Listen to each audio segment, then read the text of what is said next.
After traversing into the realm of the Great Yin, the sixth prince, you have spent 18 years listening to melodies by the riverbank. Originally, I intended to simply indulge in a life of leisure, reveling in the beauty of those I admire. Yet, one does not wish to be summoned by the current emperor to the morning court. The northern barbarians seek to wed your younger sister, the 10th princess. The second prince collaborated with the officials to garner support for the alliance through marriage. Upon hearing this news, you were filled with an overwhelming rage. To know, in your past life, your utmost admiration was for the Ming dynasty. No territorial concessions, no indemnities, no matrimonial alliances. Since you have drawn me into this vortex, then I shall reveal to the world who the true sovereign is. I implore you to refrain from uttering such foul language.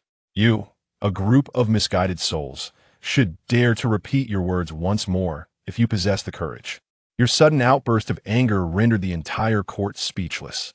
Then, with a single stride, he approached Lu Qingzi directly.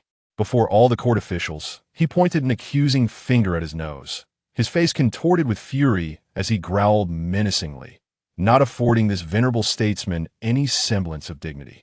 The scene before them left everyone utterly astonished. Even the Flame Emperor could not have anticipated that his son possessed such audacity, disregarding even the esteemed elder Lu Qingbai, a veteran of 3 dynasties.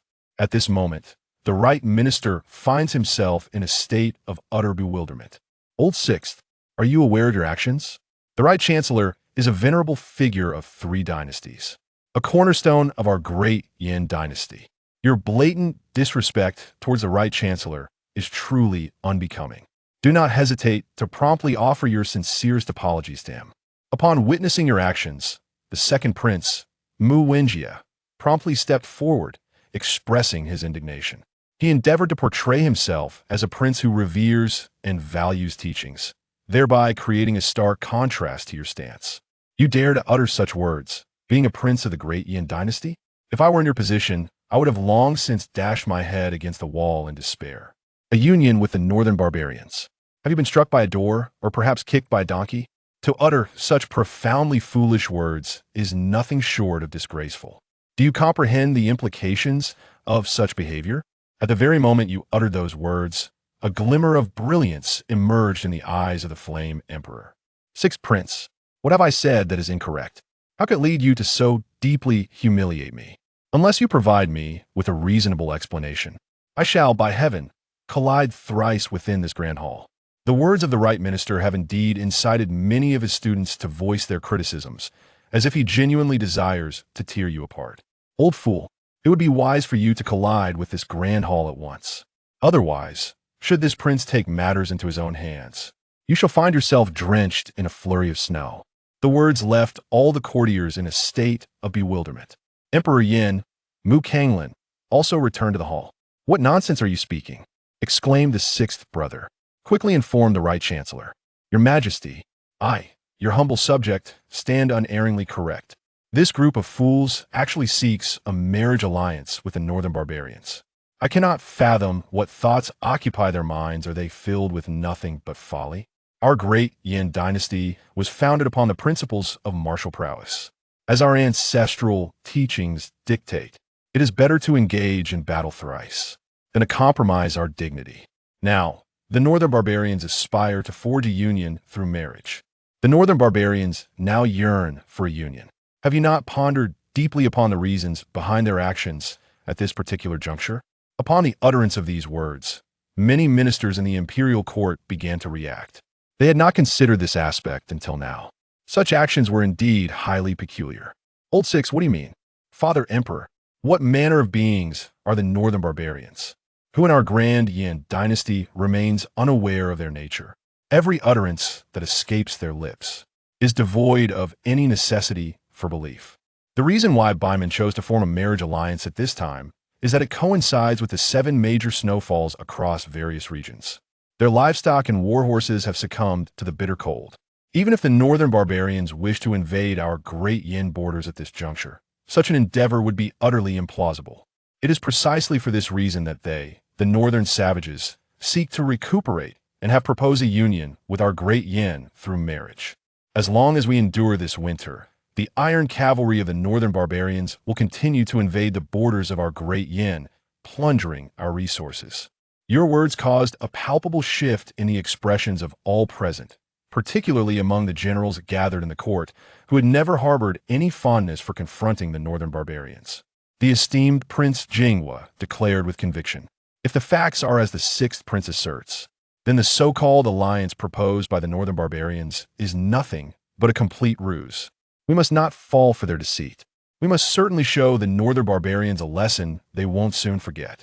Upon witnessing the emergence of the Yasukuni shrine, the other military leaders promptly articulated their perspectives. Meanwhile, the expression on the faces of the civil officials, particularly represented by the Right Minister, Liu Changbai, grew increasingly grim. Sixth brother, these are merely reflections of your own inquiries. Since the northern barbarians wish to forge an alliance with our great yin, how could they possibly go back on their word? Moreover, you have never ventured to the borders. How could you possibly discern the true circumstances over in the northern barbarians' territory? Second brother, do not delude yourself into believing that you possess wisdom while others are mere fools. Are you aware of the phrase, "those not of my kind will have different hearts"? On the basis of the words of those northern barbarians, you would actually consider marrying off your own sister? You truly are a commendable second brother. What is the current weather condition in the northern barbarians? Anyone who has casually visited the border would be well aware.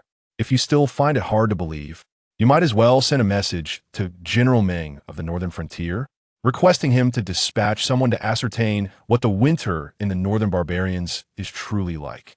Your words rendered the second prince, Mu Wenjie, utterly speechless, leaving him at a loss for words.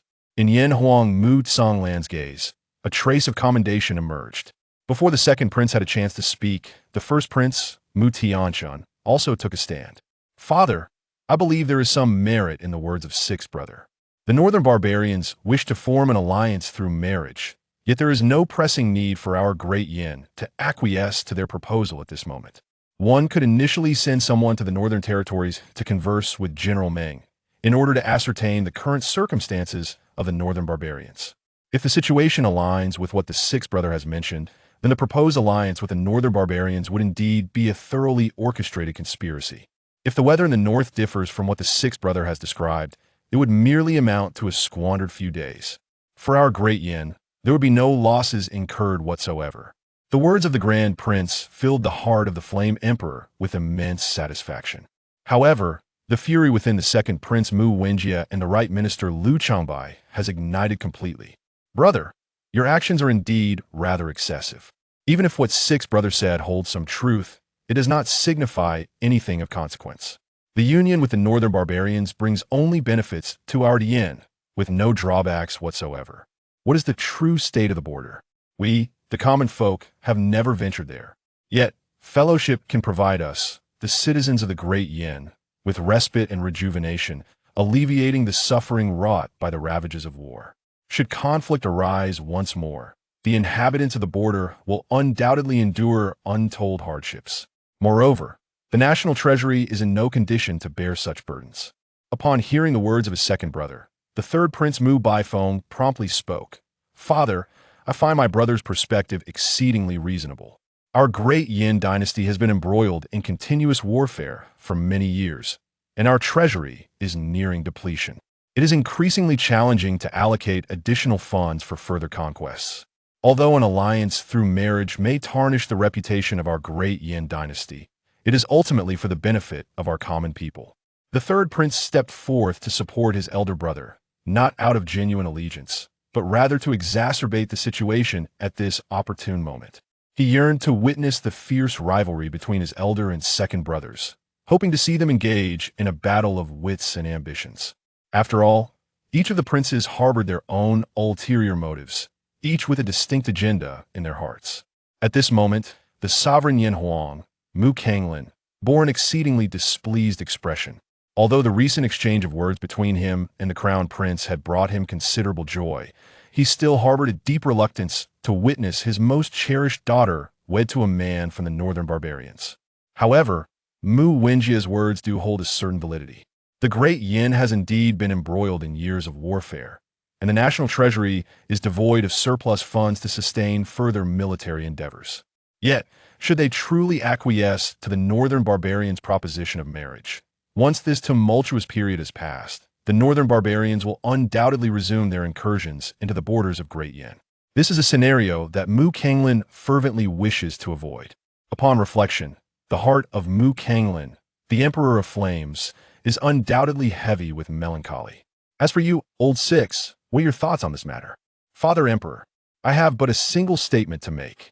In our esteemed Yin dynasty, we possess only the warrior princes of the third rank, not princesses engaged in matrimonial alliances.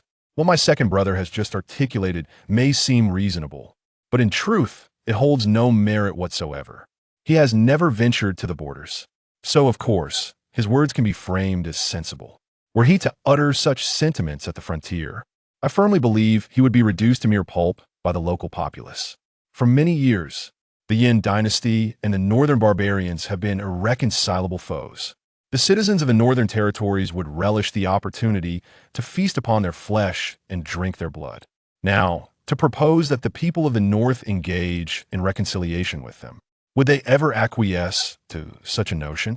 Upon hearing your words, Duke Su Tianfeng also stepped forward and proclaimed loudly, "The sixth prince speaks with great wisdom. Our great Yin has established itself through martial prowess. In the past, we boldly marched forth, dominating the battlefield. What fear do we have against the minor northern crabs? Though I am advanced in years, I still possess the vigor to engage in combat against our foes." Duke Su is not mistaken. Although we have indeed aged, should we engage in a holy war against the northern barbarians, there would be no issue whatsoever. There is nothing to discuss with those savages. An alliance through marriage is unequivocally out of the question. We must instill fear in them, only then will they submissively bow their heads in defeat. When it comes to the battlefield, I must certainly be counted among those who fight. A group of warriors was equally taken aback by your words. It also made Ping reminisce about those glorious years spent on the battlefield. Upon hearing the words of the seasoned generals, the heart of Mu Kanglin, the Emperor of Flames, was stirred with a subtle emotion. At this moment, Lu Chengbai rebuked, "A group of old men who only know how to bicker. I ask you, with the national treasury depleted, what do you propose to prepare for the provisions? Do you expect to rely solely on the fervent sentiments of a few elderly gentlemen? Without supplies, do you intend to send the soldiers to the battlefield with empty stomachs?" Lu Chengzi's words indeed left these seasoned generals at a loss for words. Observing their speechlessness, a trace of disdain flickered in Lu Chengbai's gaze. "Your Highness, the sixth prince, I believe you must possess 9 methods to resolve the issue of grain disputes, do you not?" Upon hearing the words of this old man, a wave of revulsion surged within you. It was unimaginable that he could be so shameless and insidious. However, since he desires to engage in such antics, you shall indulge him. As for you, Lu Xiang, I do indeed possess a solution. My only concern is that you may find it exceedingly unsatisfactory. Should you, Lu Xiang, find yourself in a state of distress as a result, it would bear no relation to me. Mu Ge, Old Six, no more riddles, please. Is there a way? Just say it outright. Dear Father, although our great Yin has endured years of warfare, resulting in a depleted treasury, this does not imply that we are bereft of funds. On the contrary, our great Yin possesses considerable wealth, and indeed, a substantial amount of it. Should your Majesty issue a royal decree, I assure you that the resources required for the war, including both finances and provisions, will be more than sufficient. What imperial decree? It is quite simple. All the ministers in the court can simply contribute funds. Such a straightforward statement nearly caused many ministers in the court to choke on their own astonishment. Lu Chengbai hastily interjected, "Although the old minister possesses some wealth, he is unable to offer much." Moreover, before he could finish speaking, he was abruptly interrupted by you. "Lu Xiang, while others may claim there are no funds, perhaps this prince might still hold a semblance of belief. Yet you, Lu Xiang, dare to assert the absence of wealth? You are indeed deceiving the sovereign. Are you seeking to find lawn? I have heard that Minister Lu recently married his 8th concubine just a couple of days ago. Moreover, it is said that the bride price alone for a family exceeded 700,000 taels of silver, not to mention an additional 10,000 taels of gold. With such a lavish dowry, Minister Lu, how can you claim to be devoid of funds? Who is unaware that the wealth of the Lu family extends throughout the imperial capital? If Lu Xiang were to be deemed without fortune, then it would be accurate to assert that there exists not a single affluent individual within the great Yin dynasty. Upon hearing your words, the other ministers were engulfed in waves of panic. The matter of Minister Lu marrying his eighth concubine was widely known among them all, and they had all presented gifts, which were indeed substantial. However, the fact regarding the bride price bestowed upon the concubine's family by Minister Lu was a detail that few were privy to. Who could have imagined that you were so well informed about such a discreet matter? Moreover, you even divulged the amount of the betrothal gifts. This is akin to delivering a resounding slap across Lu Xiang's face. At this moment, Lu Chengbai truly wished to expel snow from his mouth. If granted another opportunity, he would undoubtedly refrain from stepping forward. The old minister, the right minister. I never expected that despite having surpassed the age of 70, your physique remains remarkably robust. Mu Kanglin gazed at Lu Chengbai with a smile. Lu Chengbai has already come to the realization that if he does not take some action, he may very well be unable to witness the dawn of tomorrow's Taiyang. Your Majesty, the old minister acknowledges his transgressions. The old minister is willing to donate 300,000 taels of silver as provisions. Upon hearing the figure of 300,000 taels, Yan Huang Mu Kanglin's expression softened slightly, revealing a hint of approval. And what of all of you? I humbly offer to donate 100,000 taels of silver. Though my financial means fall short, I am willing to contribute 50,000 taels of silver along with 100,000 caddies of grain. Additionally, I am prepared to provide 1,000 war horses. In less than half an hour, this assembly of ministers contributed over 1 million taels of silver, along with several 100,000 caddies of grain and more than 3,000 war horses. The sheer magnitude of these offerings incited profound anger within the heart of Emperor Yin, Mu Kanglin. He never imagined in his wildest dreams that this group of ministers would be so affluent, which utterly shattered his perceptions. For a fleeting moment, Mu Kanglin truly contemplated devouring these ministers whole. However, he was acutely aware that this matter must not be approached with haste. At this moment, within the heart of Emperor Yin, Mu Kanglin, thoughts beyond the mere 6 characters had begun to stir. The issue of grain had now been resolved thus. He awaited the news from the northern frontier, as conveyed by Meng Hui. Should the situation prove to be as the 6th brother had described, concerning the alliance with the northern barbarians, it would be utterly unacceptable for our great Yin to acquiesce. Boss, I entrust you with this matter. Ensure that Meng Hui promptly gathers all intelligence from the northern region. As for the arrival of Qianbei Man and his entourage, I leave that in your capable hands. I have faith that you will not disappoint my expectations. Indeed, the esteemed emperor, the first Prince Mu Tianqian, also promptly remarked. However, unlike the crown prince, upon hearing the task assigned to you by your father, you couldn't help but roll your eyes in exasperation. Regarding those scoundrels from the northern barbarians, you harbor not the slightest fondness for them, especially since some of them aspire to marry your beloved younger sister. You would rather take action against those wretched souls right now. Yet, astonishingly, they now wish for you to entertain this group of individuals. It is indeed more challenging than losing weight after being devoured by a shark. Originally, you had intended to decline. However, Emperor Yin did not afford you the opportunity, departing the Grand Hall without hesitation. Lunar Palace, when you brought the old yellow dog to this place. At that moment, apart from Concubine 1, all the others had long since departed. At the moment she laid eyes upon her son, a long-lost smile graced the face of Consort 1. She was acutely aware that her son would never be destined for that esteemed position in this lifetime. The reasons behind this reality were clear to her, and her son understood them even more profoundly. Thus, even if you have been indulging in a life of hedonism these past few years, as a mother, the noble consort one has never once chastised you, nor has she ever uttered a single reproachful word. Mother, I have come. I have already heard about the morning court affairs. This time, the matter was handled quite well. It seems you have learned to protect your sister. It appears that you have truly matured. There is no longer any need for me to worry. The words of Lady Wen guiltily cause you to blush. In the past, I was naive and unwise. But from this moment forth, that shall no longer be the case. Initially, I merely aspired to be a carefree prince, a position I had never dared to dream of. Yet they have failed to fulfill even this modest desire of mine. In that case, I shall engage them in a fierce contest to ascertain whose dominion this world truly belongs to. Determined to proceed in this manner, he affirmed his decision. Upon hearing her son express such sentiments, Lady Wengui couldn't help but reveal a faint smile. Since you have come to terms with it, then follow your heart's desire. Your mother has been wed to your father for many years, enduring countless intrigues and subtle machinations. I have encountered various schemes and tactics, yet I have not allowed them to trouble my heart. On my side, there is no need for you to harbor any worries. You need only to safeguard yourself. Where is that little girl, Linglong? I have not seen her today. Princess Mu Linglong can be said to be the person you cherish the most, aside from your own mother. The 10th princess's mother experienced a difficult labor, and in addition, the 10th princess has always followed closely behind you since childhood. Thus, Lady Wengui Fei has treated the 10th princess as if she were her own daughter. This girl, if I am not mistaken, has likely gone to your residence. I wonder from whom she has heard that the people from the northern barbarians have come to the Yin for the purpose of a marriage alliance, and that she is to be the intended bride.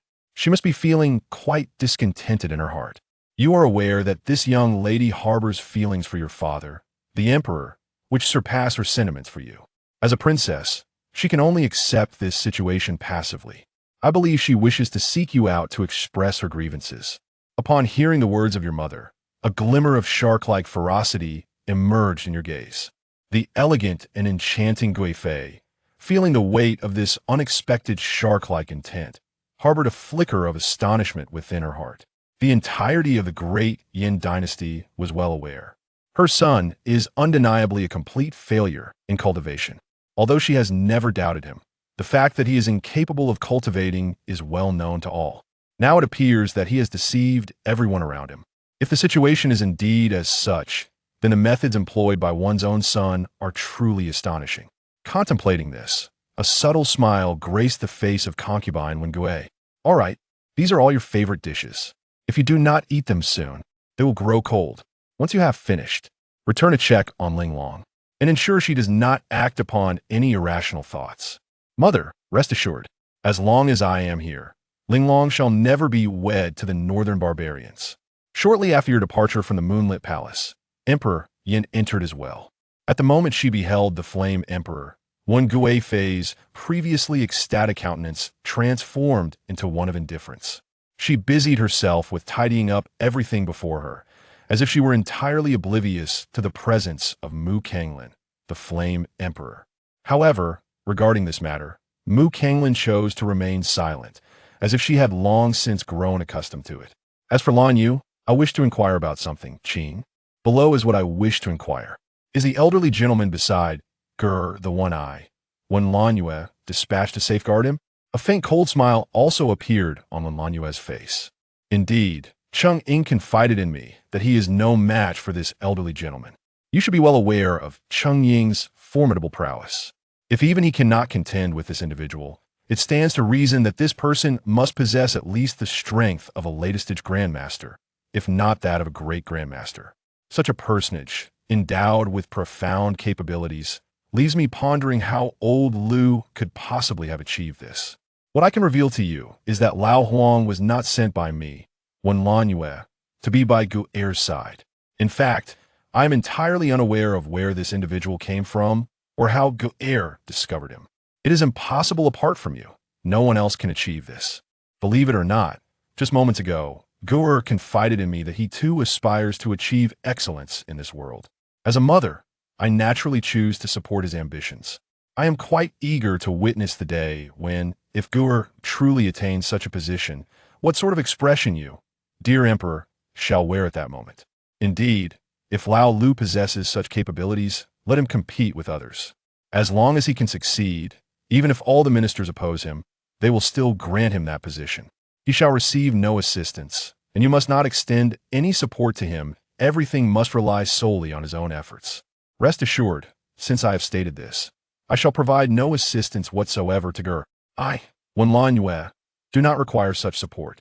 At this moment, you have just entered the mansion, when a figure suddenly leaps into your embrace. It is sixth brother. I refuse to be wed to the northern barbarians. If Father Emperor dares to consent to this union with the north, then I shall take my own life.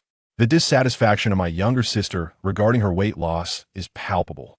The intensity of the glimmer in your eyes is growing ever more profound. Fear not, my dear sister, for as long as your sixth brother is by your side, you shall never find yourself wed to that northern honey. All right, you have grown into a young lady. Rise and shine. If outsiders were to witness this, they would undoubtedly mock you for your princess-like demeanor. Come now, I shall have the kitchen prepare some sustenance. I cannot fathom my father's reasoning for insisting that I attend the morning court. Those old men are each more cunning than the last, leaving me utterly famished. It has been quite some time since I last dined at your esteemed establishment, dear Lu Ge. I find myself quite longing for the delectable offerings you provide. Sister 10, after finishing the meal, I shall have you escorted to the Empress shortly. During this period, it is advisable for you to remain within the Empress's chambers. Should any matters arise, I will communicate directly with the Empress. You need not concern yourself with the alliance with the northern barbarians. Allow sixth brother to manage everything regarding that. After bidding farewell to Princess Mu Linglong, the seven of you gathered around the table to partake in a meal. Your Highness, today, an individual appeared in the vicinity of the residence, seemingly intending to test my resolve. I have discerned their presence. If I am not mistaken, it is likely one of His Majesty's dragon guards. Upon concluding his words, old Huang took a sip of wine and let out a sigh. It appears that my frugal father has begun to harbor suspicions regarding me. Initially, I had no desire to vie for that position, however. My brothers have compelled me into a state of urgency, depriving me of any opportunity to remain a leisurely prince. Given this circumstance, I see no reason to continue concealing my talents. I fear that my mother has already conveyed my intentions to compete for that position to the emperor. There's no longer any necessity to remain concealed. Old Huang, please inform the shadow guards to monitor everyone in the capital. I wish to be aware of every individual's movements. What is the weather like in the northern barbarians region now? This time, they have unexpectedly come seeking a union. I sense that something is amiss with the situation. It is rather unclear. During this period, General Li has not relayed any information. Given that the northern front is fortified by General Meng of the court and an army of 150,000, there should be no cause for concern. Should there? Something is amiss. Very much so. Old Huang, notify the Shadow Guard. Have Jing Si take the great snow dragon riders to investigate within the northern barbarian territory. Let us discern their true intentions. Should there be any movements from the north, bring forth a deluge of their blood like a river of snow. Your Highness, rest assured, with General Li and the great snow cavalry at our side, there will be no significant issues with the northern barbarians. Currently, the task of receiving the envoys from the north has been entrusted to Your Highness, which is indeed of paramount importance. Although I, Old Huang, may not fully comprehend the implications of this, it is evident that it serves as a test for Your Highness. Particularly, the second prince harbors considerable discontent towards His Highness. The other princes, too, may not remain idle, potentially stirring up trouble. Should any misfortune befall the envoy from Beitong, it is you, Your Highness, who shall bear the full weight of responsibility. On the other side, the second prince, Ma, and the Prime Minister were astonished by the remarkable performance of my sixth brother today. Initially, we presumed him to be an inept individual incapable of cultivation. Who could have anticipated that this fellow was merely concealing his true talents?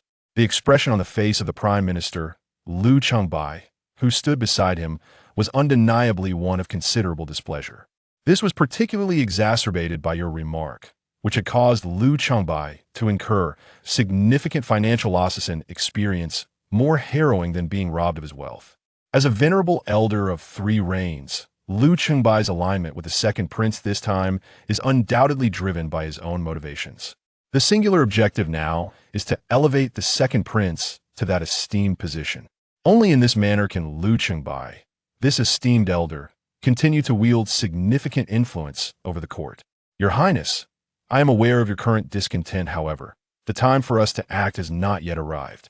The sixth prince's performance today will not only capture our attention, but that of the other princes as well. At this juncture, we must not allow others to reap the benefits while we remain passive. Let them first pave the way.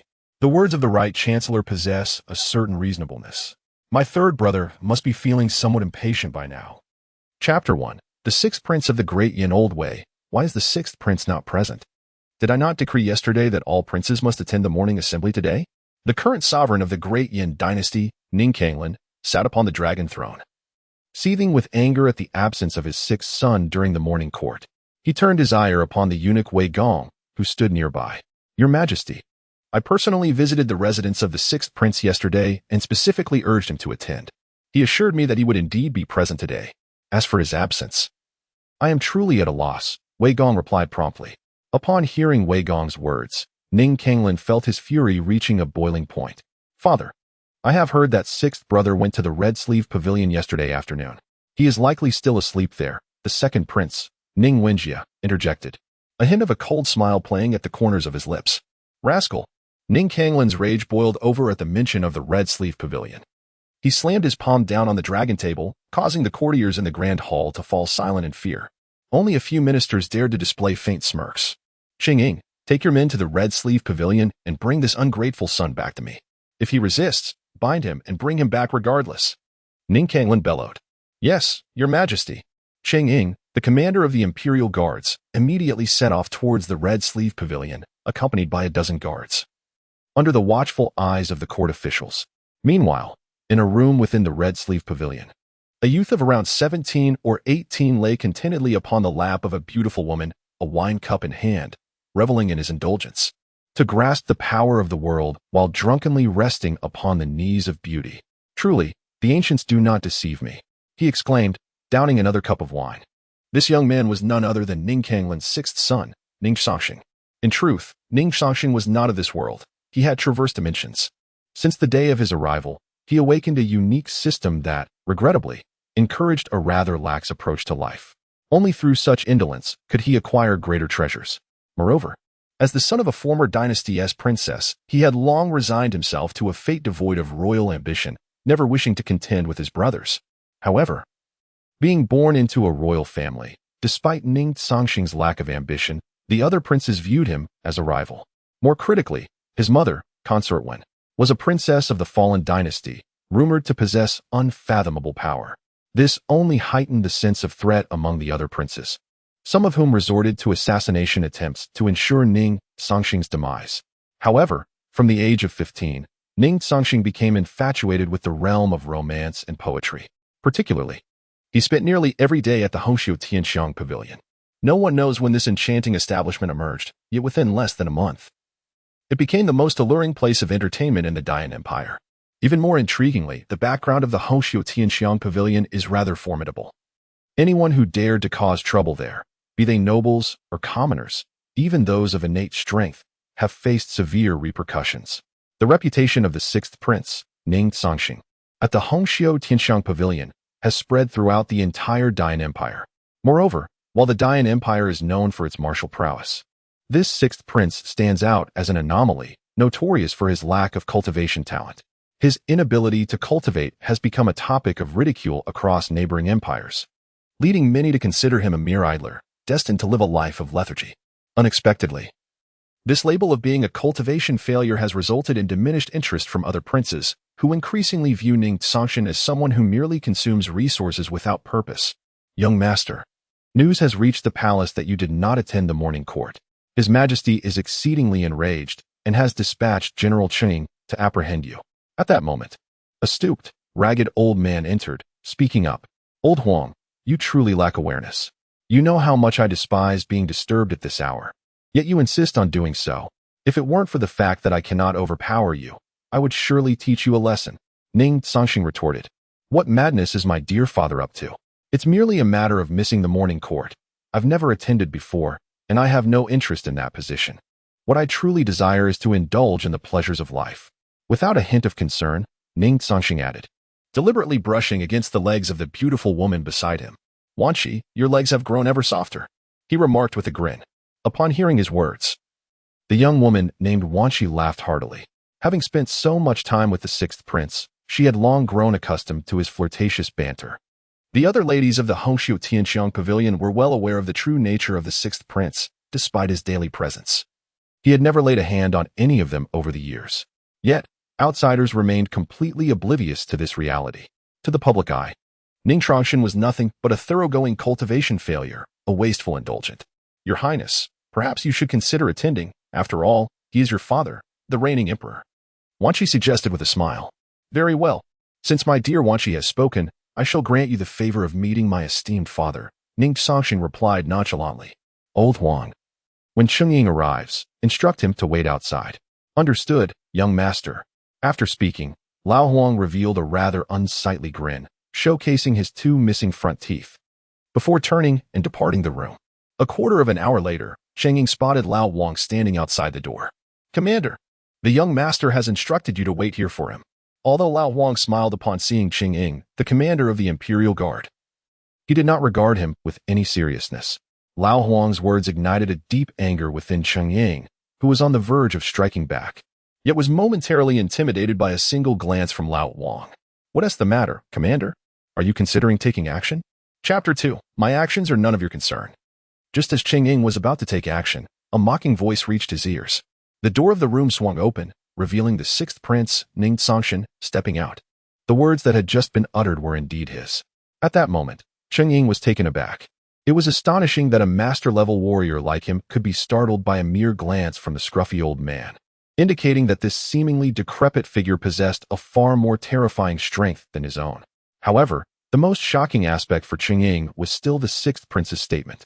In the entire Great Yin dynasty, it was common knowledge that the sixth prince, Ning Cangsheng, was considered a useless individual incapable of cultivation. Yet, it was this very prince's words that had deterred Cheng-Ying from acting, a feat not easily accomplished by an ordinary person. Your Highness, I dare not, Cheng-Ying replied, suppressing his dissatisfaction. After all, the individual before him was a prince, and consort Wen Gui was no ordinary woman, prompting him to apologize hastily. That's good to hear. Didn't he father summon me for the morning court? Let us proceed. With that, Ning Cangsheng and the old man strode forward, completely disregarding Cheng-Ying, the commander of the Imperial Guard. Though a flicker of resentment crossed Cheng-Ying's eyes, he refrained from taking any action, acutely aware that he could not guarantee his survival against the old man's prowess. Greetings, father. Upon encountering his adoptive father, Ning Cangsheng respectfully greeted him and performed a deep bow. Regardless of the circumstances, his father was the emperor of the Great Yin dynasty, and failing to show respect could lead to unforeseen consequences. Before the emperor could utter a word, the second prince, Ning Wenjie, interjected with a harsh reprimand. Sixth brother, do you even resemble a prince? Yesterday, father decreed that all princes must attend the morning court today, yet you chose to spend the night at the Hongxiu Tianxiang Pavilion. Do you have no regard for father? Do you realize the immense impact such behavior has on our royal family? Upon hearing the words of his so-called elder brother, a glimmer of coldness flickered in Ning Cangsheng's eyes. Among all the princes, Ning Wenjie harbored the greatest animosity towards him and had attempted to frame him on numerous occasions. Had it not been for Ning Cangsheng's astute nature, he might have fallen victim to the second prince's schemes. Brother, do you not think you are overstepping your bounds? Father is present and has not reprimanded me. What is your concern? Furthermore, my actions are none of your business. As Ning Cangsheng spoke these words, a wave of shock swept across the court, affecting the other princes and all the ministers alike. Even the current emperor, Ning Cangsheng, appeared somewhat taken aback. After all, the character of the sixth prince, Ning Cangsheng, is well understood by all present. In the past, when the second prince reprimanded him, he always submitted without a word of protest. However, the actions of the sixth prince just now clearly surpassed everyone's expectations. Observing the unfolding scene, Ning Cangsheng refrained from intervening. He was eager to see what further astonishing actions his son might undertake. On the other hand, the second prince, Ning Wenjie, was seething with rage.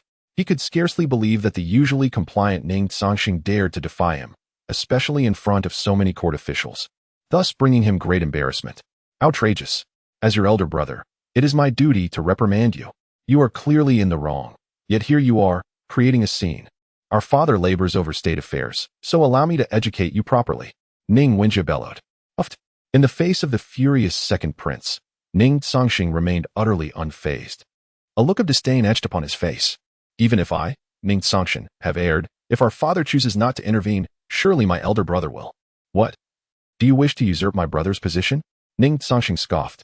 This simple retort left Ning Wenjie, who had been poised to strike, momentarily speechless. It is crucial to note that the Dian dynasty places the utmost importance on hierarchy and respect for elders. As Ning Cangsheng aptly pointed out, even if he had committed a mistake, their father, Ning Cangsheng, would not neglect him, nor would the crown prince, Ning Cangsheng. Now, Ning Wenjie sought to overstep this established order, an act that, though perhaps mundane in a typical family, bore significant implications within a royal household. Father, do not heed the words of the sixth. I have never wished to replace my elder brother. I merely sought to discipline the sixth. Ning Wenjie hastily clarified. Crown Prince Ning Cangsheng, witnessing how effortlessly his sixth brother had put the second prince on the defensive, revealed a hint of intrigue in his gaze. Meanwhile, the ministers in the court were left to ponder the unfolding drama in silence. Have you two had your fill of this ruckus? Do you not realize where we are? Quarreling in such a manner? Upon returning, you shall reflect in solitude. No one is permitted to leave without my decree. Ning Cangsheng admonished sternly. Father, I acknowledge my mistake. Ning Wenjie quickly responded. In contrast, Ning Cangsheng paid little heed to his father's words. Such admonishments held no weight for him.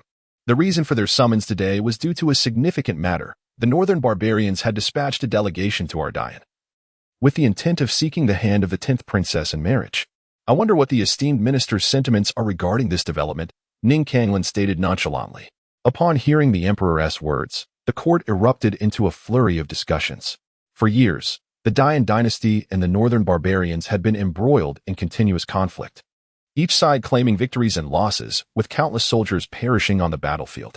The common folk residing along the border of the Great Yin have long endured the relentless incursions of the northern barbarians, living in a state of perpetual turmoil. Although the Great Yin dynasty was established through military might, the northern barbarians, who have thrived on the vast steppes, possess an inherent advantage in cavalry, making their eradication a formidable challenge.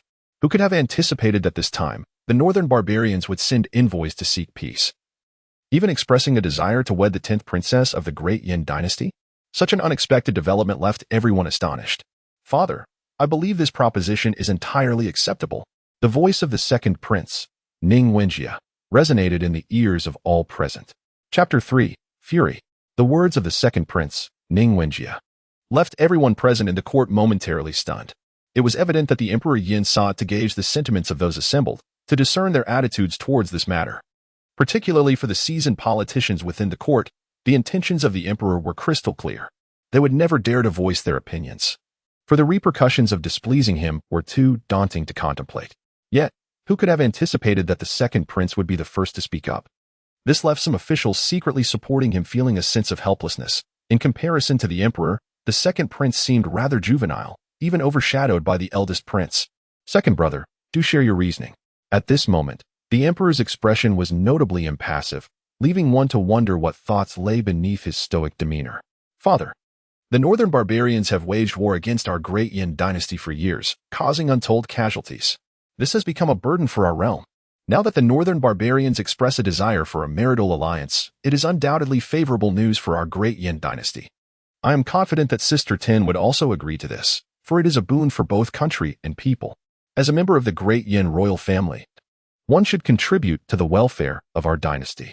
The second prince, Ning Wenjie, spoke with righteous fervor. His declaration prompted several ministers within the court to nod in agreement. In their minds, anything could be sacrificed as long as it did not interfere with their own interests. In stark contrast, the eldest prince and other royals scoffed at the second prince's remarks. Though they appeared reasonable at first glance, upon further reflection, they were utterly nonsensical. The Great Yin dynasty was founded on martial prowess. To accept a marital alliance with the northern barbarians would be to disgrace their lineage. If word of such an alliance reached other dynasties, it would surely invite ridicule. After all, no other dynasty had ever considered such a union with the northern barbarians. Should the Great Yin dynasty proceed in this manner, they would be forever branded with disgrace. Your Majesty, this humble minister believes that the second prince's words hold considerable merit. Although our Great Yin dynasty is built on martial strength, years of warfare have burdened our citizens immensely. If the northern barbarians genuinely wish to form a marital alliance with us, it could serve as a viable solution. At the very least, it would provide some respite to our beleaguered nation. We are surrounded by formidable enemies. Reducing the threat posed by the northern barbarians would be most advantageous. At this juncture, a venerable voice resonated among the assembly. As they recognized the speaker, a collective gasp arose. It was none other than Lu Qingbai, the esteemed chancellor of the Great Yin dynasty and a venerable elder of 3 reigns.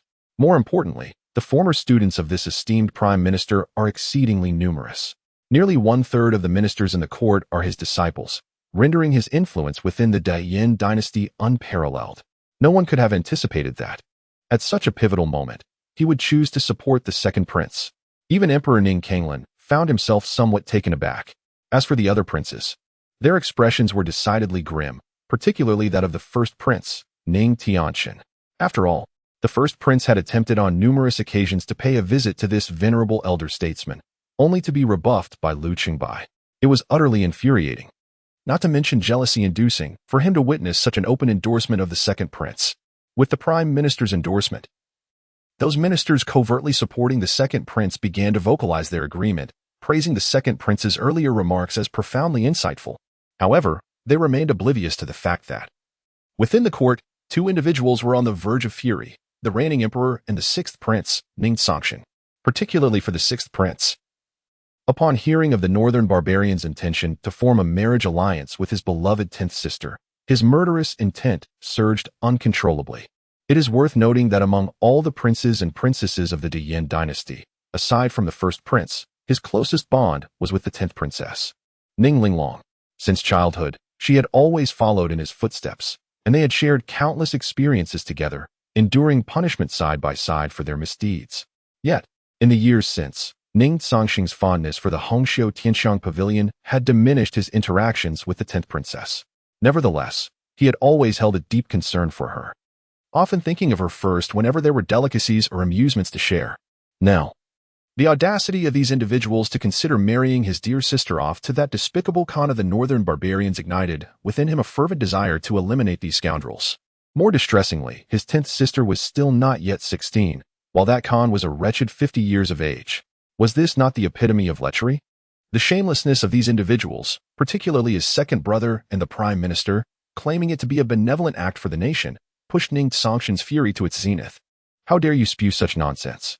Speak those words again if you have the audacity. Suddenly, the sixth prince's furious roar silenced the entire court. The ministers who had just expressed their support were utterly unprepared for such a public reprimand from Ning Cangsheng before so many witnesses. Yet, he cared little for their reactions. Originally wishing to remain aloof from such matters and enjoy the privileges of princely life, their actions had driven him to an uncontrollable rage. You old scoundrel. Repeat what you just said to me. Ning Cangsheng swiftly advanced to stand before Liu Qingbai and in front of all the court officials. He pointed an accusatory finger at his nose, growling fiercely without extending even a modicum of respect to this venerable statesman who had served 3 reigns. The scene left everyone in stunned silence. Even the Flame Emperor was taken aback, astonished that his own son possessed such audacity, disregarding Liu Qingbai entirely. Meanwhile, the Right Chancellor found himself in a state of bewilderment. After all, no one in the entire Great Flame dynasty had ever dared to address him in such a manner. Even the Emperor treated him with profound respect. In that moment, the Right Chancellor was so incensed that he could hardly contain himself, his face flushed with indignation. Chapter 4. Among different races, their hearts must differ. Sixth brother, do you comprehend the gravity of your actions? The Right Chancellor is a venerable figure with 3 dynasties behind him, the very cornerstone of our great Yin Empire. Your blatant disrespect towards him is utterly disgraceful. You ought to apologize at once. Upon witnessing Ning Cangsheng's behavior, the second prince, Ning Wenjie, hastily interjected, condemning him with fervor. He portrayed himself as a prince who revered his mentors, starkly contrasting with Ning Cangsheng. However, the second prince's tactics bore no significance to Ning Cangsheng. He was acutely aware of his elder brother's intentions, yet at that moment, Ning Cangsheng was engulfed in unbridled fury. It was not out of the realm of possibility for him to take action against the Right Chancellor. Silence. As a prince of the great Yin Empire, how dare you utter such words? Were I in your position, I would have already taken my own life in shame. To consider an alliance with the northern barbarians, are you out of your mind, or have you been kicked by a mule? To voice such utter foolishness is nothing short of humiliating. Do you comprehend the implications of your words? Ning Cangsheng retorted vehemently. At the moment Ning Cangsheng finished his tirade, a glimmer of brilliance ignited in the emperor's eyes. Sixth prince, was there anything incorrect in my previous remarks that warranted such an insult from you? Should you fail to provide a reasonable explanation, I shall take my own life right here in this court. Liu Qingbai challenged. The Right Chancellor's words provoked many of his students to rise in defense, their demeanor suggesting a genuine desire to obliterate Ning Cangsheng. The second prince, observing this spectacle, could not suppress a smirk. However, they were undoubtedly treading on treacherous ground. Ning Cangsheng would extend no mercy to these individuals. Old man, you would best end your life right here in the court. Otherwise, should I take matters into my own hands, your blood shall stain this place. Ning Cangsheng declared with formidable authority. This statement left all the court officials in stunned silence. Sixth brother, what nonsensical words are you uttering? Apologize to the right chancellor at once. The emperor, Ning Cangsheng, admonished. Father, I am in the right. These scoundrels wish to form an alliance with the northern barbarians. I cannot fathom what occupies their minds. Are they filled with excrement? Our great Yin Empire was established through martial prowess, and our ancestral teachings proclaim that we would rather die in battle than live in disgrace.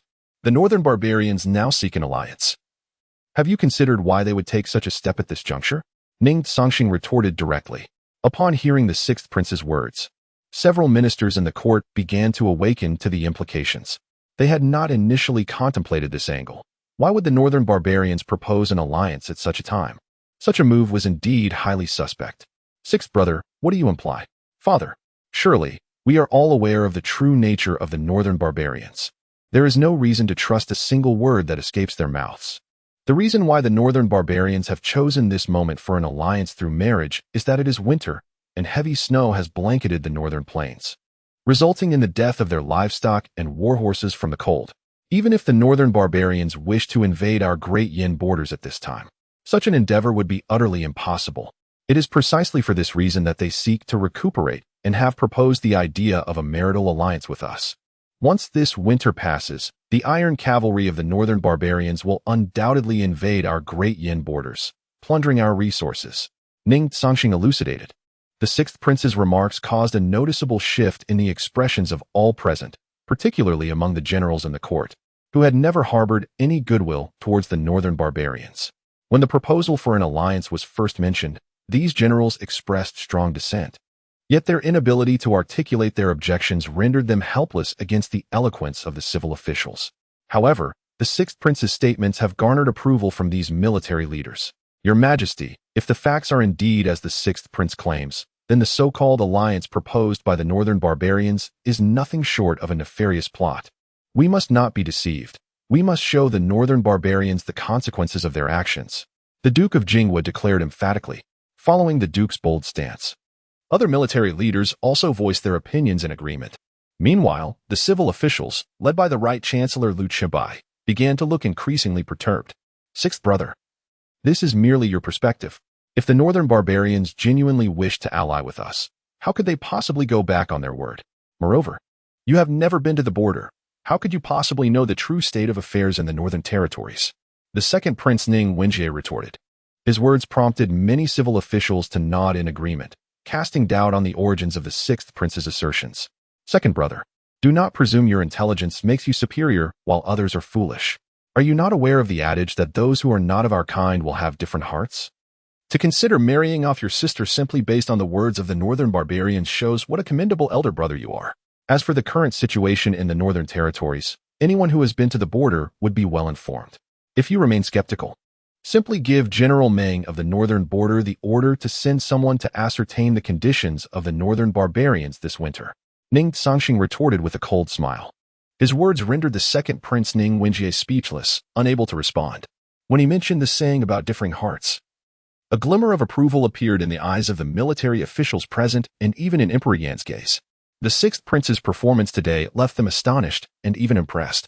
Father, I believe there is merit in what sixth brother has said. There is no need for our great Yin to agree to the northern barbarians' alliance at this moment. We can first send someone to the northern border to communicate with General Meng and ascertain the true situation of the northern barbarians. If it aligns with sixth brother's account, then their proposed alliance is indeed a complete conspiracy. If the circumstances in the north differ from what the sixth prince has conveyed, it would merely amount to a few days wasted, posing no loss whatsoever to our great Yin. Before the second prince could utter a word, the first prince, Ning Cangsheng, stepped forward and addressed the emperor of Yin directly. The words of the first prince filled the emperor's heart with great satisfaction. Alas, the ire of the second prince, Ning Cangsheng, and the Right Chancellor Lu Chibai had ignited into a blazing fury. Chapter 5. In the Great Yin, there are only princes who die in battle. not princesses who marry. Humph. Brother, your approach is indeed rather hasty. Even if what the sixth brother says is true, it does not signify anything of consequence. A marriage alliance with the northern barbarians would bring only benefits to our great yin, not detriments. We have never set foot on the borders. So how can we ascertain the situation there? Such an alliance could allow our citizens to recuperate and spare them from the agonies of war. If conflict were to arise anew, the populace at the borders would suffer immeasurable hardships. Moreover, our nation has been embroiled in continuous warfare, and the treasury can scarcely endure it. The second prince, Ning Cangsheng, hastily countered. In his eyes, only the first prince, Ning Cangsheng, was his true rival. Ning Cangsheng had never been worthy of his regard. Yet, Ning Cangsheng's performance in today's court session left the second prince utterly astounded. He would not allow such a situation to transpire. The position beneath our father's throne was already claimed by him, and he would not permit any other prince to tarnish it. Father, I believe my second brother speaks quite sensibly. Our great yin has endured years of warfare, and the treasury is nearly depleted. It is challenging to muster additional funds for further campaigns. While a marriage alliance may tarnish our reputation, it is ultimately for the sake of our citizens. As the third prince, Ning Baifeng, chimed in, it was clear his support for his second brother was not genuine. Rather, he sought to stoke the flames of conflict between his elder and younger brothers. Each prince harbored his own ulterior motives and ambitions. At that moment, the Emperor of Yin, Ning Cangsheng, wore a grave expression. Although he relished the words spoken by Ning Cangsheng and the first prince, he was also aware of the validity in Ning Cangsheng's argument. Indeed, the great yin had been engaged in prolonged warfare, leaving the treasury devoid of surplus funds for continued conflict. Should he acquiesce to a marriage alliance with the northern barbarians, it would only be a matter of time before they resumed their incursions upon our borders, an eventuality that Ning Cangsheng fervently wished to avoid. Reflecting on these troubling matters, the heart of the emperor was heavy with discontent. Sixth, what is your perspective on this matter? Father, I have but one statement. In our great yin, there are only princes who die in battle, not princesses who marry. My second brother's assertions may sound reasonable, but they are utterly nonsensical. He has never visited the borders, so of course, he can say whatever he pleases. Had he uttered such words at the borders, I am confident the local populace would reduce him to pulp. For years, our great yin and the northern barbarians have been irreconcilable foes. The people of the north would rather feast upon their flesh and drink their blood. Now, you propose that the citizens of the north reconcile with them. Would they ever agree? Ning Cangsheng scoffed. The pronouncement of a prince who has perished in battle, devoid of any princesses to ally with your marriage, elicited gasps of astonishment from many within the court. No one anticipated that the seemingly unremarkable sixth prince, in their eyes unfit for such a weighty responsibility, could utter words so profoundly stirring. Particularly for the generals and dukes who had descended from the battlefield, the glances they cast toward the sixth prince were imbued with fervor. Although some had long since retired from the front lines, the moment those words reached their ears, the embers of their passion were rekindled. Your Majesty, the sixth prince speaks with remarkable insight. Our great yin has established itself through martial prowess. After all, your Majesty once wielded the sword with valor, dominating the battlefield. What fear do we hold of the diminutive northern barbarians? Though I am advanced in years, I am still capable of charging into battle, exclaimed Duke Su Tianfeng, rising to voice his agreement. Indeed, Duke Su is correct. While we have aged, should it come to confronting those brutes from the north, we remain unfazed. There is no room for negotiation with such beasts. Marriage is utterly inconceivable. Only by instilling fear will they bow their heads in defeat. Count me in for the battle. A chorus of warriors found themselves invigorated by Ning Cangsheng's words as they reminisced about their glorious days on the battlefield. Hearing the sentiments of these seasoned generals stirred something within Ning Cangsheng, the Emperor of Yin.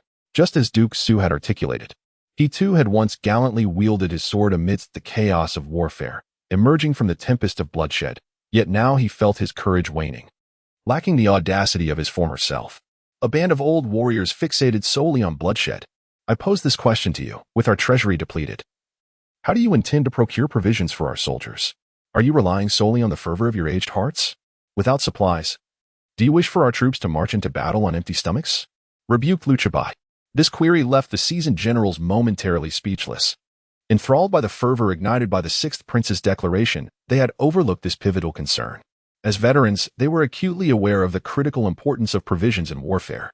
Without sufficient supplies, victory on the battlefield would be nearly impossible. Observing their stunned silence, a hint of disdain flickered in Lu Qingbai's eyes. As a venerable statesman, navigating the minds of these uncultured old brutes was a task easily accomplished. Nonetheless, he understood that the most crucial figure at present was not the aged generals, but rather the sixth Prince Ning Cangsheng, who stood at the forefront. Your Highness, I trust you possess a solution for the matter of provisions? Lu Qingbai inquired with a congenial smile. Upon hearing the old man's words, Ning Cangsheng felt a wave of nausea. He had not anticipated this man's audacity, which was both shameless and insidiously cunning. Yet how could Ning Cangsheng possibly submit? Since this old curmudgeon seeks his own demise, Ning Cangsheng shall oblige him. Lu Xiong, I indeed possess a method. However, I fear that once I unveil it, you may find yourself exceedingly dissatisfied. Should you end up spitting blood as a result, it shall bear no relation to me, Ning Cangsheng, he remarked nonchalantly. Meanwhile, the others in the court felt a flicker of curiosity. Even the Flame Emperor Ning Cangsheng wished to ascertain what clever scheme his son had in mind. Chapter 6. Dare to challenge me? This prince will make you bleed. Enough with the riddles, sixth brother. If you have a solution, speak plainly, declared Emperor Yin, Ning Cangsheng, directly. Father, although our great Yin has faced years of warfare, leaving our treasury depleted, this does not imply that we lack funds. On the contrary, we possess considerable wealth. Should your majesty issue a decree, I assure you that the financial and material resources required for the war will be abundant. Ning Cangsheng responded mysteriously. Oh, what decree? At that moment, the sixth prince's words piqued not only Emperor Yan's interest, but also that of the first prince, along with the military generals and various nobles present. They were all eager to uncover the nature of the sixth prince's decree. It is quite simple. Let all the ministers in the court contribute. The sixth prince shrugged his shoulders, feigning innocence. Such a straightforward suggestion nearly caused several ministers in the court to choke with indignation. They could hardly fathom that the sixth prince's proposal was for them to part with their own money. From the sixth prince's demeanor, it appeared he had already deemed them to be easy prey. Your Majesty, while I possess some assets, I cannot contribute much, exclaimed Minister Lu Qingbai hurriedly. However, before he could finish, the sixth prince interrupted him sharply. Minister Lu, while I might entertain the notion that others lack funds, your claim is utterly preposterous. Do you wish for your head? I have heard that just days ago, you took a new concubine, did you not? It is said that the dowry you provided exceeded 100,000 taels of silver, not to mention an additional 10,000 taels of gold. With such a dowry, how can you possibly claim to be impoverished? Everyone knows that your family's assets are spread throughout the imperial capital. If you are without money, then truly, there would be no wealthy individuals left in the great Yin dynasty. Ning Cangsheng remarked coldly. Upon hearing Ning Cangsheng's assertions, the other ministers were engulfed in a wave of panic. They were all aware of Lu's recent acquisition of a new concubine and had generously bestowed gifts. But few knew the true sum of the dowry. Who would have anticipated that the sixth prince would be so well informed about such a discreet matter? Even revealing the exact figures? It was a resounding slap to Lu's face. Your Majesty, I. At that moment, Lu Qingbai felt an overwhelming urge to vomit blood. Given another chance, he would never have dared to speak up. Moreover, his standing in the emperor's eyes had already plummeted. He had just claimed poverty, only to have his secrets laid bare by Ning Cangsheng. Minister Yu, I did not expect you to be so robust, even at your advanced age. Ning Cangsheng smiled, addressing him. Although the words of the Flame Emperor may seem devoid of deeper meaning, if Lu Qingbai, a venerable figure of 3 dynasties, could not perceive even this subtlety, then his existence would indeed be in vain. Moreover, the current Flame Emperor, Ning Cangsheng, is a monarch forged amidst the blood-soaked battlegrounds, possessing methods, temperament, and cunning that far surpass those of ordinary rulers. With just this single utterance, Lu Qingbai realized that if he did not express his intentions soon, he might never witness the dawn of another day. Your Majesty, I acknowledge my transgressions. I am willing to contribute 300,000 taels of silver as provisions. Lu Qingbai hastily knelt down. Upon hearing the figure of 300,000 taels, the expression of Emperor Ning Cangsheng softened slightly. And you, my lords? I, a humble minister, offer 100,000 taels of silver. Your Majesty, I lack such wealth, but shall contribute 50,000 taels of silver and 100,000 caddies of grain. I am willing to provide 1,000 war horses. In less than half a moment, these ministers collectively pledged over 1 million taels of silver. along with hundreds of thousands of caddies of grain and over 3,000 warhorses.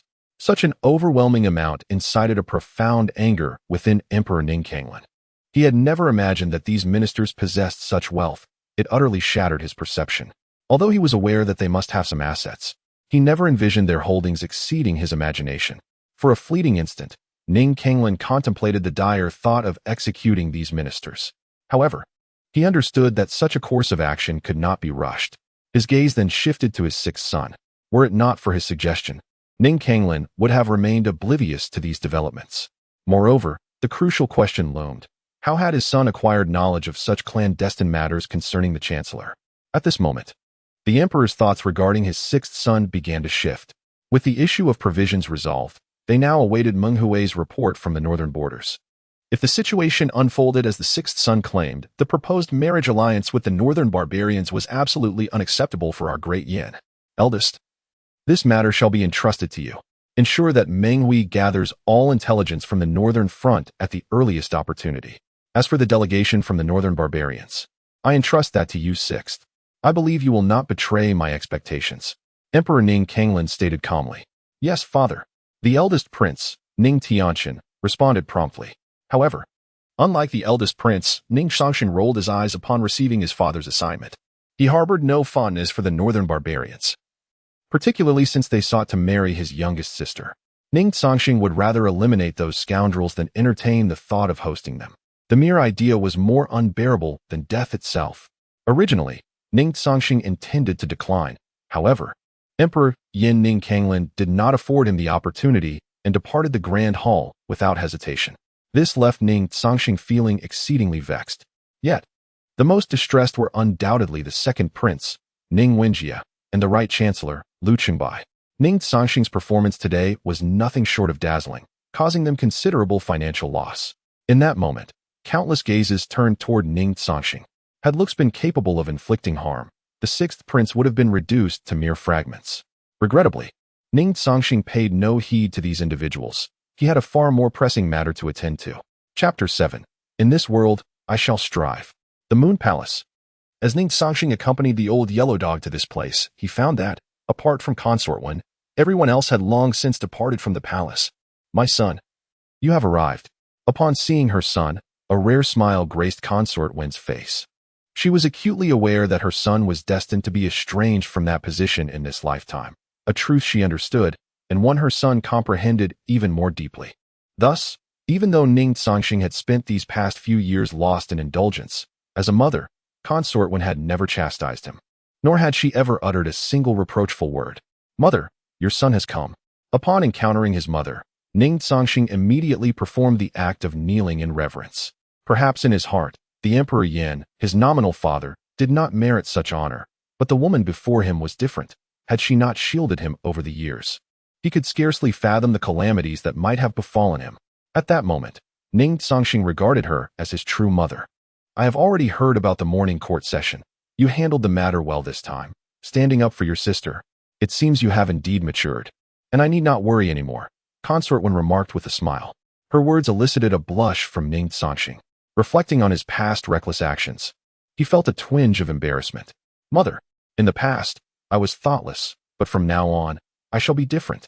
I once wished to be a carefree prince, never aspiring for that lofty position, yet they have not even granted me that modest desire. If that is the case, I shall confront them. Let us see to whom this world truly belongs. Ning Cangsheng declared with determination. Are you certain you wish to proceed with this? Absolutely. A faint smile appeared on Consort Wen's face at her son's resolute words. Since you have come to this understanding, then follow your heart. Having been married to your father for many years, I have navigated countless intrigues and power struggles. Those tactics are of little concern to me. You need not worry for me. Just ensure your own safety. Consort Wen stated calmly, as if the so-called palace intrigues were hardly worthy of mention in her presence. By the way, mother, where is the little girl Linglong? I did not see her today, Ning Cangsheng suddenly inquired. The 10th princess, Ning Linglong, was, apart from his mother, the person Ning Cangsheng cherished the most. After the death of the 10th princess's mother during childbirth, and having followed Ning Cangsheng closely since childhood, Consort Wen had treated her as her own daughter. For many years, the 10th princess had visited Consort Wen daily for conversation and companionship. making her absence today rather unexpected for Ning Cangsheng. That girl, if I am not mistaken, has likely gone to your residence. It is unclear from whom she heard. But it has been said that the people of the northern barbarians have come to the Great Yin for the purpose of a marriage alliance. And it is known that the intended bride is none other than her. I fear that she must be feeling quite discontented. You are aware that this girl harbors deeper feelings for your father than for you. As a princess, she is compelled to accept her fate. I suspect she wishes to seek solace from you, Lady Wengue Fei elucidated. Upon hearing his mother's words, a flicker of murderous intent ignited in Ning Cangsheng's gaze. Lady Wengue Fei, sensing this aura, felt a twinge of astonishment. The entire Great Yin dynasty is cognizant of the fact that her son is undeniably a cultivation failure. Although she has never doubted him, his inability to cultivate is a widely acknowledged truth. Now, it seems her son has deceived everyone. If this is indeed the case, then his methods are truly astonishing.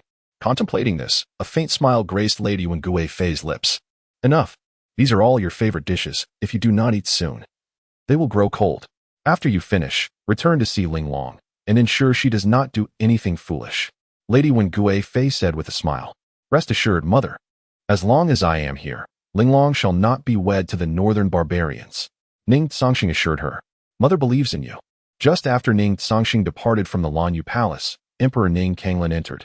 Upon sighting the emperor, Lady Wengue Fei's previously joyful expression turned cold, as she busied herself with her surroundings, seemingly oblivious to the presence of Emperor Ning Cangsheng.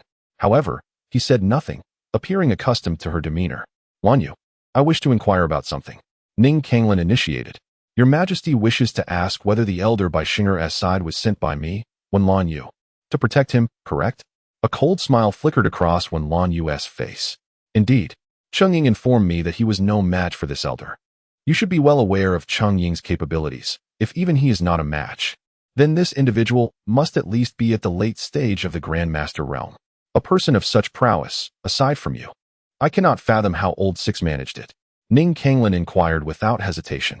Regrettably, Old Huang's identity is known to no one but Ning Cangsheng. Your Majesty, I can tell you that Old Huang was not sent by me to be by Shenger's side. In fact, I am unaware of where Shenger found him. Lady Wengue Fei replied nonchalantly. Impossible. Aside from you, no one could accomplish such a feat. Ning Cangsheng expressed his disbelief. Your Majesty, whether you believe it or not is up to you. However, just moments ago, Shenger confided in me that he wishes to make a claim in this world. As his mother, I, of course, choose to support him. I, too, am eager to witness the moment when, should our son truly ascend to that esteemed position, Your Imperial Highness's expression shall be revealed. The noble consort when remarked nonchalantly. At this moment, Emperor Ning Cangsheng felt a profound discontent within his heart. For certain matters, even as a sovereign, he found himself utterly powerless. It is true that the sixth prince is his son, however, due to consort when status. From the very moment of his birth, he was fated to be forever estranged from that supreme throne. Very well, if the sixth truly possesses such capability, let him compete with others. Should he succeed, even if all the ministers oppose it, I shall bestow that position upon him. The only condition is that I shall offer him no assistance, nor shall you provide him with any support. Everything must rely solely on his own merit.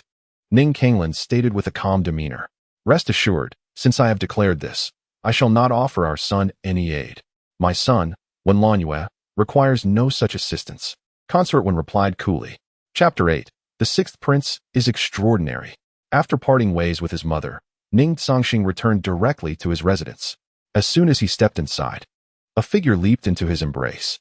Sixth brother, I refuse to marry into Baiman. If father dares to agree to the alliance with Baiman, I shall take my own life.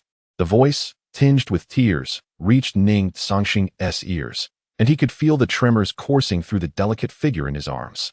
Her fury and indignation over the prospect of a marriage alliance with Baiman were palpable. Sensing his younger sister's distress, Ning Cangsheng's gaze darkened with increasing resolve. Fear not, my dear sister. As long as your sixth brother is here, you shall never be wed to Baiman, he declared emphatically. Upon hearing her brother's words, Ning Linglong lifted her head and gazed quietly at him. Since Ning Cangsheng had become infatuated with the Red Sleeve Pavilion, their encounters had grown scarce. Yet their bond remained unchanged. She had, however, heard others whisper that her brother had transformed into an entirely different person. Had it not been for the news of the impending Baiman alliance, she would not have sought him out at all. Yet, his recent declaration reaffirmed her belief that he had not altered. He still cherished her as he always had. Come now, Linglong. You are a young lady. Rise at once. If outsiders were to see this, they would mock you, the princess. Ning Cangsheng said with a smile. Humph. Who dares to mock me? This princess shall ensure they regret it. With a playful huff, the 10th princess, Ning Linglong, sprang up from his embrace, hands on her hips, exuding an air of defiance. Seeing her spirited demeanor return brought a smile to Ning Cangsheng's face. Let us go. I shall ask the kitchen staff to prepare something to eat. I do not understand Father's reasoning for compelling me to attend the morning court. Those old men are all scheming. It nearly starved me, he said in dissatisfaction. Indeed, it has been ages since I last dined with you, 6th brother. I am positively ravenous. Upon hearing the mention of food, Ning Linglong seemed to forget her earlier distress, skipping ahead with a light-hearted bounce. After all, she was merely 16, still a child, and had been shielded so well that she remained oblivious to the treacherous intrigues and bloodshed beyond her sheltered existence. Sister, after we finish our meal, I will escort you back to mother. For the time being, do not leave her chambers. Should anything arise, I will communicate directly with her. You need not concern yourself with the Baiman alliance. Leave all matters to your 6th brother. Ning Cangsheng urged with earnestness. Very well, 6th brother. I understand, Ning Linglong replied, her trust in her brother unwavering. At this moment, her entire focus was solely on the food before her, leaving no room for any other thoughts. Observing his sister's insatiable appetite, Ning Cangsheng could only shake his head in resignation. Upon returning to the Qingjin Hall, Emperor Ning Cangsheng seemed to recall something and immediately summoned Qingying once more. Qingying, can you ascertain the strength of that elder? Although he had received no answers from Consort 1, Ning Cangsheng was deeply troubled. The presence of an unknown late-stage grandmaster, or even a great grandmaster, by his son's side was indeed alarming. The elder seemed to heed his son's words without question, which undoubtedly instilled a sense of crisis in the emperor. It is well known that a grandmaster possesses the ability to establish a sect. While within the entire Diyin Empire, there are only 5 publicly acknowledged great grandmasters, a situation mirrored in other empires as well. Your Majesty, although he has not made a move, I can assure you that I am no match for him based on his gaze and aura. Furthermore, from my observations, that elder appears to be a master of the sword. In our Diyin Empire, there is only one sword grandmaster, known as the Saint of the Clear Wind, Luo Qingfeng. However, he cannot possibly be the elder accompanying the 6th prince. Cheng Ying hurriedly replied. After hearing Cheng Ying's words, Ning Cangsheng was left in a state of contemplation. Very well, you may leave, he said, gently waving his hand. Once Cheng Ying had departed, a figure cloaked in black suddenly appeared beside the emperor, obscured by the robe that concealed all but his presence. What findings have the Black Dragon Guard uncovered? Ning Cangsheng inquired calmly. Your Majesty, according to the Black Dragon Guard's investigations, that elder seems to have been by the 6th prince's side for over a decade, and his origins remain a mystery to us. Additionally, our men trailing the elder may have been detected. However, the elder did not take action against the Black Dragon Guard. If my assumptions are correct, he should be a great grandmaster, and a late-stage one at that. Even I am no match for him, the cloaked figure replied in a gravelly voice. What? You are not even his equal? If Cheng Ying's revelations had caught the emperor off guard, the words of the cloaked figure truly stunned him. No one understood the capabilities of this figure better than Emperor Ning. If he claimed such, it must indeed be true. At this moment, the emperor was engulfed in shock, utterly perplexed as to why such a formidable grandmaster would be in service to his son, seemingly exhibiting unwavering loyalty. Your Majesty, in truth, the 6th prince is not as simple as he appears, though he has indulged in the pleasures of the brothels over the years. Our investigations reveal that he has never engaged in any inappropriate conduct. Each visit to the Hongxiu Tianxiang Pavilion is solely to see a girl named Wanqi. We have looked into her background, but have found nothing, the cloaked man continued. The words of the cloaked figure piqued the interest of the Flame Emperor. If it were true that his son was concealing his true capabilities, the situation would indeed grow more intriguing. The Great Flame Dynasty had not appointed an heir apparent, resulting in a fierce competition among the princes for the coveted position. The 6th prince had shown no inclination to vie for it from the outset. However, his sudden declaration of intent to compete, coupled with today's events, had increasingly captivated the Flame Emperor's attention towards his son. He remained vigilant regarding the developments concerning the 6th prince. Furthermore, should anyone harbor malicious intentions towards him, they were permitted to act.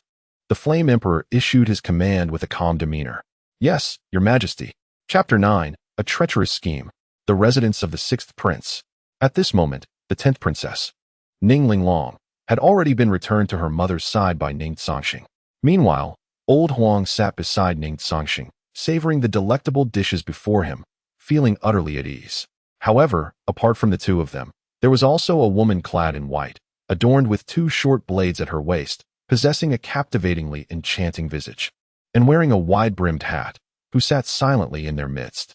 Though she uttered not a single word, the brilliance in her gaze, coupled with the aura she exuded, instilled a sense of trepidation even in old Huang.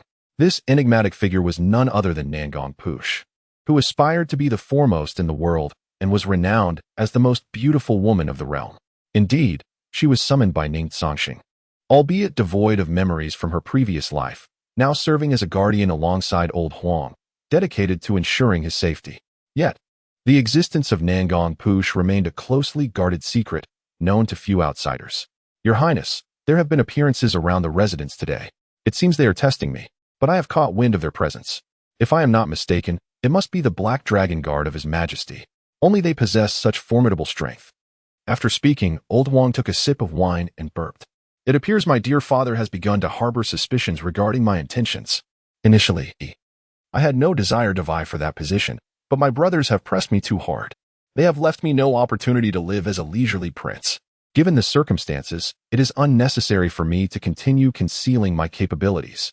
I fear my mother may have already conveyed my ambitions to the emperor. There is no longer any need for further subterfuge.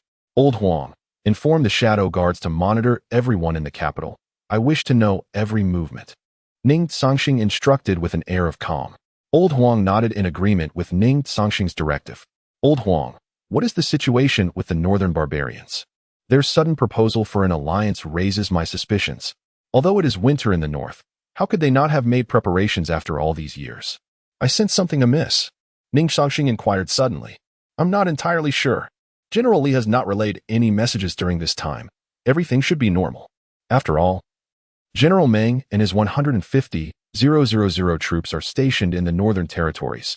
There should not be any issues, old Huang replied, shaking his head slightly. Upon hearing old Huang's words, Ning Cangsheng furrowed his brow. Despite the presence of General Meng's 150,000 soldiers in the north, along with Jing Si and his 10,000 Snow Dragon Riders, Ning Cangsheng knew the northern barbarians all too well. They were a ruthless and inhumane lot, deserving of no sympathy whatsoever. Any compassion shown could lead to dire repercussions. Something is not right. Very wrong indeed. Old Huang, notify the Shadow Guards to instruct Jing Si to lead the Snow Dragon Riders into the northern barbarian territory for an investigation. We must discern their true intentions. Should the northern barbarians make any move, we shall respond with overwhelming force. Ning Cangsheng decisively declared, Your Highness, rest assured. With General Li and the Snow Dragon Riders present, the northern barbarians will pose no significant threat. The Emperor has entrusted you with the reception of the northern barbarian envoys, which is truly paramount. Although I am unsure of the Emperor's intentions, it is evident that this is a test for you, especially since the second prince harbors considerable dissatisfaction towards you. And the other princes may also stir trouble. Should any mishap befall the northern barbarians, you will bear full responsibility. Old Huang remarked with a grin. Ning Cangsheng did not respond to old Huang's words, but instead directed his gaze towards another area. Noticing his demeanor, both old Huang and Nangong Push followed suit, as if sensing the presence of another individual in that direction. Indeed, a voice emerged from the darkness. Your Highness, I believe old Huang's words hold merit. The Emperor's delegation of the northern barbarian affair to you is, in fact, a test. Furthermore, your every action in the Grand Hall today has astonished many. If all goes as expected, the other princes are likely scheming against you. The most effective means of undermining you would be to instigate an incident with the northern barbarian delegation. The voice from the shadows prompted Ning Cangsheng to burst into laughter. Ah, Master Kongming indeed. Everyone is aware of my discontent with the northern barbarian envoys. If any misfortune were to befall them, they would undoubtedly perceive me as the true perpetrator. Though the plan of using a knife to slay from afar is simple, it proves exceedingly effective. However, they have miscalculated one thing. I, Ning Cangsheng, have never intended for these northern envoys to leave the Great Yin alive. even if I were to eliminate them all. So what? Ning Cangsheng declared with a sense of dominion. This, perhaps, was something the adversaries had not anticipated. Your Highness, henceforth we need do nothing but observe the unfolding drama. Should they wish to target you, they will inevitably act. And once they do, traces will be left behind. Master Zhuge Kongming spoke again from the darkness. Ning Cangsheng nodded gently in agreement. Prime Minister, today my sixth brother's performance has truly astonished us. The second prince, Ning Wenjie, exclaimed. We initially presumed him to be an incapable wastrel, yet who could have imagined that he was merely concealing his talents? Beside him, Prime Minister Liu Chengbai wore an exceedingly grim expression, particularly because Ning Cangsheng's remarks had led to Liu Chengbai suffering substantial financial losses, a blow more painful than death itself.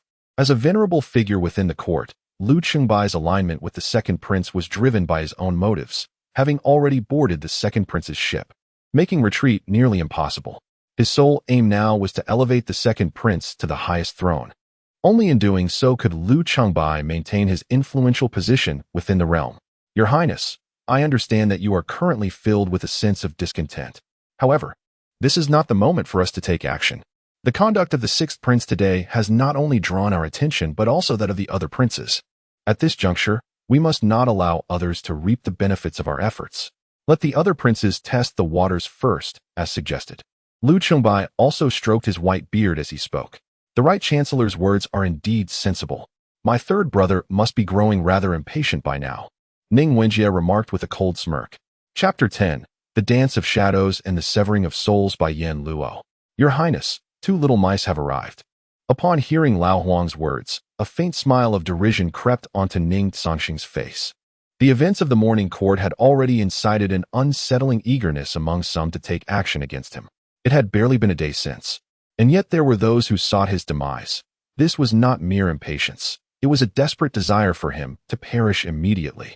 However, the 2 little mice that had appeared were of little concern to Nangong Push, who simply closed his eyes, indifferent to their presence. Observing this, Ning Cangsheng could only shrug in resignation. Lao Huang, it seems this time I shall need you to take the stage. Very well. Since your Highness has resolved to contend for that position, there is no longer any need for concealment. Let them understand that our residence is not a place they can invade at will.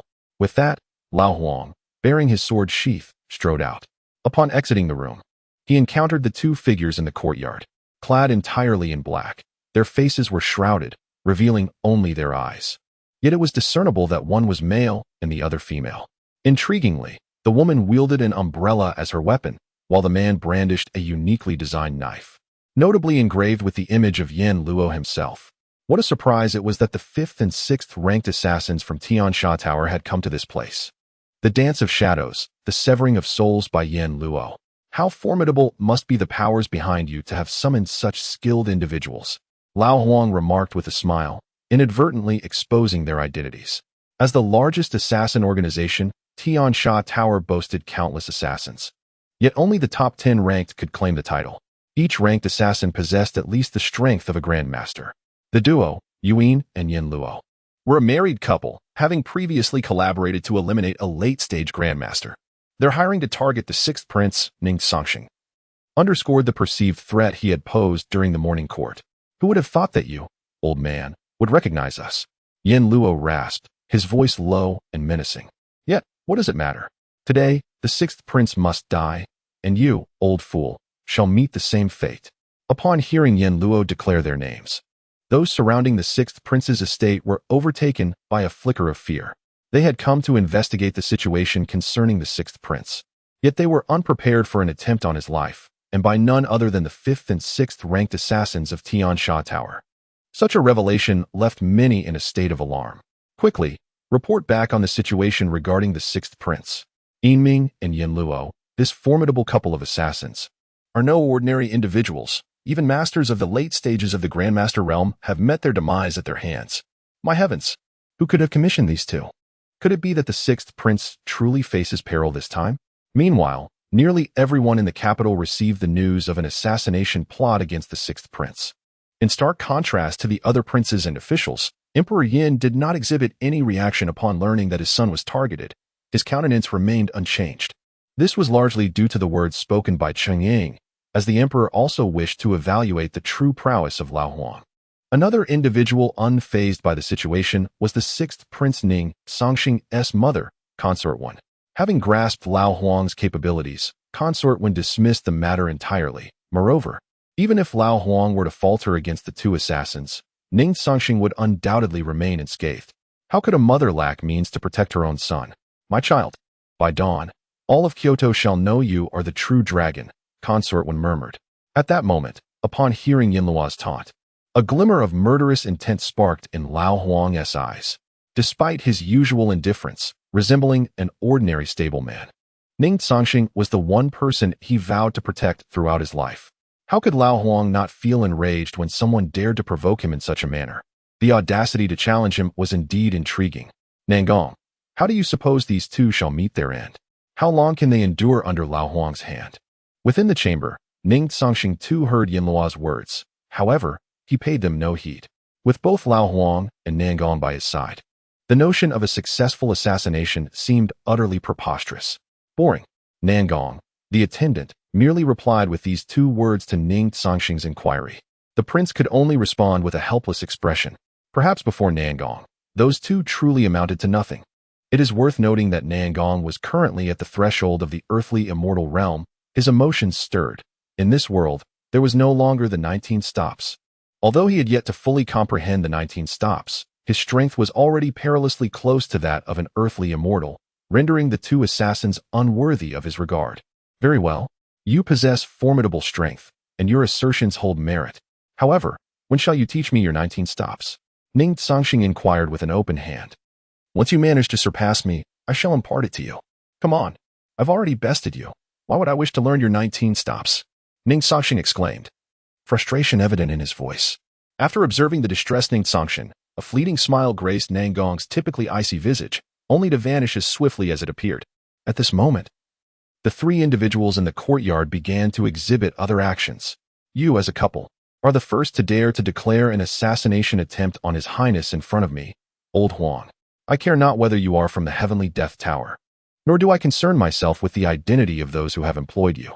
Today, your lives are forfeit to me, Old Huang. Rarely does Old Huang lose his temper. Ah, you, the old wretch, do you think highly of yourself? The number of those who can survive in the presence of my spouse and me is but a handful. Certainly not including you. Since you seek death, we shall oblige. First, we shall eliminate you, then proceed to slay Ning Cangsheng. Attack. Ethereal Dance. Yama Slash. Chapter 11. Sword 9, 6,000 miles. Before our eyes, ethereal mists enveloped the figure of Yu Ming, her silhouette ascending gracefully amidst the swirling fog.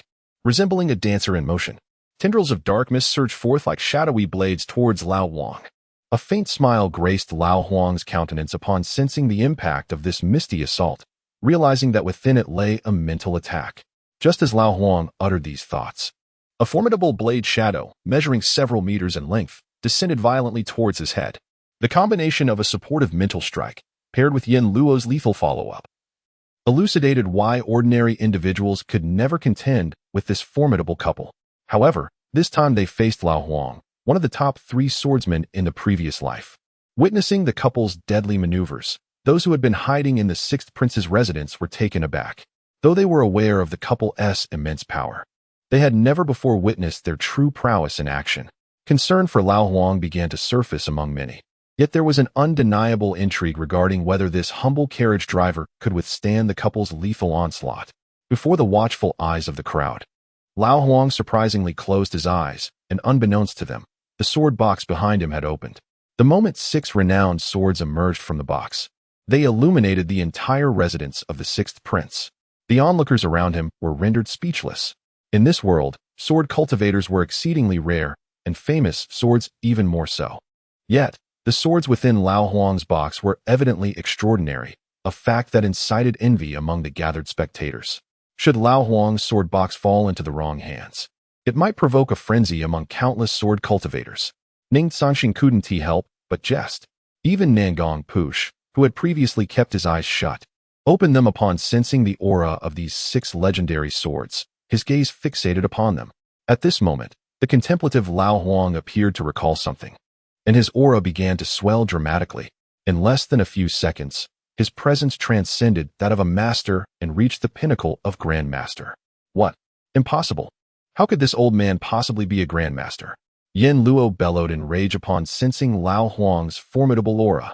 The surrounding spectators, upon hearing Yin Luo's outcry, were left in utter disbelief. The man they had perceived to be merely a carriage driver was, in fact, an indisputable grandmaster. To them, this revelation felt like a tale from the fantastical realms of dreams.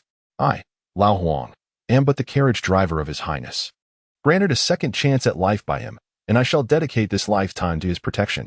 You two shall be my first victims, and I will employ my most powerful move to vanquish you. Sword 9, 6,000 miles. As Lao Huang's voice resonated, the six renowned swords soared into the air, cascading like a celestial river, illuminating the entire capital in brilliance, as if to etch the breathtaking scene of Kyoto into the very air. A flash of silver light darted through, and no one truly comprehended the unfolding events, only to hear two anguished cries. When the silver luminescence dissipated, two disheveled figures lay sprawled in the courtyard, bloodied and moaning, devoid of their former arrogance. The dark garments they wore were completely obliterated by that single strike, revealing their true identities. At that moment, old Huang reverted to his usual hunchback demeanor, his sword sheath long since closed and resting upon his back. He cast a mere glance at the two individuals, shook his head in resignation, and turned back to his chamber, seemingly indifferent to their plight. A drink of Huangjiu would be far more pleasurable. Age truly weighs heavily. After a few moments of activity, he felt utterly exhausted. Your Highness, do procure some Huangjiu for me. His voice resonated in the ears of all present. Upon hearing old Huang's words, the onlookers could only manage a wry smile, as if insulted. Haha, old Huang, while I cannot provide much, rest assured, there is plenty of Huangjiu at your disposal. Thank you, Your Highness. Listening to the exchange between the sixth prince and old Huang, the crowd had long since lost their joviality.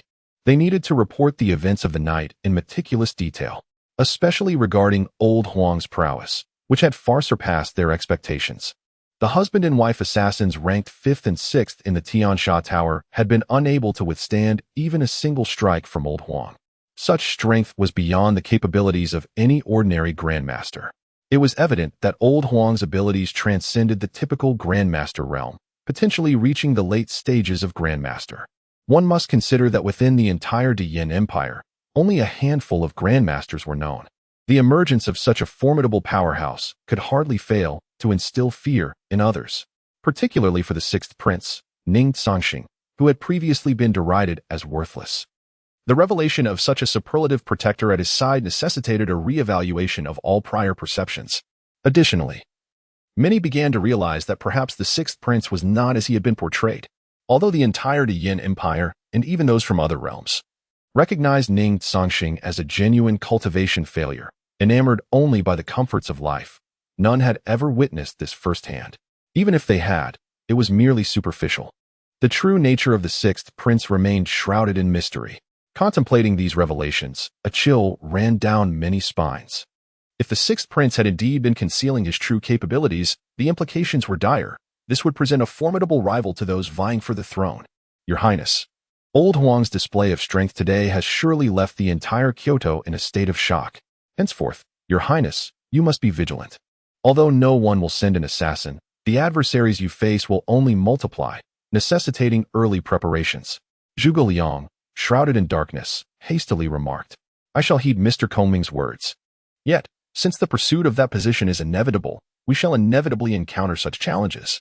With your esteemed presence, I possess the greatest trump card. Ning Cangsheng remarked with a smile. I shall not fail Your Highness's expectations. Chapter 12. The Mysterious Cavalry.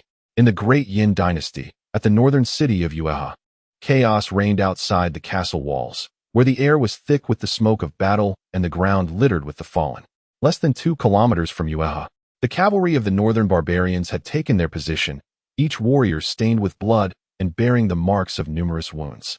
Upon the ramparts of Yueha, a man in his mid-30s gazed solemnly into the distance.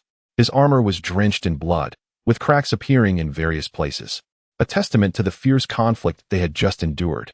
The brutality of the recent battle was unmistakable. General, you should take a moment to rest. We are here to defend, and considering the heavy losses on the part of the northern barbarians, They are unlikely to mount another assault anytime soon. One of his subordinates urged. The middle-aged man, the esteemed General Meng Hui, who commanded an army of 150,000 in the northern frontier, gently shook his head in response.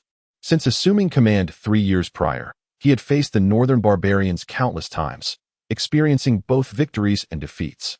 Yet today, an inexplicable sense of foreboding enveloped him. In the recent skirmish, he had sensed that the northern barbarians were fighting with an unprecedented ferocity, seemingly determined to seize Yueha at any cost. Such desperation had never been witnessed before, which was why Meng Hui felt that something was amiss. "Hanyu, what is the status of our casualties?" Meng Hui inquired. "General, the northern barbarians attacked with a frenzy. We suffered significant losses, with approximately 10,000 soldiers perishing. However, their losses were considerable as well, exceeding 20,000 cavalrymen." The deputy commander reported urgently. 10,000 soldiers? And that is with the advantage of our fortified walls. Had it not been for our advantageous position, the toll would have been far greater. Meng Hui exclaimed. "Hanyu, it is evident that the northern barbarians are intent on capturing Yueha with all their might. Something unexpected must have transpired among them. It is winter now, and their food supply is scarce. In previous years, they would only have harassed our border villages, never launching such a large-scale assault. There must be a deeper mystery at play here.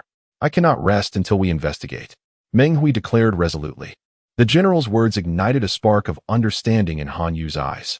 He, too, had sensed that something was amiss during the battle but could not articulate it. Now, with the general's insight, clarity dawned upon him. "General, you speak wisely.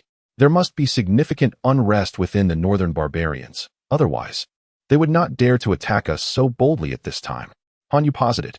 Before he could finish, Meng Hui issued a command. "Send scouts immediately to ascertain the situation among the northern barbarians." "Understood, General." As Han Yu concluded his remarks and prepared to address the situation, he was suddenly struck by a violent tremor reverberating through the ground. From a distance, a cacophony of war horses neighing echoed ominously. "General, could it be that the northern barbarians have launched another assault? I shall immediately order the troops to prepare for battle," Han Yu shouted fervently. "Wait a moment, Han Yu. Let us not jump to conclusions. The cavalry of the northern barbarians consists solely of light cavalry, which could not possibly create such an uproar. This is evidently heavy cavalry. Yet neither the northern barbarians nor our great yin possess such forces." Montai interjected calmly. As the sounds grew closer, Montai and Han Yu finally discerned the true nature of this heavy cavalry. However, incredulity filled their gazes, for this cavalry far exceeded their wildest imaginations. Each heavy cavalryman and their steed were clad in armor, leaving only their eyes exposed, the gleaming white armor dazzling in the sunlight, instilling both awe and dread. Though this contingent of heavy cavalry numbered merely around 10,000, Montai understood that even 100,000 troops would likely falter against them. "General, from whence has this heavy cavalry emerged? The aura of slaughter emanating from them is overwhelming. Are they here to attack us?" Han Yu inquired, trembling with apprehension. "I cannot say. However, the pressure this heavy cavalry exudes is immense. Regardless of whether they are friend or foe, we must prepare all soldiers for the worst," Montai commanded resolutely. At that moment, the heavy cavalry stationed beneath their city walls suddenly sprang into action. "By the decree of our Lord, the northern barbarians have invaded the borders of Great Yin and slaughtered its citizens. Such transgressions are unforgivable. Great snow dragon riders, advance and annihilate the northern barbarians, leaving no one alive. Kill." The leader's voice rang out, and the 10,000 great snow dragon riders charged towards the encampment of the northern barbarians without a glance back, their momentum causing the surrounding air to chill. Witnessing this spectacle, Montai, Han Yu, and the soldiers of Great Yin were left utterly dumbfounded. They had heard every word uttered by the great snow dragon riders. "General, could it be that this mysterious cavalry belongs to us, Great Yin? When did we ever possess such a formidable heavy cavalry? Moreover, I have never heard of the great snow dragon riders before. The leader's strength must surpass even yours, General," Han Yu exclaimed, astonished. It was not only Han Yu who felt this shock. Montai himself was equally astounded. As a master of the realm, though not at the pinnacle, he was confident that most late-stage masters would not stand a chance against him. Yet just moments ago, he felt no courage to engage the individual leading the charge. The enigmatic great snow dragon riders only fueled Montai's curiosity further. "General, please take a look." Upon hearing his subordinate's words, Meng Hui swiftly directed his gaze towards the encampment of the northern barbarians. To his astonishment, in less than 10 minutes since the white snow dragon cavalry had set forth, the entire camp lay in ruins. As far as the eye could see, at least 20,000 cavalrymen had been annihilated by the white snow dragon cavalry. Is this even human? Han Yu stammered in disbelief. Meng Hui, witnessing this scene, was equally taken aback, for the combat prowess of the white snow dragon cavalry had far exceeded his expectations.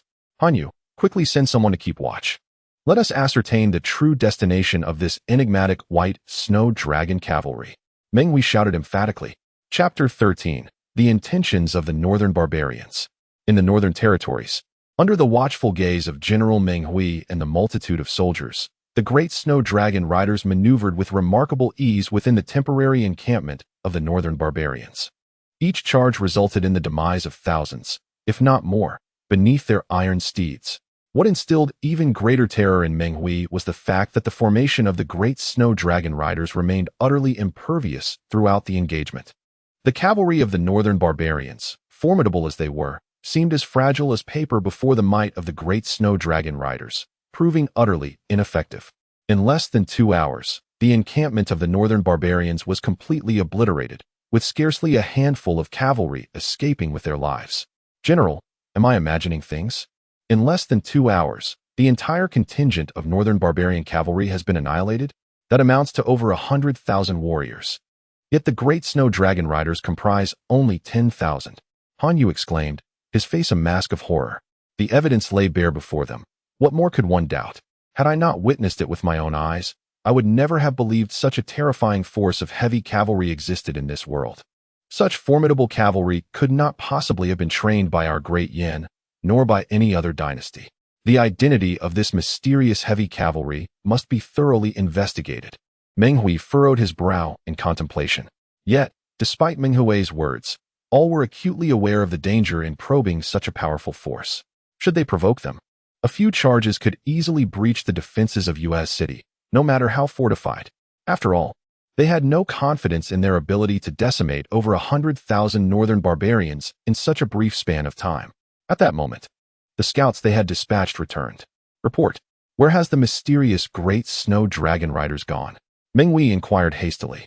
General, after slaughtering the northern barbarian cavalry, the great snow dragon riders have headed northward. It appears they are advancing into northern barbarian territory. The scout reported promptly.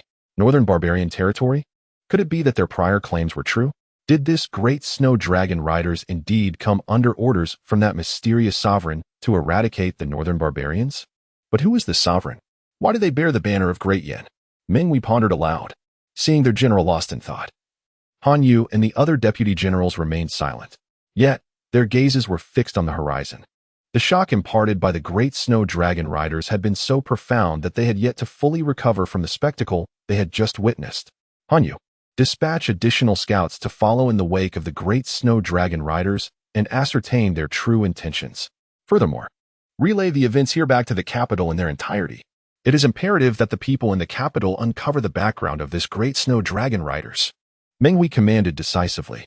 Yes, General. As the Mongolian forces prepared to relay matters concerning the northern front back to Kyoto, far away in Kyoto, Ning Cangsheng received reports from the great snow dragon riders. Your Highness, General Li has already led the great snow dragon riders in a massacre against the northern barbarians. It appears that the northern barbarians are indeed facing significant troubles. When the great snow dragon riders commenced their assault, the cavalry of the northern barbarians clashed fiercely with the Mongolian army, resulting in considerable casualties on both sides. However, these cavalrymen were ultimately annihilated by the great snow dragon riders, who are now advancing into the heartland of the northern barbarians, and we can expect news to arrive shortly. Meanwhile, General Li has conveyed that the Mongolian forces should be investigating the movements of the great snow dragon riders. After reviewing General Li's message, Old Huang reported to Ning Cangsheng, with Jing Si and the great snow dragon riders in our ranks, I have never felt concerned. Nonetheless, the recent actions of the northern barbarians are indeed perplexing. They have already dispatched an envoy to our great Yin, seeking a matrimonial alliance. Why then would they initiate a large-scale war against the northern front? What could the northern barbarians possibly be scheming? Ning Cangsheng pondered deeply. grappling with the true intentions behind the northern barbarians' actions. It is noteworthy that the invading forces numbered nearly 150,000 to 200,000, representing the elite cavalry of the northern barbarians. To muster such a significant portion of their military might for the conquest of US City is undeniably suspicious. Your Highness, what if the northern barbarians are acting out of desperation? A phrase from Zhuge Congming resonated within Ning Cangsheng, granting him profound insight. Congming suggested that the northern barbarians' true objective was the capture of US City, and the proposed matrimonial alliance was merely a ruse to exploit a temporal advantage in executing their plan. If my intuition serves me correctly, the northern barbarians must be grappling with substantial internal strife. Currently, it is winter in the northern barbarians' territory, and the numbers of cattle, sheep, and even warhorses succumbing to the cold are unimaginable. In such circumstances, they are unlikely to survive the winter. Their only recourse lies in the northern lands of Great Yin. Should they seize control of the northern front, they could endure the winter. Thus, the envoy's visit to Kyoto under the pretext of an alliance serves merely to distract us and conceal their true intent of swiftly capturing the northern territory. Zhuge Congming thoughtfully analyzed. Upon absorbing Zhuge Congming's insights, a glimmer of cold resolve flickered in Ning Cangsheng's eyes. The fact that the emperor had yet to formally receive the northern barbarians' envoy indicated that opportunities still remained. Moreover, the northern envoy remained oblivious to the fact that their cavalry had already been decimated by the great snow dragon riders. Therefore, regardless of the nature of their conspiracy, it was destined to be stillborn. The northern barbarians have indeed surprised me with their cunning approach. It seems there are indeed formidable figures within their ranks. Ning Cangsheng remarked with a cold smile. The great Khan of the northern barbarians is no ordinary individual, possessing the ability to subdue numerous tribes. He would have long met his demise without a modicum of skill. They hold a profound reverence for the principle of might. Zhuge Liang remarked with a smile. Might, you say? Tomorrow at the morning court, this prince is eager to witness how they uphold the supremacy of the strong. Ning Cangsheng retorted with a cold smile.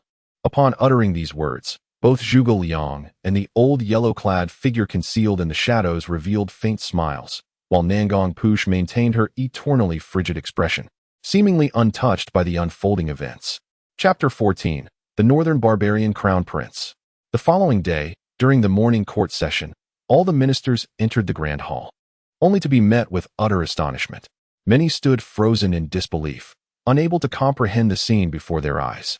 For there, in the hall, stood none other than the sixth prince, Ning Cangsheng. It is well known that in the Great Yin dynasty, any prince over the age of 16 is permitted to attend the morning court and discuss state affairs. Yet, despite having reached this age, the sixth prince had never participated in the morning court, save for the one instance when he was compelled by the emperor. It was this very reason that left the ministers in such shock upon witnessing the prince's unexpected appearance, particularly given the recent events at the sixth prince's residence, which had become the talk of the entire capital. The revelation of Lao Huang's status as a grandmaster had circulated widely, leading many to believe that Ning Cangsheng was the most enigmatic of all the princes. In fact, numerous ministers speculated that the sixth prince had begun to vie for the supreme position. Sixth brother, it truly is a rarity to see you take the initiative to attend the morning court after all these years. This is indeed a remarkable occurrence. Since you are here, you should take the opportunity to learn. It will undoubtedly prove beneficial in the future. The first prince, Ning Tianqian, gently patted his shoulder. Ning Cangsheng held deep respect for his elder brother. In his eyes, although the first prince was often stern towards his younger siblings, he harbored no ulterior motives, and his reputation among the common folk of the capital was exemplary. Thank you, brother. I will be mindful, Ning Cangsheng replied with a smile. However, just as Ning Cangsheng concluded his words, a displeased snort echoed through the hall. Without needing to turn around, he recognized the source of the sound as his second brother, Ning Wenjie. Throughout their upbringing, Ning Wenjie had never regarded him as a true brother, and in his eyes, Ning Cangsheng's existence was nothing short of an obstacle.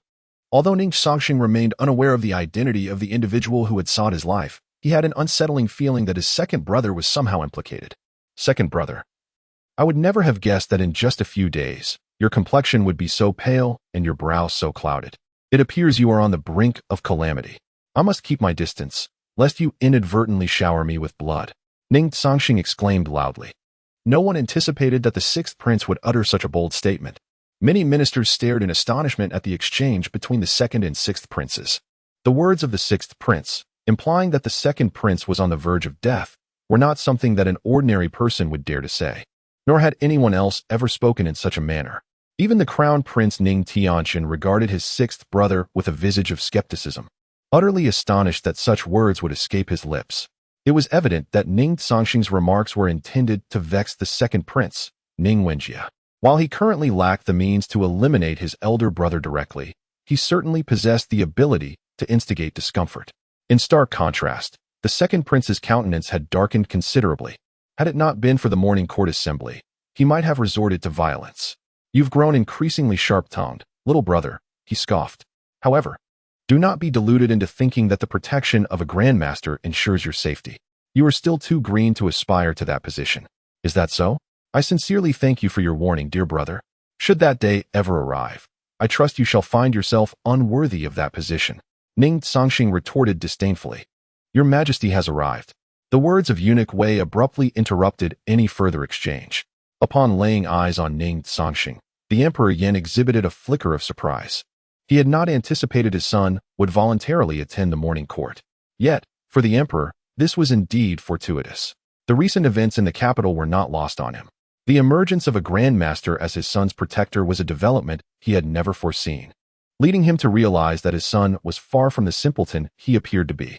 Coupled with the words of concubine 1, the emperor understood that the sixth prince's declaration of contention for the throne was not mere bravado. In the emperor's mind, it was natural for princes to vie for the throne, provided they refrained from committing fratricidal acts. He would not interfere as long as his sons adhered to this principle. Now, he awaited to see the measures they would employ in their pursuit of power, announced the northern barbarian envoys. With eunuch Wei's declaration, a contingent of 15 from the northern barbarian delegation entered the grand hall. "We pay our respects to His Majesty, the Emperor Yan." One young envoy, approximately 25 years of age, performed a customary bow befitting his people. However, such an act was perceived as a slight by the dignitaries of Dian. "Impudent northern barbarians! You dare to stand before His Majesty without offering a kneeling salute," the second prince, Ning Wenjie, rebuked. Yet, the second prince's words fell on deaf ears among the northern barbarians. "I am Tuobahi, crown prince of the northern barbarians. You are merely the second prince of Dian. Until His Majesty speaks, your words hold no weight," the young man retorted with a sneer. In a single, succinct statement, Tuobahi rendered the second prince, Ning Wenjie, utterly speechless. The courtiers covertly supporting the second prince could only shake their heads in resignation upon witnessing this scene. Tuobahi's earlier display had effectively overshadowed the second prince, highlighting a stark disparity in their respective strengths. What these courtiers failed to realize was that the leader of the northern barbarian delegation was none other than their own crown prince, a revelation that took them completely by surprise. Foolish. Meanwhile, Ning Cangsheng observed his elder brother's eagerness to step forward and showcase his abilities, only to be met with a harsh rebuttal, prompting him to roll his eyes in exasperation. Chapter 15. The Northern Barbarians Seek the Northern Protectorate. At this moment, the countenance of the Flame Emperor was decidedly grim. On one hand, he was incensed by Tuobahi's dismissive words, which blatantly disregarded the prestige of the great Yan. However, more significantly, his ire was directed towards his second son. If he sought to make a name for himself, then he ought to utterly vanquish the opponent. Yet now, he had been countered by a mere utterance, bringing disgrace upon the great Yan. "Your Majesty," Tuobahi declared, "it is well known that the great Yan upholds a hierarchy of respect. Today's encounter suggests otherwise. I, Tuobahi, as the crown prince of the northern barbarians, represent not only my people, but also their formidable army of 500,000. How can the second prince of the great Yan exhibit such disrespect? Does he truly think so little of our mighty force? If this is the case, then I shall take my leave. Furthermore, I must inform your Majesty that our army of 200,000 is already poised at US City. This elite cavalry is the finest of our troops. I wonder how long the northern General Meng Hui can withstand their might."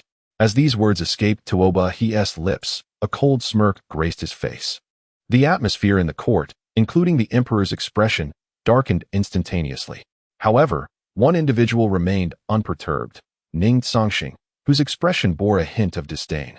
He had already received word regarding the northern barbarians' advance on US City.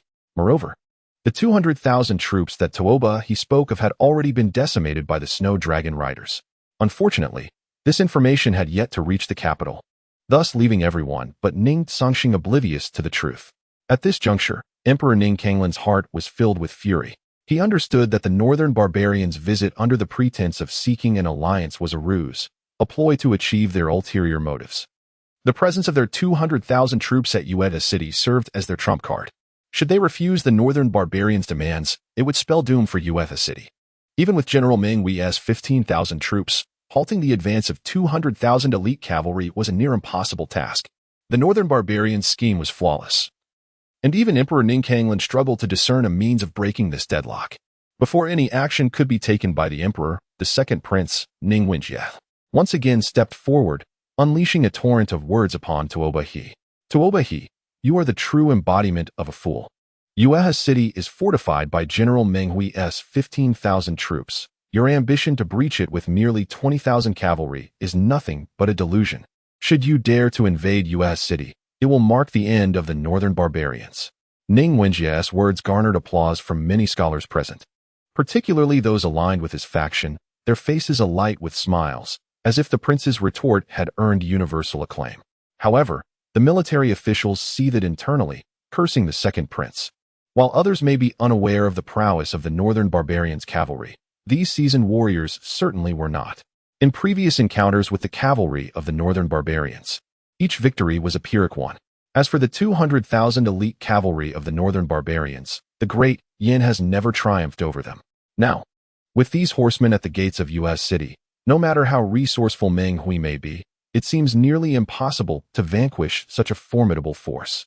Many military leaders sighed in resignation, believing that Ueda City was already doomed to fall. The world claims that His Majesty, the Emperor of Yin, possesses unparalleled wisdom and martial prowess. Yet little did they anticipate the presence of such a foolish prince. Surely, the Emperor must be acutely aware of the true might of our elite cavalry. General Meng Hui is indeed valiant. But can he truly withstand the assault of our 200,000 elite horsemen? Your Majesty, our northern barbarian delegation has come to Great Yin under the pretense of a marriage alliance. If Your Majesty is reluctant to part with the 10th princess, we would be willing to forego this union in exchange for a single request, remarked Tooba he with a composed demeanor. After Tooba he finished speaking, many began to comprehend the implications. The ostensible purpose of their visit was a marriage alliance, but it was merely a fade. The true objective was about to be revealed. What request?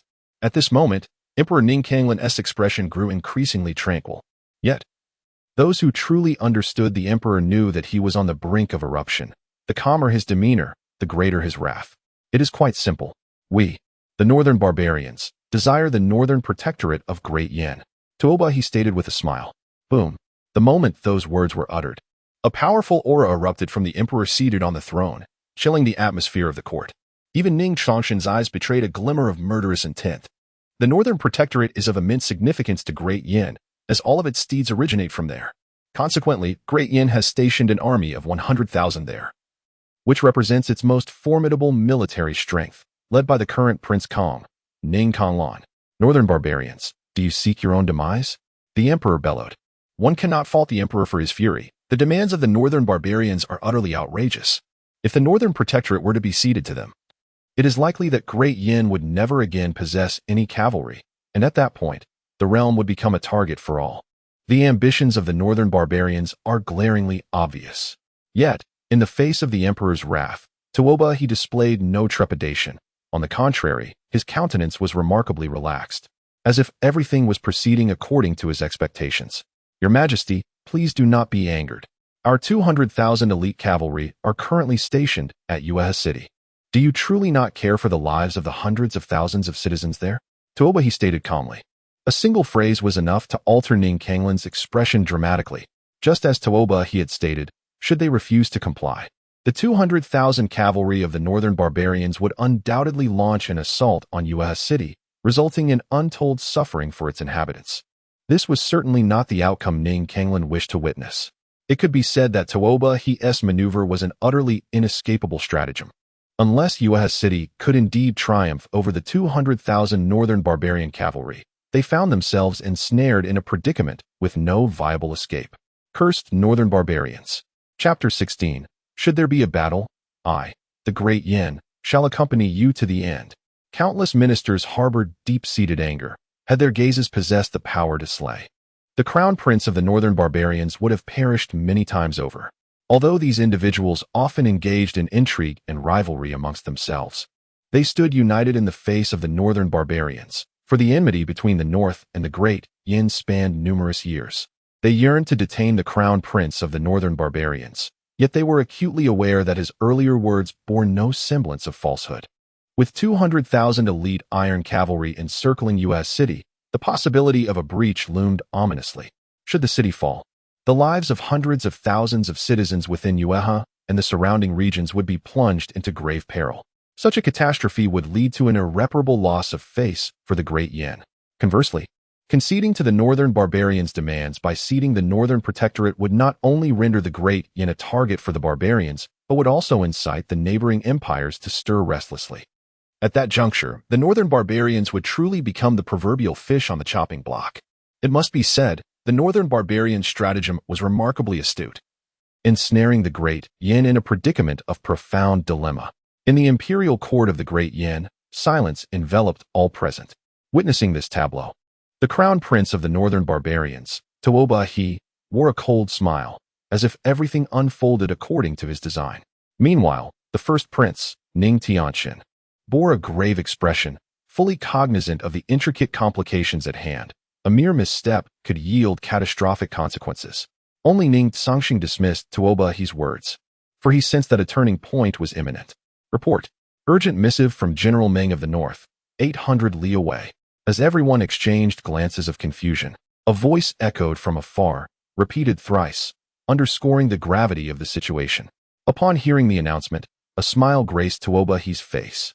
Your Majesty, it appears this is a plea for help from General Meng.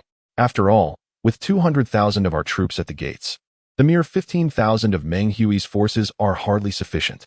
Tuoba remarked with a smirk. Humph. Upon hearing Tuoba's taunt, a glint of murderous intent flickered in the eyes of Emperor Yin, Ning Cangsheng. At that moment, his heart brimmed with fury towards the Northern Barbarian envoy, his desire to eliminate them reaching a boiling point. He surmised that the content of the urgent missive must surely be a cry for help from Meng Hui. Yet, regardless of the circumstances, he could not stand idly by while over 1 million innocent lives in the northern territories fell victim to the iron hooves of the Northern Barbarians. Should such a tragedy occur, he, as Emperor Yin, would willingly abdicate in favor of a more capable ruler. Convey the message. A single word revealed the Emperor's profound unease, even hinting at a touch of panic. Your Majesty, this is the battle report from the general. Upon hearing the words of the messenger, Emperor Yin Huang Ning Cangsheng displayed a flicker of dissatisfaction on his face. However, he was unaware that this was a deliberate instruction from General Meng Hui, who deemed the matter concerning the enigmatic cavalry to be exceedingly significant. Before fully grasping the situation, he preferred to keep it from the knowledge of others. After all, the Meng family had always been loyal to the great Yin dynasty, serving as the most trusted family of each emperor throughout the ages. Meanwhile, Eunuch Wei promptly seized the letter from the messenger, hurrying to the emperor's side, where he presented the battle report with both hands. Despite the emperor's inner discontent, his trust in Meng Hui compelled him to accept the report and read its contents. Within mere seconds, the emperor rose abruptly from his dragon throne, his expression filled with incredulity, his body and hands trembling with excitement. This scene alarmed the ministers present, who had never witnessed such a reaction before. Since Emperor Yin Huang Ning Cangsheng ascended to the throne, he had never exhibited such a demeanor, which served as the true source of their unease. However, Tuoba, observing the emperor's reaction, mistakenly believed that the battle report was a plea for assistance from General Meng Hui. Your Majesty, it appears that General Meng Hui is well aware that our 20,000 elite cavalry are not a match for you. Thus, he is seeking aid from the imperial capital. Your Majesty, this validates my earlier assertions. Tuoba proclaimed with a hearty laugh. In response to Tuoba's arrogance, several individuals in the room harbored glimmers of murderous intent. At that moment, a slight smile graced Emperor Yin Huang's lips. It seemed the Northern Barbarians were indeed intent on seizing Ueha City. In that case, let me assure you, neither the Northern Protectorate nor the Northern Frontier will fall into your hands. If it is war you desire, the great Yin shall stand resolute. Emperor Yin Huang Ning Cangsheng declared with formidable authority. The impact of the emperor's words left Tuoba he momentarily stunned. According to their plans, either the Northern Protectorate or U.S. City was destined to come under their control, allowing them to weather the winter and resume hostilities with the Great Yin in the spring.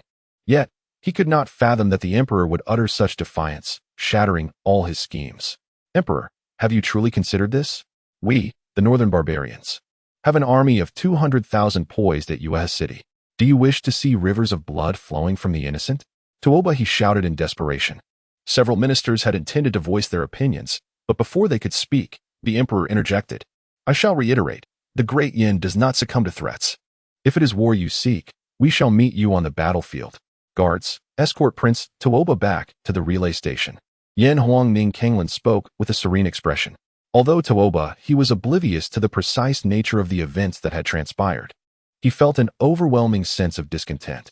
They had arrived at the final stage, so close to success, only to witness it all crumble at the last moment. He was determined to uncover the truth without delay, suspecting that it lay concealed within the battle report from Menghui.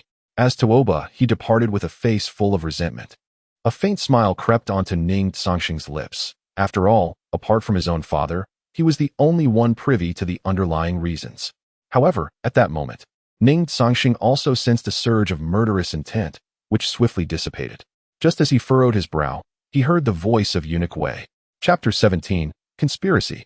The Emperor has summoned the Duke of Qin, the Right Chancellor, and the Minister of War, Master Fan, to the imperial study.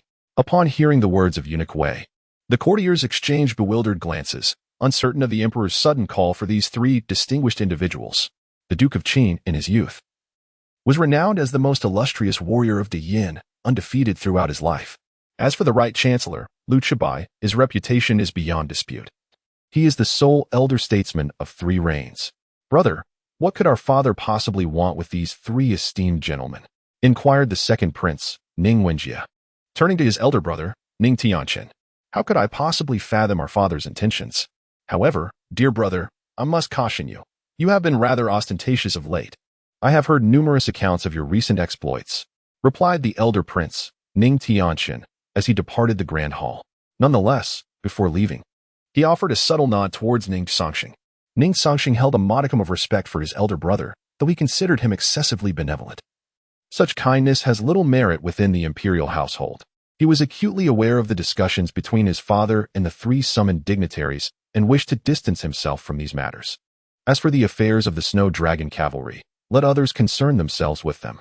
Yet, as he exited, the second prince's sinister gaze lingered upon him. Regrettably, Ning Cangsheng had never directed his attention towards him throughout the encounter. Your Majesty, may I inquire as to the purpose of summoning us 3 old ministers? Asked the Duke of Qin, Qin Xiong, without delay. He was a valiant general of the Yin, once on par with the renowned General Menghui of Menghui. Although the latter had withdrawn from the military and distanced himself from courtly affairs. Master Qin, this is the intelligence relayed by Menghui. Please, take a look, said Eunuch Wei, presenting the battle report to the 3 men. Upon witnessing the annihilation of the Northern Barbarians' army of 200,000, the expressions of the Duke of Qin and his companions were filled with fervor. Their hearts had been heavy with anxiety when Tuoba had previously broached this topic in court. Yet, as they perused the report in its entirety, their countenances grew gravely somber. Your Majesty, could this truly be the case? Is it possible that Menghui has erred? How could a mere 10,000 cavalrymen decimate 200,000 of the elite northern barbarians in a mere 2 hours? Questioned Minister of War Fan Wenjiu, his face a mask of astonishment. Though the Duke of Qin and Right Chancellor Liu Chibai remained silent, their expressions betrayed a lingering skepticism regarding the veracity of these claims. The northern barbarians have long been heralded as a nation of horsemen, their cavalry's combat prowess undeniably supreme. If even they were to be vanquished by this enigmatic heavy cavalry, the other surrounding dynasties would stand no chance against such formidable forces. Significantly, apart from the northern barbarians and the Great Wei, the other dynasties lack any semblance of heavy cavalry. Our great Yin has aspired to establish a heavy cavalry for the past 5 years, yet has met with failure. The cultivation and training of heavy cavalry are far more arduous than that of regular cavalry, necessitating a staggering increase in both financial and material resources. I am acutely aware of Meng Hui's disposition. If the battle report states thus, it undoubtedly signifies the existence of a heavy cavalry numbering in the thousands. The title Great Snow Dragon Cavalry is indeed imposing. Fan Wenjua, I entrust this matter to your ministry. Ensure that the investigation into this mysterious heavy cavalry is conducted with utmost urgency. The revelation of such a clandestine force within our great Yin dynasty is undoubtedly fraught with ulterior motives. The Yin Emperor's expression remained impassive. Meanwhile, the Minister of War, Fan Wenjua, felt a considerable unease. After all, apart from the enigmatic guards surrounding the Emperor, all other military forces must be registered with the Ministry of War. The emergence of this previously unheard-of Great Snow Dragon Cavalry, with such astonishing combat capabilities, could hardly fail to incite the Emperor's wrath. Should this situation be scrutinized further, it is likely that my own life would be in jeopardy. Beside him, the Right Chancellor, Liu Qingbai, had remained silent from the outset, leaving his thoughts an enigma. This matter is known only to the three of you. Until further inquiries are completed, the existence of the Great Snow Dragon Cavalry must remain confidential. Otherwise, you three are surely aware of the consequences. The Yin Emperor, Ning Cangsheng, spoke coolly. The three dignitaries understood the Emperor's intent and nodded solemnly. However, whether they would divulge this information was not lost on the Emperor. It was merely a warning extended to them. While they deliberated, the third prince, Ning Baifeng, arrived at a secluded estate on the outskirts of the imperial capital. This estate lay some distance from the capital itself, completely enveloped by trees, rendering it a hidden gem known to few. As the third prince stepped into the estate, a middle-aged man, approximately 40, approached him directly. Your Highness, all that you require has been prepared and is ready for immediate action, the man said with a smile. Are these individuals trustworthy? After all, Tuoba he is the crown prince of the northern barbarians and resides at the state guest house. Eliminating them all is no simple task, the third prince inquired coldly. Hearing his words, the middle-aged man chuckled softly. Rest assured, Your Highness, such an event shall never recur. This time, in addition to the assassins from the Heavenly Fiend Tower, experts from the Iron Blade sect, the Moon-Watching Sword clan, and the Horizontal Forging sect, numbering over a dozen, will join forces to ensure absolute success. The middle-aged man declared with unwavering confidence. Well done. This prince eagerly anticipates your promising news. The third prince replied, nodding slightly. Dear elder brother, second brother, and the sixth brother, allow me to present you with a grand surprise this time. I hope you will all cherish this unexpected delight. I am also curious to see how you will respond to such circumstances. Ning Baifeng murmured to himself. Chapter 18, Assassination. In the capital of the Great Yin, at the state guest house, a sense of urgency permeated the air. Master, what on earth is happening? Our plan was supposed to be foolproof. Why has Ning Cangsheng become so resolute, utterly contrary to our expectations? Tuoba he inquired, his expression betraying his dissatisfaction as he gazed at the elderly figure before him. The old man's countenance remained as calm as water, devoid of any visible emotion in response to Tuoba he's words. Unbeknownst to many, Tuoba he's mentor, the Grand Master of the Northern Barbarians, Shu He Chatai, had accompanied the Northern Barbarian delegation to the Great Yin, concealing his true identity amidst the entourage.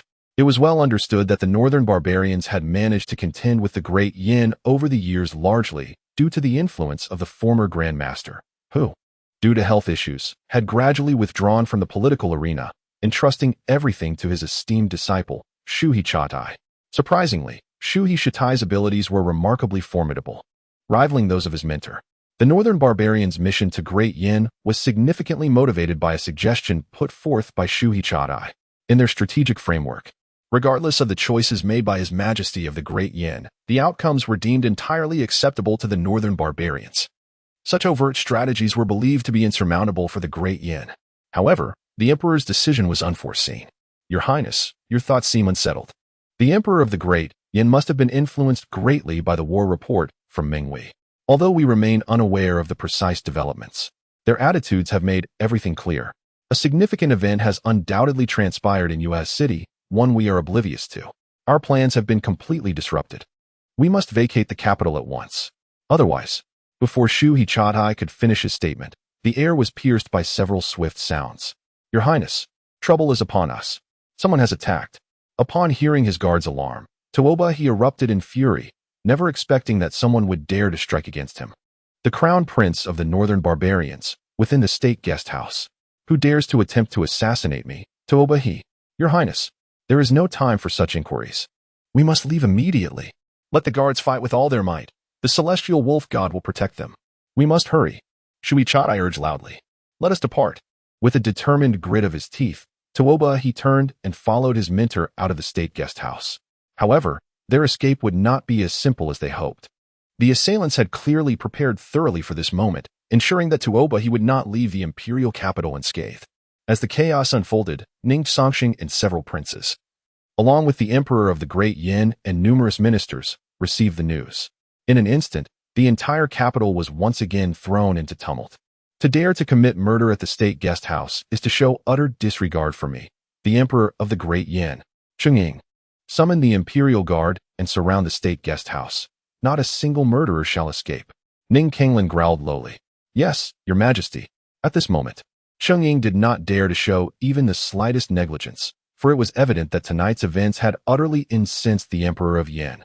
He knew all too well the significance of the state guest house. To commit murder here was to dismiss the entire Great Yin with contempt. After Cheng-ying departed, an endless killing intent flashed in the eyes of Emperor Ning Cangsheng. Insha, do you have any insight into who orchestrated tonight's events? The emperor inquired coolly. Is there truly no answer in your majesty's heart? Suddenly, a shadow draped in black appeared at Emperor Ning Cangsheng's side, speaking in a hoarse voice. Entirely shrouded in a dark cloak that obscured his features, this figure was none other than Insha, the leader of the Black Dragon Guard. They are impatient. I am still alive, yet they have begun to covet this position. Truly, the heartlessness of imperial families rings true. Insha, investigate and uncover the puppeteer behind this. The emperor commanded. Understood. The shadow then vanished without a trace. At this moment, Emperor Ning Cangsheng gazed into the distance, a faint smile gracing his lips, leaving one to wonder what thoughts occupied his mind. Your Highness, with such a significant event unfolding, should we not go and see? After all, your Majesty entrusted you with the task of receiving the Northern Barbarian envoy, and should anything befall them, the responsibility will undoubtedly fall upon you. Lao Huang remarked to Ning Cangsheng. In response to Lao Huang's words, Ning Cangsheng merely smiled gently. Mr. Kongming, do you believe I ought to handle this matter? Ning Cangsheng inquired with a smile. Is it not the case that your Highness already possesses your own answer? Many within the Great Yin dynasty would wish for the Northern Barbarian envoy's demise, yet it could never be your Highness. I believe your father understands this very well. However, should the Northern Barbarian envoy truly perish in the imperial capital, it would undoubtedly pose some trouble for you. Zhuge Kongming replied with a knowing smile. Indeed, who knows how many desire the Northern Barbarian envoy's demise within the capital? My brothers have likely been harboring such thoughts for some time. Yet, I never anticipated that someone would dare to take action. This is tantamount to courting death. Nevertheless, it may be for the best, as this incident is likely to have roused my father's ire. In times like these, doing nothing may be the wisest course of action, Ning Cangsheng remarked calmly. Your Highness's talents are unmatched in the realm. Upon hearing the words of the two, the elder Huang seemed to comprehend the situation, offering no further comment and silently tending to the barbecue nearby. As for Nagongpush, he remained as indifferent as ever, exuding an air of boredom that left Ning Cangsheng utterly speechless. Who exactly are you? I am the crown prince of Baiman. Do you dare to lay a hand on me? Do you not believe that my Baiman army will annihilate you? Prince Toba-he, covered in wounds, roared in fury. Haha, once you arrive in hell, you will discover our true identities. Do not squander time, swiftly eliminate them. Otherwise, when the Imperial Guards arrive, we shall be unable to escape. The leader clad in black sneered. Kill. Chapter 19, A Public Outcry. The following day, within the Imperial Court, as all the ministers beheld the countenance of Emperor Yin, a profound silence enveloped the assembly. The news of the attack on the Northern Barbarian envoy at the state guest house had reached them immediately, and upon learning this morning that the entire envoy had been slaughtered, many were struck with astonishment, particularly at the demise of the Northern Barbarian crown prince. It is often said that in times of war between nations, envoys must not be harmed. Yet here they stood, confronted with the grim reality that the entire Northern Barbarian delegation had perished within the confines of their own state guest house, marking an immense disgrace for the Great Yin. You are all aware of the events that transpired last night, are you not? Emperor Yin inquired coolly. However, not a single courtier dared to utter a word. They were acutely aware that the emperor was consumed with rage. To speak out now would likely invoke his wrath. Witnessing their collective silence, the fury within Emperor Ning Cangsheng was on the verge of eruption. Excellent. Excellent. It appears that none of you are aware of this matter. The illustrious state guest house of the Great Yin has been besieged by a band of nefarious ruffians, resulting in the annihilation of the entire northern barbarian entourage. As courtiers of the Great Yin, your ignorance of such a grave incident is nothing short of ludicrous. Qing Ying imprisoned every last one of them in the Tiong prison. If someone dared to commit murder within the state guest house last night, is it not reasonable to fear that they may come to my chambers tonight? Tell me, what are you all doing? Ning Cangsheng thundered. Please, your majesty, quell your anger. It is our incompetence. Witnessing Ning Cangsheng's wrath, all the courtiers, save for a few princes, promptly knelt, their voices rising in a chorus of apologies. They had initially hoped to evade the situation, yet it was evident that Emperor Ning Cangsheng was unwilling to grant them any leniency this time.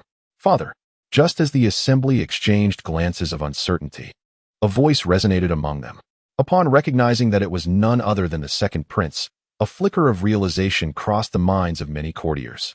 The Right Chancellor, Liu Qingbai, also grew solemn, for he had been resting when the massacre of the northern barbarian envoy occurred, and thus was entirely unaware. It was precisely for this reason that he had not conferred with the second prince on a countermeasure. Now, witnessing the second prince step forward, an ominous premonition stirred within him. What do you wish to say, second brother? Father, I believe this incident must be connected to the sixth brother. The second prince, Ning Wenjie, boldly asserted. Fool!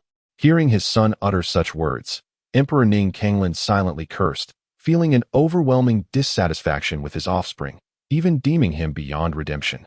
Apart from Emperor Yan, the Right Chancellor Liu Qingbai is equally concerned.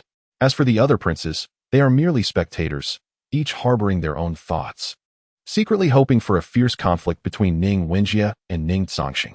The remaining courtiers dare not express their opinions too freely. Everyone is aware of the discord between the second and sixth princes, yet none anticipated the second prince's urgency in articulating such remarks under these circumstances. Some shook their heads lightly, deeming the second prince a complete fool. Second brother, do you have any justification for your words? Ning Cangsheng inquired with a calm demeanor. Your Majesty, the northern barbarians have come this time regarding the matter of the 10th sister. However, my sixth brother is highly dissatisfied with this situation and has even made such remarks. Everyone knows that the sixth brother shares a close bond with the 10th sister. Now that the northern barbarian delegation has been attacked, it is only natural for him to harbor suspicions. Furthermore, Your Majesty entrusted the task of receiving the northern barbarian delegation to the sixth brother, yet to my knowledge, he has shown no interest in them whatsoever. Since the northern barbarians have taken residence at the state guest house, the sixth brother has never once visited them, which is indeed suspicious. Ning Wenjie hastily added. The second prince believed his earlier assertions were well-founded, yet he remained oblivious to the icy glint in Emperor Yan's eyes. Even the first prince, Ning Cangsheng, shook his head in resignation. As the eldest brother, he certainly aspired to the position of crown prince. However, he did not wish for his younger brothers to resort to such extremes against one another, nor did he desire to witness fratricidal conflict. Clearly, the second prince's words had greatly displeased Ning Cangsheng. Sixth brother, do you have any explanation for what your second brother has said? Upon hearing his father's inquiry, Ning Cangsheng felt utterly speechless. He could not fathom what was going through his second brother's mind, suspecting it was something beyond mere foolishness. Father, I believe it would be prudent to send someone to investigate whether this second brother of mine is truly your biological son. What kind of imbecile could utter such statements? Indeed, I am quite displeased with the northern barbarians' proposal for a marriage alliance with the 10th sister. Yet, everyone knows that this so-called alliance is merely a facade. The northern barbarians are driven by ambition, harboring grand designs. Moreover, your Majesty has already dealt a significant blow to them at this moment. I would be utterly bored to take action against those like Tuobahi. While my second brother may be foolish, I am not. Ning Cangsheng retorted. Sixth brother, use silence. A fool should refrain from speaking, lest they taint the air. Ning Cangsheng showed no leniency towards his second brother. Since the latter had already made a move, it was only fitting for him to retaliate. Otherwise, he would not be Ning Cangsheng. Many courtiers were amused by the sixth prince's remarks. Merely due to the presence of the Flame Emperor, they dared not express a laugh, suffocating in discomfort. Sixth brother, Wenjie is your second elder brother. How can you speak so coarsely? Ning Cangsheng hastily interjected. Eldest brother, it is not my intention to insult anyone, but the words he uttered earlier are utterly nonsensical. Just because I oppose the union, it does not mean I would resort to eliminating the Tuoba clan. What kind of reasoning is this? Furthermore, does my father not know the extent of my household? I retired early last night and was completely unaware of these events. Had it not been for old Huang's revelation this morning, I would remain oblivious to the magnitude of what occurred last night. Father, whether anyone departed from my residence last night can easily be confirmed through investigation. This will serve to vindicate my innocence. Ning Cangsheng proclaimed loudly. Chapter 20. Establishing the Supervisory Department.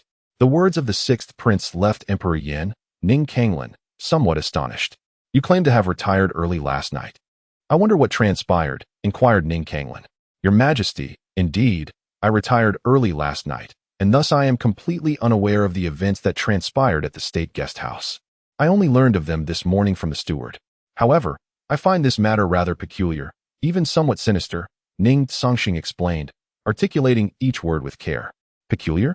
Sinister? Upon hearing his son's remarks, a glimmer of curiosity flickered in Emperor Ning Cangsheng's eyes. He was eager to understand his son's perspective on the matter, especially given the numerous surprises Ning Cangsheng had presented him with recently.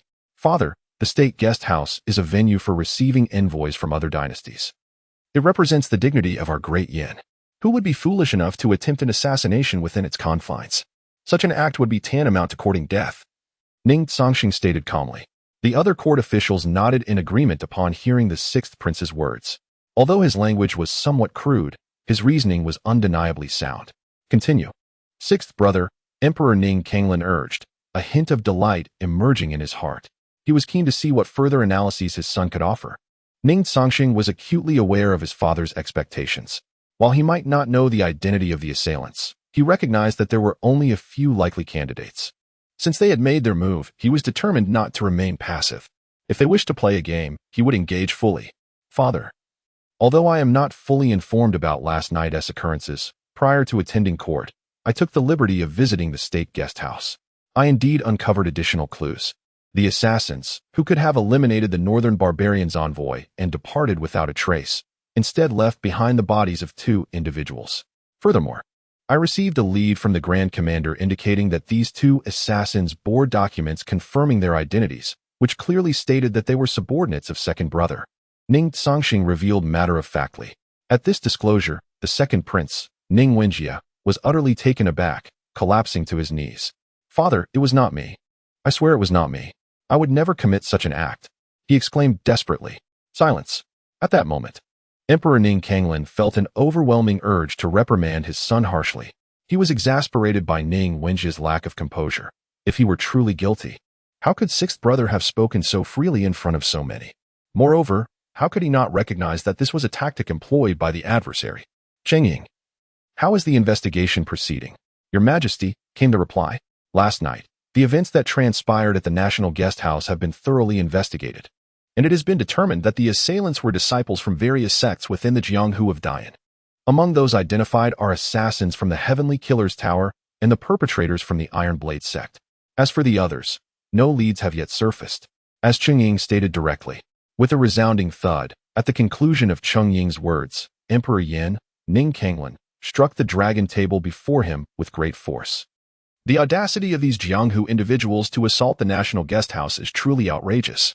A profound lesson must be imparted to them, making it clear that the majesty of the Dayan court is not to be trifled with. Henceforth, the establishment of the Martial Supervision Department is hereby announced, tasked with overseeing the martial artists of the Jianghu across the realm. In the kingdom of Dayan, there is no room for these Jianghu practitioners to create chaos. Lao Lu, you shall be responsible for the Martial Supervision Department. Within half a month, the investigation into the National Guest House incident must be resolved, regardless of which sect is involved. They must pay the price. Dismissed. After delivering this proclamation, Emperor Yin, Ning Cangsheng, exited the Grand Hall. At that moment, all the court officials turned their attention to the sixth prince, Ning Cangsheng, astonished that His Majesty had entrusted the Martial Supervision Department to him.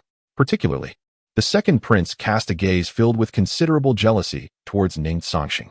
As for the instigator of this affair, the third prince, his animosity towards Ning Cangsheng reached a boiling point. Should an opportunity arise, he would likely be the first to strike. Those present were not fools. They understood the immense power that the martial supervision department wielded. Originally, the sixth prince held no significant standing within the court, yet in recent days, the perspective of several generals in the military towards him had shifted dramatically. With the addition of the martial supervision department, the sixth prince would undoubtedly stand on equal footing with the other princes in the court, a prospect that none of the other princes wished to see. However, Ning Cangsheng felt far from elated about this so-called reward from his father. Instead, he found himself somewhat displeased. Ignoring the other court officials, he strode directly out of the grand hall, eager to confer with Zhuge Kongming regarding matters of the martial supervision department. My prince, it appears that His Majesty has begun to harbor suspicions. Moreover, Chang Ying's presence at the National Guest House this morning was likely orchestrated by His Majesty. Intended for you to witness everything, Zhuge Kongming remarked with a calm analysis. Upon hearing Zhuge Kongming's assessment, Ning Cangsheng quickly grasped the implications. He had never underestimated his father, the emperor. For over 20 years since ascending the throne, he had adeptly maintained control over all affairs of the Dian, even those concealed matters of which the princes were entirely oblivious. Moreover, none of these individuals are truly aware of the extent of hidden power that resides within their sovereign's grasp.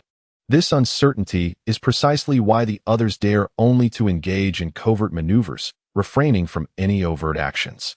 It seems that my recent activities have aroused my father's suspicions. The establishment of the Supervisory Martial Affairs Bureau has likely been a scheme in his mind for some time. However, the current circumstances have hastened its inception. The reason I have been appointed to oversee this bureau is, in essence, a test set forth by my father. Ning Cangsheng chuckled lightly, saying, Your Highness, once you choose to enter the fray, such a scene is inevitable. Since His Majesty has bestowed this opportunity upon us, we must seize it. Indeed, the martial world of Great Yin has become rather tumultuous. The chivalrous have overstepped their bounds, transgressing the limits of propriety. The voice of Zhuge Kongming also reached Ning Cangsheng's ears. Chapter 21. Commander Jiang Wan of the Jinyue. A hero violates the law through martial prowess. Master Kongming spoke rightly. If that is the case, let us proceed with vigor. Ning Cangsheng remarked lightly. Ding dong. The system detected that the host was in distress and has issued a temporary mission. Take charge of the supervision of martial affairs, establish the Jinyue of the supervision of martial affairs, and conduct a thorough investigation into the murder incident at the State Guest House. Reward, 500 Jinyue. Does the host accept the mission? At that moment, the voice of the system echoed in Ning Cangsheng's mind. Upon hearing the system's task, a glimmer of delight appeared in his eyes. He had been troubled by the lack of personnel, and unexpectedly, the system bestowed upon him such a substantial surprise. This was akin to a timely gift from heaven for Ning Cangsheng. Moreover, these were the illustrious Jinyue, more than sufficient to deal with these adversaries. System, I accept the mission. Congratulations, host, on accepting the mission. 500 Jinyue have been successfully allocated, awaiting your summons. Your Highness, there is a person named Jiang Wan requesting an audience outside. This individual is formidable, having reached the late stage of Grand Master. Furthermore, the 4 companions accompanying him are also not to be underestimated, possessing master-level strength. At this moment, Lao Huang suddenly appeared before Ning Cangsheng, his expression grave. Although Jiang Wan was not Lao Huang's match, the sudden emergence of such a grand master, along with 4 masters, certainly indicated that they were not mere trifles. Hence Lao Huang would exercise extra caution. Lao Huang, they are my people. Let them in. Ning Cangsheng urged promptly. As you command, Your Highness. Upon hearing Ning Cangsheng's words, Lao Huang's serious demeanor instantly returned to normal. After a while, Lao Huang led Jiang Wan along with the 4, Qing Long, Baihu, Zhu Ke, and Xuan Wu, to Ning Cangsheng's side. Jiang Wan pays his respects to Your Highness. Upon seeing Ning Cangsheng, Jiang Wan and the other 4 immediately knelt in homage. Rise. Thank you, Your Highness. Observing Jiang Wan and the others, Ning Cangsheng felt immense joy within. He was exceedingly aware of the capabilities of the Jinyue. Placing these individuals in the supervision of martial affairs was indeed a case of overqualification. However, now that Ning Cangsheng was in charge, it was imperative to have loyal allies at his disposal to accomplish any tasks. Moreover, since his somewhat neglectful father had entrusted him with the supervision of martial affairs, the subsequent matters were solely at Ning Cangsheng's discretion. Jiang Wan, from this moment forth, established the Jinyue of the supervision of martial affairs. You shall be the commander of the Jinyui, and the four of you will serve as the regional pacifiers. Additionally, you are to gather the remaining Jinyui from this location. Ning Cangsheng stated calmly. Understood, Your Highness. Given that Jiang Wan and his companions were summoned through the system, their loyalty to Ning Cangsheng was unquestionable. There was no need for concern regarding other matters. Even if any ulterior motives existed, with Lao Huang and Nangong pushed by Ning Cangsheng's side, Jiang Wan and his companions would undoubtedly find themselves at a disadvantage. Your Highness, what is our task this time? Jiang Wan inquired hastily. Last night, the entire northern barbarian delegation at the National Guest House was slaughtered, and it has been confirmed that the perpetrators were individuals from the Jianghu martial world of Dian. Besides the Heavenly Slaughter Tower, there is also the Iron Blade sect, while the affiliations of the other sects remain unknown. Once the Jinyui gather, their foremost priority must be to thoroughly investigate the assailants from last night. Furthermore, Jiang Ruan, you shall personally handle matters concerning the Iron Blade sect, Ning Cangsheng instructed. Upon hearing Ning Cangsheng's words, Jiang Ruan immediately comprehended the gravity of the situation. Subsequently, he departed the residence with his companions, the Qilong, without delay. Your Highness. The commander of the Jinyui is no ordinary individual. Although he concealed his aura remarkably well, one could still perceive his decisive and ruthless nature. Zhuge Kongming remarked in the shadows. What is your opinion of this individual, Mr. Kongming? Entrusting the Ministry of Supervision to him should pose no issues, correct? Ning Cangsheng inquired with a smile. It is indeed commendable to have such a person by your Highness's side. However, he is not a person to be underestimated. His ambitions are formidable, and he may prove challenging to manage. Your Highness must exercise caution. Zhuge Kongming's voice reached Ning Cangsheng's ears. Hearing Zhuge Kongming's words left Ning Cangsheng profoundly astonished. It is worth noting that those summoned possess no memories of their past lives and are strangers to one another. Yet, in just one encounter, Zhuge Kongming was able to discern Jiang Ruan's character so thoroughly. In this regard, few could match his insight. Thank you for your guidance, Mr. Kongming. I shall certainly heed your counsel. Ning Cangsheng bowed deeply to Zhuge Kongming. Your Highness, you are too kind. I feel undeserving of such praise. While Ning Cangsheng and Zhuge Kongming conversed, numerous factions within the imperial capital witnessed the scene of Jiang Ruan and his four companions exiting the sixth prince's residence. Although they were unaware of the identities of Jiang Ruan and his companions, they could sense a palpable aura of menace emanating from them. This alone led those surveilling to conclude that Jiang Ruan and his companions were not to be trifled with, prompting them to relay the information promptly. Your Majesty, according to the reports we received, 5 individuals have just departed from the sixth prince's residence, and their identities remain unknown, yet their strength is undoubtedly formidable. Notably, the leader appears to be a Grand Master, at least on par with my own prowess. Cheng Ying promptly conveyed the gathered intelligence to the Emperor. What did you say? There is a Grand Master beside the sixth prince? The news left Emperor Yin momentarily speechless. It is well known that both in Dian and other dynasties, the number of Grand Masters is exceedingly scarce. Typically, a mere master can establish their own sect. Yet now, a second Grand Master has emerged by his son's side. An astonishing revelation that undoubtedly left Emperor Yin in a state of shock. Your Majesty, the information must be accurate. It seems that the other families in the capital and numerous princes are likely already aware of this news. The sixth prince truly is. Although Cheng Ying did not finish his statement, how could Emperor Yin be oblivious to the meaning behind his words? It appears that the sixth prince harbors some unknown secrets. Cheng Ying, you must immediately go to the sixth prince and inform him that I have already chosen the location for the Jianwu division. He must investigate the matters concerning the state guest house within half a month. I am eager to see just how many secrets he is still concealing. Ning Cangsheng also commanded. Yes, Your Majesty. Cheng Ying then turned and departed from the imperial study. Insha, how is the investigation proceeding? Chapter 22. The Sword Enthusiast of the Xie Family. A shadow clad in black materialized beside Emperor Ning Cangsheng of the Yin dynasty. Your Majesty, the situation appears to be far more intricate than we had presumed. The assailants on the northern barbarian envoy last night were not only assassins from the Heaven's Kill Tower, but also disciples from the Iron Blade sect and the Moonwatching Sword School. Furthermore, I have uncovered the involvement of individuals from the Horizontal Refining sect. This sect has not seen any disciples emerge in the martial world for 5 years. It is perplexing why they would act now. The voice of Insha reached the Emperor's ears. Humph.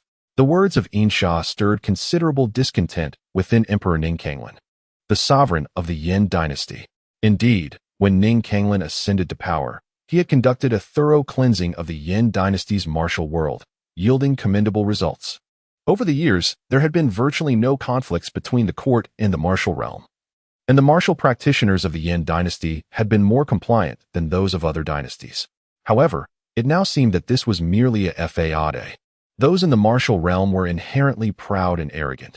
Compelling their submission was an improbable endeavor. After all these years, this group is once again stirring restlessly. Rather than remaining in their domain, they insist on meddling in court affairs.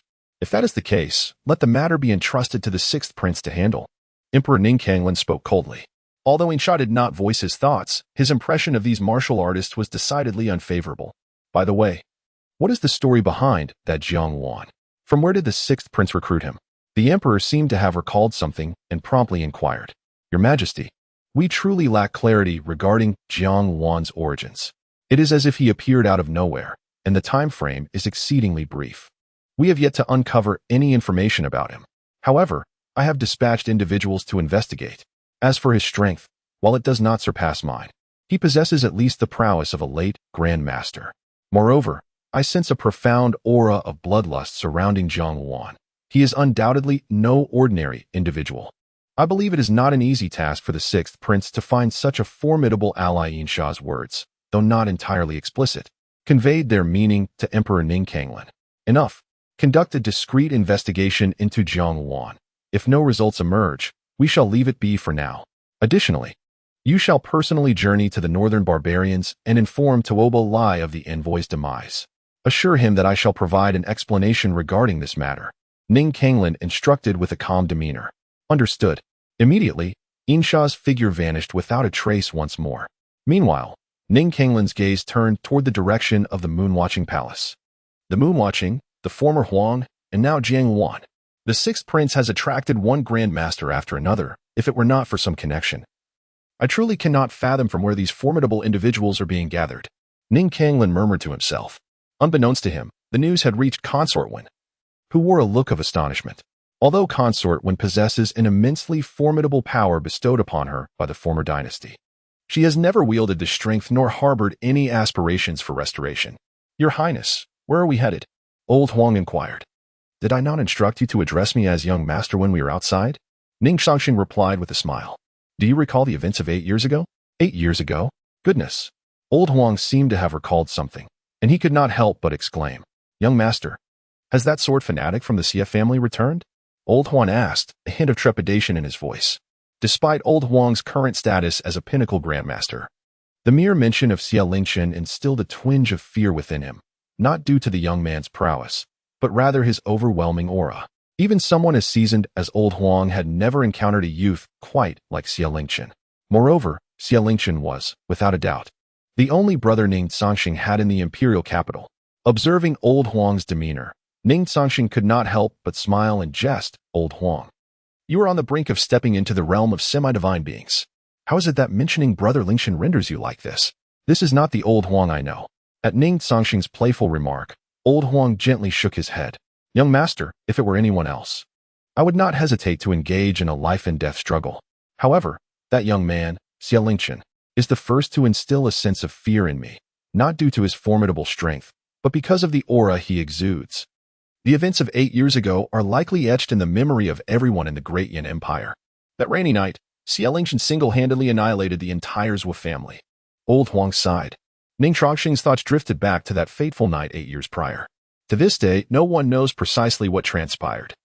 All that is known is that Xie Lingchen, armed with a single sword, slaughtered the entire Zhuo family estate. That night, the Zhuo residence was awash in blood.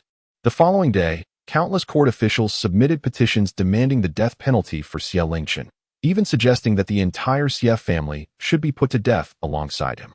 However, with the intervention of the Xie family's elder and Xie Lingchen's master, the matter ultimately dissipated, albeit with the stipulation that Xie Lingchen would not be permitted to return to the imperial capital for 5 years.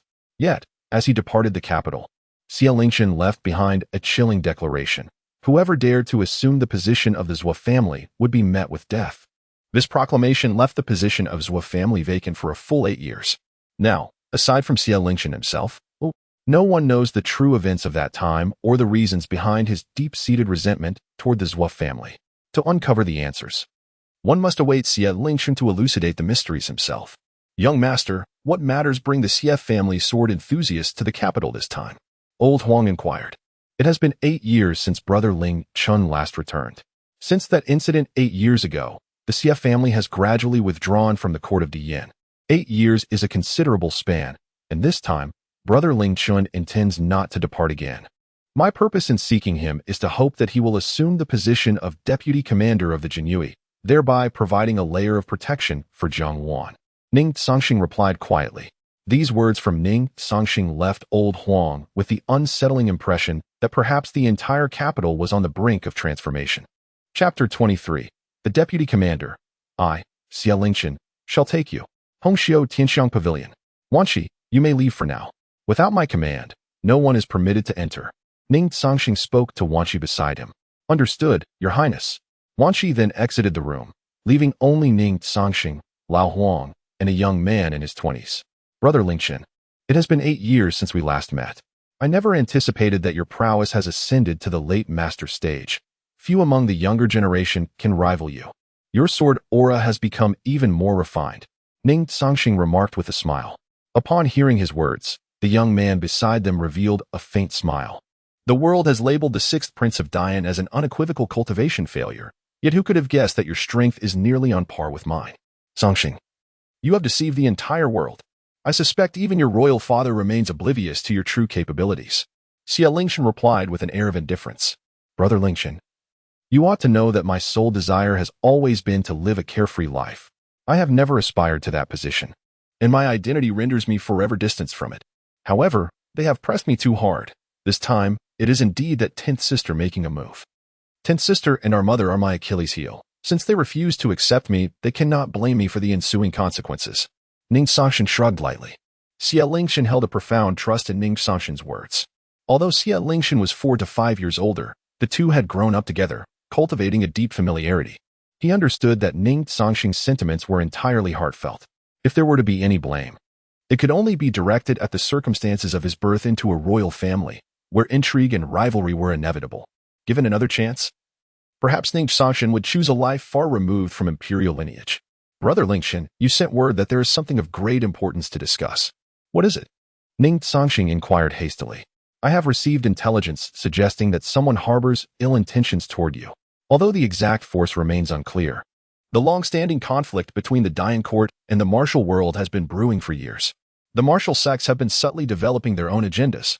Furthermore, your brothers maintain clandestine connections with various sects, which raises my concerns for your safety. It is fortuitous that I have not returned for 8 years. Thus, I seize this opportunity to re-enter the imperial capital, Xie Lingsheng explained. At this moment, Ning Cangsheng furrowed his brow, as he had not heard of such matters. Lao Huang, have there been any unusual movements in the imperial capital recently? Ning Cangsheng asked. None, Lao Huang replied. Upon hearing this, Ning Cangsheng found the situation increasingly perplexing. He had great faith in the abilities of the shadow guards. If there were no disturbances in the capital, it could only imply one thing. Those who wished to act against him were not within the city. It was even possible that these orders had yet to reach the imperial capital. Brother Lingsheng, from where did you acquire this information? Ning Cangsheng inquired. I am uncertain of the exact source, for I overheard a disciple of the sword sect mentioning it inadvertently. Moreover, they explicitly mentioned your name. Our sword sect has never involved itself in courtly matters, yet its disciples often traverse the world. Perhaps they stumbled upon this news unintentionally. Regardless of its veracity, you must prioritize your safety during this period. Although these martial artists do not typically engage in particularly vile actions, their methods are insidious and difficult to guard against. One misstep could lead to dire consequences, Xie Lingsheng remarked. Ning Cangsheng found merit in Xie Lingsheng's words. The contemporary martial world of Dian is utterly transformed from what it was 2 decades prior. His father had conducted a thorough purge, leaving a lingering resentment among the populace. His sudden rise could render him a target, an eyesore for those harboring grievances. Should these martial artists decide to take action against him, as Xie Lingsheng suggested, they would employ any means necessary. Brother Lingsheng, I shall remain vigilant regarding this matter. However, I have come today to request your assistance. Since you are not returning, why not directly join the supervisory martial department? Ning Cangsheng proposed with a smile. The Supervisory Marshal Department? Just days ago, the National Guest House was ambushed, resulting in the demise of the Northern Barbarian envoy, including the Northern Barbarian Crown Prince Tuobahi and the National Master Shui Chadai. The Imperial Guards have confirmed that the perpetrators were from the Heavenly Kill Tower and the Iron Blade sect, though the involvement of any other factions remains unclear. Consequently, my father, in a fit of rage, has mandated the establishment of the Supervisory Marshal Department and entrusted this task to me. I recognize this as a test from my father, yet I have no alternative but to comply. I have already established the Embroidered Uniform Guard within the Supervisory Marshal Department to specifically address this incident, and the commander of the guard has already been appointed. Thus, I wish to invite you, Brother Lingshan, to assume the role of deputy commander. Ning Cangsheng elaborated. Upon hearing this explanation, Xia Lingshan fell into contemplative silence. By all accounts, the sword sect is part of the Dian martial world. However, it is distinct from other sects in that it forbids any entanglement in court affairs, with expulsion from the sect as the penalty for violation.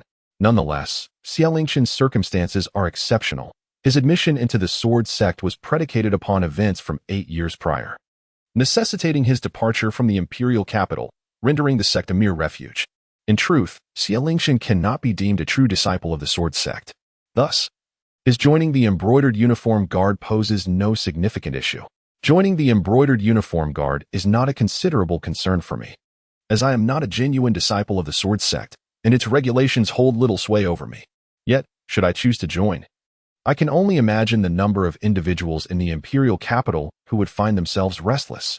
Are you not concerned about those who might seek to trouble you? Xia Lingshan inquired. Haha. If I were to fear trouble, I would have declined when the emperor entrusted me with the supervision of the Martial Affairs Bureau. I merely wish to observe how many in the capital harbor intentions against me, and how many wish for my demise. Ning Cangsheng laughed heartily. Upon hearing these words, a glimmer of brilliance sparked in Xia Lingshan's eyes. Excellent. Since you are unperturbed, I shall not have any reservations either. I, Xia Lingshan, shall claim the position of deputy commander of the Jinhui. Subsequently, the two exchanged knowing glances and burst into hearty laughter. Brother Lingshan, may I inquire about something? After a prolonged silence, Ning Cangsheng spoke. You wish to know what transpired back then, do you not? Xia Lingshan replied. Chapter 24. The Emergence of the Jinhui and the Annihilation of the Iron Blade Sect. Lingshan, although we remain ignorant of the events that transpired all those years ago, I have known you since childhood and I am well aware of your character. Were it not for the grievous actions committed by the left chancellor, I believe you would never have resorted to such measures. Your reluctance to share the truth about those events is indeed for my own good. However, dear Lingshan, you are my sole brother in the imperial capital. I wish to prevent any further occurrences of such distress. If possible, I implore you to elucidate the events of that fateful time. Taking a deep breath, Ning Cangsheng addressed Xia Lingshan. In that moment, he was not the sixth prince, nor was Xia Lingshan merely the sword enthusiast of the Xia family. They were simply brothers. Sensing the sincerity in Ning Cangsheng's words, Xia Lingshan appeared somewhat moved. It is not yet the right time. However, I promise that one day I shall reveal the truth to you, Xia Lingshan replied softly. Very well. I eagerly await that day when the truth shall be unveiled. In just a single day, the news of Xia Lingshan's return to the imperial capital and his appointment as the deputy commander of the Jinhui in the supervisory office spread throughout the city. Upon learning of this development, the expressions of the princes and noble clans were filled with disbelief. Their astonishment did not stem from skepticism regarding the news, but rather from the profound psychological impact that Xia Lingshan had left upon them. From a young age, Xia Lingshan was heralded as a prodigy of the sword, and as he matured, he earned the title of sword enthusiast. By the age of 15, he had already attained the initial stage of mastery. All of these accolades attest to his extraordinary talent. Yet what chilled them to the bone was the notorious incident in which Xia Lingshan single-handedly slaughtered the entire left chancellor's residence. At that time, countless court officials clamored for Xia Lingshan's execution, yet due to the intervention of the Xia family's ancestors and the presence of an elder from the sword sect, the matter was ultimately laid to rest. Consequently, Xia Lingshan was punished with a 5-year exile from the imperial capital. Many had begun to forget about the Xia family's sword enthusiast, who would have anticipated his sudden return. Now, he had not only re-entered the imperial capital, but had also joined the supervisory office as the deputy commander of the Jinhui. This outcome was one that countless individuals wished to avoid. The presence of a sixth prince was already a source of trepidation. And now with the return of the Xie family's sword enthusiast, alongside the power of the supervisory office, it seemed the imperial capital was poised to be engulfed in turmoil once more. As the discussions regarding the handling of this situation ensued, an explosive piece of news reached the imperial capital. At the moment this news broke, everyone was left utterly astounded. Indeed, the revelation was even more shocking than Xie Lingchen's enlistment in the supervisory office. The newly established Jinhui of the supervisory office had proceeded directly to the Iron Blade sect, demanding the surrender of those responsible for the attack on the state guest house and the murder of the northern barbarian delegation. However, how could the Iron Knife sect so easily surrender the culprit? There was hardly any entanglement. The Jinhui acted decisively against the Iron Knife sect. Initially, many believed that a stalemate might ensue between the two parties, but once the confrontation began, it became evident that the battle was overwhelmingly one-sided. Particularly, the leader of the Iron Knife sect, a formidable master at the late stage of the Grandmaster realm, was astonishingly vanquished by the Jinyui's commander, Jiang Wan, in a single strike. Furthermore, the 4 provincial governors of the Jinyui displayed remarkably formidable prowess, all being experts in the Grandmaster realm. It is crucial to note that the Iron Knife sect is not a mere mundane sect. Although it lacks a Grandmaster-level powerhouse, besides the sect leader, there are 3 other Grandmaster-level experts. Yet, before the Jinyui, they were utterly powerless. This fierce battle left countless spectators trembling, revealing the true might of the Jinyui. In the royal palace, within the imperial study, Your Majesty, this is the complete account of the Jinyui's assault on the Iron Knife sect. According to the intelligence relayed by the imperial guards, a total of 500 Jinyui participated in this operation. Moreover, the weakest among them is at least of the 8th rank, with over 108 experts among them.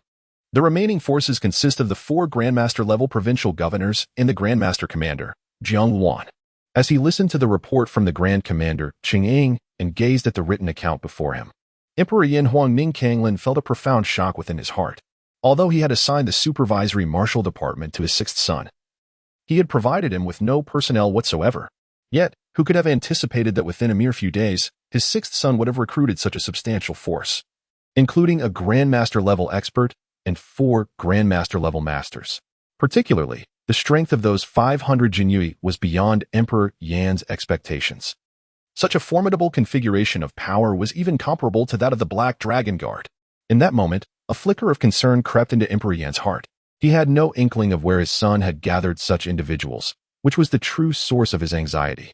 Moreover, he was entirely unaware if his 6th son had any other hidden cards up his sleeve. Enough. You may leave, Emperor Yin Huang Ning Cangsheng said, somewhat vexed. Yes, Your Majesty. Once Cheng departed from the imperial study, Emperor Yin stood up from the dragon throne, his expression notably grave. Old fool, do you think there might still be other powerful allies by my 6th son's side? If he truly were to rebel, what should I do? The emperor queried, addressing the eunuch Wei by his side. Upon hearing these words, eunuch Wei immediately knelt down. Your Majesty, this old servant has heard nothing.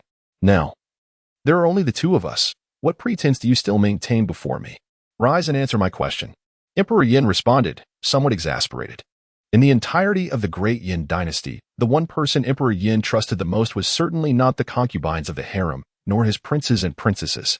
Even the hidden assassins could only rank 2nd. Before us stands the esteemed eunuch Wei, the most trusted confidant of Emperor Yin, Ning Cangsheng. Since the ascendance of Emperor Yin to the status of crown prince, over 3 decades have elapsed during which eunuch Wei has faithfully served at his side without a single misstep. Your Majesty, the 6th prince is not of that ilk. Though this old servant cannot fathom the sudden transformation of the 6th prince, his affection for the 10th princess assures me he would never commit such an act. Eunuch Wei hastily interjected. You, old fool, certainly have a way with words. Ning Cangsheng shot him a sidelong glance. Hey, if I were to inform you that tomorrow morning, during court assembly, someone would undoubtedly seize the opportunity to challenge the matter of the Jinyui, would you believe me? Ning Cangsheng unexpectedly remarked. Your Majesty, what do you mean? However, Emperor Yin did not elaborate further. Instead, a hint of a mysterious smile graced his countenance.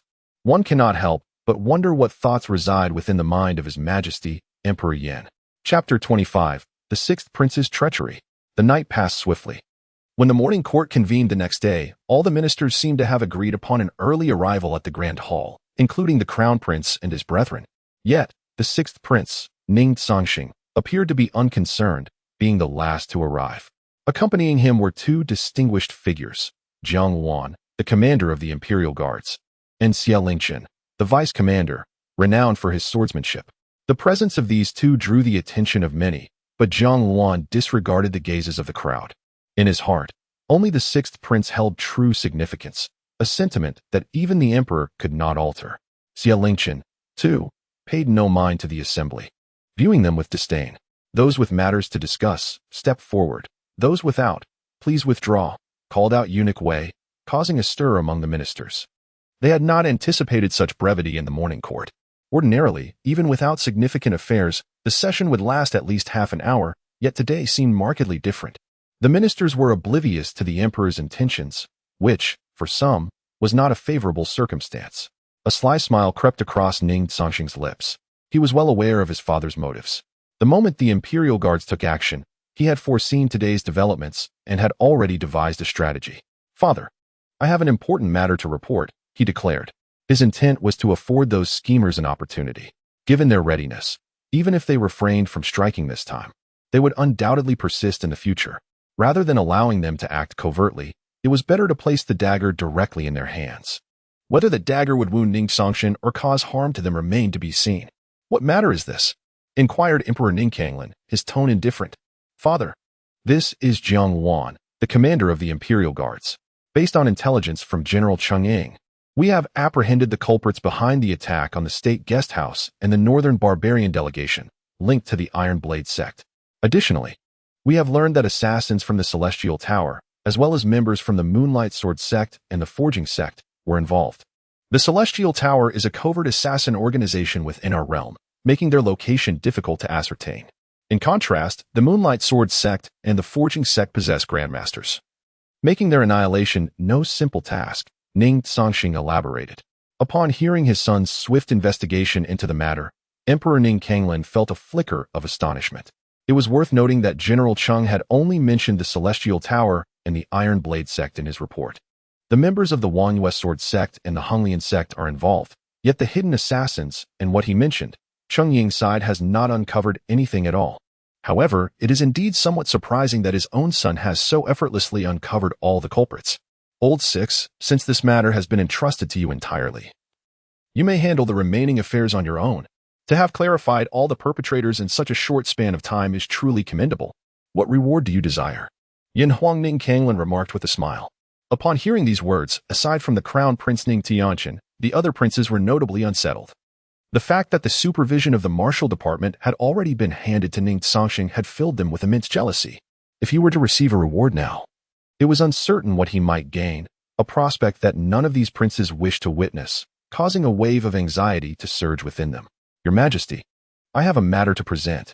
Before Ning Cangsheng could speak, a voice resonated in the ears of all present. Upon seeing the speaker, many faces shifted in expression. The individual who stepped forward held a significant identity. Although he was merely the Deputy Minister of Justice, his family background was formidable, being one of the four great families of the Great Yin dynasty, the Chao family. "What business do you have, Minister Chao?" Yin Huang inquired calmly. "Your Majesty, I suspect that the sixth prince is plotting rebellion," Deputy Minister of Justice Chao Kenong declared outright. Boom. At the utterance of his words, an eerie silence enveloped the court, interrupted only by the sound of heavy breaths, with several gazes directed sharply at Chao Kenong. The Minister of Justice, Li Wenfan, felt a chill in his eyes, astonished that his subordinate would make such a statement in court, which could only be seen as a betrayal. Although everyone was aware of the situation, it was absolutely impermissible to voice such claims in front of the emperor. This was tantamount to courting death. "Oh, you claim that Old Six is rebelling. Do you have any evidence?" A slight smile graced Ning Cangsheng's lips. "Your Majesty, the martial department was just established by your decree, yet within less than a day. The sixth prince has already formed the martial department as Imperial Guards. Moreover, there are over 500 of them. If these were not men cultivated by the sixth prince long beforehand, it would be impossible to accomplish this in such a short time.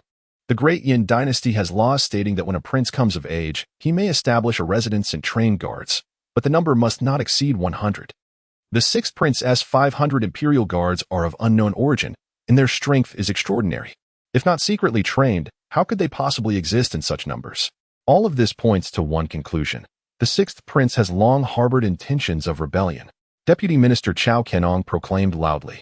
As Chao Kenong's words fell, two murderous auras immediately locked onto him. The bearers of these auras were none other than Jiang Wan and Xie Lingchen. Were it to be someone else, perhaps they would not dare to act so brazenly in the presence of His Majesty. However, Jiang Wan is a figure summoned by Ning Cangsheng, and his loyalty to him is unwavering. As for Xie Lingchen, there is no need to elaborate. That he refrained from drawing his sword to slay this esteemed Minister of Justice is, perhaps, a testament to his good fortune. When this scene unfolded before the eyes of Emperor Yin, Ning Cangsheng, it did not faze him in the slightest. In fact, he found himself somewhat admiring Jiang Wan, the commander of the Imperial Guards, for his ability to uphold the dignity of the sixth prince in such a situation, clearly demonstrating his profound loyalty as a subordinate. Sixth prince, Minister Chao accuses you of treasonous intentions. Do you have any response to this? Emperor Yin, Ning Cangsheng, inquired of his son. At this moment, he was quite eager to hear how his son would address such a grave matter. Chapter 26. If you doubt me, then I shall withdraw. Father, since this Minister Chao claims that I have treasonous intentions, any defense I offer now would be futile. Let the supervision of the Imperial Guard be entrusted directly to Minister Chao. As for the origins of the members of the Jinyue, I trust that someone as astute as Minister Chao will conduct a thorough investigation. Furthermore, I shall also leave the matter of the ambush at the state guest house to him. I believe the truth will soon come to light, Ning Cangsheng declared boldly. Upon hearing the sixth prince's declaration, all the court ministers were left utterly astonished. Even the emperor, Ning Cangsheng, could hardly fathom that his own son would so decisively abandon his post. If it is alleged that I, Ning Cangsheng, have treasonous designs, then I shall relinquish everything. Surely this will prove my innocence. It must be said that Ning Cangsheng's audacity caught everyone off guard. Within the court, all were acutely aware that the Jinyue, the Imperial Guard, was established by the sixth prince and comprised entirely of his subordinates. Even if the supervision of the Imperial Guard were handed over to Chao Kenong, the members of the Jinyue would never heed his commands. Moreover, the commander Jiang Wan and the deputy commander Xie Lingchen were no ordinary individuals. They would hardly show any consideration for Chao Kenong. To spare him would be a generous act indeed. Jiang Wan, after the court session concludes, present all the records of the Jinyue members to Minister Chao. Furthermore, from this moment forth, the entire Jinyue shall cease operations and await Minister Chao's investigation. Only after Minister Chao's inquiry can the Jinyue truly belong to the Imperial Guard and possess the authority to investigate. Chao Kenong had already set his sights on Ning Cangsheng, but if he did not retaliate, his adversaries might indeed believe he was intimidated. You all wish to grasp control over the Imperial Guard, do you not? Well then, I, Ning Cangsheng, am offering you the opportunity. However, I fear you may not be capable of handling it. Do you really think Jiang Wan and Xie Lingchen can be so easily manipulated? At this moment, the Vice Minister of Justice, Chao Kenong, seethed with fury. He had merely followed the orders of the third prince and sought to confront the sixth prince, Ning Cangsheng, with baseless accusations. Who could have anticipated that Ning Cangsheng would not adhere to conventional protocols? What I cannot possess, you shall not have either. Yet, the sixth prince took it a step further, overturning the table entirely. None shall obtain anything. Simultaneously, Jiang Wan and Xie Lingchen fixed their gazes intently upon Chao Kenong. Minister Chao, it has been many years since we last met, and I find it astonishing that you remain so inept. I had not yet found the opportunity to settle scores with you for past grievances, yet here you are, stepping forward unbidden. It appears you wish to test the sharpness of my sword, Xie Lingchen remarked calmly. With those words, Chao Kenong trembled uncontrollably, the fear evident in his eyes and etched upon his face. Were it to be another individual, perhaps Chao Kenong would remain incredulous, for no one would dare to act in the presence of His Majesty, the Emperor of the Great Yin. However, the speaker of these words is none other than Xie Lingchen of the esteemed Xie family, famously known as the sword enthusiast. He is also the same Xie Lingchen who, 8 years ago, single-handedly slaughtered the entire left chancellor's residence with but a sword. Sixth brother, do you mean to suggest that you no longer wish to oversee the martial supervisory office? Inquired Emperor Yin, Ning Cangsheng, with a hint of indifference. Although Ning Cangsheng detected a trace of dissatisfaction within his father's heart, his affection for this father figure was rather shallow, especially since Ning Cangsheng had not been particularly attentive to him throughout the years. Within the palace, aside from his mother and the 10th sister, only his elder brother, Ning Cangsheng, could evoke a semblance of familial warmth. Thus, even if the emperor were to express anger or fury, it bore little significance to Ning Cangsheng. Father, it is not my desire to act thus. Rather, it is that Minister Chao has begun to harbor suspicions regarding this matter. I believe that, beyond Minister Chao, there are likely many others within the court who share similar sentiments. Should I continue to manage the Martial Supervisory Office, I fear I would face even greater scrutiny. Therefore, until this matter is thoroughly investigated, I humbly suggest that the office be entrusted to Minister Chao. I have faith that he will handle it without issue, Ning Cangsheng proclaimed with an air of righteous gravity. Meanwhile, the other court officials found themselves increasingly anxious. Moreover, the sixth prince's reasoning was sound and substantiated, leaving no room for dissent. If you suspect that the Jinyui is being utilized by me, Ning Cangsheng, for treasonous purposes, then I shall hand these individuals over to you. The tasks assigned by His Majesty shall be managed by you. As for whether you can maintain control over the Jinyui, that is a matter for you to ponder. Upon witnessing his son's unwavering resolve, Emperor Yin found it difficult to respond further. After all, it was they who had stirred this controversy, and the emperor was eager to see just how far they could escalate the situation, all of which was nearly entirely within his grasp. Chao Aiqing, since this matter was initiated by you, let it fall upon your shoulders to investigate. If the sixth prince has indeed utilized the Jinyui for treasonous acts, even if he is my son, I shall not easily grant him pardon. However, should the investigation reveal no connection between the Jinyui and the sixth prince's supposed treason, you are well aware of the consequences. Emperor Yin, Ning Cangsheng, stated resolutely. Your Majesty, before Chao Qianong could respond, the emperor interrupted, departing from the grand hall. Observing this scene, a slight, cold smile appeared on Ning Cangsheng's face. Although he was unaware of Chao Qianong's true affiliations, he suspected that apart from his several elder brothers, no one else would dare instigate such a situation. The authority of the Martial Supervisory Office was precisely what these individuals coveted most.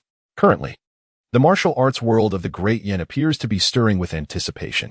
Should one gain complete control over the supervisory martial affairs, it is inevitable that many would covet that position, as it represents a tremendous advantage. However, the situation is not as straightforward as they envision. Although the supervisory martial affairs has now fallen into the hands of Chao Qianong, can the members of the Jinyui truly be expected to obediently heed his commands? With a formidable grandmaster and the sword fanatic from the Xie family, simply overcoming these two individuals will prove to be a Herculean task for Chao Qianong. The opportunity has been granted to you by the prince. It now rests upon your ability to seize it, Ning Cangsheng remarked with a hint of indifference. Chapter 27. The Arrival of the Crown Prince. As the sixth prince departed, a glint of intrigue sparkled in the eyes of many ministers. Notably, the military commanders, led by the Duke of Qin, expressed profound satisfaction with the sixth prince's recent demeanor. His words resonated deeply with them, aligning perfectly with their sentiments. Several seasoned generals speculated that the sixth prince's prior lackluster performance was merely a deliberate concealment of his true self. The current manifestation of the sixth prince, they believed, revealed his authentic character. It must be acknowledged that the estimations of these venerable generals were remarkably astute. Gentlemen, it has been far too long since our last gathering. I have procured some fine wine for us to savor together. The Duke of Qin remarked to his comrades. Brother Qin, we shall not stand on ceremony. They responded warmly. Consequently, the group of aged nobles, their camaraderie evident, departed the grand hall as if the preceding events had never transpired. Even the Minister of Justice, Li Wenfan, who wished to intercede, was utterly disregarded. At that moment, Li Wenfan harbored a fierce desire to eliminate this Chao Qianong. The man's reckless statements had led many court officials to associate the incident with Li Wenfan, resulting in a wholly undeserved calamity for him. Minister Li, you may return now. I am well aware that this matter does not pertain to you. I shall clarify it with my younger brother, the Crown Prince, Ning Cangsheng, assured him. Your Highness, you need not say anything. I comprehend your sentiments. This situation is unrelated to you, and I will elucidate matters with my younger brother. However, as you oversee the Ministry of Justice, you may need to employ assertive measures if necessary. Noticing that Li Wenfan seemed poised to speak further, the Crown Prince gently patted his shoulder, his expression serene. In that instant, Li Wenfan grasped the implication of the Crown Prince's words, a flicker of deadly intent gleaming in his eyes. He bowed respectfully to the Crown Prince before hastily exiting the palace. Meanwhile, other ministers who had not yet departed overheard the exchange between the crown prince and Minister Li, leaving them in a state of astonishment. It is well known that the crown prince has always exuded a gentle demeanor, yet he had now expressed such sentiments towards Li Wenfan, clearly indicating that he had been repulsed by the current situation. If events unfold as anticipated, the Ministry of Justice is likely to witness significant upheaval in the near future. Naturally, this development reached the Emperor, Ning Cangsheng, almost instantaneously. However, he refrained from issuing any directives or displaying discontent. What intrigued him most was how his sons would navigate the tumultuous landscape in pursuit of power. Your Highness, there is undoubtedly someone orchestrating Cao Qianong from behind the scenes. Otherwise, how could such actions be conceivable? Should we take action against him? Jiang Wan boldly suggested. He was summoned by Ning Cangsheng through the system, devoid of any memories from a past life, and can be said to be immensely loyal to his host. Now, Cao Qianong's actions are evidently an attempt to undermine Ning Cangsheng. How could Jiang Wan not feel furious? The fact that he refrained from immediate action is a testament to his remarkable self-restraint. Cao Qianong is merely a pawn. Dealing with him does not require excessive effort. Our true focus should be on the mastermind behind Cao Qianong. There has never been any mention of him aligning with anyone before, Xie Lingchun remarked coolly. Although Xie Lingchun may appear to be an obsessive swordsman, to regard him as a mere fool would be a grave misjudgment. To maintain composure amidst the murky waters of the capital is no small feat. If he were truly a simpleton, then that would be the epitome of folly. Cangsheng, what are your plans moving forward? Xie Lingchun inquired. Nothing needs to be done. We shall simply wait in silence. Since Cao Qianong accuses me of treasonous intentions, let him seek the evidence. As for the identities of the members of the Jinyue, you can directly present them to Cao Qianong, Jiang Wan. If he possesses the capability, let him investigate them one by one. I'm quite eager to see just how much turmoil this representative of the Cao family can stir in the capital. Jiang Wan. For the time being, all activities of the Jinyue are to be suspended pending investigation, Ning Cangsheng commanded. Both Jiang Wan and Xie Lingchun instantly grasped the reasoning behind Ning Cangsheng's decision.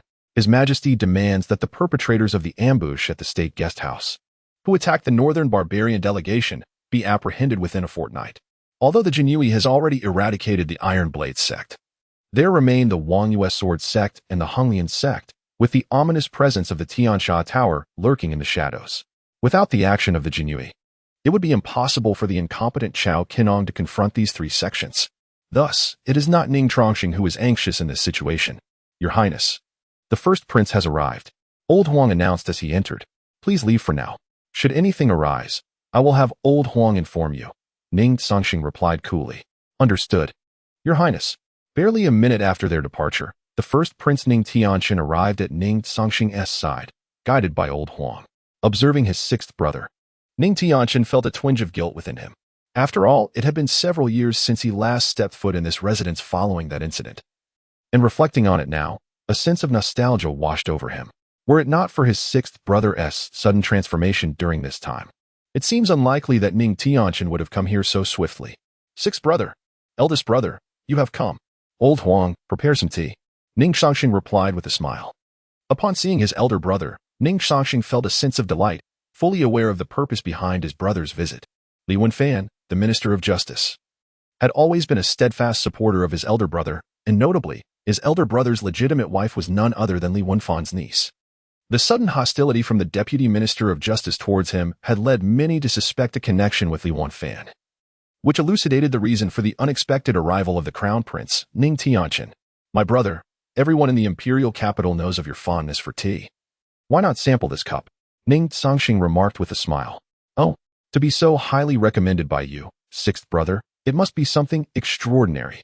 I shall indeed savor it and discern what makes this tea exceptional, the Crown Prince responded, also smiling. Please.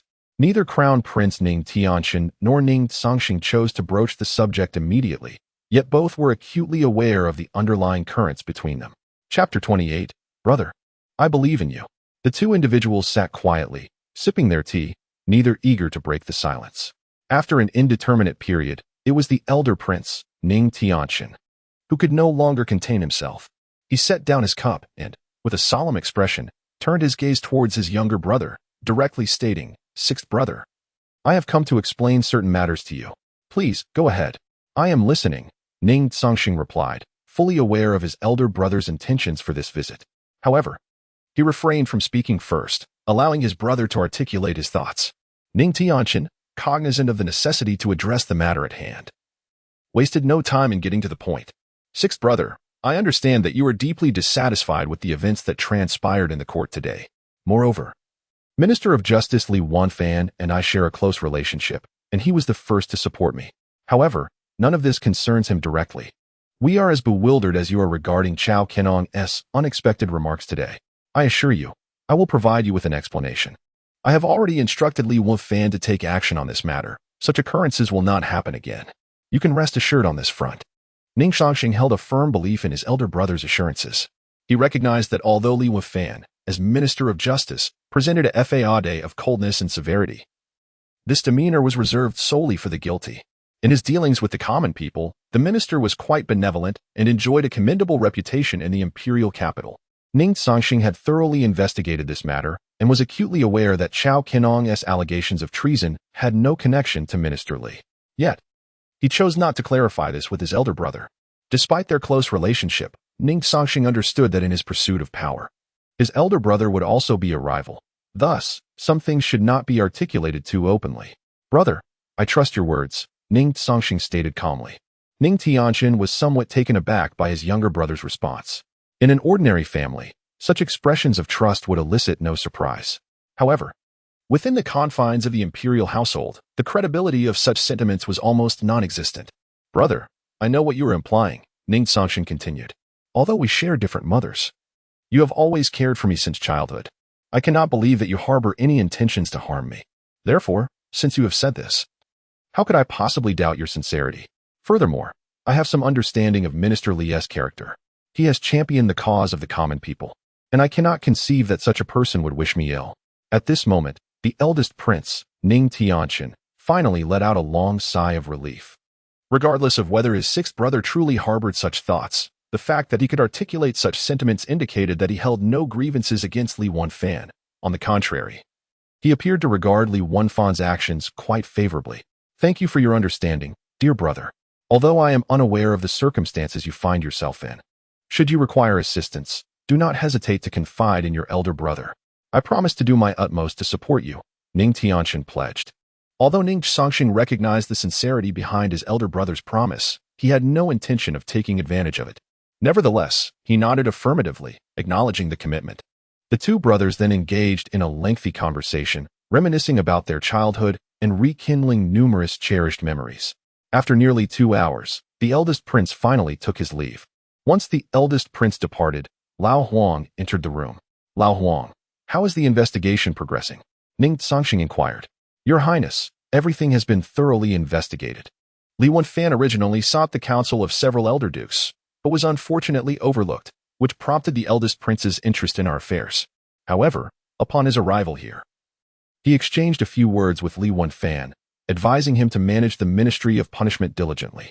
It seems that significant developments are imminent within that department, Lao Huang relayed. Upon hearing Lao Huang's words, a faint smile graced Ning Cangsheng's face. Li Wanfan, the Minister of Punishment, was the first to openly support my elder brother. Moreover, he is also my elder brother's uncle. Despite his character being met with disdain by many, his position is undeniably crucial. Given the current turmoil within the Ministry of Punishment, how could my elder brother possibly remain unconcerned? Yet, with the Chao family backing Chao Kenong, even my elder brother must tread cautiously. We are bound to witness some intriguing events unfold, Ning Cangsheng remarked, his countenance alight with amusement. Your Highness, the Chao family controls over 80% of the waterways in the realm. Not only would the eldest prince hesitate to act against them, but even His Majesty would think twice before taking any action. It seems that for Li Wanfan, handling this situation will be far from simple. Should we intervene? Lao Huang suggested, but Ning Cangsheng chose not to respond to his words. Mr. Kongming, what are your thoughts on Chao Kenong's affiliations? Is he aligned with my third brother Ning Baifeng or my fourth brother Ning Yuqing? Ning Cangsheng queried. Your Highness, why do you not suspect the second prince? Lao Huang replied. The entire imperial capital knows that the second prince and you are at odds, and furthermore, he has the presence of the Right Chancellor Liu Chongbai by his side. From the shadows, a voice reminiscent of Zhuge Kongming echoed, Haha, Mr. Kongming, are you testing my discernment? On the surface, my second brother appears the most formidable, yet in truth, he is a complete fool. Even with the cunning Lu Qinbai at his side, he is utterly incapable of achieving anything significant. As for Cao Canong's matter, anyone could be a suspect, except for my second brother. Ning Cangsheng laughed heartily. Your Highness's intellect is incomparable to that of ordinary individuals. The third prince has always maintained a low profile, seemingly indifferent to worldly affairs. He possesses the deepest of schemes. Conversely, the fourth prince, appearing foolish, is, in fact, the most formidable adversary among the princes. Your Highness, from this moment forth, you must exercise utmost caution. The voice of Zhuge Kongming echoed once more. Ning Cangsheng expressed his gratitude to Mr. Kongming for his guidance. Ning Cangsheng also performed a deep bow towards Zhuge Kongming, who remained shrouded in darkness. Meanwhile, the eldest prince, having departed from the residence of the sixth prince, wasted no time in returning to his own abode. Upon arriving back at his residence, the eldest prince Ning Cangsheng dismissed all attendants and retreated alone to his study. Chapter 29. An incident at the supervisory office. Huangdao, what is the status of the investigation? Does that individual truly possess the pinnacle strength of a grandmaster? The crown prince inquired. Subsequently, a middle-aged man appeared in the study, his face marred by a terrifying scar that traversed his visage. He bore a sword upon his back, exuding an aura so sharp it seemed as if he were one with the blade. This man was none other than the most formidable bodyguard of the crown prince, an elder from the esteemed sect of the current empress, Murong Shiran. It was largely due to the significant support from the empress's sect that the flame emperor, Ning Cangsheng, could execute a thorough cleansing of the martial world with such ease. Your Highness, the sixth prince is not to be underestimated. For these years, we have likely been deceived by him. That steward's prowess is even more terrifying than mine. The two assassins from Tian Sha Tower, Yu Ming and Yin Luo, must have perished at the hands of this old Huang. The presence of such a character by the sixth princess side is certainly not a good omen for you. Your Highness, Huangdao asserted hastily. At Huangdao's words, the expression of the crown prince, Ning Cangsheng, darkened progressively. Initially, he had believed that his ascension to the position of crown prince, and subsequently to the throne of the Great Yin, was a foregone conclusion. However, it had become evident that his father harbored no intentions of establishing a crown prince. Moreover, his younger brothers had grown increasingly active, all vying for the position of crown prince, an outcome he dreaded above all else. The emergence of Ning Cangsheng only added to his vexation. Particularly troubling was the realization of old Huang's formidable strength, which intensified Ning Cangsheng's anxiety. His visit to Ning Cangsheng's residence today was motivated not only by the matter concerning Li Wenfan, but also by a desire to probe whether the rumors surrounding old Huang's terrifying prowess held any truth. However, the information obtained from Huangdao left no doubt about old Huang's capabilities. Now, even the crown prince himself was bewildered as to how a grand master of old Huang's caliber found himself in the company of his sixth brother.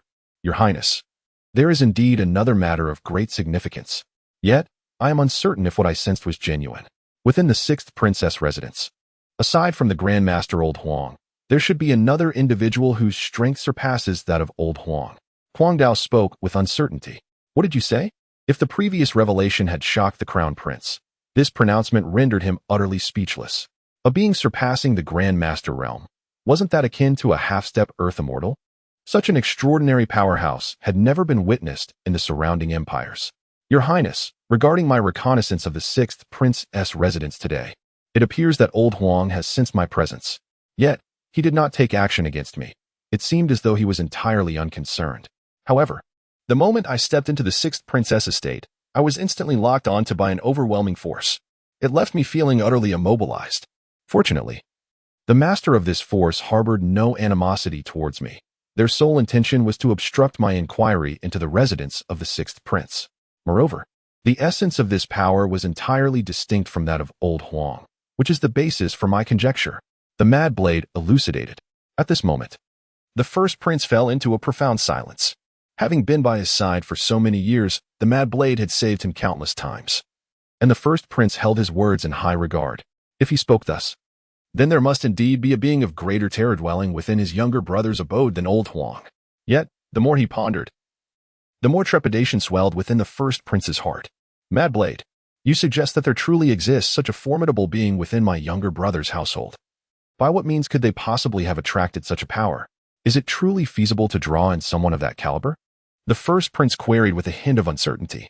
Upon hearing his words, the Mad Blade fell into a moment of contemplation. Your Highness, while I may not be well-versed in other matters, a being that surpasses the great master realm is not one that can be easily recruited. Such supreme beings are primarily concerned with their own ascension to higher realms, showing little regard for worldly affairs. To my knowledge, those who have attained the threshold of a half-step earthly immortal are likely only the ancient anomalies of venerable sects or the guardians of various dynasties, individuals whom a mere prince would seldom encounter, unless— the Mad Blade refrained from finishing his thought. Unless what? As this notion crossed his mind, he took a deep breath and articulated his speculation. If memory serves me correctly, the mother of the sixth prince, Consort One, was a princess of the previous dynasty. Perhaps this formidable being is one who has remained by the sixth prince's side at her behest. This may very well be the only plausible explanation. The Mad Blade's assertion resonated deeply with the first prince, who had been contemplating the same idea regarding Consort One. Indeed, within the entirety of the Great Yin, apart from her, it was difficult to conceive of anyone else possessing such prowess. Mad Blade, from this day forth, keep a vigilant watch over the affairs concerning the sixth prince. I must be apprised of every detail regarding my younger brother. There must be no room for oversight. The first prince declared with an expression of grave seriousness. Your Highness, understood. I shall personally oversee the situation regarding the sixth prince. The Mad Blade responded decisively. As he observed the Mad Blade depart, the first prince's countenance grew considerably more somber, his thoughts shrouded in uncertainty. Old Huang, what matter could be so urgent? Is there some grave news from the capital? At this moment, Ning Cangsheng, witnessing Old Huang's anxious demeanor, felt an inkling of foreboding and promptly inquired. Your Highness, I have just received word from the Shadow Guards. An incident has occurred at the supervisory office, to be precise, involving the Imperial Guard. The details are currently under investigation by the Shadow Guards, but according to their report, 3 members of the Imperial Guard were murdered last night. Old Huang's expression darkened. His face clouded with concern. What do you mean? 3 Imperial Guards have been slain? What on earth transpired? Ning Cangsheng was engulfed in a tempest of rage.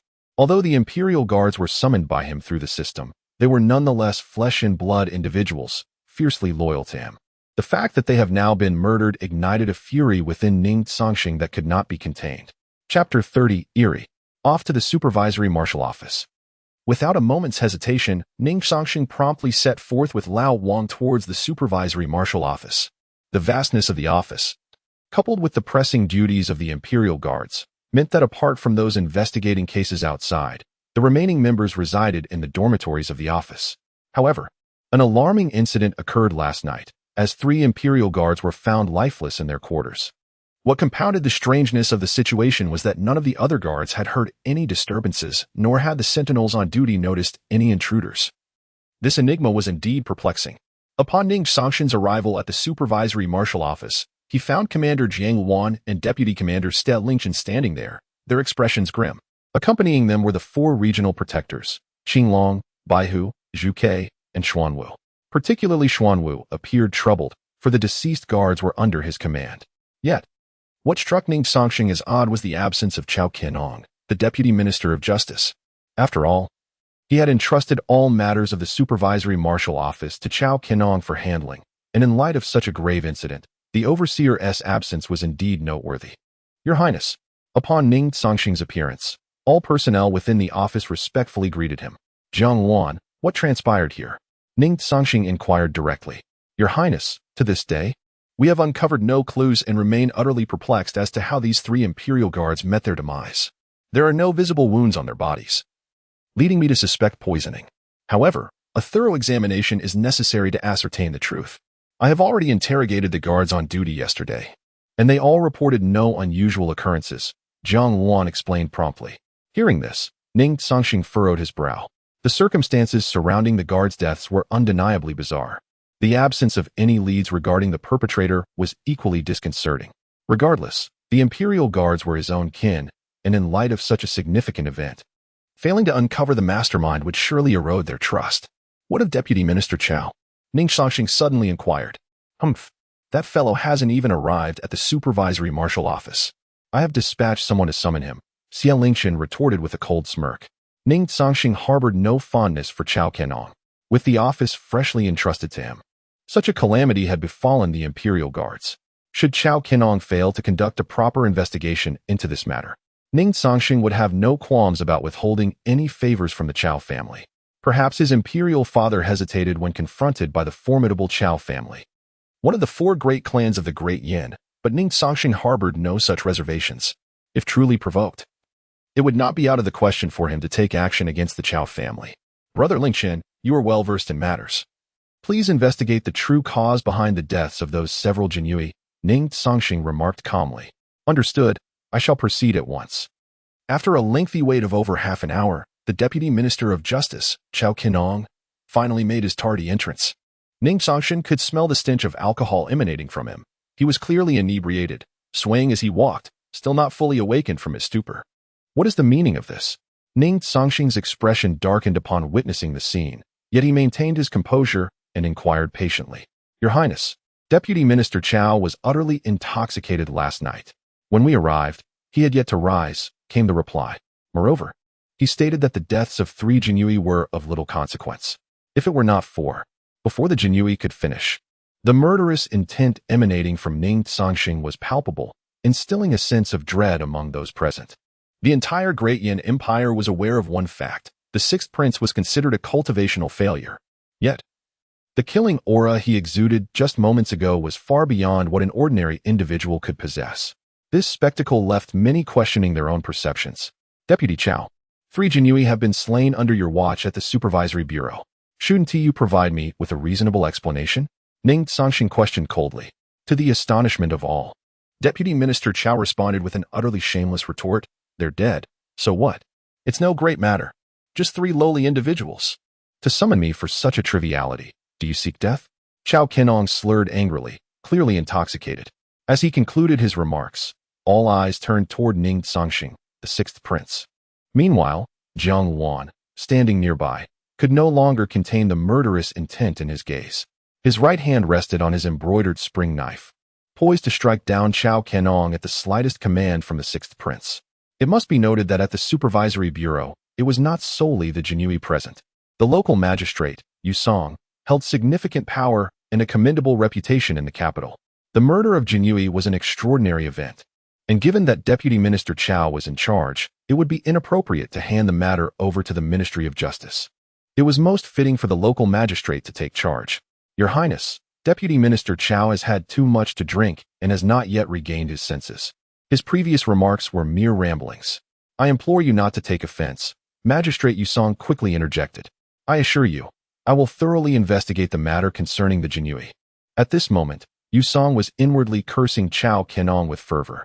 This fellow was nothing short of a complete incompetent, utterly oblivious to the current predicament, yet audaciously spouting nonsense.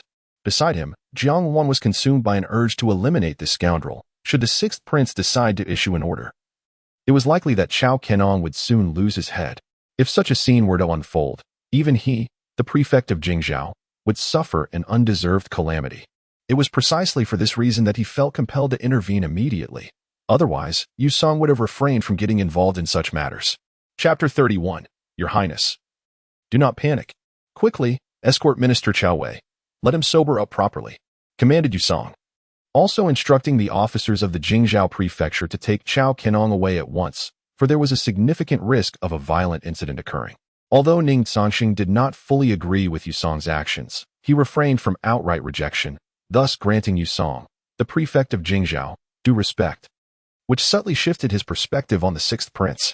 At that moment, Xie Lingchen emerged from within, his expression far from favorable, tinged instead with a hint of gravity. Sir Yu, the Jinyui is the enforcer of the Supervisory Bureau. This bureau was established by the Emperor's decree, and the implications are not to be taken lightly.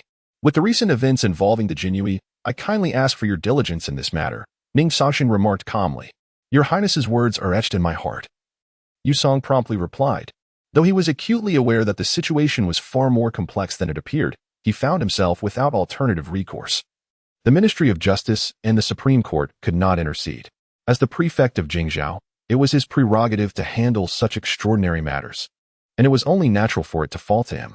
However, he anticipated that the investigation would prove exceedingly challenging, and even if the truth were uncovered, the subsequent consequences remained uncertain. Gather all evidence from this place and return it to the Jingzhou prefecture, Yu Song ordered. resigned. Yes, my lord. Meanwhile, Ning Cangsheng promptly escorted Xie Lingchen back to his residence. He sensed that Xie Lingchen must have discovered something significant while examining the corpses, and certain matters could not be divulged openly, prompting his swift departure from the supervisory bureau. Otherwise, Ning Cangsheng would have remained there without question. Brother Lingchen, what did you find on the corpses? Ning Cangsheng inquired directly. This situation is quite troublesome. If I am not mistaken, the one responsible for the deaths of the 3 Jinhui is a poison doctor known as Ghost Hand. Moreover, this individual is likely the 4th-ranked assassin of the Tian Sha Tower. The manner of death of these 3 Jinhui mirrors that of the legendary 7 flowers and 7 insects grass, which is the unique poison of this Ghost Hand. Xie Lingchen replied gravely. Upon hearing Xie Lingchen's words, Ning Cangsheng's countenance darkened. Previously, the 5th and 6th-ranked assassins of the Tian Sha Tower had attempted to act against him, but were suppressed by Lao Huang.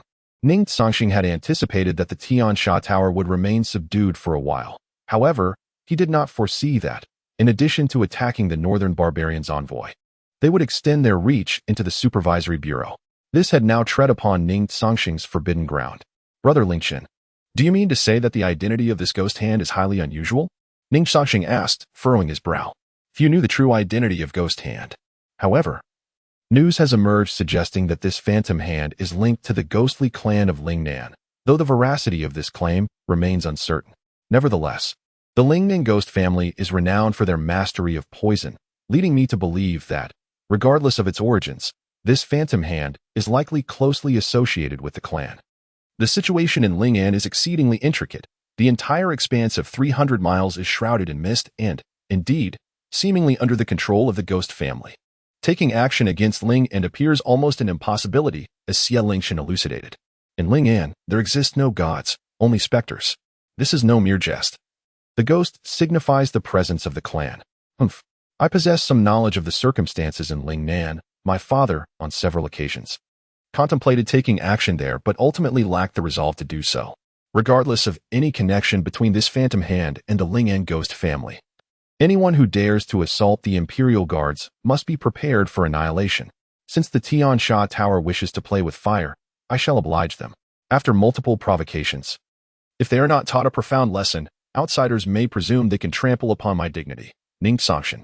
This time, Ning Cangsheng has firmly resolved to deliver a bloody lesson to Tian Sha Tower. Inform Zheng Wan that this is the final warning.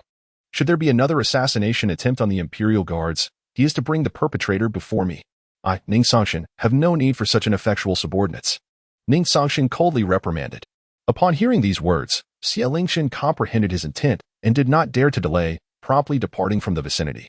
Although Ning Cangsheng held him in high regard, Xie Lingchen was acutely aware that he was currently a subordinate of the 6th prince, Ning Cangsheng. Some words could be uttered, while others must remain unspoken. Old Huang, notify the Shadow Guards. I demand to be apprised of all recent happenings within the capital. Locate everyone who has clandestine ties to Tian Sha Tower. Not a single one shall be spared. Furthermore, inform Wanshi to have Hongxiu Tuanxiang Pavilion fully investigate any information regarding Tian Sha Tower and relay it to Zheng Wan. Ning Cangsheng commanded with precision. Your Highness, I shall attend to this immediately. Once old Huang departed, the murderous intent in Ning Cangsheng's gaze had not entirely dissipated. The assassination of the Imperial Guards had indeed left him in a state of considerable agitation, compounded by the remarks of Chao Qianong. The fire of his wrath remained far from extinguished. Your Highness, exercise patience. In times like this, maintaining a calm mind is paramount. The slaughter of the Imperial Guards is evidently a deliberate act, intended to provoke Your Highness into losing composure. Should Your Highness falter in maintaining your calm, it would play directly into the adversary's hands. The voice of Zhuge Kongming resonated from the shadows. Mr. Kongming, what do you imply? Zhuge Kongming's words somewhat tempered the once raging fury of Ning Cangsheng. Yesterday, Chao Qianong reported that Your Highness was engaged in treasonous plotting. And just after Your Highness had relinquished the Jianmu division, the assassination of the Imperial Guards transpired overnight. So many coincidences converging together can no longer be deemed mere chance. Rather, it suggests that someone has orchestrated a scheme with intent. The purpose of this plot is to escalate the tension between Chao Qianong and His Highness. This is precisely what the unseen puppeteer wishes to witness. Therefore, I implore His Highness to remain composed and not to be ensnared by their machinations. The voice of Zhuge Kongming resounded once more. The words of the esteemed gentleman are met with profound gratitude from the common folk. Had it not been for your wisdom, we might have truly fallen into the trap this time. Ning Cangsheng promptly expressed his thanks. As the Lord of Liang, it is imperative that you safeguard His Highness. The matter concerning the Jinyui is not entirely adverse. We may turn their own scheme against them. Zhuge Kongming declared with a smile. Chapter 32, A Subtle Scheme. The following day, during the morning court session, as the words of Lord Wei resonated in the air, the sixth prince, Ning Cangsheng, rose abruptly and performed a grand bow before his sovereign father. Witnessing this spectacle, all the ministers present comprehended the underlying implications, recognizing that the sixth prince would undoubtedly direct his ire towards the deputy minister of justice, Cao Qianong. Moreover, the words uttered by Cao Qianong yesterday within the military supervision office had swiftly disseminated throughout the imperial capital.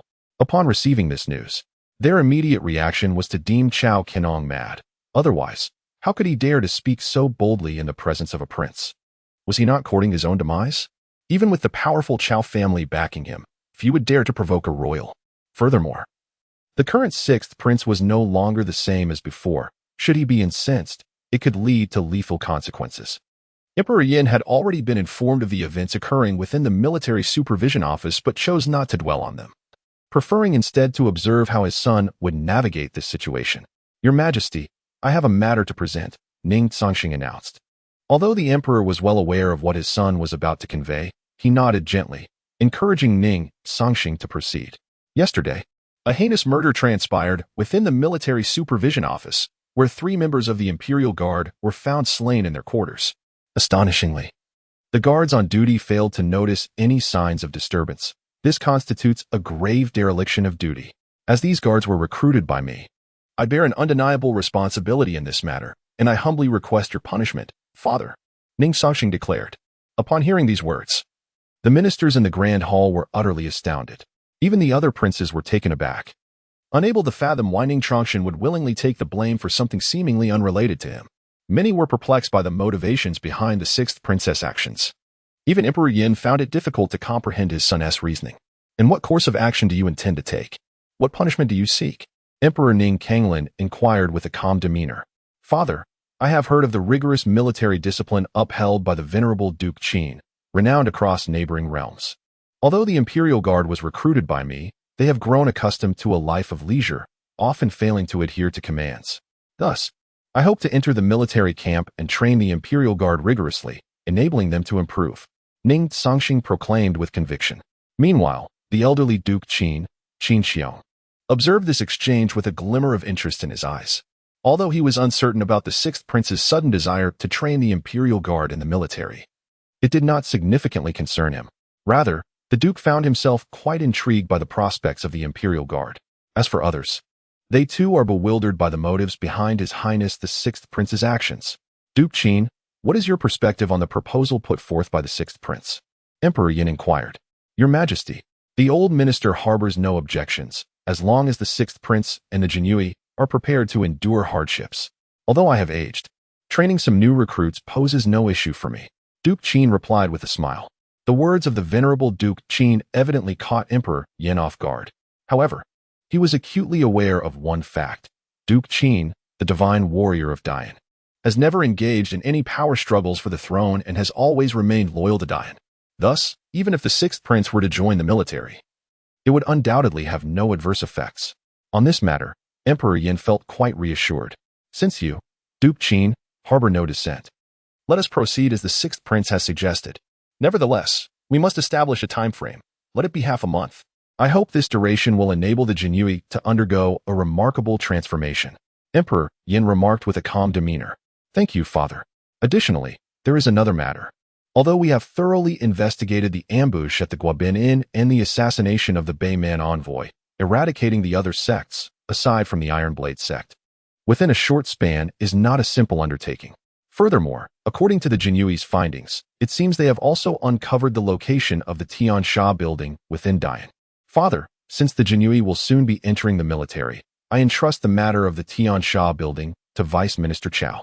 I am confident that even in the absence of the Jinyui, Vice Minister Cao can manage a mere Tian Sha building without difficulty. Ning Cangsheng continued. Hiss.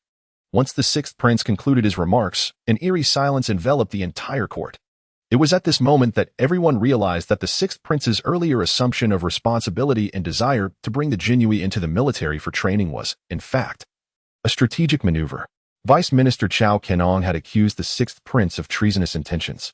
And now the sixth prince was employing this method to convey to him that the matter of the Tian Sha building was his to handle. One must understand that the Tian Sha building has branches in every major dynasty, and Chao Kenong is merely a vice minister, despite the backing of the esteemed Chao family. Would hesitate to confront the Tian Sha building? However, if Chao Kenong were to take no action, the consequences would equally be dire. After all, this task was personally assigned by the current sovereign. How could he, Chao Kenong, muster the audacity to refuse to address it? Regardless of whether Chao Kenong ultimately takes action against the Tian Sha building, the outcome would be unfavorable for him. The sixth prince's tactic is a clear stratagem, with no room for evasion. The other courtiers, observing the sixth prince, felt a twinge of caution within their hearts. It was evident that the sixth prince's scheme had been remarkably successful. Now, it remains to be seen how Vice Minister Chao will handle the Tian Sha building. Should he falter in this endeavor, he would undoubtedly lose his position as Vice Minister of the Justice Department. As for the third prince behind Chao Kenong, he was filled with such intense hatred that he could hardly contain himself. If gazes could kill, Ning Cangsheng would have perished countless times over by now. At this moment, the Flame Emperor was equally astonished by his son's remarks, yet he felt an unsettling suspicion that his son was concealing something more. However, the true nature of this secret likely remained known only to him. The same sentiment was shared by the venerable Duke Qin Xiong. Chao Aiqing, the matter concerning the Tian Sha Tower is entrusted to you. You must uncover the perpetrator behind the assassination of the northern barbarian envoy within a fortnight. The emperor's tone was undeniably grave. Meanwhile, Chao Kenong was on the verge of tears. Chapter 33, A Visit to the Elder Duke Qin. In the capital, at the residence of the Duke of Qin, after the court session, the esteemed Duke Qin Xiong returned home alongside his son, Qin Wufeng. However, Qin Wufeng's countenance bore a deep gravity, as if he were on the verge of articulating something significant yet found himself at a loss for words. Speak your mind freely, the elder duke remarked, casting a gentle glance at his son, who hesitated to voice his thoughts. Father, why did you consent to allow His Highness the Sixth Prince to take the Imperial Guards to the military camp? Although a tragic incident has occurred involving the Imperial Guards, it bears no connection to us. While I have not personally encountered these guards, it is evident from Jiang Wan's demeanor that they are a disciplined force. The remarks made by the sixth prince in court today lacked any rationale. I suspect he harbors ulterior motives. Is it truly wise for us to be entangled in this matter? Qin Wufeng expressed his apprehensions. The elder duke shook his head in resignation at his son's naivete. Though he had indeed inherited his father's martial prowess, his intellect lagged behind that of others, leaving him destined to be merely a capable general rather than a brilliant commander. You, my son, remain, as I have always said, a competent general, but destined never to evolve into a true strategist. Do you genuinely believe that the emperor or the other court officials are unaware of the sixth prince's intentions? You are mistaken. Everyone recognizes this as the sixth prince's pretext. Yet the emperor is compelled to acquiesce. For all, the sixth prince's actions are ostensibly justified. Even if I were to refuse, the sixth prince would merely concoct another rationale. It is preferable to grant him this semblance of respect. Moreover, the sixth prince is far more complex than you perceive. For years, he has been labeled as ineffectual. Yet he has never openly disputed this characterization. Have you not considered the reasons behind his demeanor? The elder duke elucidated calmly. Upon hearing his father's words, Qin Wufeng appeared to grasp the situation more clearly. Father, could it be that the sixth prince has been concealing his true abilities all these years? He inquired, astonished. Concealing? Perhaps. However, I believe the sixth prince possesses an intellect surpassing that of his brothers. We are well aware of the identity of Concubine 1. A former princess of the previous dynasty, her offspring could never ascend to the throne. Perhaps the sixth prince has long been cognizant of this, which explains his languid demeanor over the years. He knows he is forever distanced from that exalted position. Yet, the relentless pressure from his brothers, coupled with the influence of the 10th princess, may have finally stirred him to action. If my conjecture is correct, the sixth prince is indeed preparing to contend for the throne, the elder duke concluded, his expression one of calm contemplation. The venerable Duke Qin has lived a considerable portion of his life, having once followed Emperor Taizu in the quest to establish a dynasty, experiencing a myriad of events along the way. The tactics employed by the princes in their struggle for supremacy are, to Duke Qin, utterly trivial. The sole enigma that eludes him is the sixth prince, Ning Cangsheng. Father, do you believe the sixth prince truly stands a chance? It is known that within the court, several other princes have amassed substantial support. In contrast, the sixth prince possesses almost no foundation in the court, which presents a significant disadvantage. Competing against those princes will undoubtedly be a formidable challenge, Qin Wufeng inquired cautiously. The Qin family, much like the Meng family, has always remained loyal to the great Yin dynasty, never engaging in such power struggles. Now, with the sixth prince's recent declarations in the court, should others perceive the Qin family as aligning with him, the situation would shift dramatically. Do not concern yourself with this matter, as long as I am here. No one will suspect our Qin family of participating in the struggle for power. At your age, why do you conduct yourself with such trepidation? You lack the boldness I once displayed, Duke Qin remarked. As for whether the sixth prince can attain the supreme position, that will depend on his capabilities. The establishment of the Jianwu division has already rendered the court a landscape of intrigue. The sixth prince undoubtedly possesses cards yet to be revealed, after years of restraint. It remains uncertain what other strategies he may harbor. The formidable masters at his disposal are not to be trifled with, not to mention the presence of Concubine 1. A glimmer of sagacity shone in Duke Qin's eyes, while a hint of astonishment flickered in Qin Wufeng's gaze. They had focused solely on the sixth prince, neglecting the pivotal figure of Concubine 1. It is well known that she wields a mysterious power, the extent of which is unknown even to the current emperor, who refrains from inciting her ire. Should the sixth prince manage to win her allegiance, the dynamics of the power struggle could be irrevocably altered. Master, the sixth prince has come to visit. Just as the two were engrossed in discussion, the family steward entered and announced, Qin Shu, did you say the sixth prince is here? Qin Wufeng asked, astonished. At your age, you still react with such surprise. When will you become more composed? I had anticipated the sixth prince's visit, though I did not expect it to occur so swiftly. It seems he may bring us some delightful surprises. Duke Qin replied with an air of calm assurance. The words of his father shifted Qin Wufeng's gaze back to him. Father, you had already foreseen the sixth prince's visit to our residence? Qin Wufeng inquired. During the morning court session, when the sixth prince mentioned me, I sensed this impending visit. Duke Qin responded. It is simply beyond my expectations that the sixth prince is in such a state of urgency this time, and if there are no unforeseen circumstances. The news of his visit to our residence has already reached various factions. The old Duke Qin remains utterly unperturbed. Please invite the sixth prince in. I am eager to engage in a thorough discussion with him. Very well, my lord. Originally, Qin Wufeng, who stood by, wished to express some thoughts, but he was promptly silenced by his father. Although Qin Wufeng felt a twinge of frustration within, he harbored no doubts regarding his father's actions. He firmly believed that everything would ultimately resolve itself. Chapter 34. I seek the aid of the Qin family. Moments later, the aged steward entered, escorting the sixth prince, Ning Cangsheng. The instant Qin Wufeng laid eyes upon the sixth prince, a flicker of astonishment graced his expression. For the aura emanating from the prince was imbued with an air of profound mystery. Moreover, Qin Wufeng harbored an unsettling suspicion that the sixth prince was not the inept individual many claimed him to be. Rather, he perceived him as a prodigy in the art of cultivation, albeit this remained merely conjecture. Your Highness, it is indeed a rare honor to have you as our guest. Upon the prince's arrival, the venerable Qin Laogong greeted him with a beaming smile. The old duke's curiosity towards the sixth prince intensified. Having traversed a long life and encountered myriad personalities, he found the sixth prince to be the singular young man he could not decipher. Old Duke, if you speak thus, I cannot help but feel utterly embarrassed. Your significance to the great Yin dynasty is well known to all. Ning Cangsheng responded hastily. After uttering these words, he bowed respectfully to the old duke, a gesture that left Qin Wufeng utterly astounded. Their understanding of the sixth prince was woefully limited, and such a display was unprecedented. This alone heightened Qin Wufeng's interest in him. Aha, Your Highness, you jest. The doors of the Qin duke's residence are always open to you. Qin Laogong laughed heartily.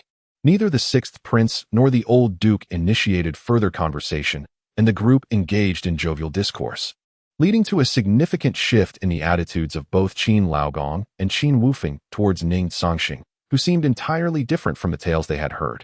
After an indeterminate span of time, Ning Cangsheng exhaled a deep sigh. In the presence of someone as esteemed as Qin Laogong, even his maturity felt inadequate by comparison. Old Duke, I shall not conceal my intentions any longer.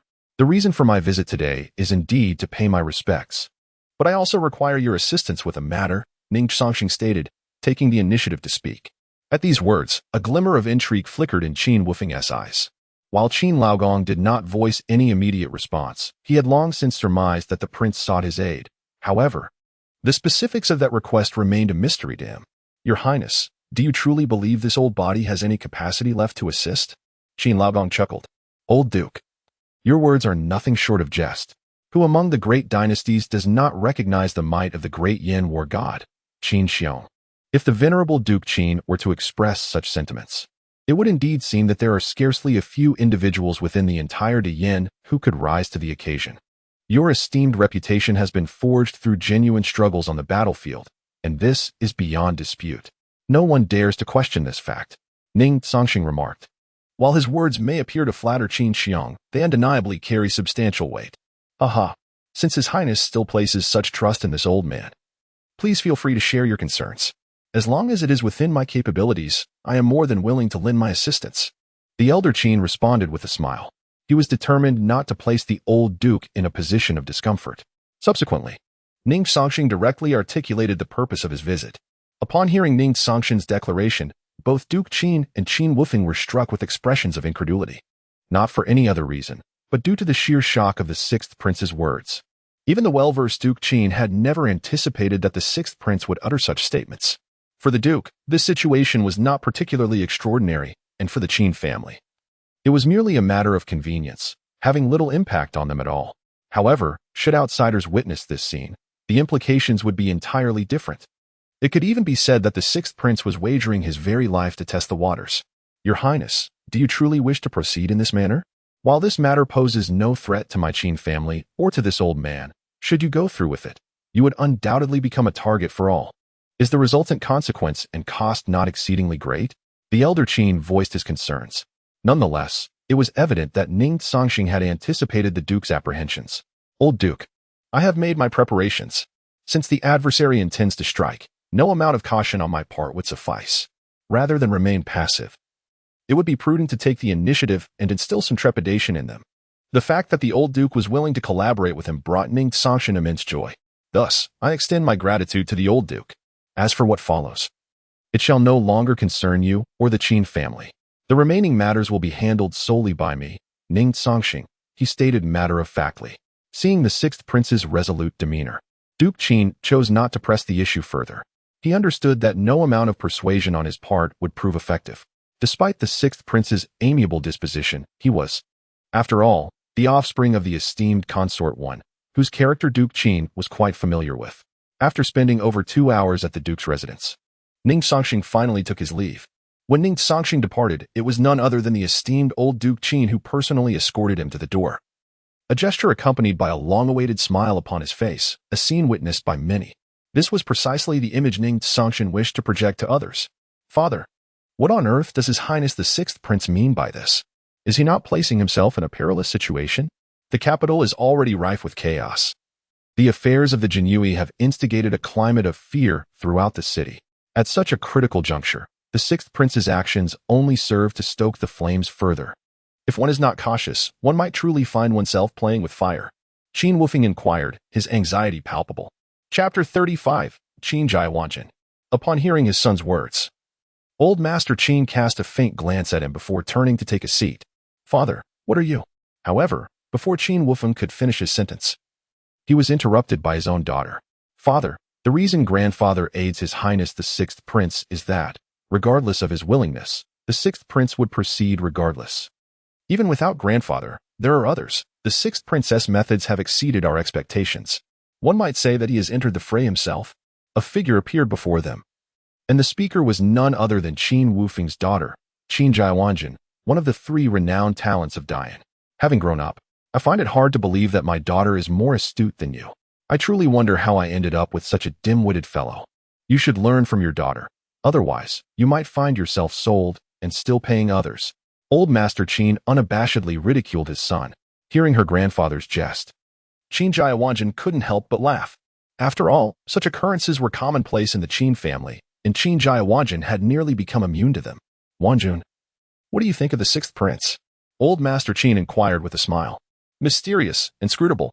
These 5 simple words encapsulated her highest praise for Ning Cangsheng. After all, in the eyes of Qin Jiawanjin, no one among the younger generation had ever received such commendation from her. My daughter, even you cannot fathom the sixth prince? Does that imply that everything the sixth prince has exhibited over the years has merely been an act? To possess such depth of character from a young age is utterly terrifying. Qin Wufeng remarked, a hint of trepidation in his voice. Father, I am but an ordinary person. How could I possibly see through everyone? Moreover, you have acknowledged that what the sixth prince has displayed for so many years could very well be a performance. Which only proves one thing. All that we see or hear is what the sixth prince allows us to know. No one in the entire Dian Empire, or even in other dynasties, truly knows his real self. Do you believe that a prince of such cunning would lack alternative means to achieve his desires? Even if grandfather does not acquiesce? Grandfather's agreement is merely a matter of convenience. After all, the sixth prince holds great respect for him. Qin Jiawanjin hastily responded. After hearing his daughter's explanation, Qin Wufeng finally began to understand. In terms of military prowess and capability, he and Meng Hui were indeed on par. However, in other aspects, Qin Wufeng fell slightly short of Meng Hui. This was the true reason why Meng Hui was dispatched to the northern frontier while Qin Wufeng remained in the imperial capital. Wanjun, you seem rather intrigued by the sixth prince. Old Master Qin inquired with a smile. Well, it's not so much curiosity. However, I have always believed that this sixth prince is entirely different from the other princes. Despite his youthful indulgence in the pleasures of the brothels, as far as I know, in recent years, he has frequented only the Red Sleeve Pavilion and has not ventured anywhere else. The origins of the Red Sleeve Pavilion remain a mystery to us. It is notorious for being a den of extravagance. Yet, no one has ever dared to cause a disturbance there. Such an enigmatic situation surely piques the curiosity of many. Yet they remain utterly uninformed. If the sixth prince were truly a libertine of the worst sort, there are countless places in the capital far more debauched than the Red Sleeve Pavilion, yet we have never seen him in any of them. By this alone, the sixth prince surpasses countless scions of noble families in the capital. Qin Wanjun explained with a smile. Her words genuinely left both Old Master Qin and Qin Wufeng momentarily stunned. Their knowledge of the sixth prince was limited. They only knew he had a penchant for the pleasures of the flesh in previous years. Had it not been for the recent profound changes in him, they might not have been so concerned. However, now, hearing Qin Wanjun's remarks suggests that the actions of His Highness the Sixth Prince in those past years were deliberate, and his true intentions likely align closely with their speculations. Father, the Sixth Prince indeed appears to be exactly as you previously surmised. His demeanor is merely a fade for our observation. The true essence of the Sixth Prince has never been discerned by anyone. Qin Wufeng continued, in light of this, the Sixth Prince's visit today, along with his forthcoming plans, is likely far from straightforward. Our Qin family has never participated in the whirlpool of succession. If anyone genuinely believes that we stand with the Sixth Prince, it could bring us undesirable repercussions. He added anxiously, Father, you acquiesced to the Sixth Prince far too hastily. Old Master Qin cast a weary glance at his son. While he excelled in warfare, his grasp of such schemes was lamentably lacking. My dear granddaughter, perhaps you should elucidate matters for your father. I am utterly fatigued. He closed his eyes, wishing to avert his gaze from his son's foolishness. Father, regardless of grandfather's actions, His Majesty will not suspect that our Qin family is involved in the struggle for succession. Our loyalty has always been to the great Yin, alongside the Ming family. Even if grandfather just now played along with the Sixth Prince, others would not raise objections. Their attention will primarily be on the Sixth Prince, which is precisely what he wishes to achieve. It may seem paradoxical, yet the Sixth Prince desires everyone to believe that our Qin family stands with him. While we cannot possibly engage in the contest for the throne, this incites a sense of intrigue among others, suggesting that there exists a hidden secret unbeknownst to them. Should such thoughts arise, they would indeed be led astray by the Sixth Prince. I firmly believe that this Sixth Prince will certainly unveil further stratagems, perhaps even employing thunderous tactics. Qin Wanjun passionately articulated her analysis. As her words resonated, the venerable Qin patriarch, seated in the main chair, suddenly interjected. This Sixth Prince has managed to deceive the entire world. This is the true embodiment of immersing oneself in the game, achieving a remarkable advantage. I find myself genuinely hopeful that this Sixth Prince might ascend to that supreme position. Chapter 36. The Malevolent General Yuan Tiangang. The moment Ning Cangsheng departed from the residence of the Duke of Qin, the news swiftly reached the major factions and families. The revelation that the esteemed Duke Qin Xiong personally escorted the sixth prince, Ning Cangsheng, out, and appeared exceedingly joyous in doing so, left many in a state of profound astonishment. It is well known that the Duke of Qin holds an unparalleled position within the Dian realm. Particularly for those princes vying for the supreme throne, their expressions were filled with disbelief upon hearing this news. The second prince, Ning Wenjie, was so enraged that he shattered his most cherished vase. Meanwhile, the third prince, Ning Baifeng, and the fourth prince, Ning Yuqing, wore grim visages. Had their gazes possessed the power to kill, Ning Cangsheng would have perished countless times over. After all, the entire Dian populace is acutely aware of the Duke of Qin's martial prowess. However, of even greater significance is the Duke's extensive network. Most of the high-ranking generals within the Dian military are disciples of either the Duke of Qin or the Duke of Ming, with a notable emphasis on the former. Although the Duke of Qin has largely withdrawn from military affairs, his mere word carries considerable weight and influence. This is precisely why several princes aspire to garner the Duke's support. Previously, some princes attempted to curry favor with the Duke of Qin in hopes of securing his backing, only to be met with scorn and rebuke. Now, upon receiving such news, how could they not feel envy and jealousy? Curse be it! Why does that scoundrel, the sixth prince, receive the Duke Qin's favor? What could possibly be the reason? This conundrum surely occupies the minds of these princes. In the blink of an eye, the night passed. The following day, the sixth prince, Ning Cangsheng, along with all the elite guards of the supervision of military affairs, made their way to the military camp in an imposing procession, exhibiting no desire to conceal their presence, as if deliberately putting on a show for others to witness. Yet, this was precisely the outcome Ning Cangsheng sought. He had already accepted his punishment during the morning court session, and he had justifiable reasons regarding the deaths among the elite guards. The emperor had issued a decree that Ning Cangsheng was determined to uphold rigorously. Meanwhile, Qin Wufeng had long anticipated the arrival of Ning Cangsheng and the elite guards at the military camp. Upon witnessing their appearance, even Qin Wufeng, a seasoned commander, felt a tinge of astonishment.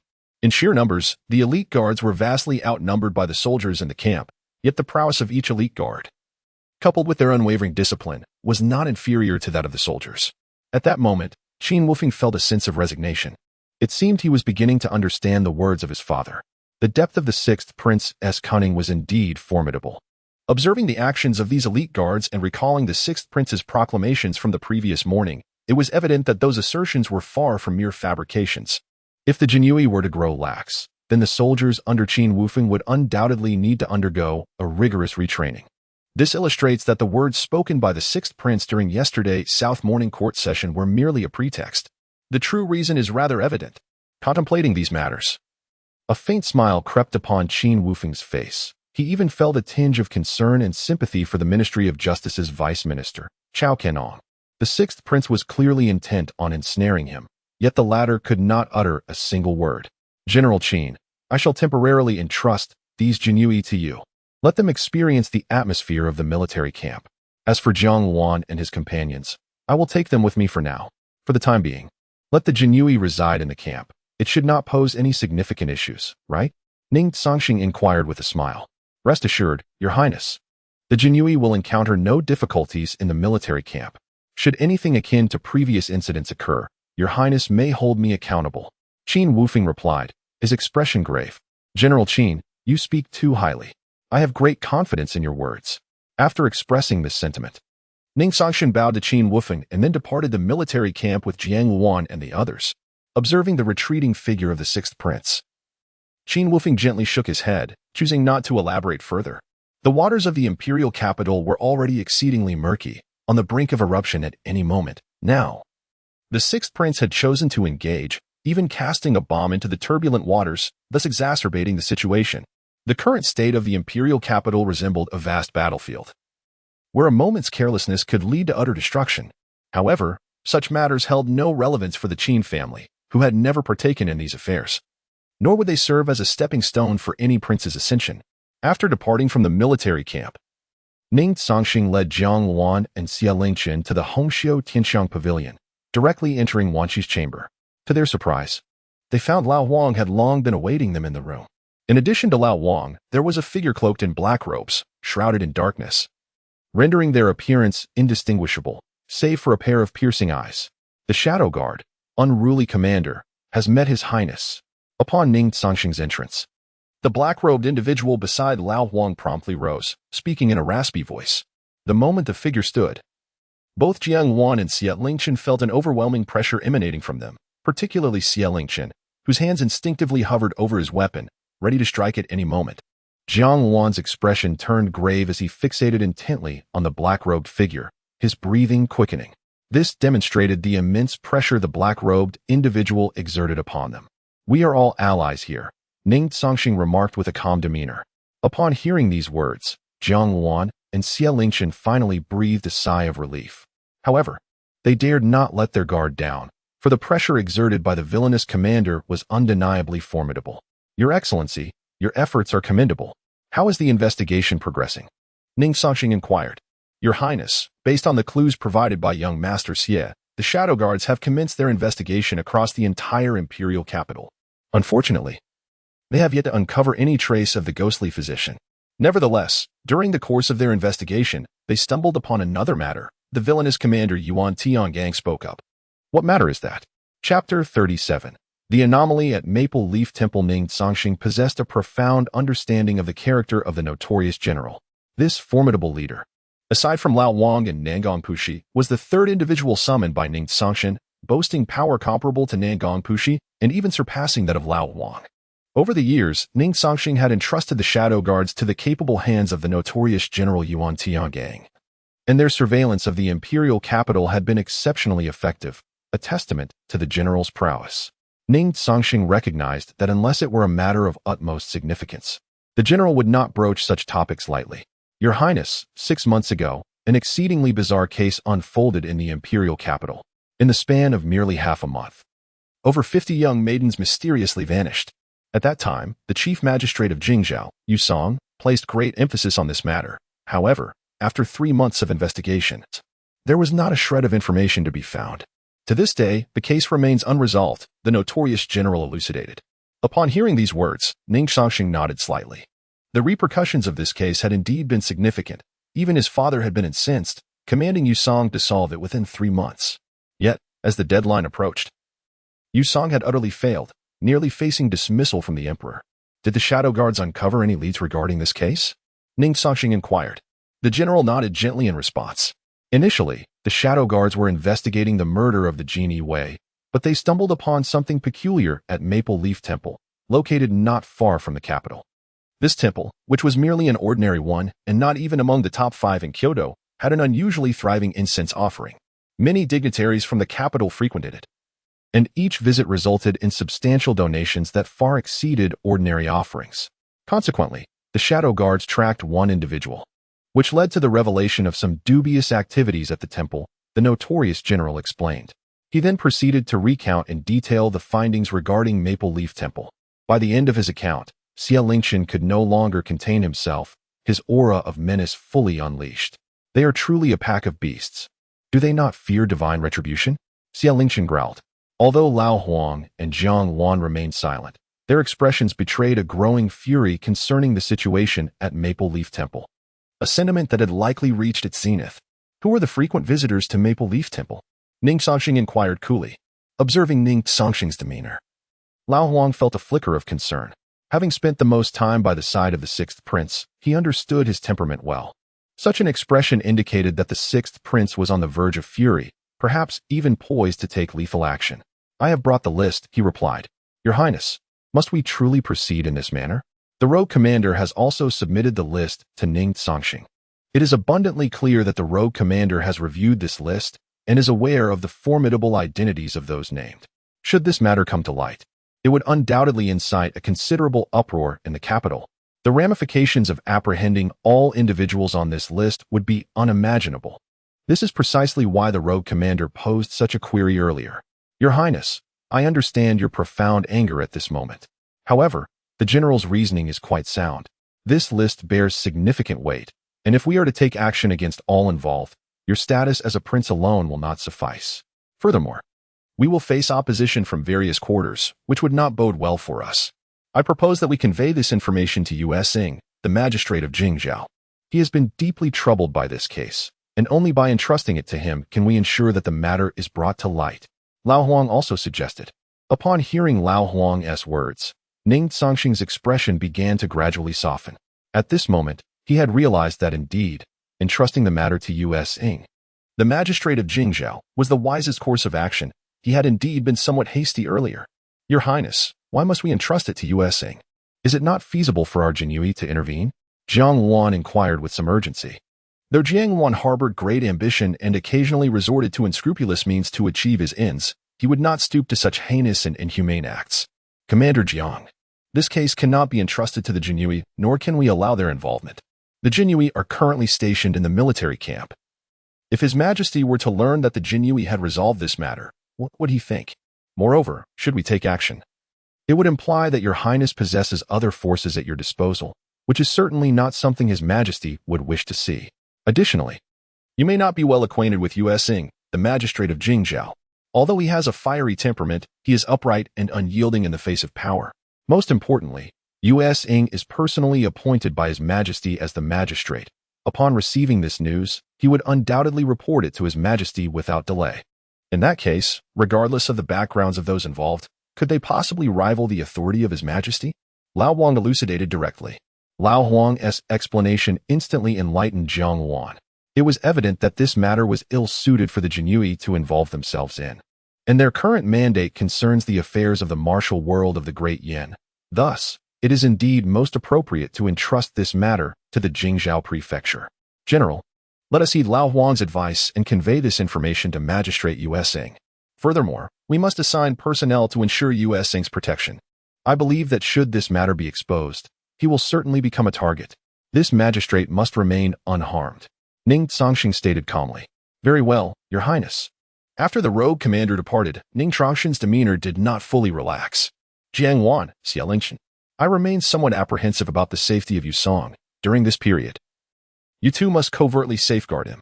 The strength of the shadow guards alone does not provide complete assurance. Remember, it is imperative that no harm befalls Yusong, even in the slightest.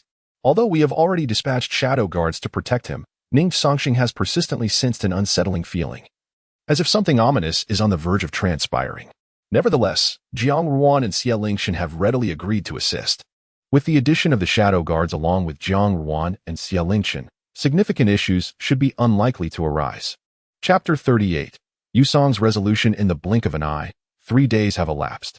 According to the intelligence relayed by Jiang Ruan and Xiaolingchen, it has become evident that someone has indeed been tailing Yusong, the governor of Jingzhou Prefecture, and it seems they intend to take action against him.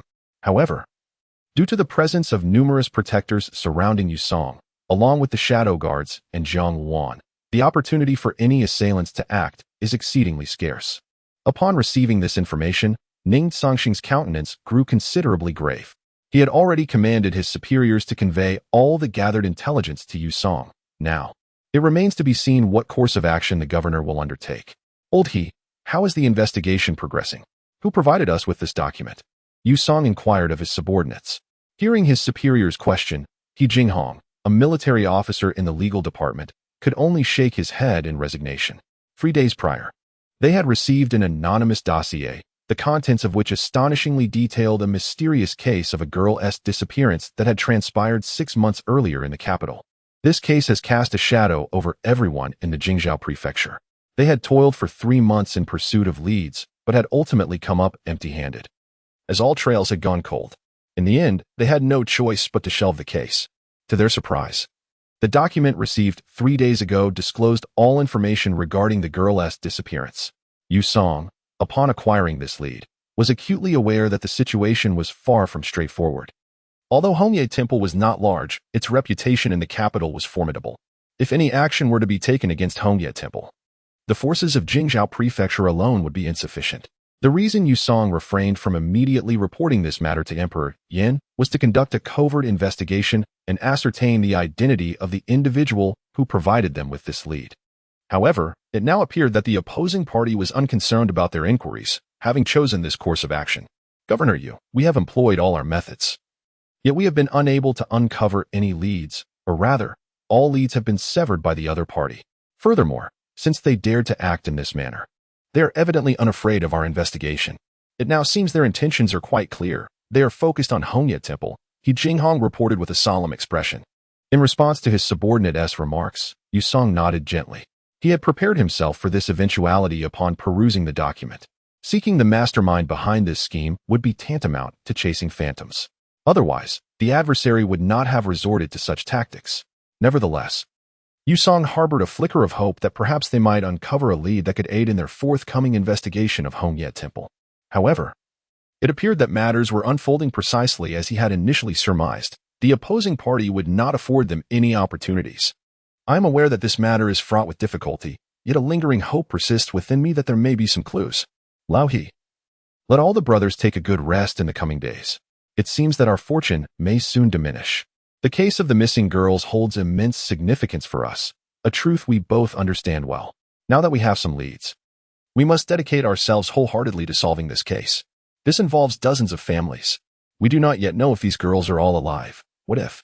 Yusong's words trailed off, yet He Jinghong grasped the implications of what his superior was conveying.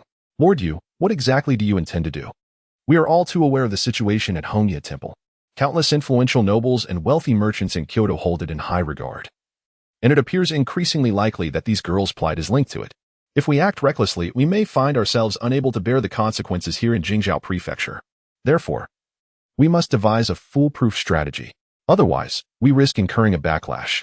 He Jinghong offered his analysis, though he failed to notice the faint chill in Yusong's gaze. Lao He, this matter does not concern you. Your sole duty now is to rest and recuperate, remaining prepared at all times. I shall issue commands when the time is right. Leave the other matters to me, Yusong replied calmly. My lord. He Jinghong wished to voice further thoughts but was halted by Yusong's firm demeanor. Observing this exchange, He Jinghong refrained from further protest, letting out a gentle sigh before exiting the room. In He Jinghong's heart, since Yusong became the prefect of Jingzhou, their entire administration had transformed completely. Furthermore, Yusong treated his subordinates with genuine kindness, regarding them as brothers rather than mere subordinates. Thus, in the hearts of He Jinghong and his peers, Yusong was regarded as a truly commendable official. After He Jinghong departed, Yusong took a moment to compose himself before stepping out. Approximately 20 minutes later, he found himself in the Imperial Study. Deputy Commander of the Black Dragon Guard, Yusong, pays his respects to Your Majesty. As he stood before him, Emperor Yan, Ning Cangsheng, displayed a hint of a smile. Should anyone else learn of Yusong's identity, they would undoubtedly be astonished. Few could fathom that the prefect of Jingzhou, Yusong, was also the esteemed deputy commander of the Black Dragon Guard. The Black Dragon Guard is a vital asset under Emperor Yan, pledging fealty solely to him and obeying his commands exclusively. Previously, the leader of the Black Dragon Guard, Yin Sha, was responsible for the protection of the emperor. Many were aware of Yin Sha, but few had ever encountered him. In contrast, the deputy commander Yusong remained relatively unknown. More importantly, although Yusong presents a firm demeanor, he is fundamentally an individual unversed in martial arts, a mere scholar. However, it now appears that this has all been a fade. The reason Yusong has ascended to the position of governor of Jingzhou must also be a testament to His Majesty's brilliance. Yusong, your efforts over the past few years have been commendable. Since your appointment as the governor, the circumstances in the capital have improved significantly. And this is all attributed to your diligence. The emperor remarked with a smile. Your Majesty is too kind. These are merely the duties that Yusong ought to fulfill. The emperor seemed quite familiar with Yusong, aware that his presence tonight signified an important matter at hand. Thus he spoke directly. I understand your character. You would never appear here tonight unless there were pressing concerns to address. Please, speak plainly about what weighs on your mind. Chapter 39. The Wrath of the Flame. Emperor, Your Majesty, do you recall the enigmatic case of the missing young girls that transpired in the capital 6 months ago? Yusong inhaled deeply before uttering these words. Such a simple statement, yet it transformed the emperor's countenance, rendering it grave and tinged with a hint of murderous intent. How could Emperor Ning Cangsheng be unaware of this case? It was he who had commanded the entire Jingzhou Prefecture to mobilize and conduct a thorough investigation. However, after 3 months of relentless searching, they found nothing. Ultimately, in desperation, it was he, the sovereign of the Great Yin, who ordered the case to be sealed. Your Majesty, the ramifications of this incident were indeed profound. To this day, we remain oblivious to the fate of those young girls, whether they are alive or dead, or where they might have gone. Yet, 3 days prior, I acquired a document that reveals the true reason behind the girl's disappearance 6 months ago. With that, Yusong produced the document from his bosom. Old Wei, quickly bring the document to me. Upon hearing Yusong mention news regarding the missing girls, even the usually composed Flame Emperor found it difficult to remain placid. This case not only cast a shadow over Yusong as the prefect of Jingzhou, but it also haunted the emperor as a persistent nightmare. Eunuch Wei dared not delay. Fully aware of the case's significance and the lengths to which the emperor had previously gone in pursuit of answers. However, as the emperor perused the document, his expression grew increasingly frigid. Infuriating beasts. The emperor's enraged voice echoed through the chamber. Outside the study, all the guards collapsed to one knee, startled by the emperor's fury. Aside from the 3 individuals within the room, no one knew the cause of such an outburst. After all, it had been years since the emperor had displayed such wrath. Yusong, how credible is this information? Has the Jingzhou prefecture dispatched anyone to investigate? The emperor inquired in a low, somber tone. Your Majesty, though the Red Leaf Temple is not particularly renowned in the capital, it is a favored destination for many influential nobles and wealthy merchants. Moreover, it is rumored that the temple has formidable backing. I feared that any investigation might alert the culprits, so I refrained from pursuing inquiries. However, I have maintained surveillance on the temple's activities, and it is indeed true that several affluent merchants have visited in the past 3 days. I even observed several ministers from the court making 1 or 2 visits as well. Each time, these individuals left substantial offerings at the temple. Based on my conjectures, the contents of this document should be accurate. Yusong elucidated. Very well, very well, very well. The emperor's repeated affirmation demonstrated that he was on the verge of fury. The only reason he had not yet fully erupted was likely due to his status as the reigning emperor of the Great Yin. Otherwise, it was uncertain what chaos might have ensued. Yusong, what are your thoughts on this matter? Your Majesty, if the situation is indeed as depicted in this document, then Hongye Temple is nothing but a den of iniquity that must be eradicated entirely. We must uncover all those behind this. It is absolutely intolerable that such morally bankrupt individuals exist under the celestial throne of the Great Yin in its capital. Therefore, I beseech your Majesty to mobilize the Black Dragon Guard to thoroughly investigate the circumstances surrounding Hongye Temple and capture these miscreants without leaving any future repercussions. We owe the citizens of the capital a resolution, Yusong declared with palpable determination. Hearing Yusong's opinion, Ning Cangsheng felt no stirrings in his heart. As the Emperor of Yin, he had descended from the battlefield, decisive in his actions, and understood that the foundation of the Great Yin lay not within the royal family, but among the common people. He was acutely aware of the profound impact the case of the missing girl had on the citizens of the capital, bringing countless families to tears. Now that clues had emerged, it was imperative to apprehend these beasts without exception. Let this matter proceed as you suggest. The Black Dragon Guard will swiftly ascertain the situation at Hongye Temple, and the subsequent actions will be entrusted to the Jingzhou Prefecture. Should the Jingzhou Prefecture lack sufficient manpower, they are to directly seek assistance from Chang'an. The Emperor Ning Cangsheng stated resolutely. Understood, Your Majesty. Once Yusong departed, Emperor Ning Cangsheng approached the door, gazing at the distant capital under the starlit sky, lost in contemplation. Old Wei, do you think I have been too merciful towards them? Otherwise, how could such events transpire in the capital?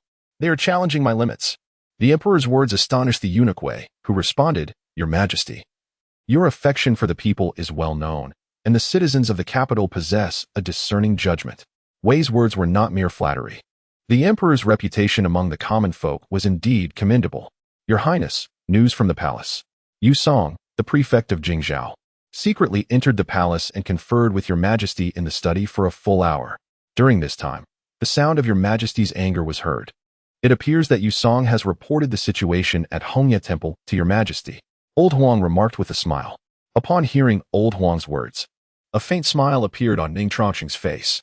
I have long suspected that Yusong holds other identities beyond being the prefect of Jingzhou.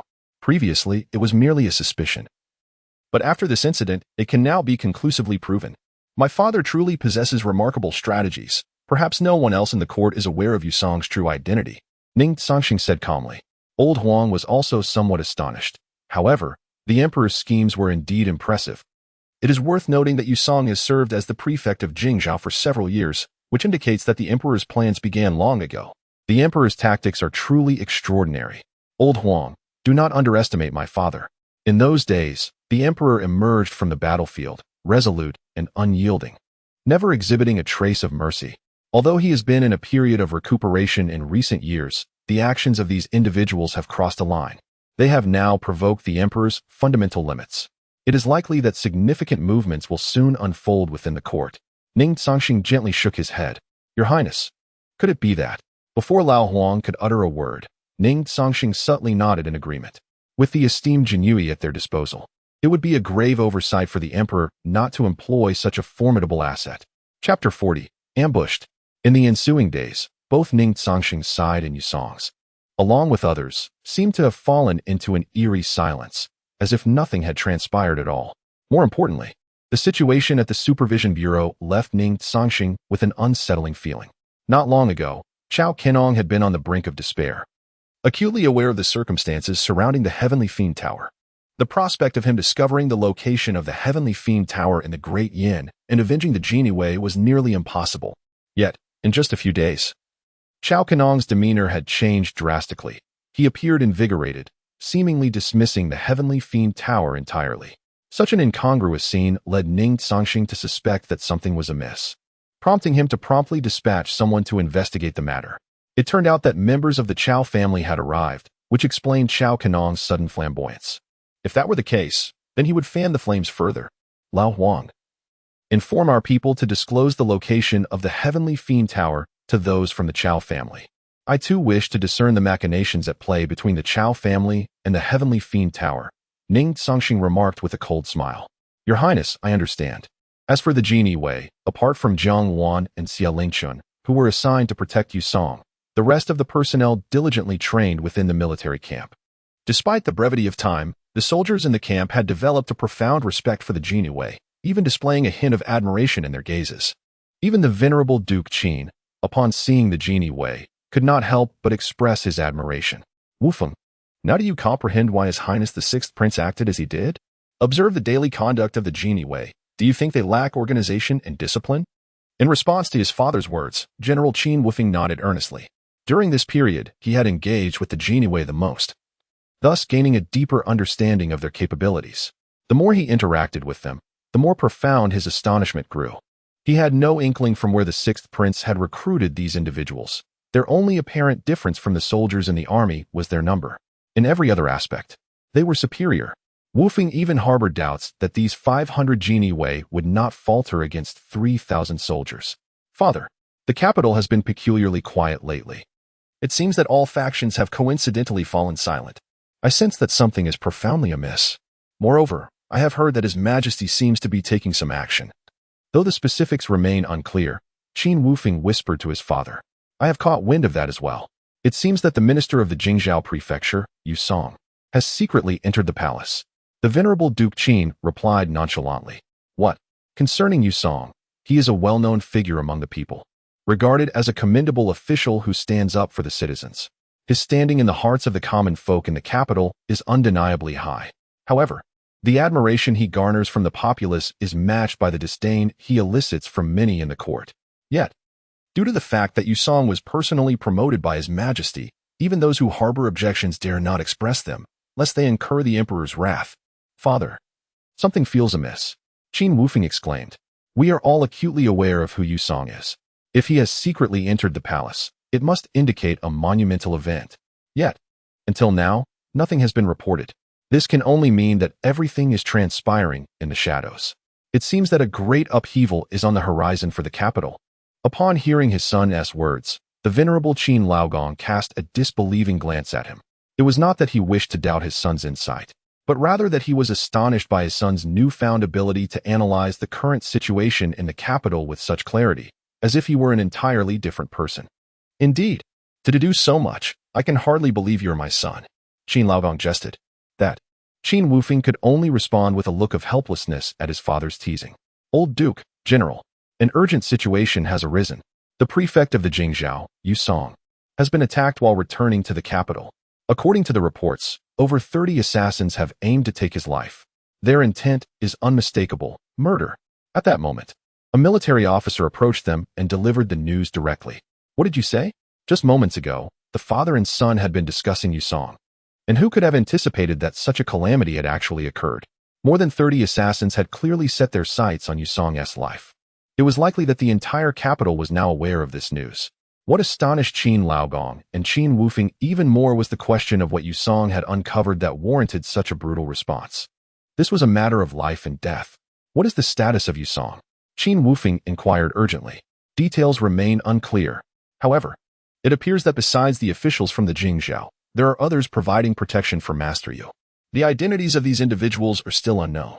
Currently, nearly all factions in the capital are investigating this matter, and it is said that His Majesty is already enraged. The officer replied hastily. Upon hearing this, Qin Laogong's expression grew grave. While the father and son were deliberating this issue, news of Yusong's assassination attempt swiftly spread throughout the capital. Upon receiving this news, various factions were left in stunned silence. Even those who harbored deep-seated animosity towards Yusong found themselves momentarily paralyzed by fear. While they indeed wished for his demise, they were fully aware that he held the emperor's favor, and they were not foolish enough to act against him. Now that Yusong has been attacked, it is likely that His Majesty will be enraged. What events will unfold next remain uncertain. In an instant, the entire capital has become tense. However, unbeknownst to all, although Yusong has been assaulted, he remains unharmed, having secretly evaded danger and is now en route to the palace under the protection of the Black Dragon Guard. Meanwhile, Jiang Wan and Xie Lingchen have returned to the residence of the Sixth Prince. Your Highness, we did not engage with the Shadow Guards. Besides the officials from the Jingzhou Prefecture, Yusong is covertly protected by a group of individuals. If I am not mistaken, they must be the Black Dragon Guard, loyal to His Majesty. Moreover, it is crucial to note that Yusong is likely a master-level expert. Even without the Black Dragon Guard, those assassins would be powerless against him, Jiang Wan remarked. Chapter 41. The Siege of Hongye Temple. Jiang Wan's words piqued Ning Cangsheng's interest. He had not anticipated that our esteemed governor of Jingzhou would still be concealing his prowess. A master of the Grandmaster realm is indeed quite formidable within the capital. Clearly, Yusong's identity is of great significance. My father, the emperor, will not allow his intentions to be easily discerned, Ning Cangsheng remarked with a smile. Your Highness, unless unforeseen circumstances arise, Yusong has already thoroughly investigated the situation at Hongye Temple, and he should now be in the palace. The subsequent matters may no longer require our assistance, Jiang Wan promptly stated. Upon hearing Jiang Wan's words, Ning Cangsheng gently nodded. He possessed a fair understanding of his father's character. He could tolerate the competition among his sons and the factional intrigues among the ministers, all of which were under the Emperor Yan's control. However, he would never tolerate the harm inflicted upon the common people under his rule. This issue was undoubtedly the Emperor's Achilles heel. Should anyone dare to provoke it, the only outcome would be death. Now, this matter no longer concerns us. Since Yusong has gone to see my father, we need not intervene further. You and Xie Lingchen should head to the military camp for now. I suspect that the Jinyue will soon have more pressing tasks at hand. The pressure upon you will likely be considerable, Ning Cangsheng stated calmly. Understood, Your Highness. Jiang Wan and Xie Lingchen then departed from the residence. Meanwhile, under the protection of the Black Dragon Guard, Yusong arrived at the Imperial Palace and was immediately ushered to meet Emperor Yan. Yusong, who was responsible for the attack on you? What is the situation at Hongye Temple? Emperor Yan inquired directly. Your Majesty, the circumstances at Hongye Temple have been thoroughly investigated, and they align precisely with our previous reports. The missing young women are indeed at Hongye Temple, where they are being held captive for the pleasure of the capital's dignitaries and wealthy merchants. According to our findings, at least a dozen young women have perished at the hands of these individuals, Yusong reported urgently. Bang! As soon as Yusong's words fell, Emperor Yin slammed his palm onto the dragon table with tremendous force, his entire being trembled with rage. A level of fury that even surpassed his demeanor on the battlefield many years ago, revealing the depth of his indignation regarding this matter. Qing. At the sound of the emperor's roar, the commander of the Imperial Guard, Qing, rushed into the study. Your Majesty, I am here. Provide full assistance to Yusong in completely eradicating Hongye Temple. Capture everyone within, regardless of their identity. No one is permitted to meet them without my command. Those who disobey shall be executed. Emperor Yin bellowed. Yes, Your Majesty. At this moment, Qing was profoundly astonished. The very fact that the emperor uttered the words "those who disobey shall be executed" indicated the severity of the situation at Hongye Temple, suggesting that events had transpired there that the emperor could not possibly forgive. Yusong, I have but one request. uncover the individuals behind the Red Leaf Temple. I wish to ascertain who possesses such audacity to harm my subjects beneath the imperial throne in the capital. The Flame Emperor commanded once more. Rest assured, Your Majesty, I shall not fail in my mission. With that, Yusong departed the imperial study accompanied by the Grand Commander of the Imperial Guard, Cheng. Their next destination was the Red Leaf Temple, and they dared not waste a single moment. They needed to ensure that no word of their investigation reached the temple prematurely. Otherwise, all their efforts would be in vain. At the residence of the fourth prince, Your Highness, urgent news. A voice resonated in the ears of Prince Ning Cangsheng. Old Hu, what has transpired? Ning Cangsheng inquired anxiously. We have just received word that the prefect of Jingzhou, Yusong, has surrounded the Red Leaf Temple with the Imperial Guard. The situation there has been compromised, and many people are present at the temple today. They are likely trapped. Butler Hu expressed his distress. What did you say? The butler's words struck Ning Cangsheng like a thunderbolt. No one understood the secrets of the Red Leaf Temple better than he did. It was through such means that he had gained control over numerous individuals who, while not revealing their identities, were nonetheless aligned with him. The encirclement of the temple was the last thing he wished to witness. He was acutely aware of the dire consequences if those individuals succumbed to torture and divulged everything. Although they were unaware that he was the one behind the Red Leaf Temple, he could not allow such an eventuality to occur. Why had no one discovered the investigation into the Red Leaf Temple until now? What were these people doing? Ning Cangsheng bellowed in fury. Your Highness, discussing this is futile. The Imperial Guard has already surrounded the temple, and everything there has been fully exposed. Our priority now is to eliminate all traces and ensure that Prefect Yusong does not connect the Red Leaf Temple to you. Butler Hu explained urgently. His words brought an immediate calm to the fourth prince. Indeed, the situation had already unfolded, and further deliberation was pointless. Old Hu, the Red Leaf Temple must be abandoned. Take care of the remaining matters. We cannot allow anyone to discover the link between the temple and myself. You understand what must be done regarding those individuals. A chilling glint surfaced in Ning Cangsheng's eyes. Rest assured, Your Highness, I know what needs to be done. With that, Butler Hu swiftly departed the fourth prince's residence. Watching him leave, Ning Cangsheng's expression darkened, his gaze betraying a sinister intent. Do not allow this prince to discover the truth, otherwise, you shall be met with a fate most gruesome. Meanwhile, the prominent families and factions within the capital have received news of the Imperial Guard's siege on the Maple Leaf Temple. Many among them are gripped by a profound sense of panic, for they are acutely aware of what lies within that sacred place. With the temple now encircled, the events occurring inside are bound to be fully unveiled. Should a thorough investigation be conducted, there is no escape for those involved. This accounts for their palpable anxiety.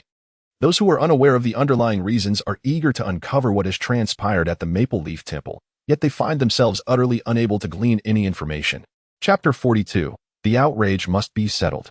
The following day, during the morning court session, an unusual atmosphere enveloped the hall. The ministers arrived earlier than usual, their expressions grave, some even bearing looks of considerable distress. The princes, too, had gathered ahead of time, yet not a word was spoken among them. Their faces were marked by solemnity. It seemed that apart from the sixth prince, Ning Cangsheng, the rest were oblivious to the events that had transpired. A particularly pressing concern was the absence of the capital's chief officer, Yusong, which stirred a great deal of speculation among the ministers regarding the unfolding circumstances. After all, it was widely known that the Imperial Guards, led by Yusong, had surrounded the Hongye Temple the previous day.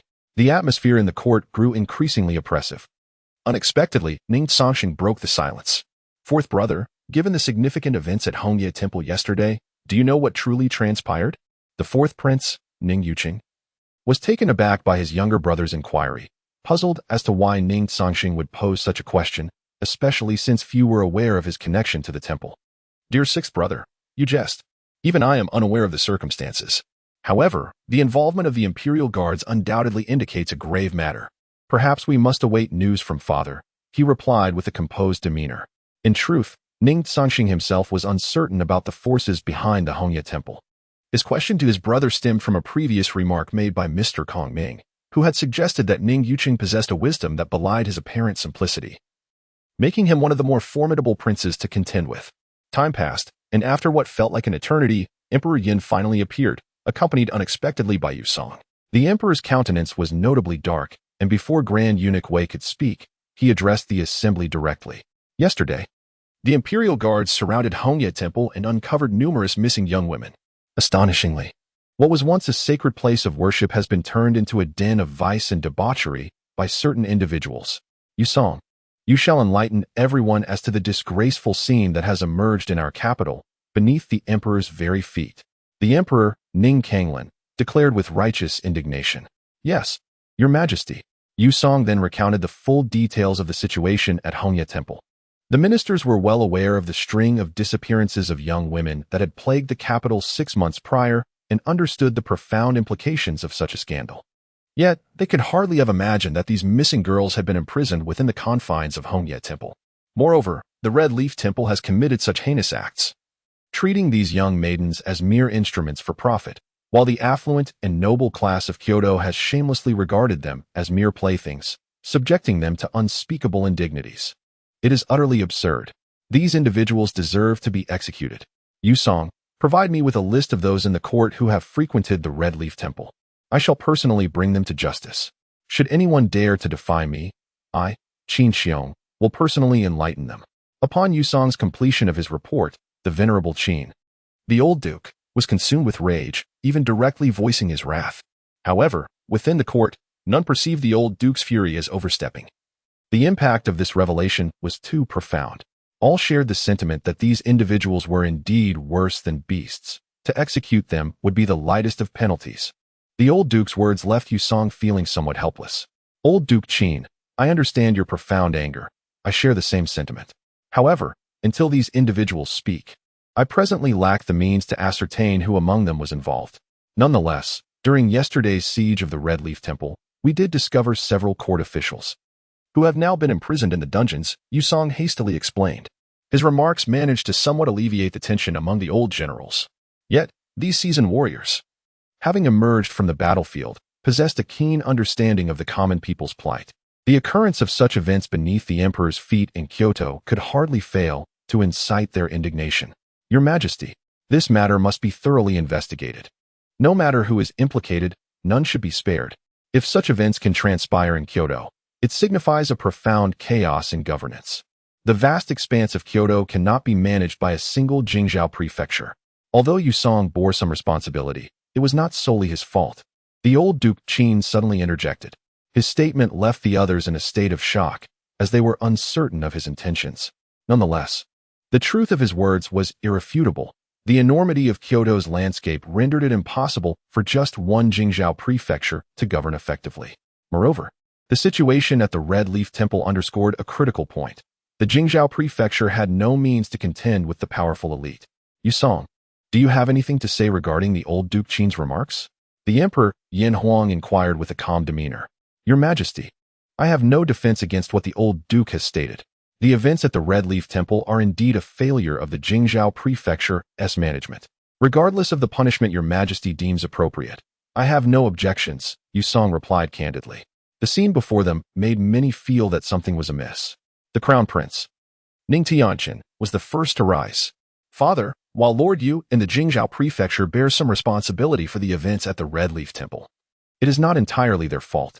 I recall that the case of the missing maiden transpired 6 months ago. At that time, Lord Yu and all the officials of the Jingzhou prefecture diligently conducted an investigation for 3 months, yet they yielded no results. This affirms that the adversary's methods are extraordinary, and it is likely that there are higher powers orchestrating these events from behind the scenes. I earnestly hope to grant Lord Yu an opportunity to thoroughly investigate this matter, allowing him to redeem himself through his efforts. With the emergence of the Crown Prince, many have begun to voice their opinions. Naturally, most of these individuals are courtiers aligned with the Crown Prince, while others remain silent, observing the Emperor's countenance. Meanwhile, Ning Cangsheng senses that something is amiss in this situation. Chapter 43. The Jinui, Imperial Authority Granted, Decapitation Before Consultation. Observing the multitude pleading for Yusong, Emperor Yan's expression brightened slightly, a marked improvement from earlier. However, Ning Cangsheng sensed that his seemingly benevolent father harbored grander schemes. Yet, for the moment, he found himself perplexed by his father's true intentions.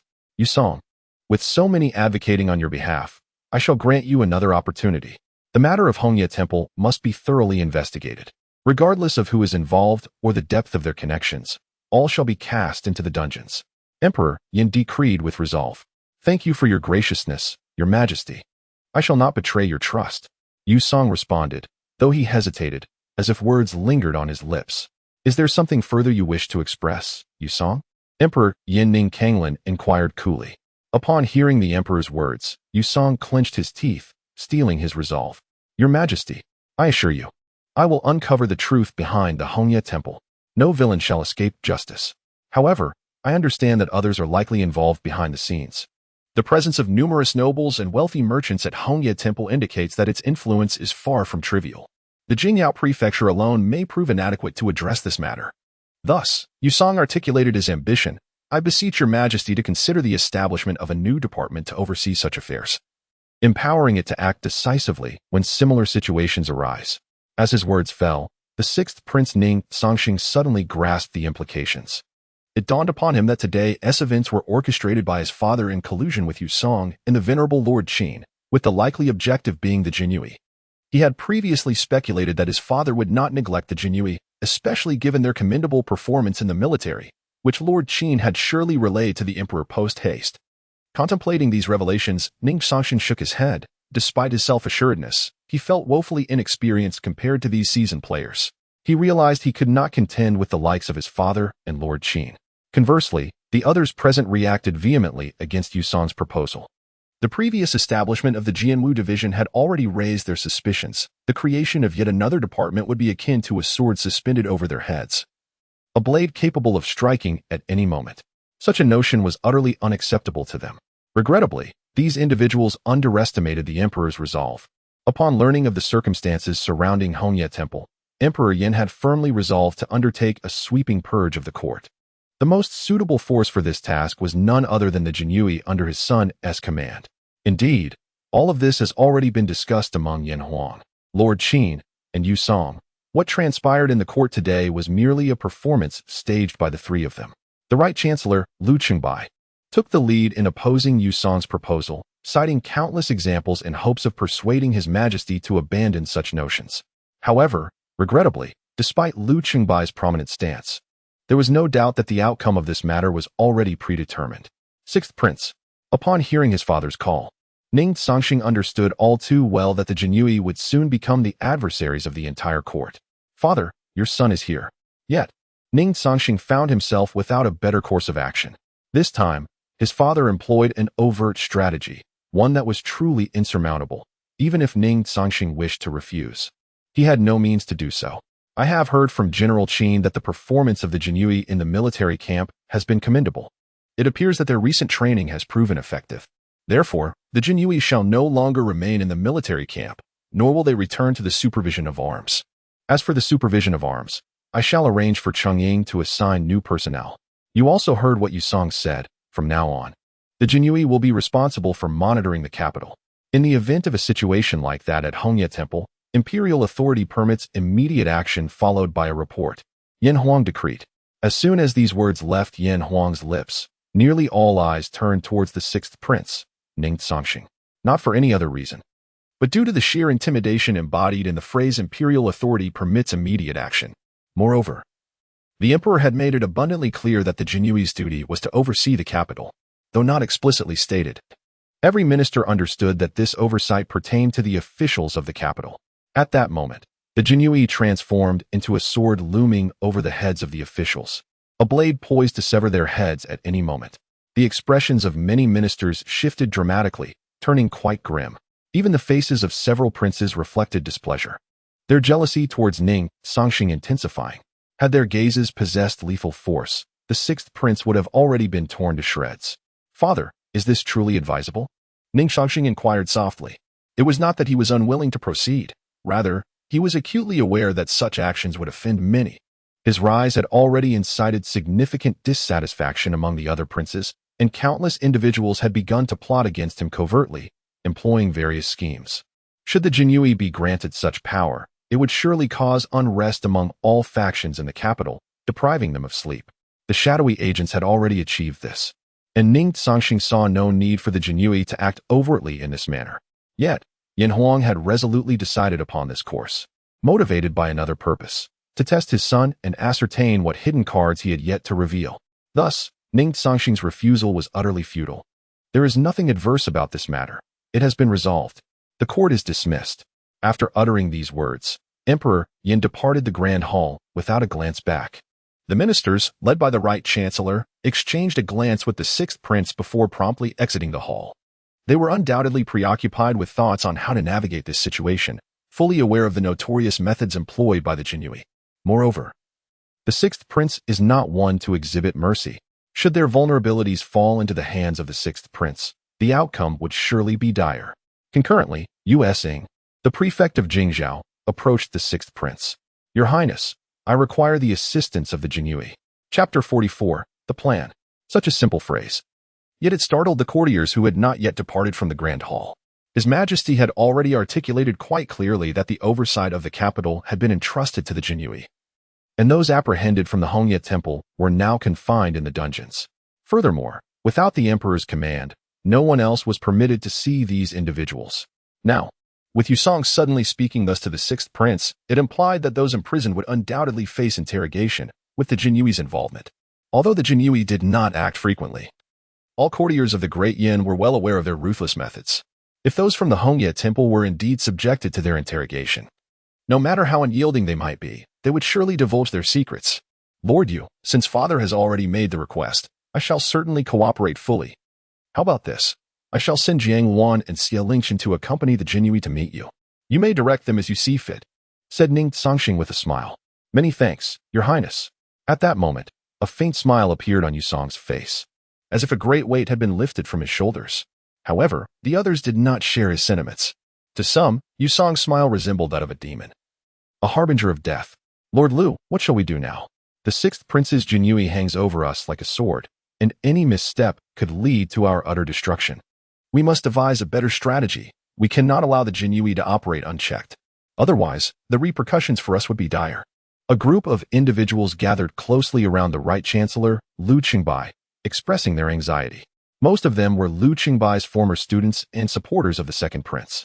Yet, the second prince's recent conduct had left much to be desired. Were it not for the Right Chancellor's influence, they likely would not have chosen to support him. These individuals were perplexed as to why the Right Chancellor insisted on backing the second prince. From their perspective, the first, third, fourth, and even the sixth princes appeared far more astute. Supporting any of these princes would have been significantly less arduous than backing the second prince.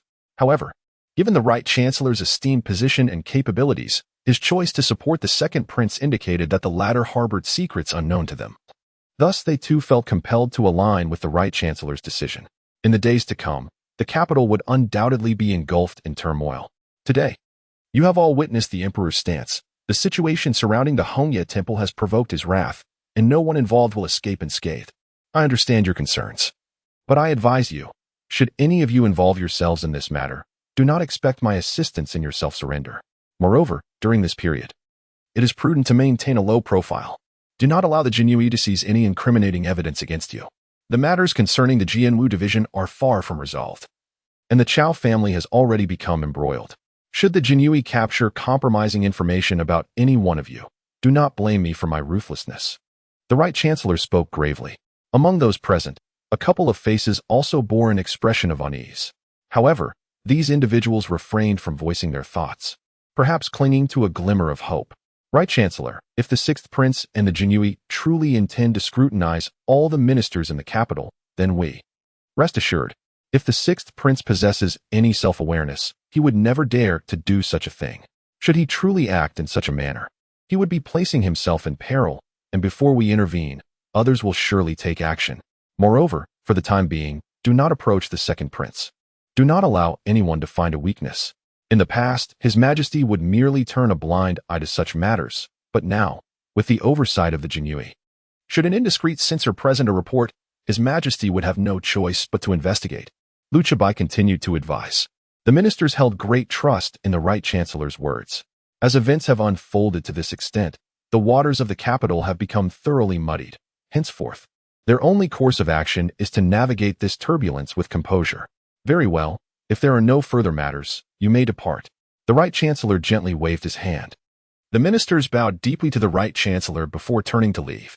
However, They were oblivious to the flicker of coldness in Lu Qingbai's gaze. As a seasoned veteran of 3 reigns, how could Lu Qingbai fail to perceive that the second prince, Ning Wenjie, was nothing more than a fool? His support for the second prince undoubtedly stemmed from his own motives. Only with such a person ascending the throne could Lu Qingbai ensure the continued prosperity of the Lu family. Otherwise, should another individual take the throne, it would spell the downfall of both Lu Qingbai and the Lu clan upon their ascension. Such an eventuality was utterly unacceptable to Lu Qingbai. At the residence of the 6th prince in the capital, he had returned and recounted everything to Zhuge Kongming in detail. Although the Jinyue had now received imperial authorization, Ning Cangsheng did not wish for such occurrences. They truly did not bode well for him. Master Kongming, if I were granted another chance, I truly would not wish to proceed in this manner. The Jinyue has become the target of public ire, and I believe that everyone in the capital sees me as a thorn in their side, a source of irritation. My father is treating me as a target, Ning Cangsheng said with a bitter smile. Upon hearing Ning Cangsheng's words, Zhuge Kongming, hidden in the shadows, could not help but chuckle. Master Kongming, you are. Your Highness, please forgive Kongming's impertinence. However, your Highness seems to be overthinking this matter. The Emperor's actions, I believe, are driven by his own considerations. On one hand, the situation at Hongye Temple has indeed provoked the Emperor's ire, and it is true that the officials in the capital require supervision. The Jinyue, which your Highness commands, is undoubtedly the most suitable choice for this task. You are well aware of this in your heart, Zhuge Kongming remarked. In agreement, Ning Cangsheng gently nodded. He had indeed surmised his father's intentions. As for the other aspect, it is likely that the Emperor is testing your Highness. Zhuge Kongming's voice echoed once more. Chapter 45. A reminder. Mr. Kongming, do you mean to say that my father, the Emperor, granted the Jinyue such significant power out of dissatisfaction with the officials in the capital while simultaneously testing me? Ning Cangsheng inquired. At that moment, the astute Zhuge Kongming nodded gently from the shadows. Ever since the incident with Princess Linglong, your Highness, you have indeed stepped into the struggle for the throne. Moreover, the abilities you have demonstrated in recent times have astonished everyone in the capital. I believe His Majesty feels the same way. Your own strength, combined with the sudden emergence of the Jinyue and the support of individuals like Lao Wang, all point to one conclusion. Either you have been concealing your true capabilities, or there exists an even more enigmatic force behind you.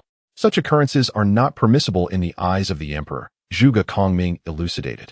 Upon hearing Zhuge Kongming's words, Ning Cangsheng began to comprehend the situation.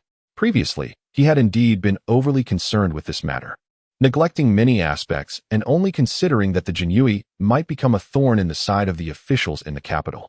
However, he had overlooked the true intentions of his father, the Emperor. Reflecting on it now, it was indeed as Zhuge Kongming had said. He should not have been so alarmed. Mr. Kongming, according to your insight, what course of action should I take next? Should I truly allow the Jinyue to become a sharp blade in my father's hand? Ning Cangsheng asked calmly. Your Highness, the reason His Majesty has bestowed imperial authority upon the Jinyue is that the power wielded by the nobles in the capital is exceedingly great. Although His Majesty can still maintain control, if the situation is left unchecked, it will ultimately jeopardize the imperial authority. The foundation of the Dian dynasty lies with the common people. If they turn against us, the Dian will cease to exist. This is the true reason why the incident at Hongye Temple incited such fury in His Majesty. While the Jinyue is tasked with monitoring the officials and will indeed become a target of resentment, not all officials are culpable. Those with integrity have nothing to fear from scrutiny. In an indirect manner, this protects them from being assimilated, Zhuge Kongming analyzed. After this discourse, Ning Cangsheng's expression gradually settled into tranquility. At this moment, he began to grasp the true implications of Zhuge Kongming's words. Mr. Kongming, thank you for your guidance. It appears the Jinyue must indeed tread this path. It is unexpected that we find ourselves retracing old steps. Yet, this may not be the worst outcome. With the shadow guards assisting in secrecy, the Jinyue should encounter no insurmountable issues. Ning Cangsheng remarked with a smile. It is sufficient that your Highness understands the crux of the matter. However, concerning the incident at Hongye Temple, you need not intervene at this time. It should be left entirely to the Jinyue and Jiang Wan to handle. There is, at present, a matter of even greater importance. Zhuge Kongming suddenly declared. A matter of greater importance? A statement from Zhuge Kongming left Ning Cangsheng feeling somewhat perplexed, as he too was uncertain about what significant events lay ahead.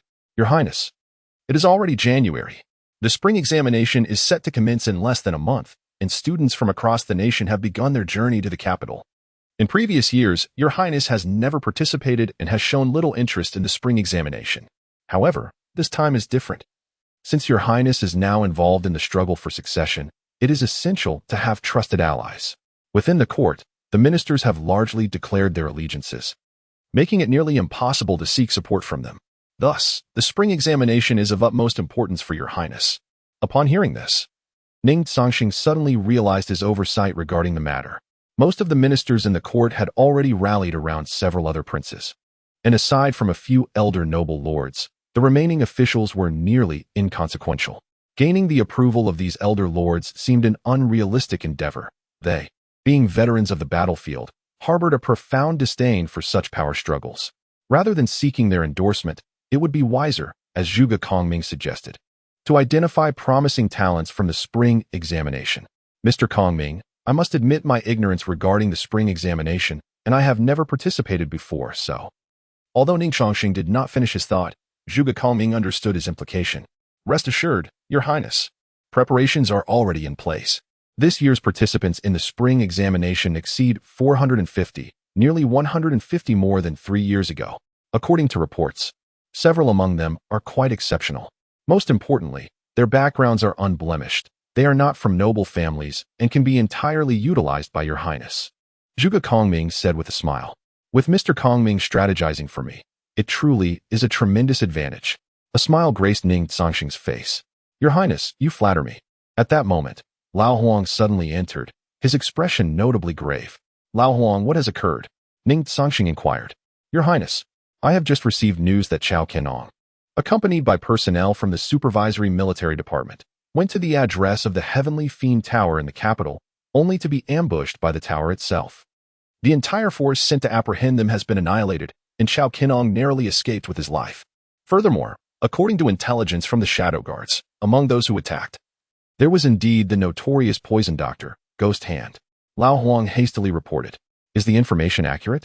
Ning Cangsheng asked. It should not be false. This is the latest report from the Shadow Guards, and no one anticipated that the Heavenly Fiend Tower had a branch in the capital, hidden in a most unexpected location. It remains a mystery how Chao Kenong obtained this information. However, the personnel of the monitoring department are exclusively selected from the Imperial Guards. With the recent total annihilation of the forces, it is said that His Majesty is incensed. It is certain that a crackdown on the Heavenly Kill Tower will ensue. Shall we take action? Old Huang inquired. Humph.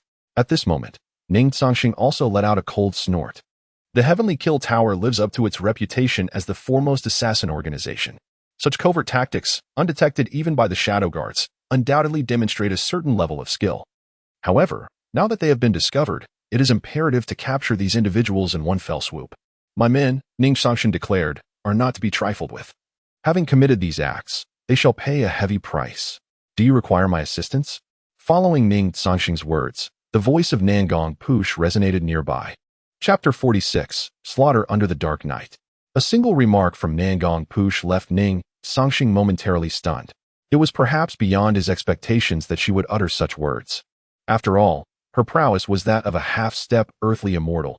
Commanding her to confront the assassins of the Heavenly Slaughter Tower seemed a sheer waste of talent. Are you serious? Your strength is no match for the Grand Commander. What interest do you have in these few assassins? Ning Cangsheng inquired. It has been a long time since I last made a move. Ah, I see. Alternatively, you could entrust me with the 19 stops, and I shall be your opponent. This way, you would not feel bored. I believe that is a splendid suggestion. Ning Cangsheng proposed. Once you have bested me, I shall hand over the 19 stops to you. With that, Nangong Push stepped aside, closed her eyes, and entirely disregarded Ning Cangsheng. Upon witnessing this scene, both Lao Wang and the hidden Zhuge Kongming couldn't help but smile, for within the entire residence of the sixth prince, there was no other individual capable of rendering Ning Cangsheng speechless in such a manner. It appeared that only Nangong Push possessed that ability. Lao Huang. Since the Shadow Guards have already located the positions of the assassins from the Heavenly Slaughter Tower, proceed with the operation. Let the Grand Commander personally handle this matter. Spare not a single one. Ning Cangsheng declared, his expression cold and resolute. Understood, Your Highness. I shall inform the Grand Commander at once. Lao Huang promptly exited. The wind has risen. Let us commence with the heavenly slaughter tower, Ning Cangsheng murmured to himself. In Kyoto, within the Black River Valley, named for the dark river that flows through it, Black River Valley is the most extraordinary locale in all of Kyoto. The waters of the river are entirely black, yet devoid of any foul odor. In fact, the vegetation nourished by the Black River flourishes more robustly than elsewhere, a phenomenon that remains an enigma. Many have sought to uncover the secrets of Black River Valley, yet all have returned empty-handed. At this moment, amidst the valley, members of the Heavenly Slaughter Tower's Kyoto division had gathered. Not all members were present, as some had departed from Kyoto, while the remaining were engaged in holding back the forces of the Monitoring Martial Division. However, due to the wrath of the Flame Emperor, the Monitoring Martial Division relentlessly pursued them. Fortunately, through certain means, they had temporarily evaded the pursuit of both the Monitoring Martial Division and the Imperial Guards. Poison Master, how is the perimeter of the Black River Valley fortified? The Monitoring Martial Division is intent on our annihilation. We can only remain here for one night, and we must depart from Kyoto by dawn, even from the Great Yin, the leader of the Heavenly Slaughter Tower, and he inquired hoarsely. Rest assured, leader, the poison I have concocted is beyond the capabilities of the people of the Great Yin to counter. With those toxins in place, we can rest peacefully tonight. Poison Master Ghost Hand replied, his demeanor brimming with confidence. Upon hearing the words of the poison doctor, the assassins from Tian Sha building collectively exhaled in relief. Despite their formidable prowess and their unflinching nature when it came to killing, facing an overwhelming force of hundreds or thousands of Imperial soldiers was an entirely different matter. No matter how strong they were, they could not withstand the relentless onslaught of their adversaries. Moreover, the Imperial troops of Diyin were not to be underestimated. Their combat capabilities were notably superior to those of the average Diyin soldiers, and several of them had already sustained injuries. With the assurance provided by the poison doctor, they could now recuperate peacefully this evening. Is that so? I am quite eager to ascertain the true capabilities of your poison, doctor. Just as the assassins felt a momentary sense of relief, a voice resonated in their ears. Who dares to confront us? Step forth. Dark River bellowed in anger. The other assassins immediately rose, their murderous intent surging forth as they gripped their weapons tightly, vigilantly observing every movement around them. Simultaneously, less than 20 meters ahead, a shadowy figure abruptly materialized. Upon seeing this person, the assassins of Tian Sha building were taken aback, for they had sensed nothing. Such a development was undoubtedly unfavorable for assassins like them. Who are you? Dark River inquired directly. Who am I? You may refer to me as the Unruly Commander. The Unruly Commander, Yuan Tiangang, replied nonchalantly. Unruly Commander? I have never heard of such a title. If you wish to live, I suggest you leave at once. Offending Tian Sha building is not a wise choice, and I presume you do not wish to make enemies of so many assassins, Dark River retorted with a cold smile. In Dark River's heart, he was already exceedingly wary of this unruly commander. After all, the ability to approach them unnoticed indicated that this individual was at least their equal in strength. Many of his comrades were injured, and if a confrontation were to ensue, the consequences could be dire. Thus, he hoped to leverage the reputation of Tian Sha building to compel this so-called unruly commander to retreat. However, if it were anyone else, perhaps the name of Tian Sha building would indeed hold sway. Yet before him stood Yuan Tiangang, the leader of the Shadow Guards, a formidable figure on the brink of transcending to the realm of deities. And he had come to Black River Valley with the intent of exterminating the pest of Tian Sha building. There was no way he would be deterred by a mere utterance from Dark River. Tian Sha building? Merely a gathering of inconsequential vermin. Let us engage. Allow me to witness the extent of your abilities. Yuan Tiangang scoffed disdainfully. Seeking death. Attack and kill him. Yuan Tiangang's words ignited a fierce desire for bloodshed among all the assassins of Tian Sha building, accompanied by a single utterance from the Dark River. All the assassins present surged towards Yuan Tiangang, and in an instant, each unleashed their most formidable techniques. Yet, in the face of this onslaught, Yuan Tiangang remained utterly unfazed, scarcely acknowledging their presence. Just as the assassins were about to close in on him, Yuan Tiangang's hand suddenly bore several silver needles. Before they could react, he waved his hands, and the needles vanished in an instant. A cacophony of anguished screams erupted as every assassin collapsed to the ground, blood gushing from their mouths. My inner strength, Dark River exclaimed in terror. Not only he, but all the assassins realized with horror that their inner power had entirely vanished. Who exactly are you? One stammered, "You are unworthy of knowing my identity." Yuan Tiangang replied with a chilling sneer, "You need only understand one thing. I have come to claim your lives. If I must intervene, consider it a fitting demise." Chapter 47. A Sensation. When the following day dawned, an extraordinary event unfolded at the east city gate of Kyoto. To everyone's astonishment, 6 or 7 corpses were discovered hanging by ropes at the entrance, each adorned with a wooden plaque denoting their identities. The sight left the gathered populace utterly speechless. Among the most shocked were the guards who had been on duty the previous night, as they had noticed nothing amiss. The bizarre scene that greeted them was truly beyond their comprehension. Without hesitation, they promptly reported the situation to Lord Yusong, the magistrate of the capital. Upon receiving the news, Yusong was equally taken aback. He knew well that those tasked with safeguarding Kyoto were among the elite. The fact that they had failed to detect any intrusion spoke volumes about the formidable prowess of the assailants. Furthermore, Yusong was keen to ascertain the identities of those who had been suspended at the gate. Upon his arrival at the East City Gate, he found that the soldiers had already lowered the bodies, yet their expressions were grave and laden with concern. "What transpired last night?" Yusong inquired directly. "My lord, I am Lu Ming, a captain of the Imperial Guard. I was on duty last night with my men, yet nothing unusual occurred. These corpses were only discovered this morning, and I too am in a state of shock.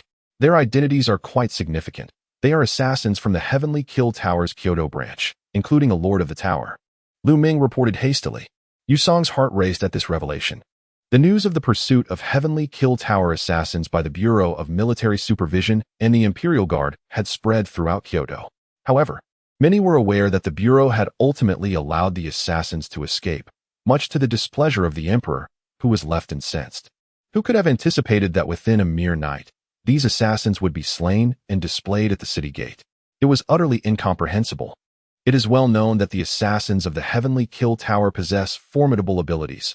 The poison wielded by the infamous poison doctor could paralyze countless victims. Not to mention, the Lord of the Tower is nearly a Grandmaster-level expert. To have killed such a formidable adversary would require at least the strength of a late-stage Grandmaster. If not a peak Grandmaster, a being of extraordinary caliber. Such peak Grandmasters are exceedingly rare in all of Kyoto, and it is nearly inconceivable for one to intervene, especially against an organization as formidable as the Heavenly Kill Tower. Have their identities been confirmed? Are they truly assassins from the Heavenly Kill Tower? Yusong asked, his expression grave. "My lord, the assassins from the Heavenly Kill Tower are known for their elusive nature. Verifying their identities is not a straightforward task," Lu Ming responded. However, the wooden plaques on these individuals unmistakably indicated their identities, leading Lu Ming to assert that they could not possibly be false. Upon hearing Lu Ming's words, Yusong's expression grew increasingly grave. He understood all too well that Lu Ming's statement was devoid of deceit. If the assassins of the Heavenly Slaughter Tower could be so easily identified, the organization would never have risen to its status as the foremost assassin group. Nevertheless, given the magnitude of the incident, Yusong felt compelled to report to the Emperor at once. "Lu Ming, gather these corpses. I shall present myself to His Majesty immediately. The remaining matters shall be left to his discretion," he instructed hastily. "Yes, I shall attend to it at once." Just as Yusong entered the palace to meet the Emperor, news of the events at the East City Gate spread rapidly throughout the capital. More significantly, the identities of those involved had somehow leaked out. This revelation sent shockwaves through the entire city. Countless individuals speculated about who had managed to eliminate such a significant number of assassins from the Heavenly Slaughter Tower, particularly since one of the assassins was a branch leader, which exceeded everyone's expectations. Many turned their attention towards the sixth prince, Ning Cangsheng, as the potential orchestrator. Given that the grandmasters in the entire capital could be counted on one hand, and considering that both Lao Wang and the commander of the Imperial Guard, Jiang Wan, were among them, suspicions naturally arose. Moreover, the Heavenly Slaughter Tower and the Imperial Guard were sworn enemies, having previously attempted to assassinate the sixth prince. Thus, all clues pointed towards him. Of course, this was merely speculation, as no one had witnessed a direct involvement from the sixth prince's entourage. Additionally, due to the actions of the Supervisory Military Department and the Imperial Army yesterday, the assassins had vanished without a trace, leaving their whereabouts a mystery. If it were indeed the sixth prince who had taken action, the implications would be terrifying. This would at least confirm that the sixth prince possessed a mysterious force. one that was remarkably adept at intelligence gathering. Otherwise, it would have been impossible to locate the Heavenly Slaughter Tower's members so swiftly. Huang Dao, do you believe the speculations outside are true? Does my sixth brother truly possess a mysterious intelligence network? The first prince, Ning Cangsheng, inquired of the nearby Huang Dao. Your Highness, I find it highly improbable. Yesterday, even the supervisory military department and the Imperial Army could not locate the assassins of the Heavenly Slaughter Tower. It would be exceedingly difficult for any other force to achieve such a feat. Moreover, such an intelligence network cannot be established overnight. If that were the case, the sixth prince's capabilities would be truly terrifying. It would imply that everyone in the capital could potentially be under his surveillance. I deem this to be mere nonsense. The one likely to have acted is none other than His Majesty. Huang Dao refrained from continuing, yet the first prince grasped his implication. Everyone's thoughts turned to Lao Huang and Zhang Wan. Yet it is worth noting that the leader of the Black Dragon Guard is indeed a genuine grandmaster of formidable strength. Furthermore, the annihilation of the Monitoring Bureau's personnel by the Heavenly Slaughter Tower yesterday has already incited the Emperor's wrath. Thus, it is not beyond the realm of possibility for the leader of the Black Dragon Guard to take action. Indeed, almost everyone overlooked that individual. But he is the most formidable presence beside the Emperor. Regardless, the destruction of the Heavenly Slaughter Tower can be deemed a fortunate event for us. There is no need for excessive concern. We should focus all our energies on the upcoming spring examination. The Crown Prince remarked with a calm demeanor. In stark contrast, the second prince, Ning Wenjie, and the third prince, Ning Baifeng, upon receiving the news, have shattered countless precious items in their fury to vent their anger. Chapter 48. The Birthday Banquet of the Fourth Prince. The news of the annihilation of the Tian Sha Buildings branch cast an air of eerie tension over the entire capital in a remarkably short span of time. Nearly every prominent family and noble in the capital, along with the various princes, comprehended the profound implications of the Tian Sha Buildings' demise, leading to rampant speculation about the identity of the perpetrator. Yet, in the absence of any concrete evidence, no one dared to voice their suspicions openly. Their thoughts remained confined to the recesses of their minds. Thus, a week swiftly elapsed. During this week, another monumental event transpired. The governor of Jingzhou, Yu Song, aided by the Jin Yi Wei, managed to extract crucial intelligence from the denizens of Hongye Temple, resulting in a list of court officials who had indulged in debauchery within its confines. This list predominantly featured minor officials, with the true powerful figures conspicuously absent. Nevertheless, when Yu Song presented this list to Emperor Yin, the sovereign of the Yin dynasty, he was engulfed by fury, exhibiting no hesitation whatsoever as he issued a decree for the public execution of all implicated officials. Despite considerable dissent from numerous courtiers, this time, the emperor's resolve was unwavering. He offered them no opportunity for reprieve. The ministers were acutely aware of the emperor's temperament, and given his current decisiveness, there was no conceivable method through which they could persuade him to rescind his orders. Consequently, those who had previously frequented Hongye Temple could only resign themselves to their misfortune. Some among them felt a sense of relief, believing that their involvement in the Hongye Temple incident had gone undetected. Whether their evasion was due to oversight or other factors remained a mystery known only to the emperor and Yu Song, destined to remain an enigma. Furthermore, the incident at Hongye Temple had thrust the Jin Yi Wei into the spotlight of the capital's major powers. Particularly after the details of the interrogation of those involved at Hongye Temple were leaked, all factions regarded the Jin Yi Wei with trepidation. After all, the Jin Yi Wei had been granted imperial authority to oversee the officials of the capital. Coupled with their ruthless methods, any minor transgression by these officials could lead to unimaginable horrors. This was not a scenario the influential families wished to witness. Yet they found themselves powerless to counter the Jin Yi Wei. Otherwise, they would surely face dire consequences.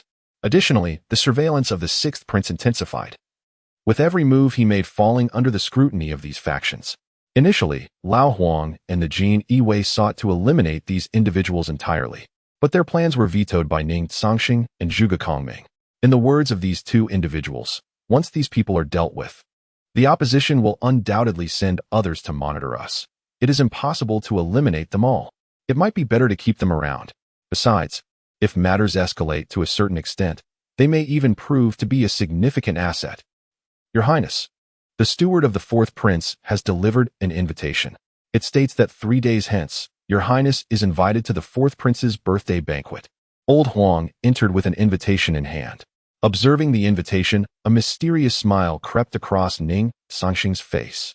"Oh, I did not expect my dear fourth brother to extend an invitation for my birthday banquet. Such an occurrence is exceedingly rare. This has never happened before.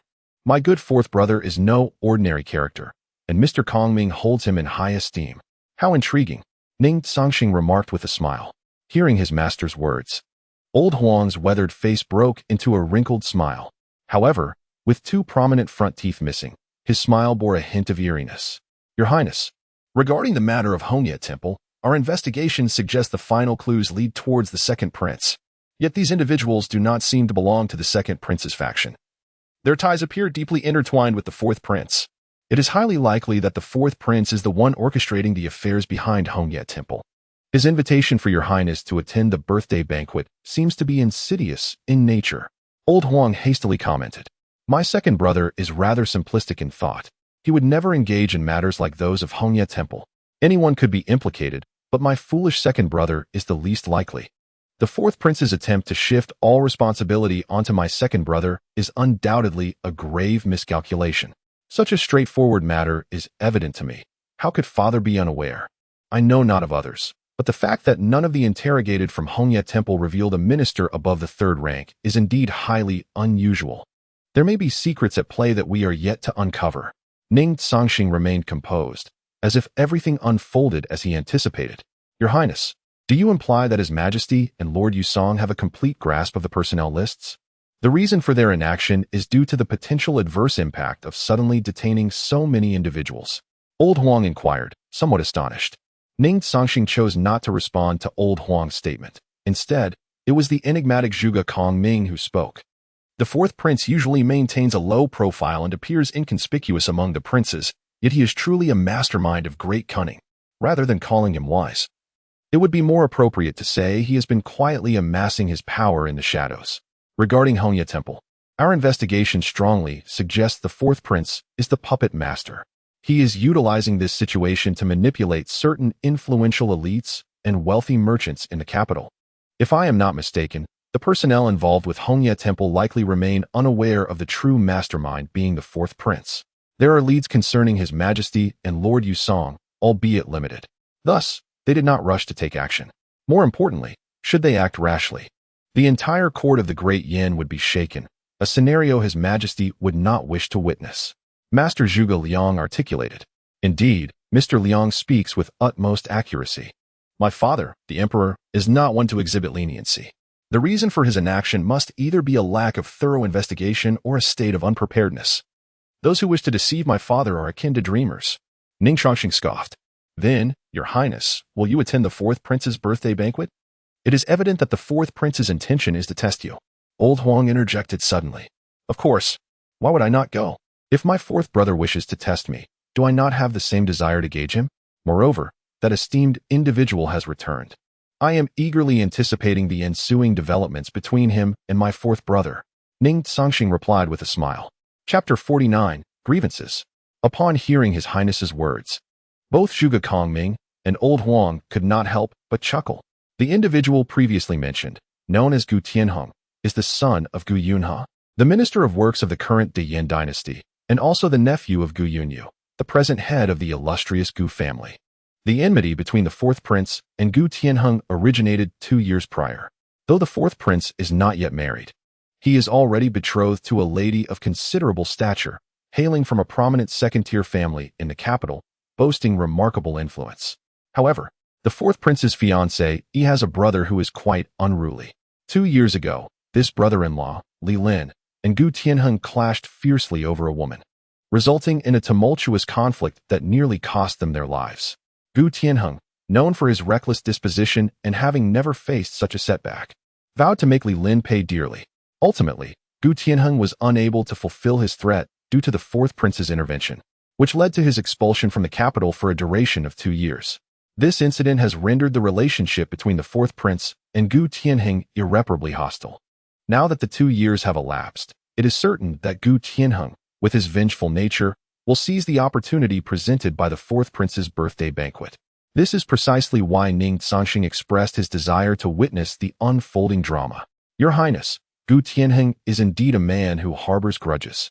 If he truly disrupts the fourth prince's birthday celebration, the consequences are unpredictable. You may very well find yourself involved. Old Huang cautioned. Neither Li Lin nor Gu Tianheng are virtuous individuals. Their disturbances do not concern me, but should they seek to instigate trouble, they must not blame me for my lack of courtesy. My elder brother's influence does not extend that far. Ning Cangsheng retorted with a cold smile. Hearing this, Old Huang breathed a sigh of relief. At the very least, His Highness would not suffer any loss, and that sufficed. Meanwhile, nearly all the influential families in the capital received invitations to the fourth prince's birthday banquet. Regardless of their allegiance to the fourth prince or any past grievances, they would refrain from engaging in any underhanded antics at such an event. Even if they chose not to attend, they would still adhere to the customary decorum. After all, the fourth prince's status is significant. Being on his bad side, even without severe repercussions, is not a situation anyone wishes to encounter. Brother Tianheng, are we truly going to cause a ruckus at the fourth prince's birthday banquet in 3 days? Might that not be a tad inappropriate? After all, he is a prince. Moreover, His Majesty holds a relatively favorable view of the fourth prince. Will our actions not bear adverse consequences for our family?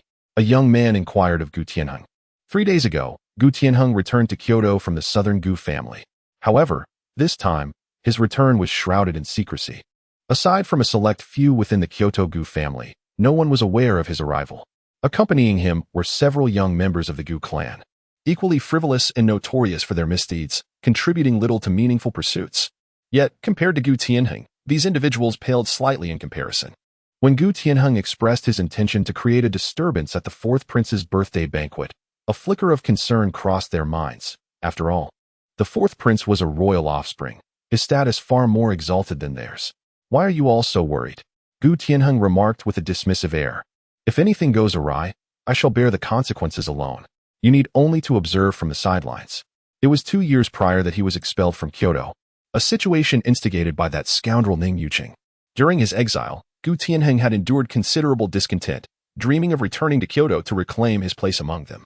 This birthday banquet presented the perfect opportunity for him to demonstrate to Ning Cangsheng and Li Lin that Gu Tianheng had returned with a vengeance. His words dripped with arrogance, a tone seldom adopted by the average person. Yet, such was Gu Tianheng's nature. In his eyes, no one else existed outside of himself, and he held little regard for others. Brother Tianheng, I conducted a brief investigation. One of his companions interjected. Currently, the sixth prince, Ning Cangsheng, enjoys considerable popularity and appears quite formidable. What shall we do if he intervenes during the fourth princess banquet? The question elicited a cold laugh from Gu Tianheng. Ning Cangsheng? What is he to me? During my time in Kyoto, that waste spent his days at the Hongxiu Tianxiang Pavilion, accomplishing nothing of note. Should he dare to act against us, I shall deal with him as well.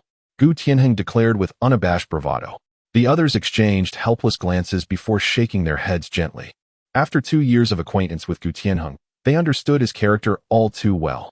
Once he resolved upon a course of action, there was no altering it. With no better alternatives, they acquiesced to Gu Tianheng's plan to stir trouble at the fourth prince's birthday celebration.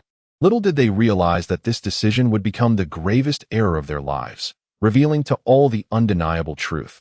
The sixth prince was not to be trifled with. In the blink of an eye, the 3 days passed swiftly. The entire city of Kyoto seems to have come alive, a stark contrast to the previous period, indeed reflecting considerable change. This transformation is, of course, attributed to the birthday celebration of the fourth prince. Old Huang, have all the gifts been prepared? Ning Cangsheng inquired. Your Highness, rest assured, everything is in order. Old Huang replied. However, I have received word from the Shadow Guard that Gu Tianheng returned to Kyoto a few days ago. Along with him are several disciples from the Gu family, but the news of his return has been kept under wraps. If I am not mistaken, it is likely for today's fourth prince's birthday banquet. Old Huang conveyed the findings from the Shadow Guard. This person remains as audacious as ever. Yet, this matter does not concern us. Let us proceed to celebrate my esteemed fourth brother's birthday.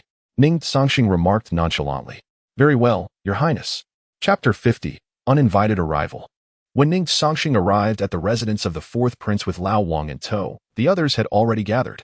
Particularly, the moment they laid eyes on Lao Wang, nearly all attention converged upon him. After all, the entire capital was aware that he was a bona fide grandmaster of extraordinary prowess. Ning Cangsheng observed this scene keenly. Yet he displayed no surprise, merely allowing a faint smile to grace his lips, indicating that he was unfazed by the situation.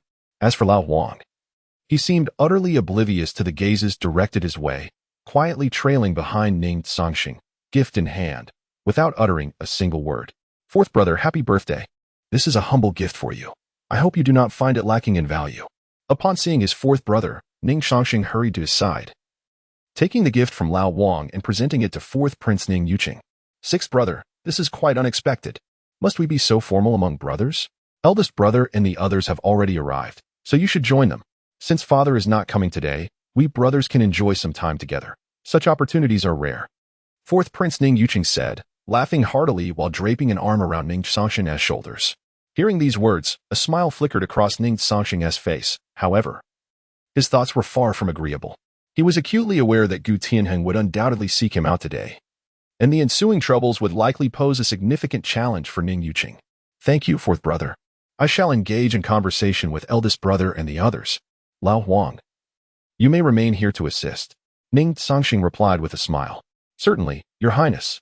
After his sixth brother departed, fourth Prince Ning Cangsheng intended to engage Lao Huang in further conversation. But Lao Huang's demeanor was so unassuming that he offered no opportunity for the fourth prince to do so. The fourth prince observed this and felt a twinge of envy and admiration for his sixth brother, though he displayed no outward dissatisfaction. Fourth prince, you may simply call me Lao Huang. Sensing the fourth prince's discomfort, Lao Huang smiled broadly. Steward, please take Lao Huang to rest properly. Ensure he is well attended to. Fourth Prince Ning Cangsheng commanded with a smile. Lao Huang understood the true implications of the fourth prince's actions all too well. However, he was resolute that, apart from sixth Prince Ning Cangsheng, he would never serve another master in his lifetime. Thank you for your kindness, fourth prince. With those words, Lao Huang followed the estate steward away. Yet, even as Lao Huang departed with the steward, the eyes of all present remained fixed upon him. As for the thoughts swirling in their minds, only they could truly comprehend their own sentiments. After an indeterminate passage of time, all the guests had finally arrived for the birthday celebration. The fourth prince emerged alongside several other princes, his countenance radiating joy. I extend my heartfelt gratitude to everyone for attending my birthday banquet. I shall refrain from further elaboration and hope you all enjoy yourselves, he proclaimed, rising to his feet with exuberance. Given that the attendees were predominantly from the younger generation, interactions among them were unencumbered by formality. Perhaps this was also the reason why His Majesty did not grace the birthday festivities with his presence. Upon hearing the fourth prince's words, the hall erupted in thunderous applause, while the expressions of the other princes were laden with intrigue. In the midst of the revelry, only Ning Cangsheng seemed to comprehend that the ensuing events would likely surpass the expectations of the fourth prince and all those present. Brother-in-law. Yet, before Li Lin could articulate his thoughts, a voice abruptly interrupted him. Upon hearing the words spoken, every individual in the banquet hall rose instantly, their faces alight with disbelief. Li Lin, it has been 2 years, yet you have made no progress. Even before Ning Cangsheng, you still present yourself as a sycophant. But I suppose this is to be expected, given that Ning Cangsheng is the esteemed fourth prince. Ning Cangsheng, why was I not invited to your birthday celebration? For 2 long years, I have thought of you day and night. I dare not forget anyone, especially you. I, Gu Tianheng, have come uninvited. And I hope the fourth prince will forgive my audacity. With a burst of laughter, all eyes turned toward the entrance. The moment Gu Tianheng's name was uttered, many in the hall stood in stunned silence, several wine glasses clattering to the ground, unnoticed. It is worth noting that 2 years prior, the tumultuous affair between Gu Tianheng and Li Lin had caused quite the uproar throughout the capital, culminating in intervention by His Majesty to quell the unrest. The fourth prince had also been embroiled in this matter, offending Gu Tianheng on behalf of his brother-in-law.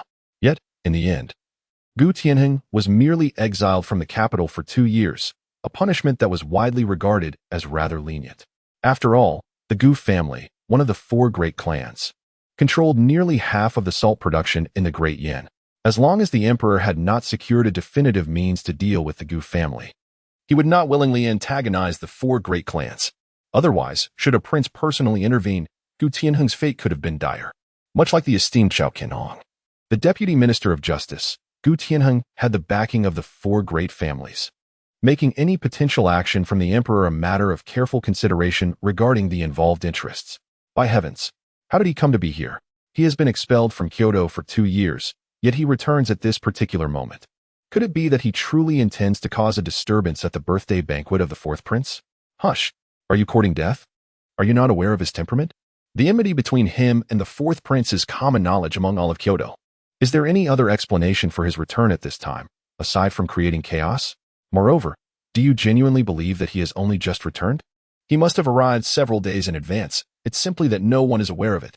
The whispers of the crowd, though hushed, were distinctly audible to the fourth prince, a master of the innate realm. However, his expression darkened considerably, for he had not anticipated the appearance of Gu Tianheng at his own birthday celebration. This fellow is clearly here to wreak havoc. Chapter 51. Provoking me will result in death. At this moment, the expression on the face of the fourth prince, Ning Cangsheng, was exceedingly grim. The unexpected arrival of Gu Tianheng had utterly caught him off guard, and he was acutely aware of the events from years past. Fully cognizant of the deep-seated animosity that Gu Tianheng harbored against him, the mere presence of Gu Tianheng here was a blatant declaration of intent to cause trouble. Disregarding entirely his princely status, with these thoughts swirling in his mind, Ning Cangsheng rose to his feet and strode directly towards Gu Tianheng. Meanwhile, Lao Huang, who had been situated a great distance from the sixth prince, Ning Cangsheng, now stood silently at his side, his demeanor enigmatic as he offered no words. Yet his gaze was laden with meaning. Observing this scene, Ning Cangsheng merely nodded slightly, a faint smile gracing his lips, as if all of this unfolded precisely as he had anticipated. The other princes, witnessing Lao Huang's actions, became increasingly vigilant, yet they refrained from speaking, silently acknowledging some individuals lurking in the shadows. Gu Tianheng, today marks the celebration of my birthday, Ning Cangsheng declared coldly. If you have come to partake in the festivities, I welcome you with open arms. However, should you intend to stir trouble, I advise you to reconsider. This is not your Gu family's territory, it is my domain. Despite the fourth prince's fierce reprimand, Gu Tianheng appeared utterly unfazed, erupting into raucous laughter. Ning Cangsheng, what does your princely title matter? Do you dare lay a hand on me? 2 years ago, I nearly ended that worthless fellow behind you. Were it not for your intervention, could Li Lin still be alive today? The emperor merely exiled me from the capital for 2 years. Do you truly grasp the reasons behind that? Even if I cause a scene at your birthday celebration today, what can you possibly do about it? Gu Tianheng's arrogance was palpable as he laughed maniacally. The words of Gu Tianheng trampled ruthlessly over Ning Cangsheng's dignity. Those surrounding them fell into an uneasy silence, none daring to speak. Even those who enjoyed amicable relations with Gu Tianheng's father, the Minister of Works, Gu Yunhe, they remained reticent, not due to any lack of courage, but because the Gu family, one of the 4 great clans of Dian, commanded respect, even from the emperor himself. Ning Cangsheng understood this reality all too well. 2 years prior, he had personally intervened and even had his mother whispering in the emperor's ear, yet the outcome had merely been Gu Tianheng's expulsion. The reasons for this were clear to him. Thus, it was not merely Gu Tianheng's disruptive presence at his birthday banquet that concerned him. As long as the emperor's bottom line remained unbreached, even the most egregious actions on Gu Tianheng's part would elicit no severe repercussions from the emperor. Certainly, this is merely based on the fact that the Flame Emperor has yet to fully grasp control over the prominent families. Otherwise, the first to be extinguished would undoubtedly be the 4 great clans. Ning Cangsheng, you still maintain that facade of righteousness. Your demeanor repulses me. You are, without a doubt, the greatest hypocrite in all of Kyoto, capable of ensnaring the gullible with your guise. However, I, Gu Tianheng, shall not cower before you. To speak plainly, I have come here today specifically to provoke you. You may strike me openly, relishing the chance to deliver a thorough beating. Alternatively, you could send your 6th brother to engage me. I have heard that your brother is currently at the zenith of popularity in Kyoto. A faint smirk played on Gu Tianheng's lips. Despite his ostentatious bravado, Gu Tianheng is no fool. While his words may seem audacious upon closer reflection, one realizes that he possesses a keen intellect beneath his rough exterior, an audacity few would dare to emulate. As he uttered those final words, the attention of nearly everyone present shifted to the 6th prince, Ning Cangsheng. They had not anticipated that Gu Tianheng would redirect his focus toward the 6th prince, especially since all of Kyoto is aware of Ning Cangsheng's recent acclaim. Yet, those present also understood the formidable prowess wielded by the 6th prince. Gu Tianheng's choice to target him was akin to challenging a titan. This declaration elicited a subtle smirk from Ning Cangsheng, who himself had not foreseen that this audacious fellow would truly set his sights on him. Your Highness, it appears that Gu Tianheng harbors ill intentions. Old Huang began, only to be interrupted by Ning Cangsheng. Sixth brother, this matter bears no relevance to you. Do not be deceived. Gu Tianheng has made it abundantly clear that he has come to stir trouble. All of this is directed at me, your fourth brother. Remain here quietly. I shall handle any issues that arise. The fourth prince, Ning Cangsheng, spoke with an air of righteousness. His words resonated with many, who found him remarkably sensible, though only a select few discerned the underlying implications within his statement. In response to his fourth brother's words, Ning Cangsheng could not help but smile coldly. Previously, he had engaged in a thoughtful conversation with Mr. Kong Ming, who had suggested that his fourth brother, while appearing foolish, possessed considerable wisdom. Some truths could not be explicitly articulated. Hence the need for such veiled expressions. Fourth brother, you jest. We are brothers after all. If this esteemed Gu is indeed targeting me, how could I remain passive? It would surely disappoint him. Ning Cangsheng replied, a light laugh escaping his lips. Have you perhaps overestimated your own significance? I do not regard you, fourth brother, in the slightest. Do you truly believe I would care for you? However, I have heard that you have been rather active in Kyoto of late. 2 years ago, when I was in Kyoto, you didn't dare to utter a sound, spending your days hidden away in the Hongxiu Tianxiang Pavilion. It seems that after my departure from Kyoto, you all have begun to feel quite formidable. Gu Tianheng remarked with a cold sneer. His words caused a noticeable shift in the expressions of those present. Young Master Gu, are you attempting to provoke me? Be warned, provoking me could lead to dire consequences. Ning Cangsheng replied with an air of indifference. Chapter 52. As the weather turns cold, you might as well resign yourself to being a useless wretch. The words of the sixth prince left all present in a state of utter astonishment. A faint aura of murderous intent emanated from old Huang, though subtle. It caught the attention of several individuals. However, this menacing presence swiftly dissipated, leaving those lurking in the shadows unaware of its origin. Meanwhile, Gu Tianheng and his companions erupted into hearty laughter, for Ning Cangsheng's earlier remarks resonated in their ears like mere jest. They were utterly unconvinced that the sixth prince could pose any threat to them. Ning Cangsheng, I did not quite catch your words. Would you be so kind as to repeat them? Gu Tianheng exclaimed with brazen arrogance.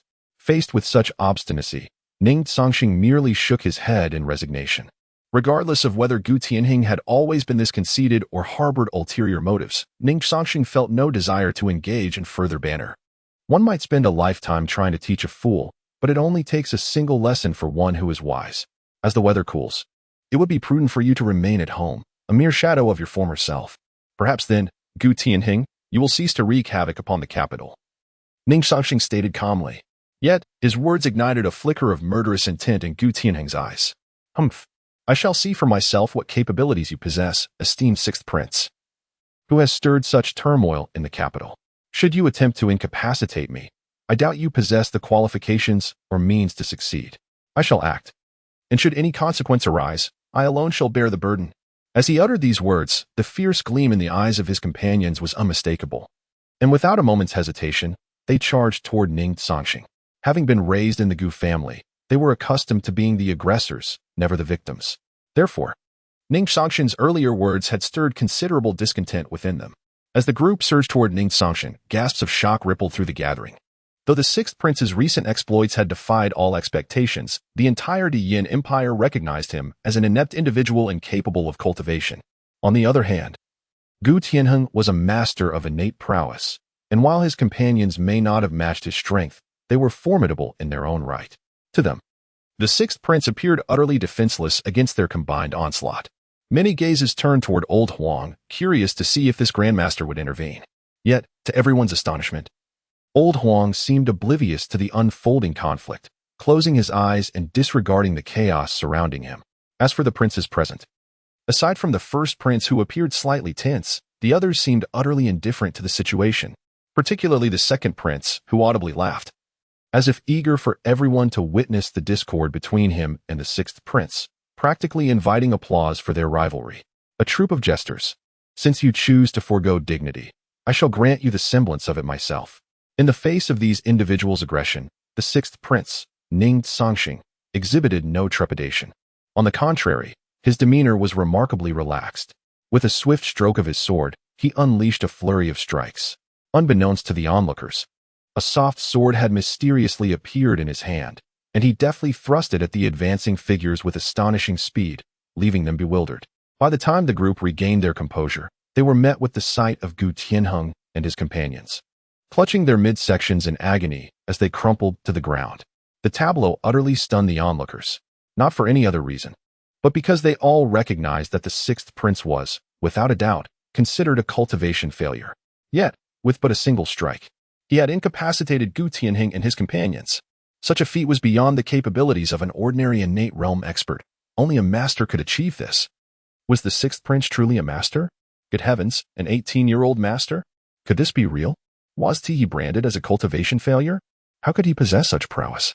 My word, if the sixth prince is deemed a failure, then we are mere shadows of worthlessness. Should anyone dare to utter that the sixth prince is a failure before me again, I would unleash my wrath upon them, while the others remained silent. Their expressions spoke volumes. The countenance of the princes darkened significantly, even turning grim, as they realized the terrifying strength of their brother. In the entire royal lineage, aside from Ning Cangsheng, no other could match such mastery. If their father were to discover this revelation, who could fathom the consequences? In an instant, their animosity towards Ning Cangsheng reached a boiling point. Ning Cangsheng, how dare you cripple me? My father will not let this slide. I will see you dead. Gu Tianheng roared in fury. Yet, the sixth prince Ning Cangsheng remained unfazed by Gu Tianheng's threats, perceiving these individuals as insignificant. Had the speaker been Gu Yinyuan, the current head of the Gu family, perhaps Ning Cangsheng would have regarded him with more respect. As for the debauched Gu Tianheng, even killing him would provoke no concern from Ning Cangsheng. I warned you, to provoke me comes at a price. I have merely spared you for the sake of your family. Should you continue to act ungratefully, I shall not hesitate to send your head back. Do not mistake my words as mere intimidation. I am not one to jest with those who are not my friends, Ning Cangsheng remarked with a hint of detachment.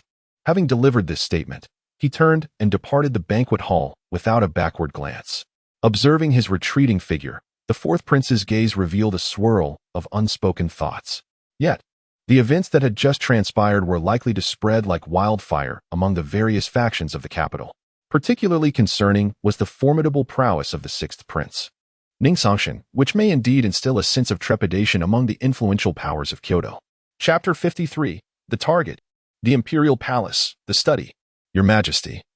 According to the reports received, the sixth prince is not the cultivation failure that everyone has come to know. On the contrary, he is a genuine prodigy. At merely 18 years of age, he has already attained the master realm. Even those listed on the genius ranking by the Heavenly Mechanism Pavilion are no match for him. More importantly, the brilliance of the sixth prince's sword technique is truly astonishing. I believe that even an ordinary master realm expert could not execute such a move. In fact, the sixth prince's swordsmanship has reached an extraordinary level. The commander of the Imperial Guards, Cheng Ying, knelt on one knee and reported in detail. Upon hearing Cheng Ying's report, the expression on Emperor Yan's face remained remarkably calm, leaving one to wonder what thoughts swirled within his mind. If there is nothing else, you may leave. Emperor Yan said indifferently. Yes, Your Majesty. Once Cheng Ying exited the study, Emperor Yan stood up and approached the window, gazing at the scenery outside. When he suddenly posed a question. Old Wei, why do you think the sixth prince deceives the world? Even I, his father, have been misled. Is he truly concealing his talents? Although the question was rather simple, Old Wei dared not provide an answer. After all, the simplicity of the inquiry belied its sharpness. A matter far beyond the purview of a mere eunuch to address. Noticing Old Wei's silence, Emperor Yin did not reproach him excessively, as if he had anticipated such a response. Proclamation. Consort one is gentle, virtuous, and deeply favored by me. Therefore, I hereby elevate her to the rank of Imperial Noble Consort. The Emperor's voice echoed in Old Wei's ears. Yes, Your Majesty. At the moment Emperor Yin was conferring the title upon Consort One, she, within the moonlit palace, received the news. Upon learning that her son was not a cultivation failure, but rather a true genius, Consort One was overwhelmed with joy to the point of tears. In the martial-centric Dalian dynasty, being a cultivation failure is an unbearable stigma. Although Consort One had never voiced such concerns before her son, nor had she pressured him to cultivate. Deep down she had always hoped for her son to be exceptional and rise above the rest. Now that she discovered her son was indeed a true genius, how could Consort One not be overjoyed? My lady, the prince is truly a genius. You should be elated. From this day forth, no one would dare to speak ill. A maid said with a smile. That rascal, even I, his mother, was kept in the dark. Just wait until I give him a proper lesson. Consort Wen feigned anger. However, her words only elicited laughter from the maids nearby. They all understood that her remarks were merely in jest, undoubtedly. The one most delighted by the revelation of the sixth prince's genius was Consort Wen. Gao Hai. The birth of a failure from Gu Tianheng will surely not be taken lightly by Gu Yunhe in the court tomorrow, regardless of who it is. I shall not allow them to bring harm to my son. Please attend to this matter and ensure he retreats in the face of adversity. The expression on Consort Wen's face suddenly grew grave. Your Highness, I understand. Soon after, Gao Hai departed from the moon-embracing palace. Just as he left, Eunuch Wei arrived with a retinue at the palace. Old Huang informed Zheng Wan that the Imperial Guard should thoroughly investigate Gu Yunhe, a minister of works, coupled with the support of the Gu family, must surely be involved in unspeakable misdeeds. Now that Gu Tianheng has been disposed of, there is little reason to spare his father. The Gu family is, in my esteemed father's eyes, akin to a thorn in his side. The significance of salt cannot be overstated. It constitutes a full third of the annual taxes. If we can seize complete control over the salt trade, the lives of the common folk in the Great Yin will undoubtedly improve. Ning Cangsheng remarked calmly. Upon hearing His Highness's orders, Old Huang nodded solemnly. He had already surmised this much. Minister of Works Gu Yunhe is no ordinary figure, and his indulgence towards his son is well known. With Ning Cangsheng's recent actions to displace him, the repercussions will not be trivial. Tomorrow's court session may very well see Gu Yunhe retaliate, and we must prepare accordingly. If we can unearth the full extent of Gu Yunhe's misdeeds, it will surely leave him in disarray. Your Highness, rest assured, before my return, I dispatched word to Zheng Wan. Unless unforeseen circumstances arise, the Imperial Guard has already commenced their inquiries into this old wretch. Moreover, the Shadow Guards have been monitoring him, and we have gathered substantial evidence of his clandestine activities. The evidence we possess is sufficient to ensure he never rises again. The real concern lies with the Gu family. If Gu Yunyuan intervenes, even His Majesty will tread carefully. Old Huang explained promptly. Upon hearing this, a smile graced Ning Cangsheng's face. He did not feel the need to comment further on Old Huang's actions. Besides, as the first individual he summoned, Old Huang's loyalty is beyond question, and he has been managing the myriad affairs of the estate with remarkable diligence. While betrayal is always a possibility, Old Huang is certainly an exception. Your Highness, His Majesty harbors considerable apprehension towards the Gu family. For Gu Yunhe to make Your Highness truly pay, he must entangle the Gu family in his schemes. However, the more he does so, the greater His Majesty's dissatisfaction will be. Tomorrow at court, Your Highness need only remain silent and await His Majesty's decision, Zhuge Kongming interjected. Rest assured, Mr. Kongming, while my father may regard the Gu family with caution, he would never commit such a foolish act.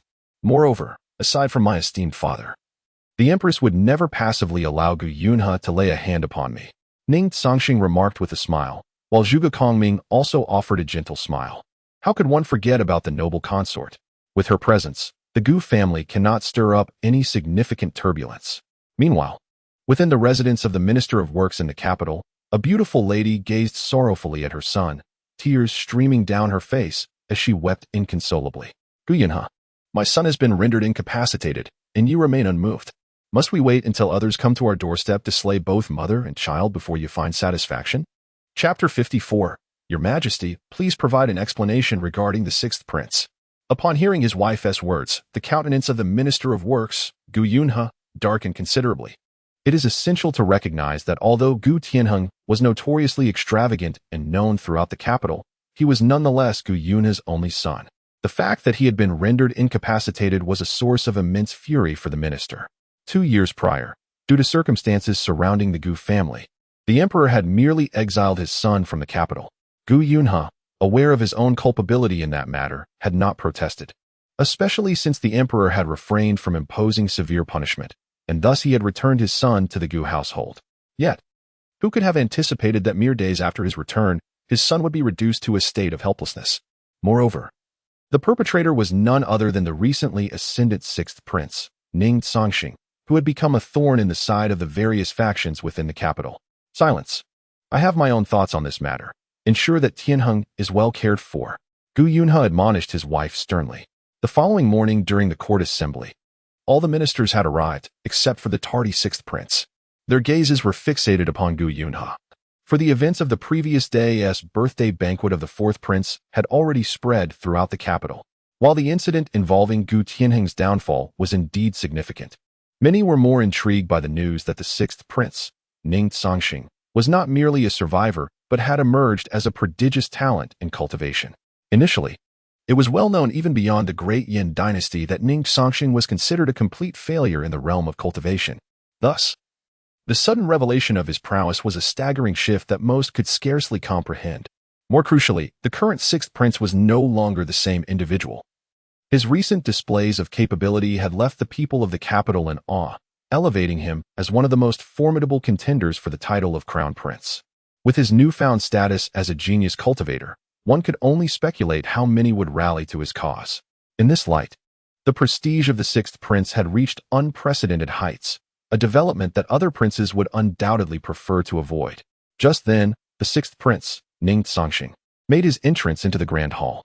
Upon his arrival, all eyes shifted from Minister Gu Yunhe to the sixth prince, who was met with an intense glare from Gu Yunhe.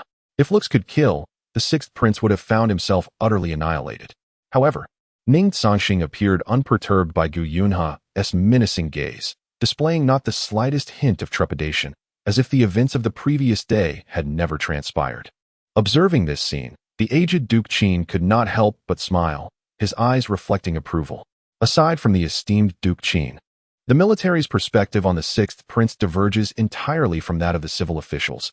At least they perceive no fault in the actions of the sixth prince. The nature of Gu Tianheng is well known throughout the capital. Were it not for the backing of the Gu family and the advanced age of these individuals, perhaps someone would have already bestowed upon him a profound lesson. Your Majesty has arrived. With the announcement by Eunuch Wei, Emperor Yin, Ning Cangsheng made his entrance into the grand hall, his demeanor tranquil as he took his seat upon the dragon throne, seemingly unfazed by the occurrences that had transpired prior. Before Eunuch Wei could utter another word, Minister of Works Gu Yunhe knelt upon the ground, urgently beseeching the emperor, "Your Majesty, please grant this old minister your judgment." Witnessing Gu Yunhe's actions, the other court officials were taken aback, for they had not anticipated such a drastic move from him. Gu Yunhe had always been known for his domineering demeanor, never bowing to anyone. Yet, this time, he had chosen to make such a bold appeal for the sake of his son. Many began to speculate that Gu Yunhe was genuinely prepared to sever ties with the sixth prince. If the emperor did not acquiesce, it was conceivable that Gu Yunhe might resort to even more unexpected actions. Although Emperor Yin was acutely aware of the situation, he could not reveal his knowledge at that moment. He hastily addressed Gu Yunhe, "Rise, my dear minister. What has transpired to cause you such distress? What matter requires my intervention?" Though all in the court were fully cognizant of the underlying truths, they chose to feign ignorance in light of the emperor's words. Observing the dialogue unfold between the two, "Your Majesty, yesterday my son attended the fourth prince's birthday banquet, only to be assaulted by the sixth prince. He has now been rendered a cripple, unable to cultivate further. I am unaware of the nature of the conflict between the sixth prince and my son at the banquet. However, the sixth prince's actions are a blatant disregard for my status. Your Majesty, I implore you for an explanation. Why has he dealt such a cruel blow to my son?" Gu Yunhe cried out, tears streaming down his face. Had it not been for the prior knowledge of the events at the banquet, one might have been deceived by the theatrics of this man. "What? Such an incident has occurred?" The emperor was visibly shocked, as if he had never heard of this matter before, turning to Ning Cangsheng with an accusatory tone. Observing the performance, Ning Cangsheng could not help but chuckle inwardly. The obviousness of the situation was evident, yet they insisted on this charade.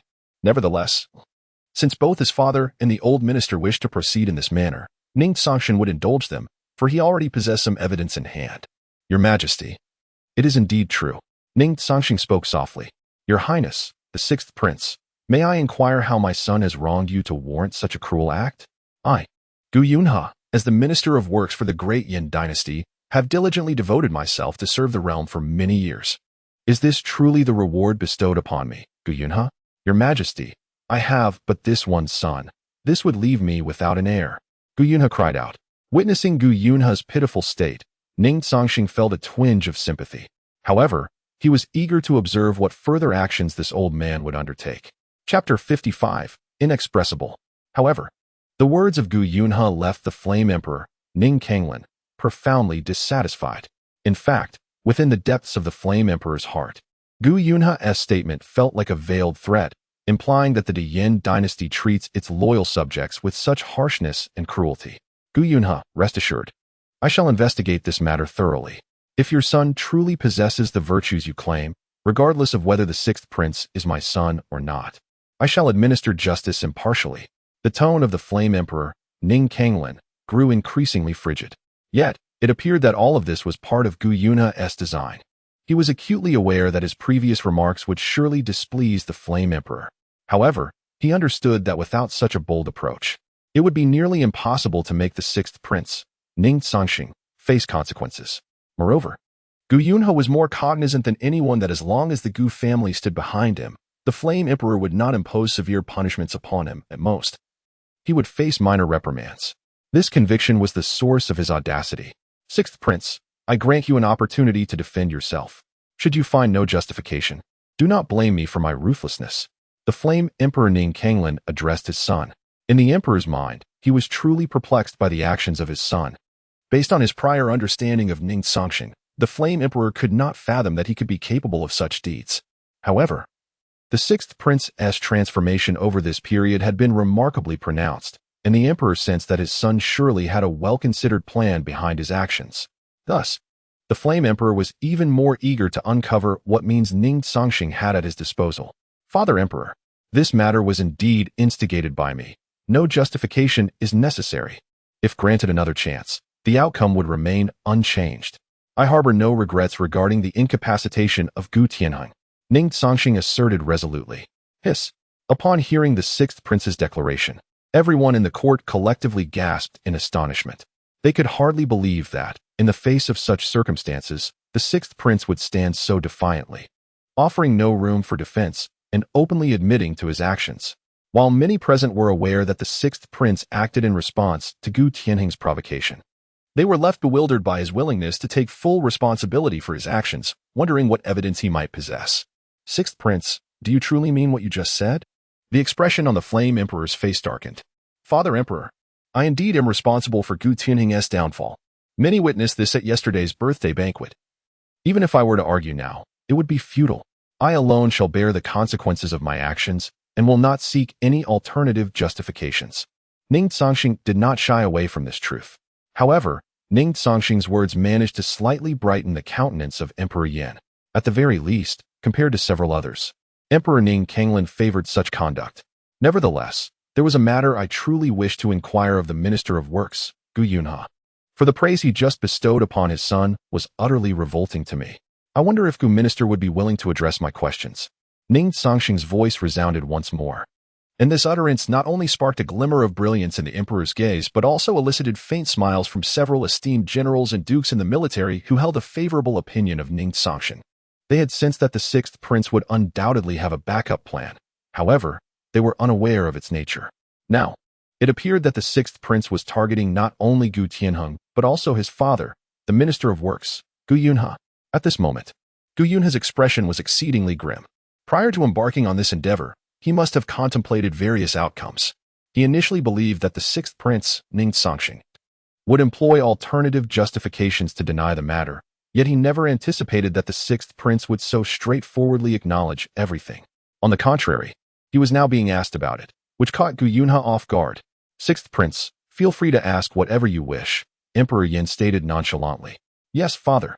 After uttering this, Ning Cangsheng turned to face Gu Yunha, a chilling smirk gracing his lips, which, to Gu Yunha, appeared as terrifying as the smile of death. Gu Darren, you just claimed that your son is a paragon of virtue. I cannot fathom how one could utter such words with such shamelessness. Are you truly unaware of your own son's character? Does the esteemed Minister of Works, Gu Yunha, not know the extent of his son's transgressions in the capital, which have incited the wrath of both gods and men? If you are genuinely oblivious, I happen to possess a document that meticulously details the various crimes your illustrious son has committed over the past 5 years in the capital. It is indeed a lengthy list. Gu Darren, would you like me to recite them for you? Ning Cangsheng remarked with a cold smile. As he observed the document in the hands of the sixth prince, Gu Yunha's complexion shifted dramatically. How could he possibly be unaware of the heinous acts his son had committed, if not for his clandestine efforts to cover them up? His son would have long been imprisoned in the dungeons, and such an incident as being exiled from the capital for 2 years would never have occurred. Sixth Prince. What does this imply? Gu Yunhe inquired with a dark expression. Nothing of great consequence. I merely believe that Gu Darren lacks a proper understanding of his son. And thus I wish to offer a thorough introduction to your esteemed progeny. As for anything beyond that, I have no intentions. If Gu Darren prefers not to hear it, I can certainly refrain from speaking. However, this document, I can submit directly to my father the emperor after a brief wait. Ning Cangsheng said nonchalantly. You. As he gazed at the Minister of Works, Gu Yunhe, a flicker of murderous intent appeared in Ning Cangsheng's eyes. Given your son's deliberate disruption at my fourth brother's birthday banquet, alongside his provocations towards me, let me assure you, not only should he be incapacitated, but to slay him on the spot would be to simply reap what he has sown. I have previously warned your son that to provoke me would come at a grave cost. My refraining from claiming his life at this moment is a concession I have afforded you, esteemed Minister Gu. What? Do you now seek to trouble me? It seems that Minister Gu has overestimated his own significance and failed to recognize his rightful place. Ning Cangsheng reproached without mercy. Chapter 56. Gu Yunhe. You truly are a commendable father. This remark instantly darkened Gu Yunhe's countenance. Before so many court officials, Ning Cangsheng showed him no respect whatsoever, which undoubtedly caused Gu Yunhe to lose face entirely. The resentment he harbored for the sixth prince had reached a boiling point. Meanwhile, the Emperor Ning Cangsheng, seated upon the dragon throne, could hardly contain his delight upon hearing his son's words. Nevertheless, his expression remained composed, and he reproached his son sternly. What are you trying to accomplish, my sixth? Lord Gu is a loyal minister of our great Yin dynasty. How can you speak so disrespectfully? Apologize to Lord Gu at once. The emperor feigned anger. However, the other courtiers, upon hearing the emperor's admonition, were internally amused. They were well aware that, despite the emperor's words, he was likely filled with joy and excitement. After all, the emperor's intentions to confront the four great families were evident to all the officials. Yet, due to the formidable foundation of these families, taking action was no simple task. A comprehensive strategy was essential. Now, the sixth prince had publicly undermined Gu Yunhe, striking a blow to his authority, which must have greatly pleased the emperor. Although the emperor had chastised the sixth prince, he showed no inclination to apologize to Gu Yunhe. Father, as the minister of works of our great Yin dynasty, Gu Yunhe must bear such responsibilities. Otherwise, what purpose does he serve? Additionally, father, perhaps you should first examine the materials I hold. With that, Ning Cangsheng handed the documents to Grand Eunuch Wei. The emperor was somewhat familiar with Gu Yunhe's son and aware of his notorious reputation in the capital. However, for various reasons, he had refrained from taking action against him. Now, the sixth prince had laid bare the heinous deeds committed by Gu Tianheng over the years right before the emperor's eyes. Should the emperor remain indifferent? And if this matter were to leak, he would truly be a feudal ruler of the great Yin dynasty. Grand Eunuch Wei dared not delay and promptly presented the documents before the emperor. Witnessing this scene, Minister Gu Tianheng was already in a state of panic. Although he was uncertain about the contents of the documents detailing his son's misdeeds, the mere fact that the sixth prince dared to produce them indicated that they contained substantial evidence against his son. Otherwise, the sixth prince would never have brought forth such materials in this setting. Bang! As Gu Tianheng pondered these matters, the Emperor Ning Cangsheng slammed his palm forcefully onto the dragon table before him. Had it not been for the table's exceptional craftsmanship, the force of the Emperor's strike might have shattered it into pieces. At this moment, the countenance of Emperor Yin was decidedly grim, exuding an unmistakable aura of fury. The unfolding events left all the ministers in the court utterly astonished. Although many in the capital were aware of the true nature of Gu Tianhe's son, few could fully comprehend the extent of his misdeeds. After all, much of his wrongdoing had been subtly resolved by his father, Gu Yunhe. Truly, Gu Yunhe, you are a commendable father, Emperor Yin remarked with a sardonic smile. Subsequently, he forcefully cast the documents before him onto the ground. In the wake of the emperor's wrath, Gu Yunhe found himself trembling, collapsing to his knees. Despite the backing of the Gu family, he was still a courtier of the great Yin dynasty. Should he disregard the protocol between ruler and subject, he would jeopardize his very existence. Such foolishness was far beneath Gu Yunhe's character.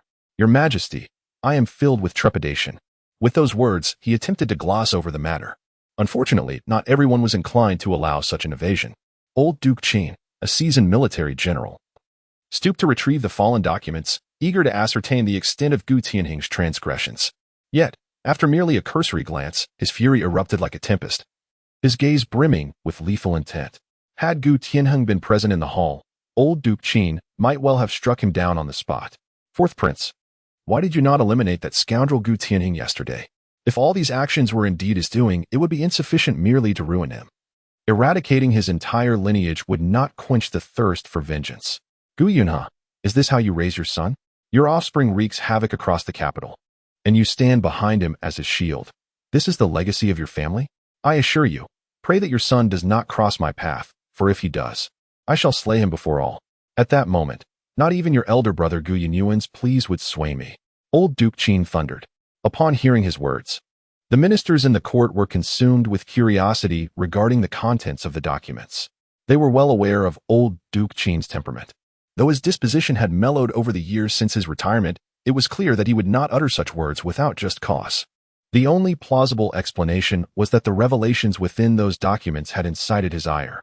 Yet, while many courtiers were intrigued by the documents, a greater number turned their attention to the sixth prince.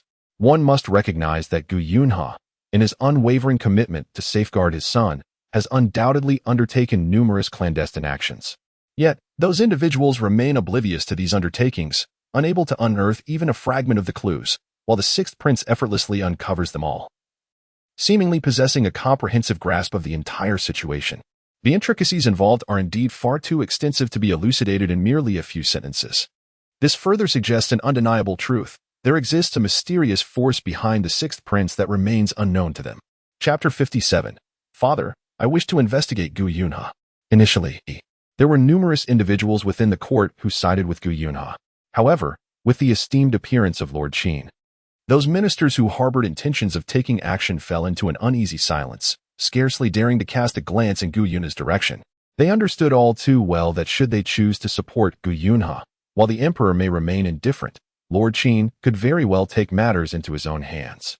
It is a well-known fact that Lord Qin holds an incredibly high position within the Yin dynasty. Observing the court, where not a single soul dared to rise in support, Gu Yunhe realized he had underestimated the sixth prince. Had he known the extent of the sixth prince's preparations, he would never have been so hasty to reveal himself. Not only had he failed to compel the sixth prince to pay a price, but he had also made a fool of himself. Furthermore, in the emperor's eyes, Gu Yunhe's reputation had reached a point of no return. Reflecting on these circumstances, Gu Yunhe felt a profound sense of regret for his actions. Unfortunately, there exists no remedy for remorse in this world, and even if it did, he would likely refuse to partake in it. Dismissed. Sixth, come with me. Upon hearing the emperor's command, all court officials turned their gazes towards the still kneeling Gu Yunhe, harboring considerable dissatisfaction and resentment towards the Minister of Works.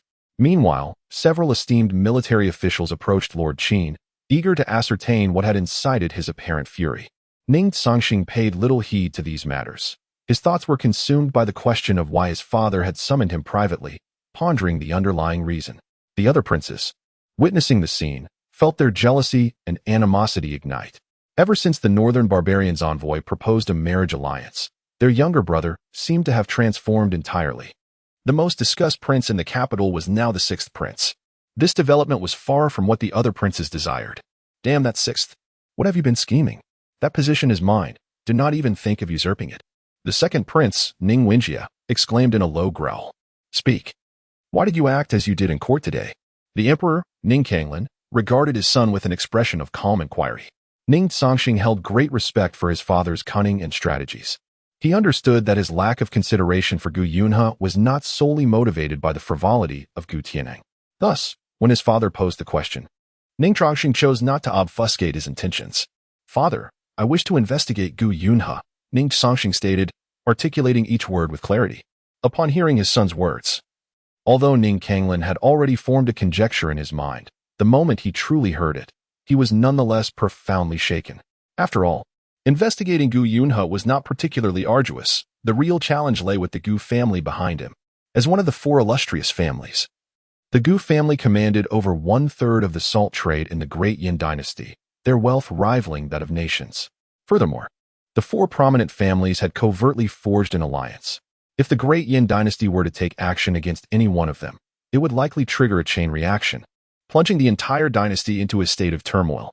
This elucidates why the Flame Emperor, despite being fully aware that the four great families were the greatest malignancy of the great Yin dynasty, had yet to take decisive action against them. For there was simply no feasible way to confront them, unless one could eradicate all four families simultaneously. Otherwise, the great Yin dynasty would undoubtedly descend into internal strife. Sixth brother, do you truly comprehend the gravity of your words? The Gu family is one of the four great families of the great Yin dynasty. Do you believe they would consent to any harm befalling Gu Yunhe? The Flame Emperor Ning Cangsheng inquired calmly. Father, I am indeed fully cognizant of Gu Tianhe's background and the interconnectedness of the four great families. Ever since your ascension, you have been contemplating ways to eliminate them for over 20 years, have you not? It is merely that their foundations are too deeply entrenched and without absolute certainty. You have chosen to remain patient. Ning Cangsheng replied with a composed demeanor. Ning Cangsheng's remarks stirred a flicker of emotion within the Flame Emperor Ning Cangsheng. These matters had never been broached between him and his sons. Yet, apart from the present sixth brother, the others had never voluntarily discussed such topics with him. I have so many sons, and I never expected you, sixth brother, to be the first to speak thus. The Flame Emperor chuckled. Father, do you genuinely believe that? My brothers are neither fools nor simpletons. Being born into a royal family, how could they possibly be oblivious to such straightforward matters? They simply cannot voice their thoughts. For to do so would render any hope of securing the support of the four great families utterly futile. However, I am different, for from the very beginning, no one has ever deemed Ning Cangsheng a contender for that position. This is precisely why I am unafraid. Moreover, now that you have entrusted the oversight of the court officials in the capital to me, it would be remiss not to utilize the Jinyui at my disposal. Ning Cangsheng said with a smile. You have truly matured. I am now most curious about what has prompted such a significant transformation in you. Could it be that the marriage alliance with the northern barbarians is the cause? The Flame Emperor Ning Cangsheng inquired with a smile. However, in response to his father's question, Ning Cangsheng chose to remain silent. Moreover, he understood that even if he were to provide an answer, it is likely that the Flame Emperor would not easily place his trust in it. Rather than this, it would be preferable to maintain an air of mystery. After all, up to this point, Ning Cangsheng did not wish for his father to uncover any more of his secrets. Speak. How would you like me to assist you? Father, you have already conferred upon the Imperial Guards the authority to act with sovereign privilege, permitting them to execute before reporting. As for other matters, I presently require no assistance. With the Imperial Guards at my disposal, all is well. However, I must conduct my investigation into the ancient Cloud River discreetly. So I implore you not to take any action regarding that matter for the time being. Furthermore, the identity of the ancient Cloud River is not straightforward. I am eager to observe what the ancient family behind him will do. Ning Cangsheng declared with unwavering confidence. Very well. Proceed as you see fit. As for the rest, do not concern yourself. You are my son, and with my support behind you, no one else will dare to speak against you. The Flame Emperor Ning Cangsheng responded. Thank you, father. Chapter 58. The Conspiracy Against the Sixth Prince. Upon departing from the imperial study, Ning Cangsheng promptly returned to his residence. However, he was taken aback to discover that the esteemed General Yuan Tiangang had returned, seemingly bearing significant news. Your Highness, the general has urgent matters to report. Old Huang hastily interjected. Let us discuss this in my chambers, Ning Cangsheng replied, leading the way. Upon entering the room, they were confronted by Zhuge Kongming, who had emerged from the shadows, while Nangong Pashi's icy gaze now bore a hint of murderous intent. Upon witnessing this scene, Ning Cangsheng felt a realization dawning within him. General, what news do you bring from your end? He inquired directly. Your Highness, according to reports from the Shadow Guards, numerous individuals in the capital harbor ill intentions toward you. Their identities are quite varied, and the Shadow Guards have yet to complete their investigation. However, it is confirmed that members of the Chao and Gu families are among those plotting against you. General Yuan Tiangang responded swiftly. At hearing this, both Nangong Pashi and Old Wang radiated a palpable aura of menace. They had refrained from truly engaging in combat until now. And even during Old Huang's previous confrontation with the two assassins from the Tiansha building, he had scarcely exerted his strength. Yet this time, their fury was unmistakable. The audacity of those in the capital to plot against their own prince was tantamount to courting death. I never imagined so many would wish for my demise. Yet, this only serves to affirm one thing. These individuals fear me. Thus, I, Ning Cangsheng, must not perish so easily. To do so would merely bring them joy. General, If there are any further matters, let us discuss them, Ning Cangsheng declared with a cold smirk. Your Highness, aside from this, reports from the Shadow Guards indicate that students participating in the upcoming spring examination are gradually arriving in the capital. However, we have inadvertently received word that some seek to incite chaos during this event. The specifics remain unclear, but the Shadow Guards are diligently investigating. Given the gravity of the spring examination, I implore you to deliberate on this matter, General Yuan Tiangang continued. If the previous revelations had instilled a chill within Ning Cangsheng, the news regarding the spring examination ignited his fury. The spring examination occurs only once every 3 years, and those who participate represent the future pillars of the Dayan Empire. The thought of anyone attempting to disrupt such a pivotal event was an affront to the very foundation of the empire. How could Ning Cangsheng not be incensed by this? Mr. Kongming, what means might those individuals employ to cause turmoil during the spring examination? Old Huang suddenly inquired. Your Highness, regardless of the veracity of the general's claims, we must treat this matter with utmost seriousness. Your Highness, since you have already become embroiled in the contest for succession, it is imperative that your voice be heard in the court. This year's imperial examination candidates represent the finest selection. It is evident that some wish to exploit the examination for chaos, as they have clearly discerned your intention to select individuals of value to yourself. I possess a commendable list of candidates. Although they do not yet belong to you, given a few years, they shall become your most trusted allies. If my conjecture is accurate, this group may very well take action based on the examination questions. Zhuge Kongming gently waved his feather fan and spoke of the examination questions. Hearing Kongming's words, Ning Cangsheng's eyes sparkled with intrigue. In previous examinations, aside from the final palace examination set by His Majesty, the questions for the imperial examination in the capital were crafted collaboratively by officials from the Ministry of Rites and the examiners appointed by the Emperor. If there are no unforeseen circumstances, the questions for this examination will likely be set by both the Minister of Rites and the Right Chancellor. If I recall correctly, Minister Chen Ziyuan is affiliated with my elder brother, while Right Chancellor Liu Chengbai firmly stands with my second brother. With both of them involved, the possibility is indeed quite substantial. Ning Cangsheng sneered. Your Highness, even if these two individuals are the question setters for the examination, there remains the final palace examination, which is set by His Majesty. Do Chen Ziyuan and Liu Chengbai truly dare to conspire in the presence of the Emperor? Old Huang inquired, still uncertain. However, Ning Cangsheng chose not to respond to Old Huang's question. Instead, it was Zhuge Kongming who provided the answer. As long as they passed the preliminary examination, the final palace examination becomes significantly less critical for them. Our side possesses strength, yet the opposition is not to be underestimated. If they occupy the top ranks entirely, the matter can be resolved with ease. If our candidates do not reach the palace examination, how can they be known to His Majesty?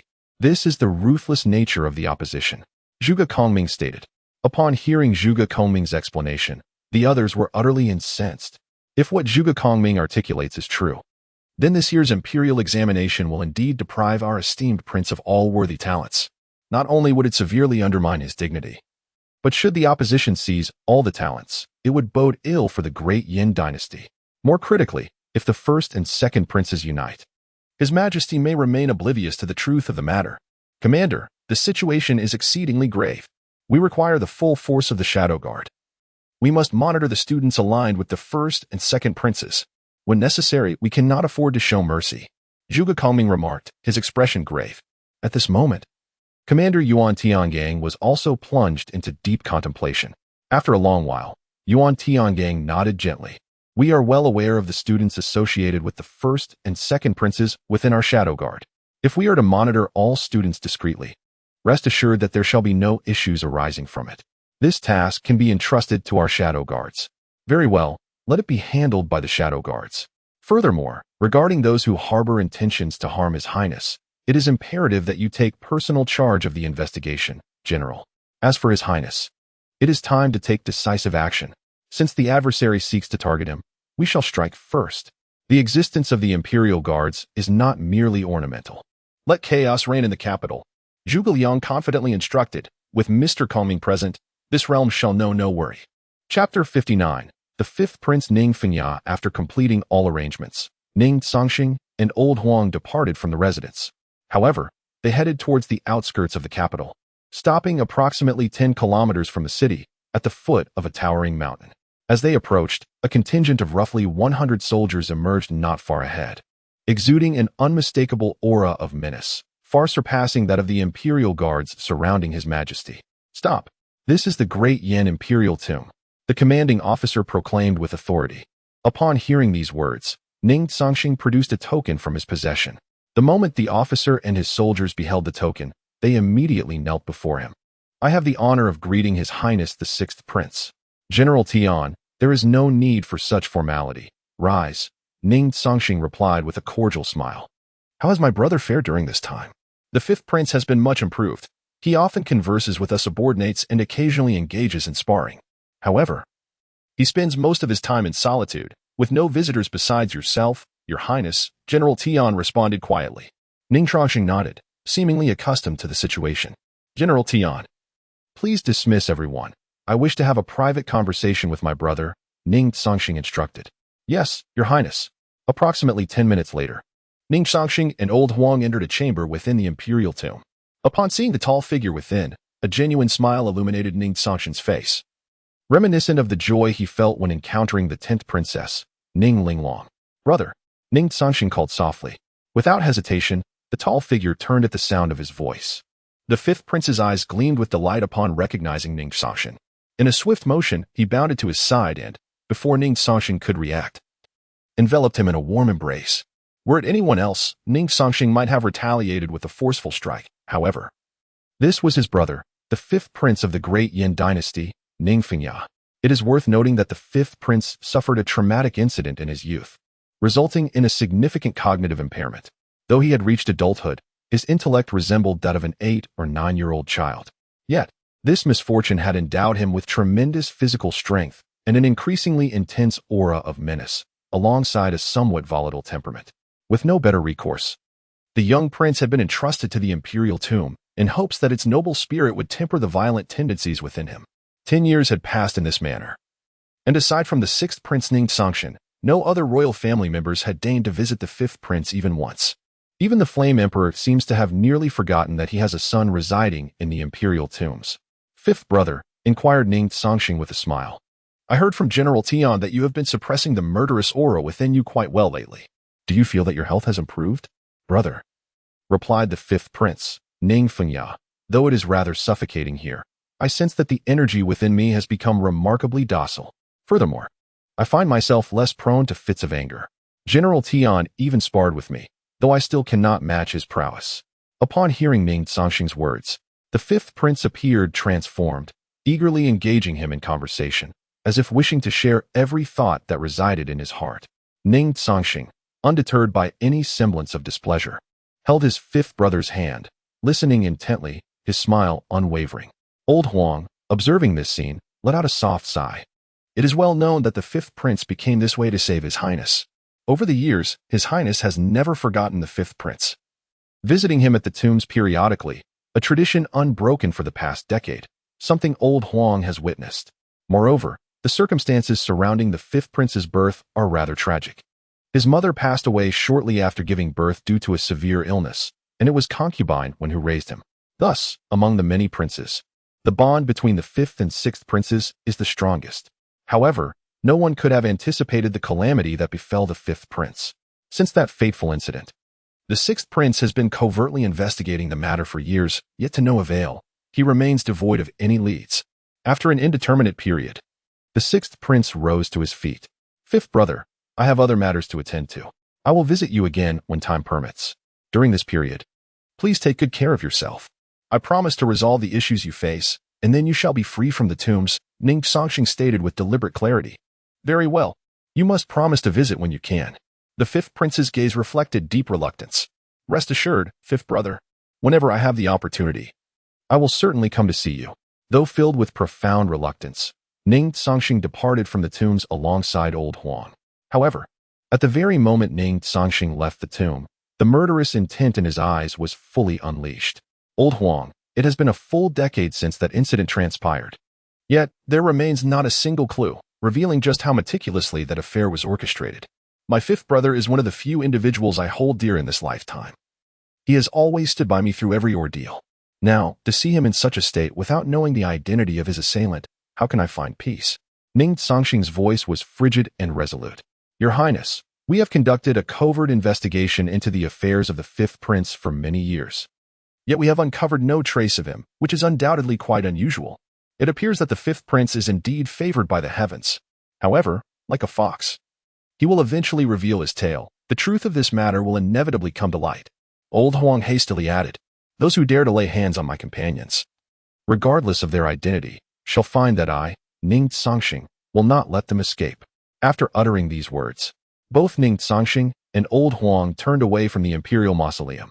Unbeknownst to them, a shadowy figure cloaked in darkness, positioned several hundred meters away, had witnessed the entire exchange.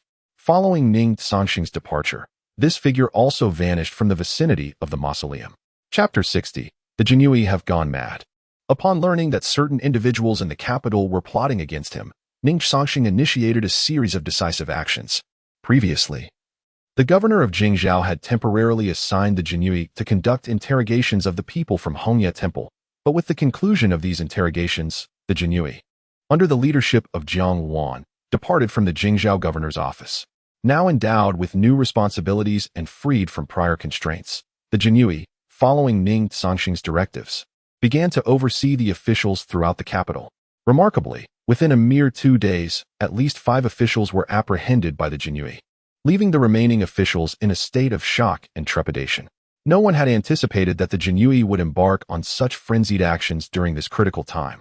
Although the 5 officials detained were of relatively low rank, their sudden removal instilled profound fear among their peers, who were all too aware of their own misdeeds. Initially, some officials had contemplated probing the Jinyui for insights, believing their high status would afford them some leniency. However, they were met with closed doors. Jiang Wan, the commander of the Jinyui, openly declared that any attempts to engage in underhanded dealings before them would be tantamount to courting disaster. His words rendered the other officials paralyzed with fear, as they recognized the Jinyui's capacity for immediate execution of justice. If they were to provoke the Jinyui, the consequences could be dire indeed. Your Highness, over the past few days, we have investigated more than 20 officials in the capital. While their ranks may be modest, their power is considerable.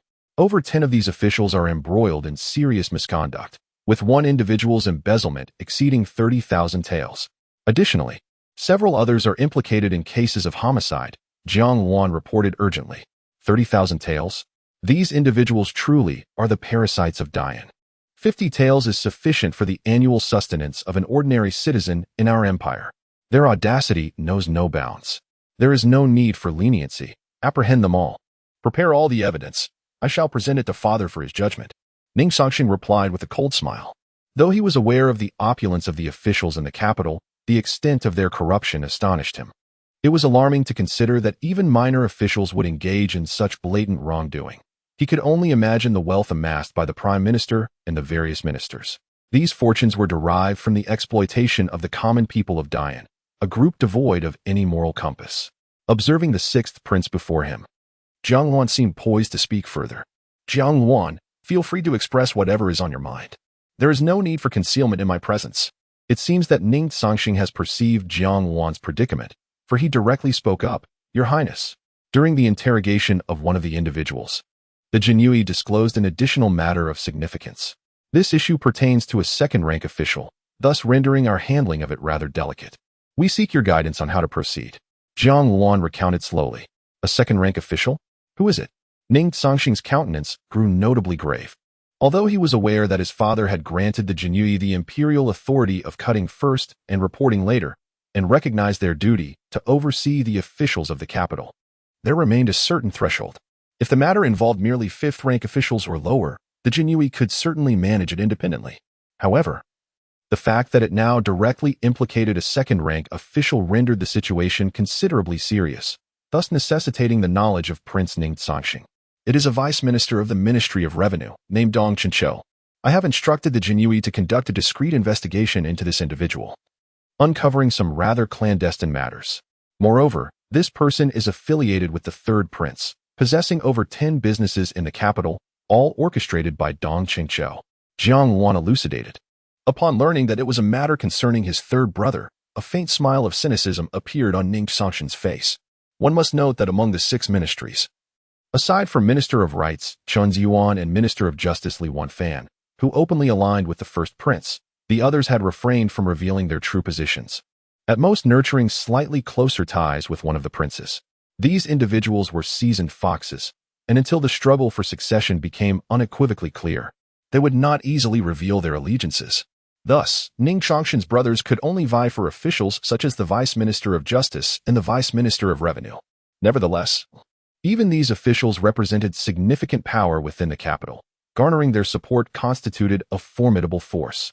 Who would have thought that my third brother has already infiltrated the Ministry of Revenue? Minister Su Song is not a simple character. How could he permit my third brother to meddle so freely in the ministry? Ning Cangsheng remarked with a smile, expressing his bewilderment. In fact, among Ning Cangsheng's brothers, Zhuge Kongming once remarked that the third prince, Ning Baifeng, was the most astute, and he always considered 3 steps ahead before acting. On the surface, he may not appear to be a rival to the first and second princes, yet each of his actions could create considerable trouble for others. Your Highness, Minister Su is a person of meticulous thought. I believe he must have already discerned the connection between Dong Qingqiu and the third prince. Furthermore, the Ministry of Revenue is crucial to the state treasury, which His Majesty holds in the highest regard. He would never allow such a situation to arise. Jiang Wan expressed his perspective. What you say holds merit. Among the 6 ministries, the Ministry of Personnel and the Ministry of Revenue are indeed the ones most valued by my father. These 2 ministers are not easily swayed. Since we have already uncovered information about Dong Qingqiu, let us continue our investigation. However, for the time being, ensure that no one else approaches this individual. You must handle this personally. Investigate all evidence thoroughly, and we shall discuss subsequent matters later, instructed Ning Cangsheng with an air of calm authority. Yes, Your Highness. After Jiang Wan departed, Lao Huang entered the room.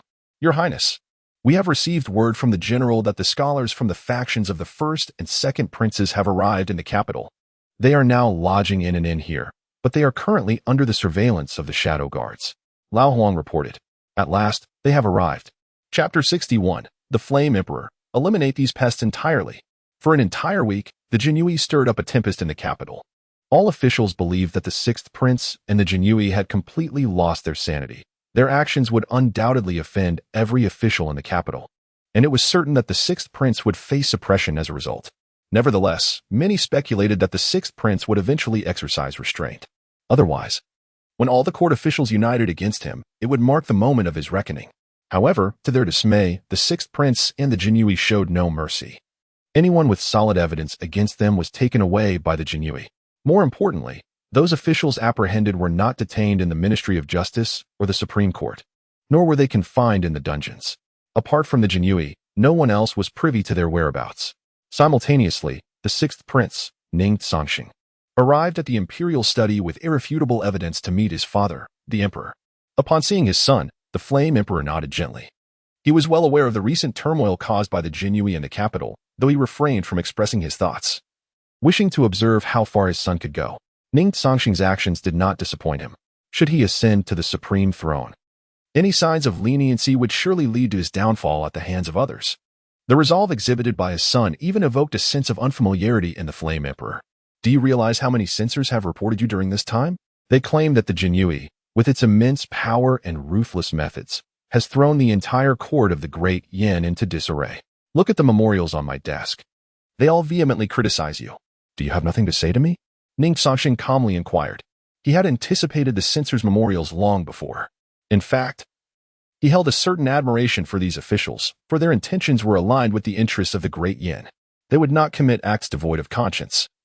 Perhaps they were simply unaware of the transgressions of those officials being investigated by Ning Cangsheng and the Jinyui. Otherwise, the situation would not be as it is now. Father, I have not taken these memorials to heart, for I understand that they are acting in the interest of the great Yin, not against me personally. Moreover, they are unaware of the circumstances. They are not at fault, but rather deserving of commendation. Ning Cangsheng replied nonchalantly. Oh. A faint smile crept across the Flame Emperor's face at his son's words. The nature of these censors was well known to him. They were a tenacious bunch. Once convinced of something, they would never easily relent. Not only these court officials, but even the emperor himself often felt a sense of helplessness when confronted with them, preferring to avoid face-to-face encounters. However, It was truly surprising for Emperor Yin to hear his own son advocate for rewarding these censors. Father, these censors are merely sharp-tongued and somewhat obstinate. Their intentions are fundamentally noble, all in service of the great Yin. Thus, from my perspective, they have no significant faults, at least not compared to the corrupt officials I have investigated. The officials listed in this document, which the Jinyui had compiled during their recent inquiries, each bore considerable issues. Many of them were even implicated in serious crimes, yet they had employed various means to conceal their transgressions. I beseech you, Father, to render your own judgment. After speaking, Ning Cangsheng personally placed the document before Emperor Yin Ning Cangsheng. Without hesitation, Emperor Yin opened the document. Although he had prepared himself mentally, the contents within caused his expression to darken instantly, and a murderous intent erupted from him. It is worth noting that Emperor Yin possessed formidable strength, and combined with the inherent authority of his position, it would be unbearable for an ordinary person to withstand his wrath. A mere fifth-rank official had embezzled a staggering 30,000 taels of silver, all of which had been extorted from the common people of the Great Yin. Such individuals deserve death to quell the public's outrage. Old 6, is the evidence irrefutable? Emperor Yin demanded with fury. Father, I would not approach you without solid evidence. Although the Jinyui have been granted the authority to act decisively, uncovering so many individuals at once is a significant matter that requires your judgment. Ning Cangsheng swiftly replied. Emperor Yin nodded in acknowledgement of Ning Cangsheng's words. You have done exceptionally well in this matter, since the evidence is indeed conclusive. Hand over all individuals to the Ministry of Justice. Their fate is death. I intend to use this incident to instill fear in all officials. Do not extend your hands. Emperor Yin remarked with a cold smile. Hearing his father's words, Ning Cangsheng felt no discontent. Although the Jinyui wielded immense power and possessed substantial evidence, procedural protocols must still be followed, as such matters were not the forte of the Jinyui. Rather, the Ministry of Justice and the Supreme Court were more suited for this. Thus far, the Jinyui was akin to a blade, wielded by Ning Cangsheng, yet ultimately a weapon of His Majesty. Father, if there are no further matters, I shall take my leave. However, just as Ning Cangsheng was about to exit the imperial study, Emperor Yan's voice reached his ears once more. Old 6. In less than half a month, the triennial spring imperial examination will commence. The scholars from across the nation are already arriving in the capital, and I wish for you to preside over this spring examination. Emperor Yin stated calmly. Ning Cangsheng was momentarily taken aback by these words. He could not fathom the true intent behind his father's statement. Presiding over the upcoming spring imperial examination was indeed a significant responsibility. Had it been any of the other princes, they would have eagerly accepted the honor without hesitation. Yet, Ning Cangsheng sensed that his father's motives were likely more complex, leaving him momentarily speechless. Take your time to ponder this matter, the emperor remarked, noticing his son's delayed response, yet displaying no anger. Yes, father. I shall return home and contemplate this thoroughly. Chapter 62. Intentions upon departing from the imperial study, Ning Cangsheng promptly returned to his residence. He found the situation rather peculiar and felt compelled to confer with Master Kongming at the earliest opportunity to discern the motivations behind his father's actions. Upon his arrival, he fortuitously encountered Master Kongming, who was accompanied by 3 young individuals. In that fleeting moment, Ning Cangsheng grasped the implications but chose to remain aloof, merely casting them a fleeting glance before retreating into his chamber. Kindly proceed to the backyard, Master Kongming instructed softly. Yes, master. The 3 young men complied and departed, allowing Kongming to enter the room. While he remained unaware of the precise events that had transpired, the prince's expression and demeanor towards the trio had already conveyed significant concerns, indicating the matter's gravity. Your Highness, could it be that His Majesty before Kongming could finish his thought? Ning Cangsheng subtly nodded in acknowledgement. Master Kongming, perhaps you could assist me in analyzing this situation. I just met with the Emperor and reported all the findings from the Jinyui's investigation. His Majesty was indeed furious, issuing a decree for those individuals to be handed over to the Ministry of Justice for execution without mercy. I had anticipated this, as the Jinyui is ill-suited for such matters compared to the Ministry of Justice and the Supreme Court. However, the crux of the issue lies in my departure when the Emperor suddenly posed a question, inquiring if I would be willing to preside over this year's spring imperial examination. To be candid, I would be quite eager to take on the role. Yet I cannot shake the feeling that my father's intentions run deeper. I have laid everything out before Master Kongming. This revelation left Kongming considerably astonished. It is crucial to note that the imminent spring examination is of utmost importance. Traditionally, it has been chaired by the eldest and second princes. Yet this year, the emperor seemingly intends for his own son to take the helm, a decision that undoubtedly raises eyebrows. Moreover, to this day, the chief examiner for the spring examination has yet to be announced, a scenario that has never occurred in previous years. All of this seems shrouded in a fog of uncertainty, obscuring the path ahead. Your Highness, do you perceive the emperor's intentions? Kongming inquired. Master Kongming, it is precisely because I am bewildered by my father's motives that I hasten to consult you. Had I known, I would have readily accepted the offer. This time, my father has truly left me perplexed, yet I harbor a notion that he must be privy to certain information, perhaps by appointing me as the presiding official. He aims to subtly admonish my two elder brothers. Moreover, I believe the true intent of my father, the emperor, lies not merely here, but in. Ning Cangsheng has not fully articulated it. However, at this moment, Zhuge Kongming comprehended his meaning entirely. Your Highness, if my judgment is not flawed, it seems that the chief examiner for this year's imperial examination must be chosen personally by you. His Majesty has likely conducted a clandestine investigation into previous examinations and has discerned the underlying intricacies. According to the laws of Dian, the presiding officer of the imperial examination must invariably be of royal descent. In past instances, this role has led to significant discord among several princes. At that time, your Highness had not yet engaged in these matters, thus you bore no responsibility. Yet this time is different. Your Highness is now involved, and more crucially, you lack connections within the 6 ministries of the court, which perhaps is the reason His Majesty values you so highly. Kongming gently waved his feather fan, confidently analyzing the situation. After listening to Kongming's analysis, Ning Cangsheng nodded slightly. Mr. Kongming, I believe your analysis is quite accurate. My father's methods are indeed extraordinary, employing such tactics to eliminate the influence of my two elder brothers over the imperial examination. However, I am somewhat curious about what my father would do if I remained as I was before. Ning Cangsheng shook his head lightly. Yet soon, he ceased to ponder this matter further. Now that he understood his father's intent, he was certain he would accept the role of presiding over the examination. Only one critical issue remained: the selection of the chief examiner. It was evident that Minister of Rights Chun Ziyuan and Right Chancellor Liu Qingbai could not be utilized again. But finding a suitable candidate beyond these two is no simple task. Your Highness, are you concerned about the choice of the chief examiner? Kongming's words reached Ning Cangsheng's ears once more. Oh, Mr. Kongming, do you have a suitable candidate in mind? Qin Jaiwanjun. What did you say? Qin Wanjun. Mr. Kongming, you cannot be jesting. She is merely a year or two my senior. If she were to become the chief examiner for this imperial examination, wouldn't the entire Dian erupt in chaos? Ning Cangsheng remarked incredulously. To this, Zhuge Kongming gently shook his head. Your Highness, you are mistaken. The reputation of Qin Jaiwanjun as a talented woman has spread throughout Dian, and compared to the other two, she is indeed more exceptional. Several esteemed scholars have asserted that had Qin Jaiwanjun been born a male, she would have been the second Confucian sage. On this basis, the scholars of Dian would harbor no discontent. Moreover, the renown of Qin Jaiwanjun in the capital is formidable, coupled with the backing of the esteemed Qin Old Duke. Even if the first and second princes sought to create trouble, they would have to weigh their own qualifications. This examination is undoubtedly the most equitable one for your Highness and for all the candidates of the imperial examination. Mr. Kongming promptly elucidated. It must be said that his words indeed stirred a flicker of emotion within Ning Cangsheng's heart. From every perspective, Qin Wanjun is truly an excellent choice for the role of chief examiner. However, persuading her to accept this position is not merely a matter of convincing her.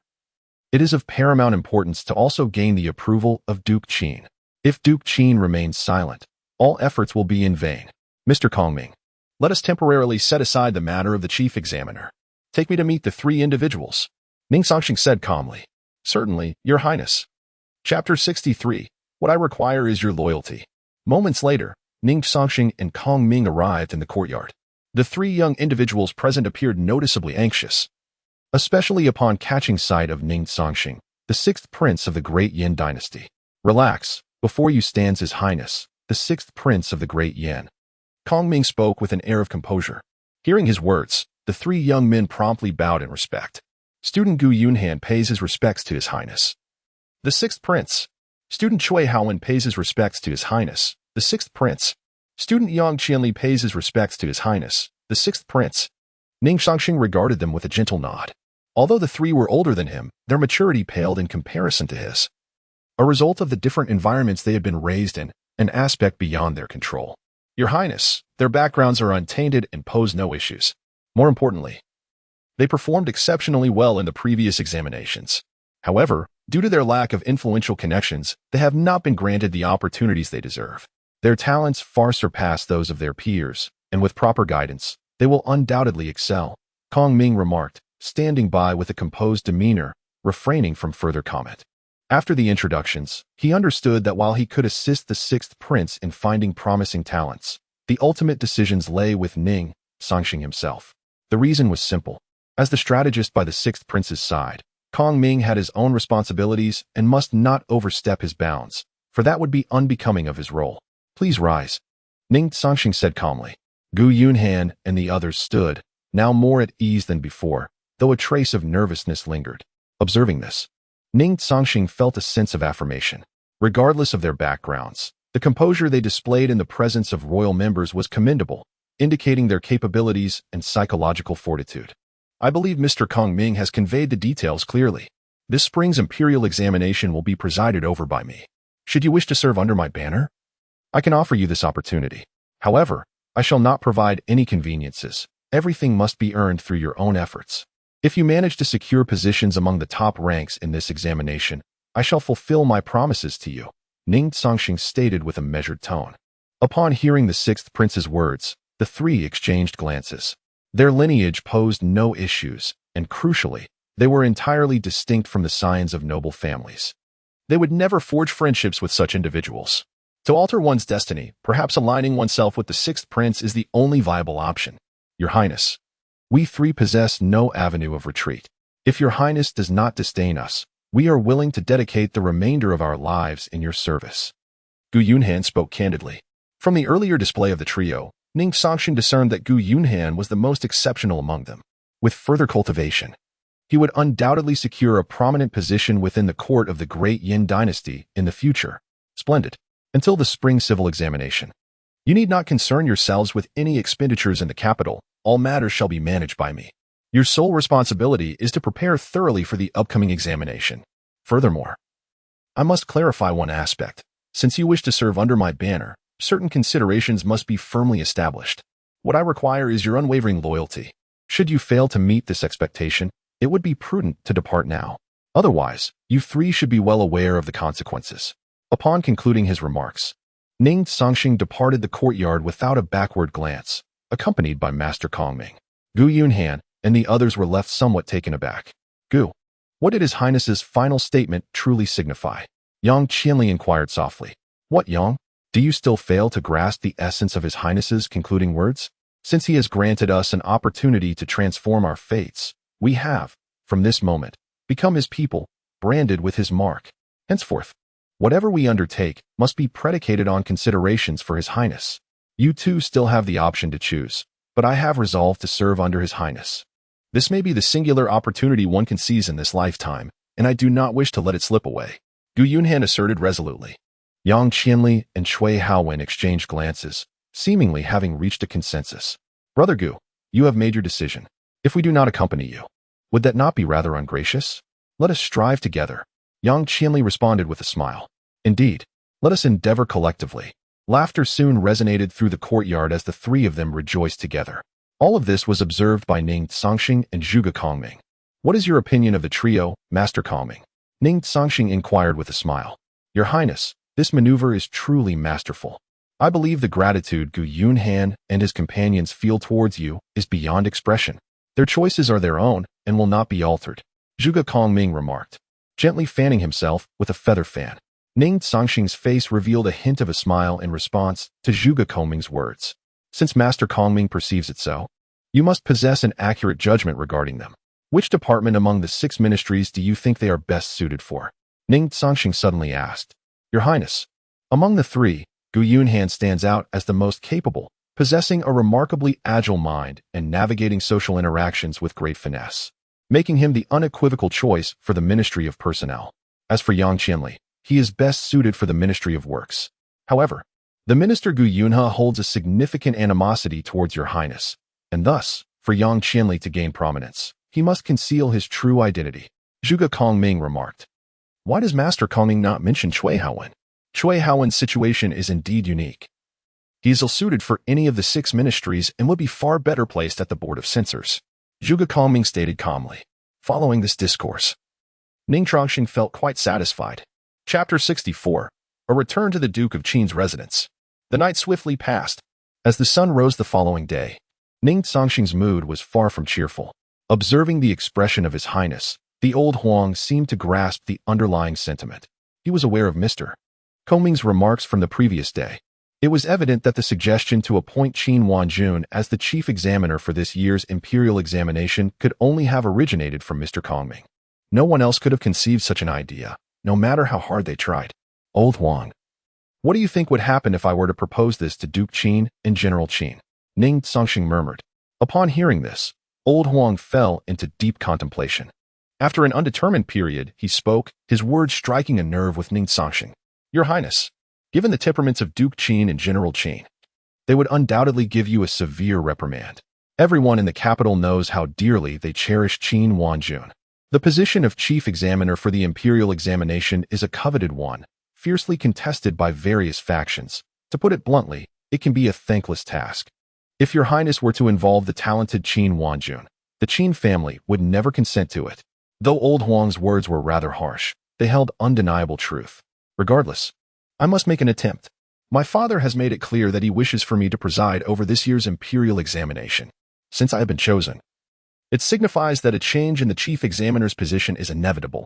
As Mr. Kongming stated, within the entire capital, only Qin Wanjun possesses the qualifications and capability to serve as chief examiner, unencumbered by the constraints of various factions, Ning Cangsheng replied, gently shaking his head.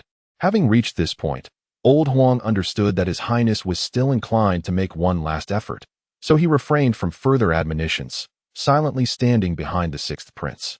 Old Huang, let us proceed. We are headed to the Duke of Qin's residence. As Ning Cangsheng and Old Huang made their way to the Duke's residence, Duke Qin and Qin Wufeng were seated in the hall, their expressions grave. Their discussion centered around none other than the 6th prince, Ning Cangsheng. Father, the 6th prince has stirred quite a tempest in the capital recently. Although the actions of the Jinyui are justified, they have offended far too many individuals. Over 20 officials of 5th rank and below have already been taken away by the Jinyui, and His Majesty has decisively ordered a merciless execution of all involved. While this may temporarily curb corruption, it is likely that the 6th prince and the Jinyui will become thorns in everyone's side over time, Qin Wufeng analyzed. Upon hearing his son's assessment, a faint smile appeared on Duke Qin's face. Well done. When did you become so astute in your understanding of the situation? Even I begin to doubt your lineage. However, such matters do not concern us. You need only focus on your duties, if all goes as anticipated. It won't be long before we clash with the neighboring dynasties. At that time, do not falter, or I shall not hesitate to punish you, remarked the venerable Lord Qin. General Qin Wufeng, known for his fearless demeanor, found himself most intimidated not by the world, but by his own father and daughter. Hearing his father's words, he could only shake his head in resignation. Yet, as Lord Qin aptly stated, the complexities involved in such affairs were far beyond the capacity of a mere general to manage, given that there was no meaningful involvement from the emperor's side. Any attempts from others to intervene would be futile. The 6th prince truly commands my respect. It is rumored that numerous factions in the capital are conspiring against him, likely plotting a significant scheme. Initially, I believed the 6th prince would exhibit a more prudent demeanor, yet his methods are remarkably assertive, almost as if to challenge his adversaries to employ any means at their disposal. Among all the princes, he resembles the emperor the most, Lord Qin remarked with a hint of admiration. At this moment, General Qin seemed to ponder deeply. Father, do you imply that, he began. Oh, the emperor indeed harbors grand ambitions. It did not occur to me until now. Lord Qin interjected. The most pressing matter at hand is the upcoming spring imperial examination. Traditionally, the 1st and 2nd princes have presided over it, even serving as examiners. The emperor must be quite dissatisfied with this arrangement. With the emergence of the 6th prince this year, I suspect there will be a change in leadership for the examination. A glimmer of insight shone in Lord Qin's eyes.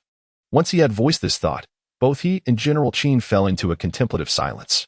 If events were to unfold as Lord Qin anticipated, This year's spring examination would surely be a spectacle, with the other princes inevitably taking action. Such matters are never straightforward, as each individual must strive wholeheartedly to secure their own interests.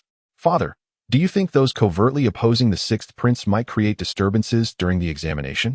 If the sixth prince is indeed the presiding official, the most effective approach would be to incite some commotion during the event. General Qin suddenly inquired. This, Lord Qin hesitated not due to a lack of willingness to answer, but rather because there was no clear response to provide. The significance of the spring examination was undeniable. Should adversaries dare to act during this pivotal moment, those orchestrating such maneuvers would undoubtedly possess considerable influence. This was not a matter Lord Qin could elucidate alone. Master, the sixth prince has arrived for a visit. At that moment, the elderly steward entered the grand hall and addressed both the esteemed Duke Qin and General Qin with a remark.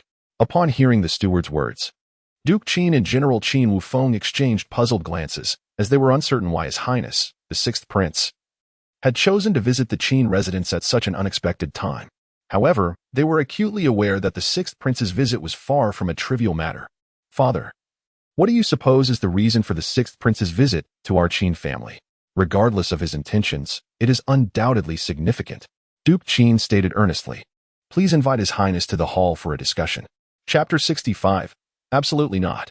A few minutes later, the sixth prince arrived at the Qin family hall, where he greeted Lord Qin and General Qin. I apologize for my unannounced visit. I hope you can forgive me, esteemed lord. Ning Cangsheng humbly lowered himself.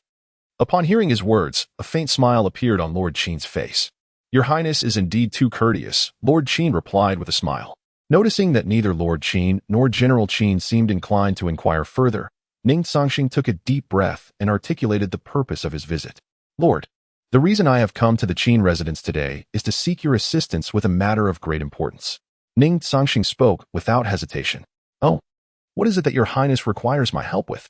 Lord Qin was quite surprised. He understood the sixth prince's character well. Although the prince had undergone a noticeable transformation in recent times and was now quite prominent in the capital, Lord Qin knew that he would not make such a request unless he faced significant troubles. More importantly, the Qin family had never aligned themselves with any faction, a fact the sixth prince was acutely aware of. Thus, the matter for which he sought assistance was certainly unrelated to the struggle for succession. Curiosity piqued. Lord Qin wondered what this request could entail. Since you have brought it up, I shall not withhold any further, Ning Cangsheng continued. The true reason for my visit is to seek your granddaughter, Qin Wanjun. Wanjun? What urgent matter concerns her? General Qin Wufeng inquired directly. His question stemmed not from mere curiosity, but from the fact that while his daughter was renowned as a talented woman in the capital, being predicted by several esteemed scholars to be a figure of considerable future significance, she had been well guarded and remained largely uninformed about many matters in the capital. Thus, the sixth prince's sudden mention of wanting her assistance naturally raised General Qin's suspicions. Lord Qin's expression remained composed, yet the old general seemed to be contemplating something, though he refrained from voicing it until he heard the sixth prince speak again. General Qin, I wish for Qin Wanjun to serve as the chief examiner for this year's spring imperial examination. Ning Cangsheng stated directly. What? The words propelled General Qin Wufeng to spring up from his seat, his eyes filled with disbelief. Unlike General Qin, Lord Qin appeared relatively unfazed by the announcement. Father, did you anticipate this? General Qin asked. I only connected the dots when His Highness mentioned seeking Wanjun, Lord Qin replied. Your Highness, are you aware of the consequences that such an action may bring? Wanjun is the sole granddaughter of Qin Xiong. Each spring imperial examination is a battleground for the royal princes, and now His Highness has thrown Wanjun into this quagmire. Have you truly considered the potential troubles that may arise, Your Highness? Qin Laogong countered. Yet, before Ning Cangsheng could respond, General Qin Wufeng could no longer contain his outrage. Father, no, absolutely not. Wanjun has never engaged in such matters. To make her the chief examiner for this spring examination is to put her in jeopardy, Your Highness. For other matters, perhaps our Qin family would consider intervening. However, this concerns my daughter, and there is no room for negotiation. I must ask you to leave our Qin family, Qin Wufeng declared, his expression icy. Though Ning Cangsheng had anticipated such a reaction, the fervor of General Qin's anger still caught him off guard. However, Qin Laogong had yet to fully express his stance, which left a glimmer of hope in Ning Cangsheng's heart. In truth, The key figures in this matter were not General Qin, but rather Qin Laogong and Wanjun herself. Your Highness, may I inquire why you wish for Wanjun to assume the role of chief examiner for this spring examination? In previous years, the chief examiners have been Minister of Rites Chen Ziyuan and the Right Chancellor Liu Chabai. The presiding roles were traditionally held by the first and second princes. Is it possible that the host has changed to Your Highness this time? Qin Laogong asked with a subtle tone. With such straightforward inquiry, Ning Cangsheng comprehended the underlying implications. While Qin Laogong appeared to be asking a question, he had already deduced that the emperor was dissatisfied with previous spring examinations.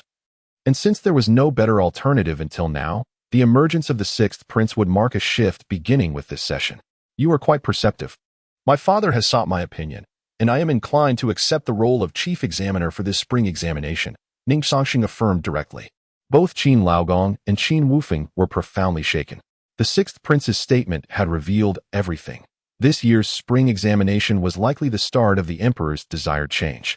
This also elucidated the true reason for the sixth prince's interest in Wanjun.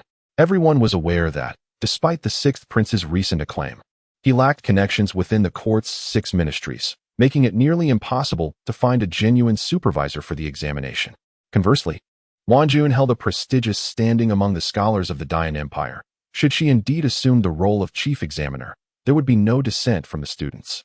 Moreover, the backing of the Qin family would ensure that even the other princes would not challenge this decision, as Qin Laogong genuinely regarded them with indifference. Your Highness, you truly have earned my admiration. However, the opinions of both myself and Wu Feng are of little consequence in this matter. If you can persuade Wanjun, then I have no objections whatsoever. The venerable Qin Old Duke remarked with a smile. Father. Upon hearing his father's words, Qin Wufeng initially wished to interject, but he was swiftly restrained by the Qin Old Duke. Is what you say true, Old Duke Qin? Ning Cangsheng inquired. As soldiers, we hold steadfast to our commitments. Provided that Wanjun consents, neither I nor her father shall harbor any objections. The Qin Old Duke articulated with deliberate clarity. Excellent. Just as the Qin Old Duke intended to send someone to guide the sixth prince to his granddaughter, a voice resonated in the ears of those present. Chapter 66. I wish to provide a fair opportunity to all scholars. Grandfather, father, I wish to understand why His Highness the Sixth Prince insists on appointing me as the chief examiner for this year's spring imperial examination. Surely, this cannot merely be a whim of His Highness. As this voice resonated, Qin Wanjun materialized into the view of several individuals. Upon seeing his daughter, Qin Wufeng felt a surge of anxiety. However, before he could utter a word, he was silenced by a single glance from the old Duke Qin. Father, I am already of age and possess my own thoughts.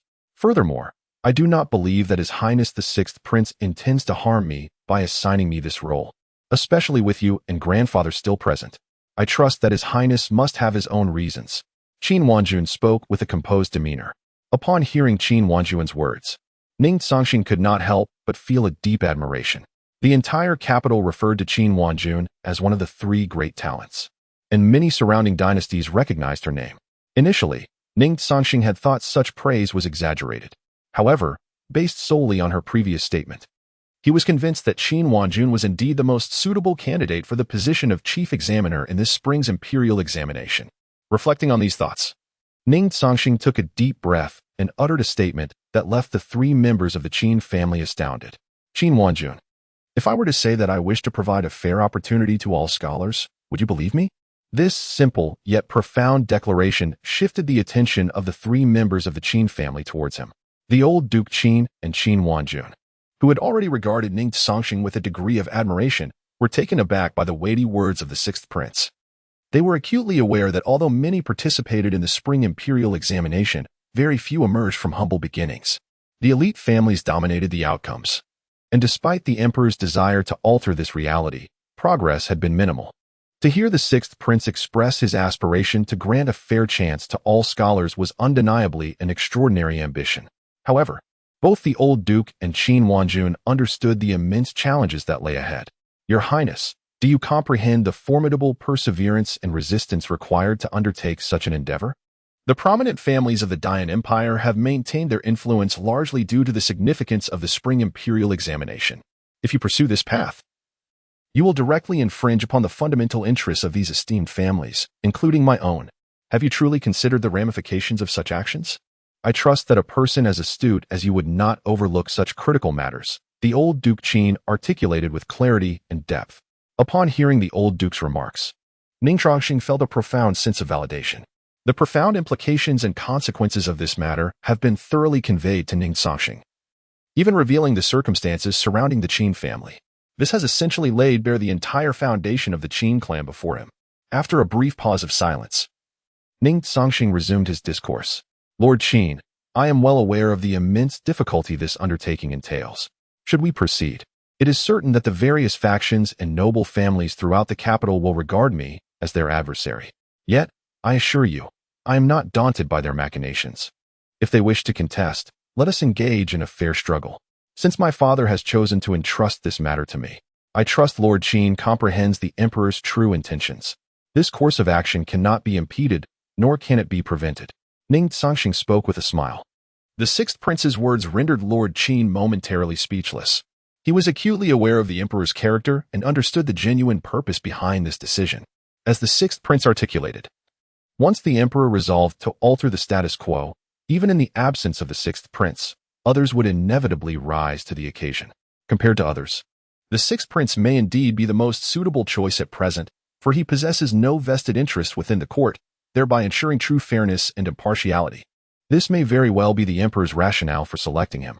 Your Highness, I have one final question. If you could provide an answer, I would be willing to serve as the chief examiner for this spring examination. Qin Wanjun interjected. Miss Qin, please proceed with your inquiry. She continued. I trust you have researched past spring examinations and are aware of the myriad incidents that invariably arise. Your Highness, your desire to grant the scholars of the realm a fair opportunity is admirable. However, the noble families will not idly observe such occurrences unfold. I wish to inquire how you intend to ensure equity for all scholars. In the face of the formidable resistance from these noble families, can you truly uphold the integrity of this spring examination? As Qin Wanjun posed her incisive question, an instantaneous silence enveloped the Qin family hall. Ning Cangsheng's gaze was fixed on her, taken aback by the sharpness of her inquiry, which left him quite astonished. Meanwhile, her father, General Qin Wufeng, wore a look of profound shock. In contrast, Lord Qin, upon hearing his granddaughter's question, nodded gently in acknowledgement and approval, as if he might have applauded her had the circumstances permitted. Miss Qin, your question is indeed astute. To be frank, I am currently unable to provide you with any assurances, as I cannot predict what disruptions may arise from those individuals during the spring examination. However, there is one matter that I can address at this moment. As long as I am the presiding official of this year's imperial examination, I shall unequivocally ensure the well-being of every scholar participating in the spring session. This is my solemn assurance to Miss Qin and a pledge to all scholars across the realm. Ning Cangsheng declared resolutely. Your Highness's determination is admirable. I would be honored to serve as the chief examiner for this year's imperial examination. Qin Wanjun responded with a smile. Then I extend my heartfelt gratitude for your support. Miss Qin, Duke Qin, I assure you here and now that as long as I draw breath, no one in the capital shall dare to target Miss Qin. Otherwise, it will be a matter of life and death. Ning Cangsheng asserted once more before Duke Qin and General Qin could interject. I trust in your Highness's promise. The safety of Wanjun shall rest in your capable hands. Duke Qin remarked calmly. Rest assured. Chapter 67. Discontent. Upon departing from the Duke of Qin's residence, Ning Cangsheng did not return to his own abode. Instead, he made his way to the imperial palace. Having resolved to take on the role of the presiding officer for this year's spring imperial examination, it was imperative that he clarify this decision with his father, the Emperor. Ning Cangsheng was acutely aware that his father was likely awaiting his arrival. In the imperial study, an official announced, Your Majesty, Commander Cheng has conveyed that His Highness the Sixth Prince has just left the Duke of Qin's residence and is now en route to the palace. Oh, I did not expect that the Sixth Prince truly visited the old General Qin. It seems he is indeed intent on becoming the presiding officer for this spring examination. Emperor Ning Cangsheng remarked with a smile. As the Emperor contemplated appointing his son to preside over the examination, he had anticipated these developments. It was precisely because his son lacked any connections within the court's 6 ministries that he intended to bestow this responsibility upon him, marking the Emperor's first decisive action regarding the spring examination. The Emperor would undoubtedly take further actions, yet the specifics remained known only to him. Your Majesty, the Sixth Prince has arrived. He is now at the door of the imperial study. The official informed the emperor. Let the sixth prince enter. The emperor commanded. Yes, your son pays his respects to his majesty. Enough. There is no need for such formality between us. Before Ning Cangsheng could finish, the emperor interjected. However, Ning Cangsheng felt a twinge of surprise. If their relationship were truly as familiar, perhaps they would not have encountered so many misunderstandings. Nevertheless, these thoughts remained unspoken. Father, I have come to express my intention to accept the role of presiding officer for this year's spring examination. Ning Cangsheng stated directly. Oh, have you given this due consideration? The emperor inquired nonchalantly. Despite harboring some discontent, Ning Cangsheng recognized that the individual orchestrating this was his father, the reigning sovereign of the Dayan dynasty, and thus he buried his grievances deep within. I have reflected upon this matter thoroughly. The spring examination is pivotal to the development of our Dayan dynasty. It is of utmost importance. Our ancestors have decreed that the presiding officer must be a member of the royal family. As such, it is my duty as a royal to undertake this responsibility, Ning Cangsheng declared earnestly. Of course, he would never voice the other thoughts that lingered in his mind. Yet, even if he remained silent, his father likely understood his sentiments well. Indeed, it appears you have matured and are willing to share the burden of responsibility with your father. I shall announce this decision at tomorrow's court assembly. Furthermore, since you will be presiding over the examination, you may also select the chief examiner. The emperor said with a smile. Father, I understand. Very well. Go and visit your mother. She has missed you dearly during this time. Furthermore, Linglong has also been thinking of you.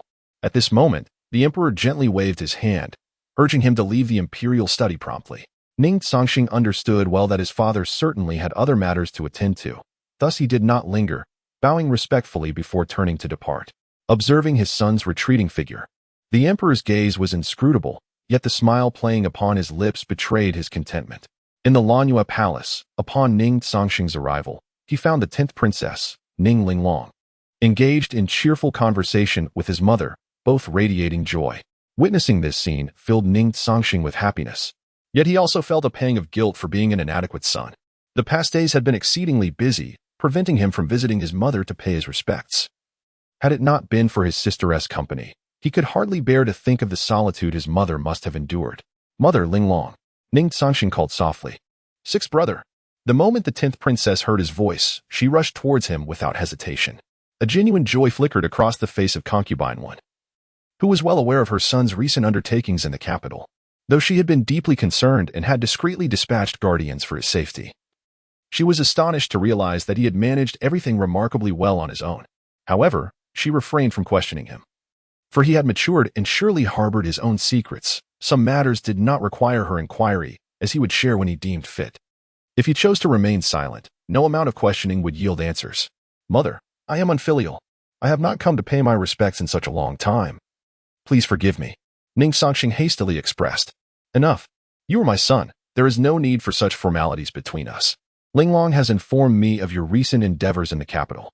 Your well-being is of utmost importance. Do not trouble yourself with other matters. I have navigated the palace for many years without issue. Rest assured, I am well. Concubine one replied with a smile. Upon hearing his mother's words, Ning Cangsheng nodded gently.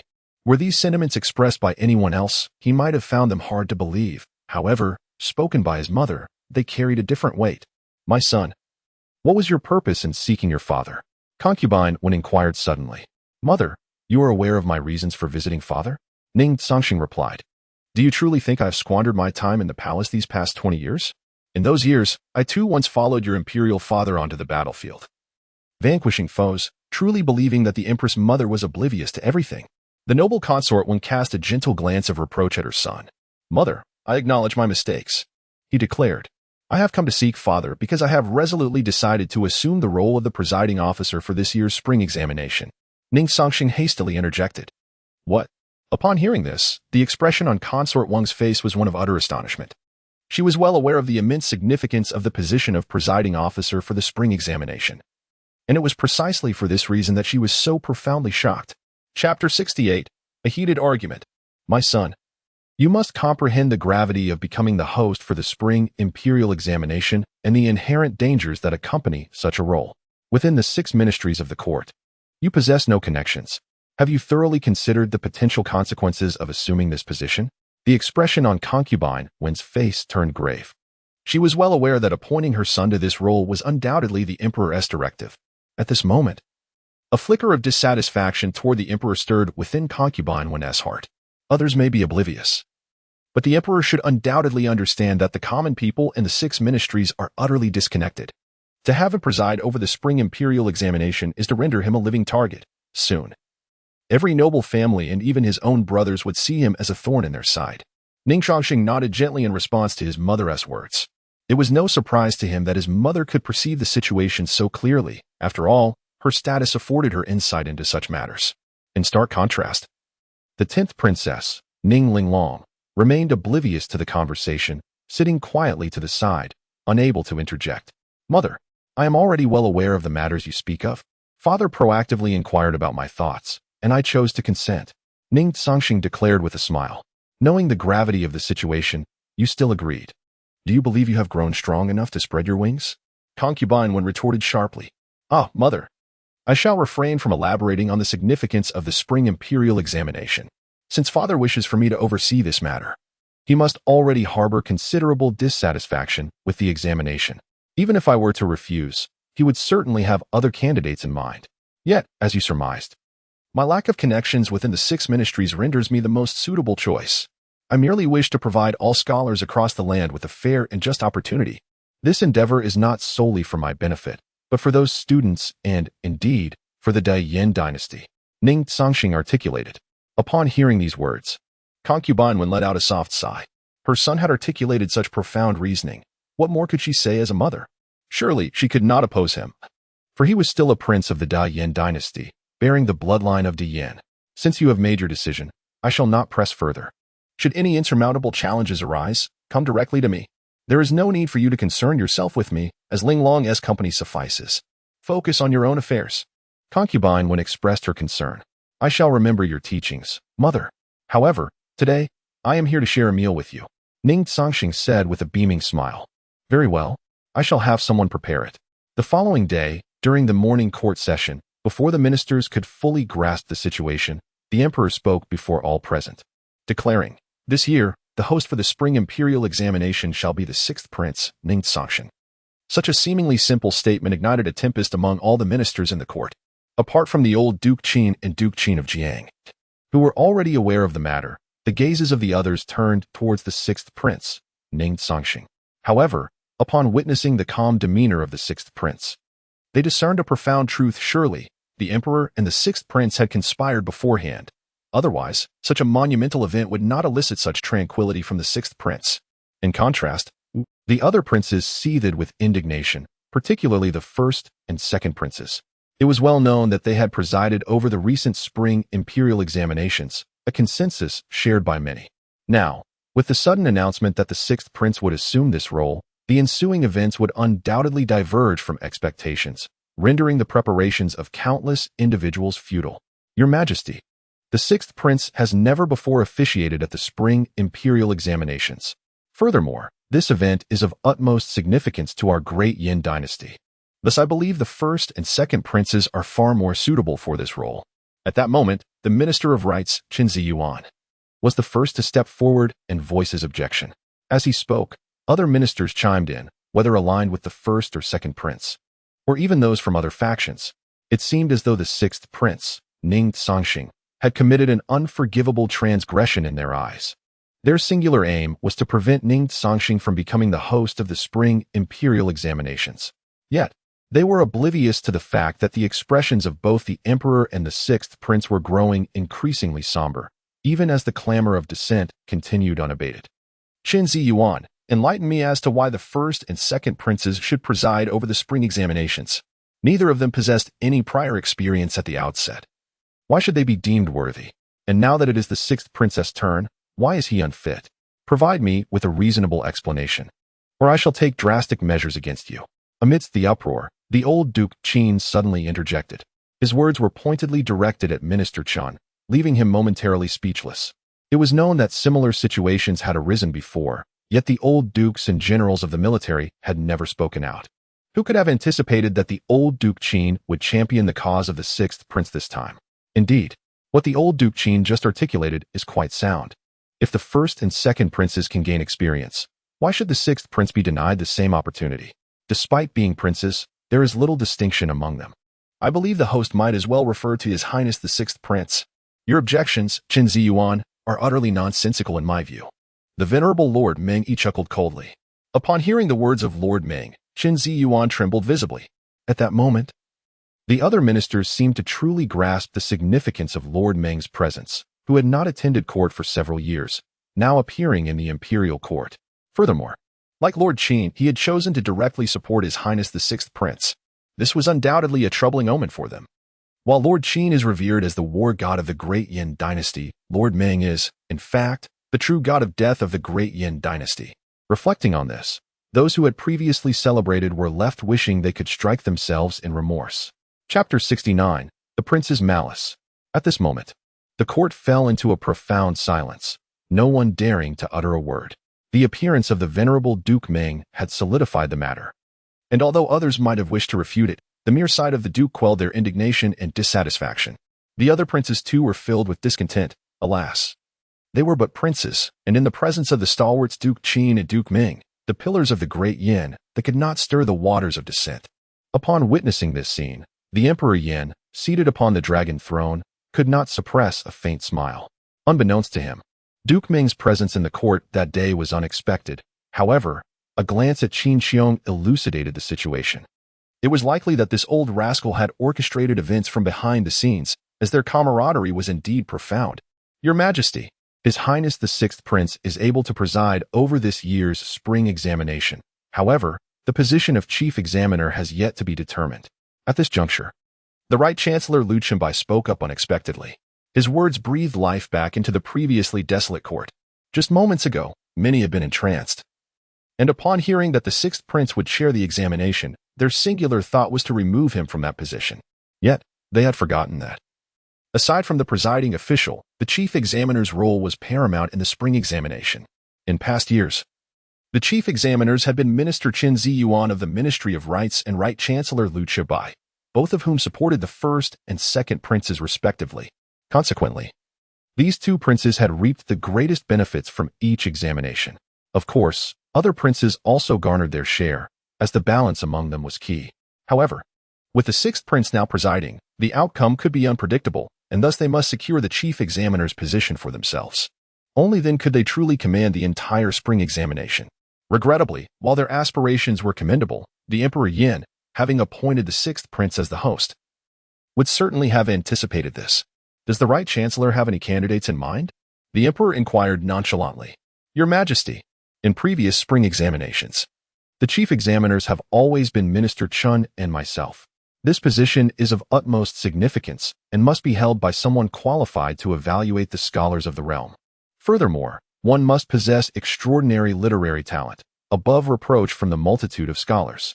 While I may lack merit, I firmly believe that the role of chief examiner should rightfully belong to me.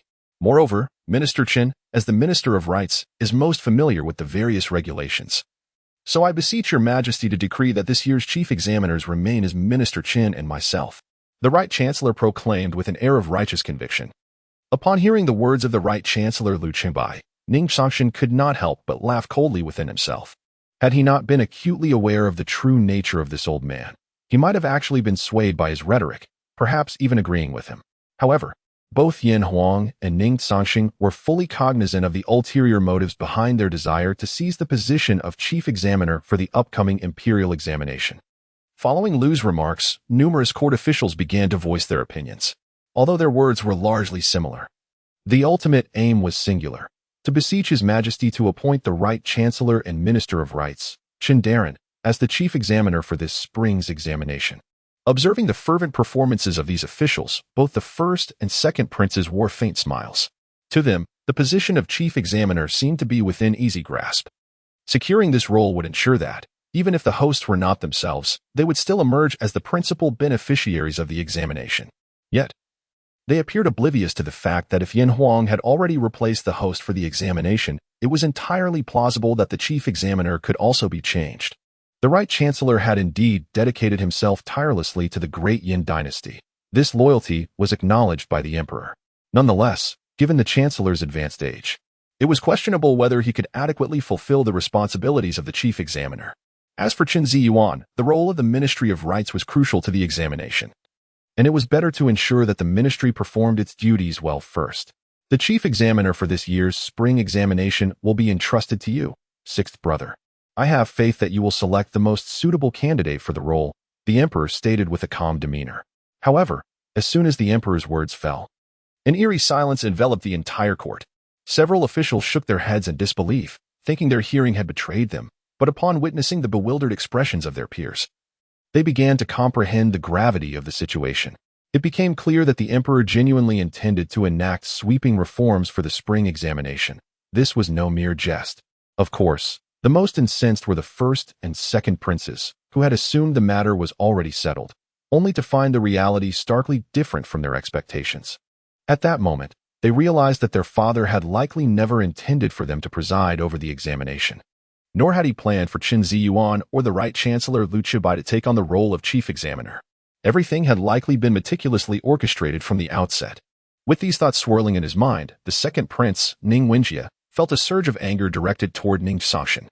If it were not for the decorum of the morning court, he might have acted against him. However, he knew well that he could not hope to match Ning Cangsheng in a confrontation and might even face a severe beating. Meanwhile, the first prince, Ning Cangsheng, found himself harboring murderous intent for the first time towards his sixth brother. As the morning court concluded, the crown prince Ning Cangsheng promptly departed from the grand hall. He was compelled to return and confer with others regarding this pressing matter. The spring imperial examination was imminent, and they had previously made all necessary preparations. Yet, now it seemed that all efforts had been rendered futile. The students who had rallied under his banner were required to devise a more effective strategy, otherwise, all their endeavors would be in vain. Observing the crown prince's hasty exit, many present began to grasp the gravity of the situation. Ning Cangsheng, however, silently bore witness to it all, revealing no hint of his thoughts, for this assembly remained unaware of who he had appointed as the chief examiner. Chapter 70. The scheme. At this moment, the first prince had returned to his residence, having dismissed all the servants, leaving only the fierce protector, Huang Dao, by his side. Huang Dao, please step outside and ensure that no one is permitted to enter the room. The first prince, Ning Cangsheng, commanded, his countenance dark and foreboding. Upon hearing these words, Huang Dao nodded promptly, although he was entirely unaware of the circumstances at hand. The grim expression on the first prince's face led him to surmise that something significant was amiss. In less than half an hour, the Minister of Rites, Qin Ziyuan, and the Minister of Justice, Li Wenfan, arrived successively at the first prince's abode, along with several other officials in the court who supported the first prince. Nearly all members of his faction had gathered. The sight left Huang Dao deeply astonished. Having accompanied the first prince for many years, he had never witnessed such a multitude convening to deliberate matters. It could only indicate one thing: the first prince was indeed in a state of urgency. Otherwise, such a grand assembly would have been inconceivable. However, as merely a protector, Huang Dao lacked the qualification to be privy to the intricacies of the situation. Gentlemen, I did not anticipate that father would bestow the responsibility of presiding over the imperial examination upon our sixth brother. This truly caught us off guard. My foremost concern now is precisely this. My sixth brother lacks any connections within the 6 ministries, thus, we are left in the dark regarding what he might achieve. More critically, the position of chief examiner, a matter of utmost importance, has been left for the sixth brother to decide upon himself. This is far from what we hoped for. Do any of you possess a viable solution? Once all had assembled, the first prince, Ning Cangsheng, without hesitation, articulated the pressing issue at hand. At this moment, the assembly exchanged glances, realizing they had no effective strategies. Notably, Minister Qin Ziyuan had initially expected to be the chief examiner, only to be met with this unexpected turn of events from His Majesty, far from a pleasant surprise. It was a tremendous shock to them all. Your Highness, since the situation has already unfolded, it is unnecessary to dwell on it further. The immediate priority is to ascertain whom the sixth prince will choose as the chief examiner. It is vital to understand that the examination questions for all candidates will be crafted by this individual. If we remain ignorant of the examiner's identity, it would undoubtedly spell disaster for your Highness's candidates.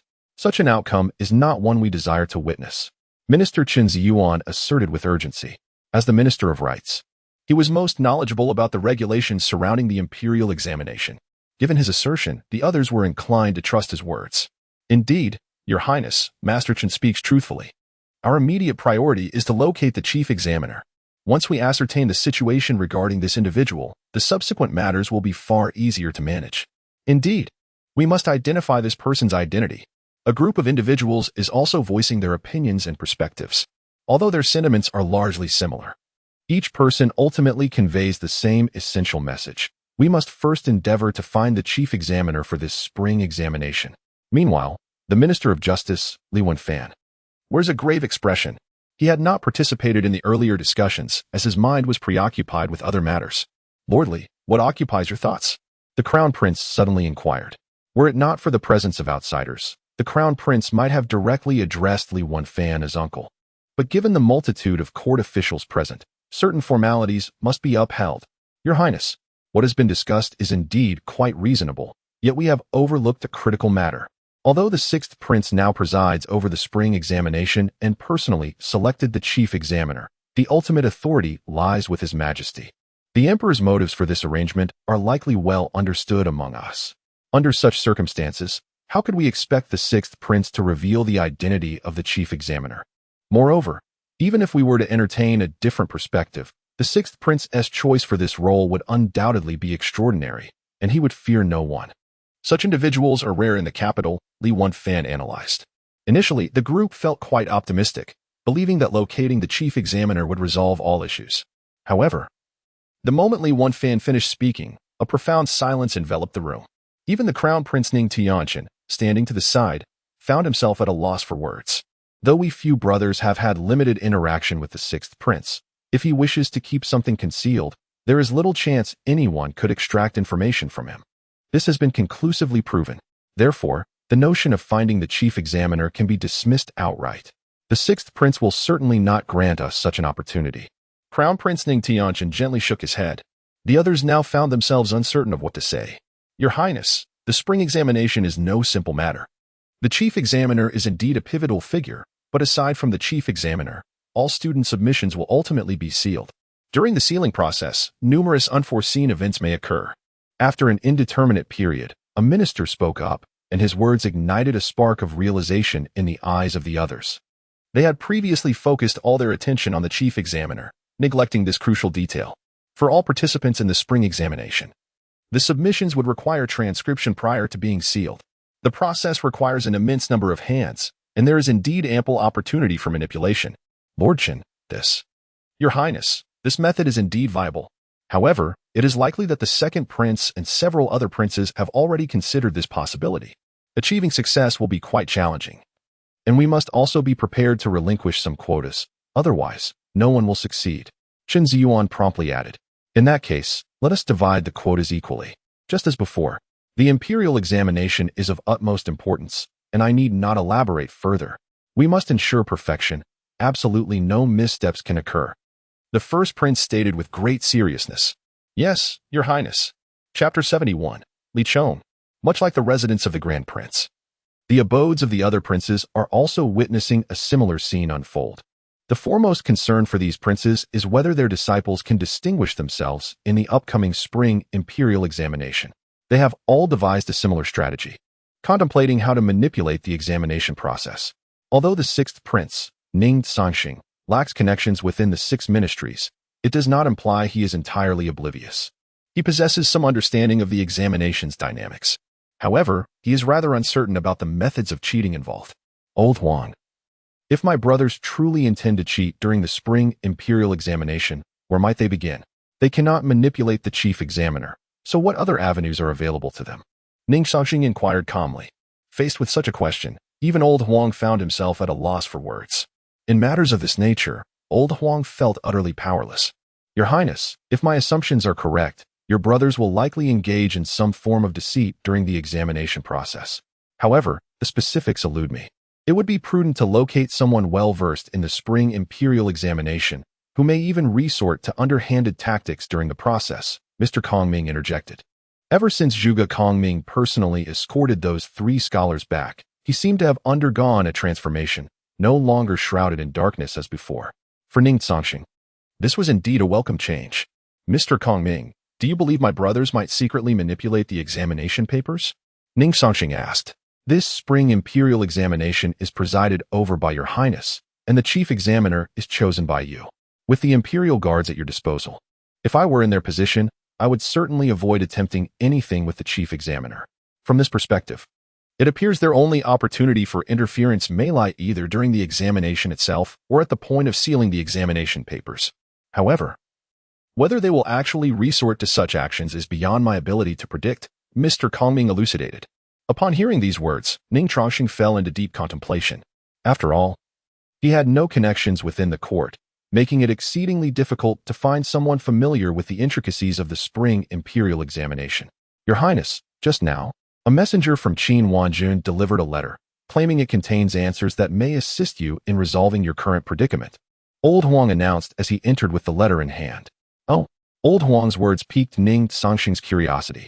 He had not anticipated that, having just encountered a troubling situation, Qin Wanjun would send him answers, akin to timely assistance in a snowstorm. A glimmer of excitement sparkled in his eyes. Nevertheless, his foremost desire was to uncover the contents of the letter. Old Huang, give it to me. Upon opening the letter, Ning Cangsheng found only 2 characters emblazoned upon the expansive sheet, Li Chong. Yet, it was this very name that stirred a flicker of astonishment within his heart. Li Chong, the former Minister of Rites, the Chief Secretary, and the Grand Tutor of the Great Yin Dynasty. Ever since a certain incident transpired a decade ago, Li Chong, in a fit of rage, resigned from his official duties and retreated from public life, never to reappear before the eyes of the world. However, whenever his name is mentioned, not a single soul fails to offer their utmost respect. For in this individual, one can discern no trace of selfishness. Instead, there exists a profound concern for the scholarly pursuits of the nation's youth. Qin Wanjun has indeed bestowed upon me an immense surprise. Li Chong, the former Minister of Rites, is truly the one most knowledgeable about the spring imperial examination, and his resignation appears intricately linked to this very event. If I could glean even a fraction of wisdom from him, I am certain that no obstacles would remain, Ning Cangsheng remarked pensively. Meanwhile, Lao Wang and Zhuge Kongming exchanged knowing nods. Having spent over a decade by Ning Cangsheng's side, they were well acquainted with Li Chong and understood the esteemed position he held in the hearts of scholars throughout the realm. Should His Highness succeed in enlisting the aid of the venerable Mr. Li, it is likely that the forthcoming spring imperial examination would encounter little difficulty. Yet, the pivotal question remains, would Mr. Li be willing to emerge from his seclusion to assist His Highness? The events of the past drove Mr. Li to forsake his post in utter disillusionment, and for many years he has shunned the public eye, rebuffing countless attempts to seek his counsel. To entice a man who has lost all faith in the court back into the fray seems, alas, almost an insurmountable task. Your Highness, Mr. Li is no ordinary individual. Although the truth of those past events eludes us, it stands to reason that Mr. Li harbors a profound disdain for the court. Persuading him to return is likely an exceedingly difficult endeavor, Mr. Kongming cautioned from the sidelines. Upon hearing these words, Ning Cangsheng let out a gentle sigh. How well I understand the gravity of Mr. Kongming's words. Yet, aside from Mr. Li, finding another individual of similar caliber seems utterly implausible. Therefore, regardless of the challenges that lie ahead, I must make the attempt. Should Mr. Li indeed consent, the subsequent matters would pose no challenge at all. Ning Cangsheng shook his head lightly. Your Highness, I shall send my shadow guards to ascertain Mr. Li's current residence, Lao Huang promptly suggested. However, Ning Cangsheng raised his hand to halt Lao Huang's actions. The whereabouts of Mr. Li are known to nearly all of Kyoto. Yet, none have been able to gain an audience with him. There is no need for further investigation. Lao Huang, prepare yourself. We shall set forth to the Ling Xiyuan at once, Ning Cangsheng declared resolutely. Very well, Your Highness. I shall make the necessary preparations immediately. After finishing his words, Old Huang turned and departed from the room. Simultaneously, in the residence of the Duke of Qin, Qin Wanjun seemed to sense something. As the smile gracing her lips revealed the immense joy of this talented lady from the capital. Wanjun, I have heard that His Highness the 6th Prince is leaving the city. Have you perhaps done something? Came the sudden voice of the old Duke. Grandfather, your guess is truly astute. His Highness the 6th Prince is likely heading to the Lingshu Academy. Qin Wanjun replied with a smile. Lingshu Academy? The residence of that old fellow Li Chong? The old Duke inquired in astonishment. Chapter 72. Li Chong, Your Highness, the 6th Prince, please return. Since Li Chong retired from public office a decade ago, he has not graced the world with his presence. Countless dignitaries and nobles have longed for an audience with him. yet all have been rebuffed. If the sixth prince could indeed secure the support of this venerable sage, perhaps the upcoming spring examination would proceed without incident, remarked the esteemed Qin old duke. Despite the friction between civil and military officials, few warriors harbor disdain for the great scholar Li Chong. On the contrary, many hold him in profound esteem. After all, a person who dedicates all their energy to the education of the nation's youth is invariably revered by all. Grandfather, do you believe the sixth prince will succeed this time? Qin Wanjun inquired with a smile. Only heaven knows, replied the Qin old duke, his expression serene. As Ning Cangsheng escorted the old yellow horse towards the Ling Shuyuan Academy, the entirety of the capital became aware of the sixth prince's movements. However, they remained oblivious to the true destination of his departure. Promptly, these individuals instructed their subordinates to closely monitor the sixth prince's whereabouts. Naturally, all of their actions were meticulously observed by the shadow guards. Your Highness, the shadow guards have just conveyed news. Our departure from the capital has been discovered by other factions, and they have dispatched personnel to ascertain our destination, Old Huang said with a grin. A pack of inconsequential pests, pay them no mind. Let us proceed directly to Ling Shuyuan Academy. Ning Cangsheng retorted with a cold smile.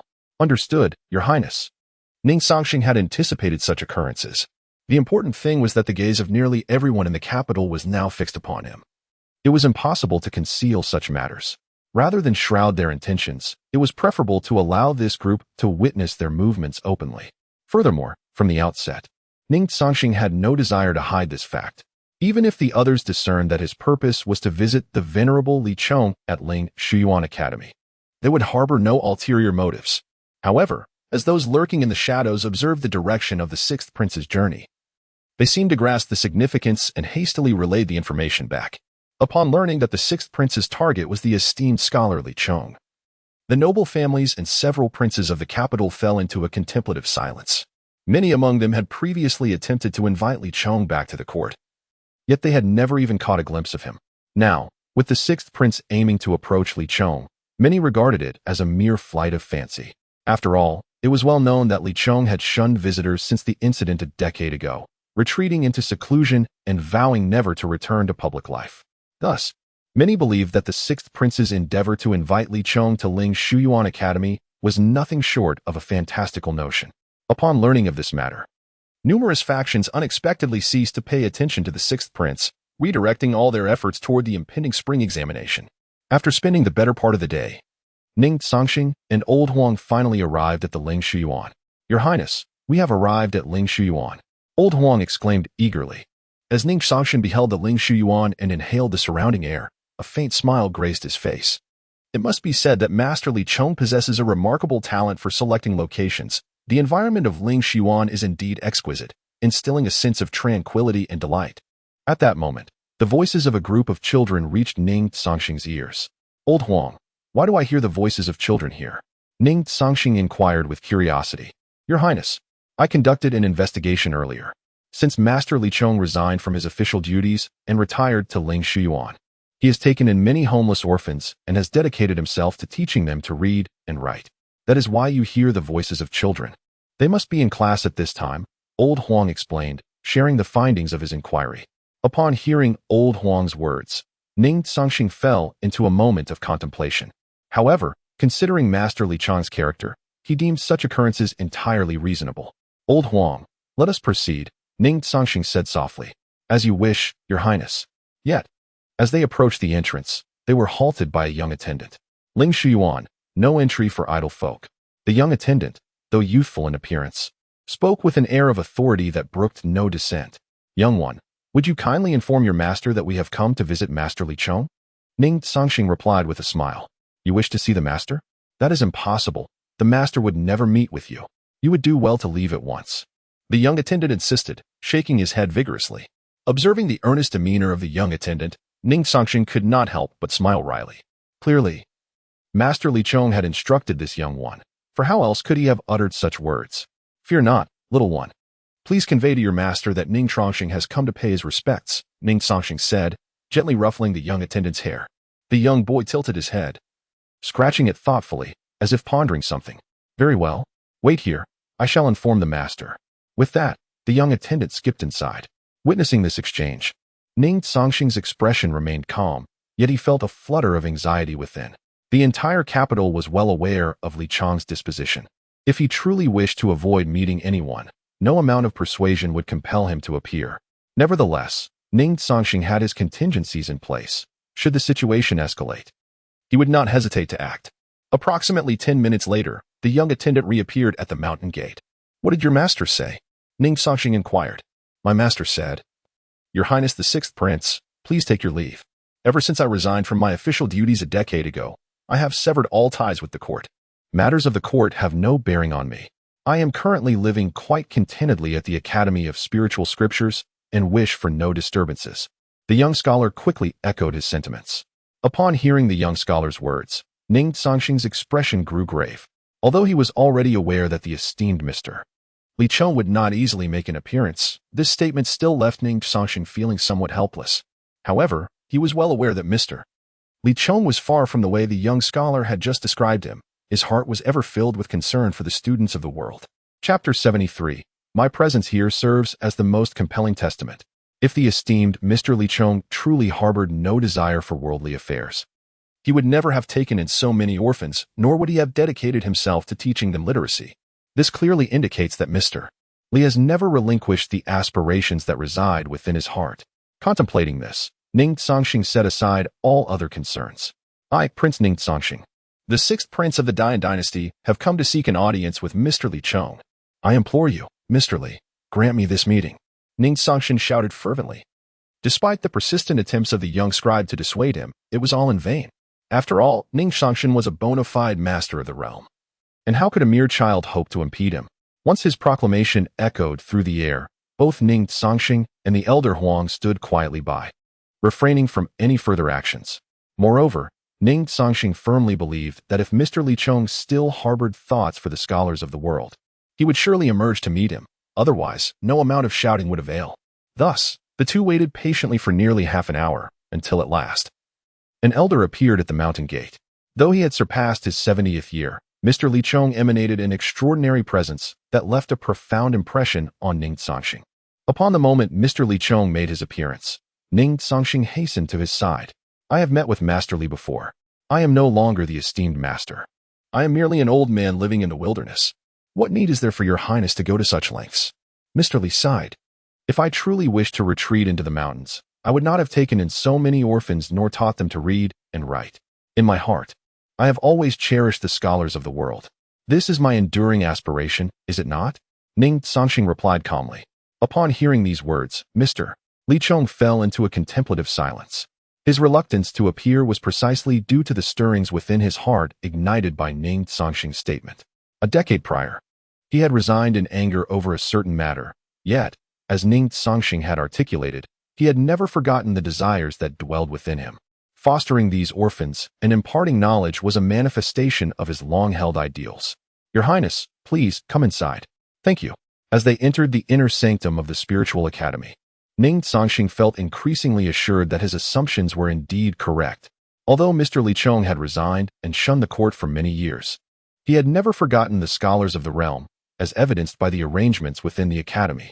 It was merely due to his disillusionment with officialdom that he chose to engage in endeavors within his means, such as nurturing these orphans and teaching them literacy. "Mr. Li, I believe you have never forgotten the scholars of the world, have you? Everything here attests to that. If you have never forgotten them, why have you remained in seclusion for so long?" Ning Cangsheng voiced the questions that lingered in his mind. Few are privy to the true reasons behind Li Chong's resignation from office all those years ago, and at that time, Ning Cangsheng was merely a child, entirely oblivious to the matter. "Your Highness, this world ultimately belongs to the youth. I am now just an ordinary old man, and aside from imparting knowledge to these children, I have little concern for other affairs. It is already a rare exception for me to meet with you today," Li Chong remarked with a hint of detachment. Ning Cangsheng was not surprised by Li Chong's reluctance to divulge the past. His purpose in visiting was not to revisit those bygone events. With this in mind, Ning Cangsheng stood up and bowed deeply to Li Chong, offering a profound gesture of respect. "Your Highness, what brings you here?" Li Chong inquired. "Esteemed elderly, I have come for the sake of the students across the land, though I am unaware of your reasons for leaving the court of Dian. I hope you can assist me this time." Ning Cangsheng articulated each word with clarity. Faced with the sixth prince, Li Chong found himself at a loss for words. Your Highness, may I inquire about the purpose of your visit? After a moment's pause, Li Chong finally spoke. My father has commanded me to preside over this year's spring imperial examination. You may not be aware, but I have had no connections within the 6 ministries for many years. While I have already chosen an examiner, I remain uncertain about the methods employed by the candidates. Therefore, I seek your guidance. Ning Cangsheng revealed his intentions. What? At that moment, Li Chong stood up abruptly. He had initially assumed that the 6th prince sought to invite him out of retirement. Yet he was taken aback to learn that the visit was merely to seek understanding of the matter. However, Li Chong was also somewhat perplexed. Why would a royal prince like Ning Cangsheng act in such a manner? Entrusting him with the oversight of the spring examination was, after all, an excellent opportunity to promote his allies. Your Highness, I wish to understand why you would choose this course of action. Logically, this should be your best opportunity. If you were to proceed in this manner, would it not be a squander of such a splendid chance? Li Chong inquired with a calm demeanor. It was evident that Ning Cangsheng had not anticipated such a question from the elder. However, he had no intention of concealing the truth. Because I desire to offer a fair chance to all students. This is not solely for their benefit, but for the greater good of Dian. If we continue as we have in the past, it won't be long before Dian finds itself devoid of talent, Ning Cangsheng stated emphatically. How can your Highness ensure true fairness? Li Chong pressed further. My presence here serves as the greatest testament. A single statement left Li Chong momentarily speechless. Having lived for so long, he had encountered many individuals and heard countless promises. Yet, he had never before encountered a declaration as audacious as that of the 6th prince. Moreover, Li Chong could sense that the words spoken by the prince were genuine, not mere platitudes. From this point, it can be established that the 6th prince truly desires to provide a fair opportunity for all scholars in the realm. Haha, it seems that I have indeed aged. For the future of this world undoubtedly belongs to the youth. Your Highness, your words have enlightened me profoundly. If there is anything you wish to inquire about, please speak freely. I assure you, I shall not withhold any information within my knowledge. Li Chong also laughed heartily. Thank you, Mr. Li. I kindly ask you to share the various methods by which one might cheat in the imperial examinations. Ning Cangsheng once again performed a deep bow. Meanwhile, as Ning Cangsheng absorbed Mr. Li's teachings, a significant event was unfolding in the capital. Chapter 74. The closure of the Hongxiu Tianxiang Pavilion. In the capital, at the residence of the 6th prince, Jiang Wan hurriedly approached with Xie Lingchen, prompting a grave expression on Zhuge Kongming's face, as he sensed that something monumental had transpired. Mr. Kongming, dire news. Just now, the Imperial Guards received word that the Jingzhou Prefecture has sealed the Hongxiu Tianxiang Pavilion, and all individuals therein have been taken away. Jiang Wan spoke with a somber countenance. What? Jiang Wan's revelation sent a chill through Zhuge Kongming, indicating that the situation was indeed alarming. Although the Hongxiu Tianxiang Pavilion was a brothel, the Great Yin dynasty had permitted their existence, and nothing untoward had ever occurred in the capital over the years. It was unfathomable that it would be suddenly sealed. Moreover, the fact that everyone within the pavilion had been apprehended was a clear indication of extraordinary circumstances. The entire capital was aware of the close ties between His Highness and the Hongxiu Tianxiang Pavilion. The actions of the Jingzhou Prefecture were thus surprising and surely stemmed from ulterior motives, potentially aimed directly at His Highness. Jiang Wan. Ascertain immediately why the Jingzhou Prefecture has taken such actions. Additionally, investigate the situation concerning Miss Wanqi. If she is indeed in peril, rescue her without hesitation. Kongming instructed urgently. Understood, Mr. Kongming. Jiang Wan replied, and he and Xie Lingchen swiftly departed from the 6th prince's residence. Watching their retreating figures, Kongming's face bore a trace of seriousness. With the prince having just left for the Lingxi Yuan, the actions of the Jingzhou Prefecture were troubling. If there were no underlying reasons for such a move, Kongming found it hard to believe. However, lacking clarity on the motives behind this action, he refrained from immediate intervention, opting instead to have the Imperial Guards investigate the matter thoroughly. If the actions were indeed directed at His Highness, the situation would likely escalate beyond simplicity. May you not act against your own interests, Kongming murmured to himself. Simultaneously, the news of the Hongxiu Tianxiang Pavilion's closure spread like wildfire among the various factions in the capital. Upon hearing this news, many were taken aback. Everyone knew of the close relationship between the Hongxiu Tianxiang Pavilion and the 6th prince, Ning Cangsheng. Thus, the actions of the Jingzhou Prefecture inevitably drew their thoughts to the prince. Yet, the motivations behind Governor Yu Song's actions remained unclear. The sixth prince was a changed man compared to his former self, and such targeted actions could lead to an intricate web of explanations when he returned from the Ling Yuan. Meanwhile, Governor Yusong of the Jingzhou prefecture seethed with anger. For the order to seal the Hongxiu Tianxiang pavilion was not one he had issued. More critically, after the individuals from the Hongxiu Tianxiang pavilion were apprehended, they were not returned to the Jingzhou prefecture, which was the primary source of anger for Yusong, the prefect of Jingzhou. Peng Liang, can you clarify the circumstances surrounding the closure of the Hongxiu Tianxiang pavilion? As the deputy prefect of Jingzhou, do not tell me you are unaware of this matter. Yusong questioned with a cold demeanor. My lord, I truly do not have any knowledge of this matter. It was ordered by Lord Chansher, and I am unaware of the specifics.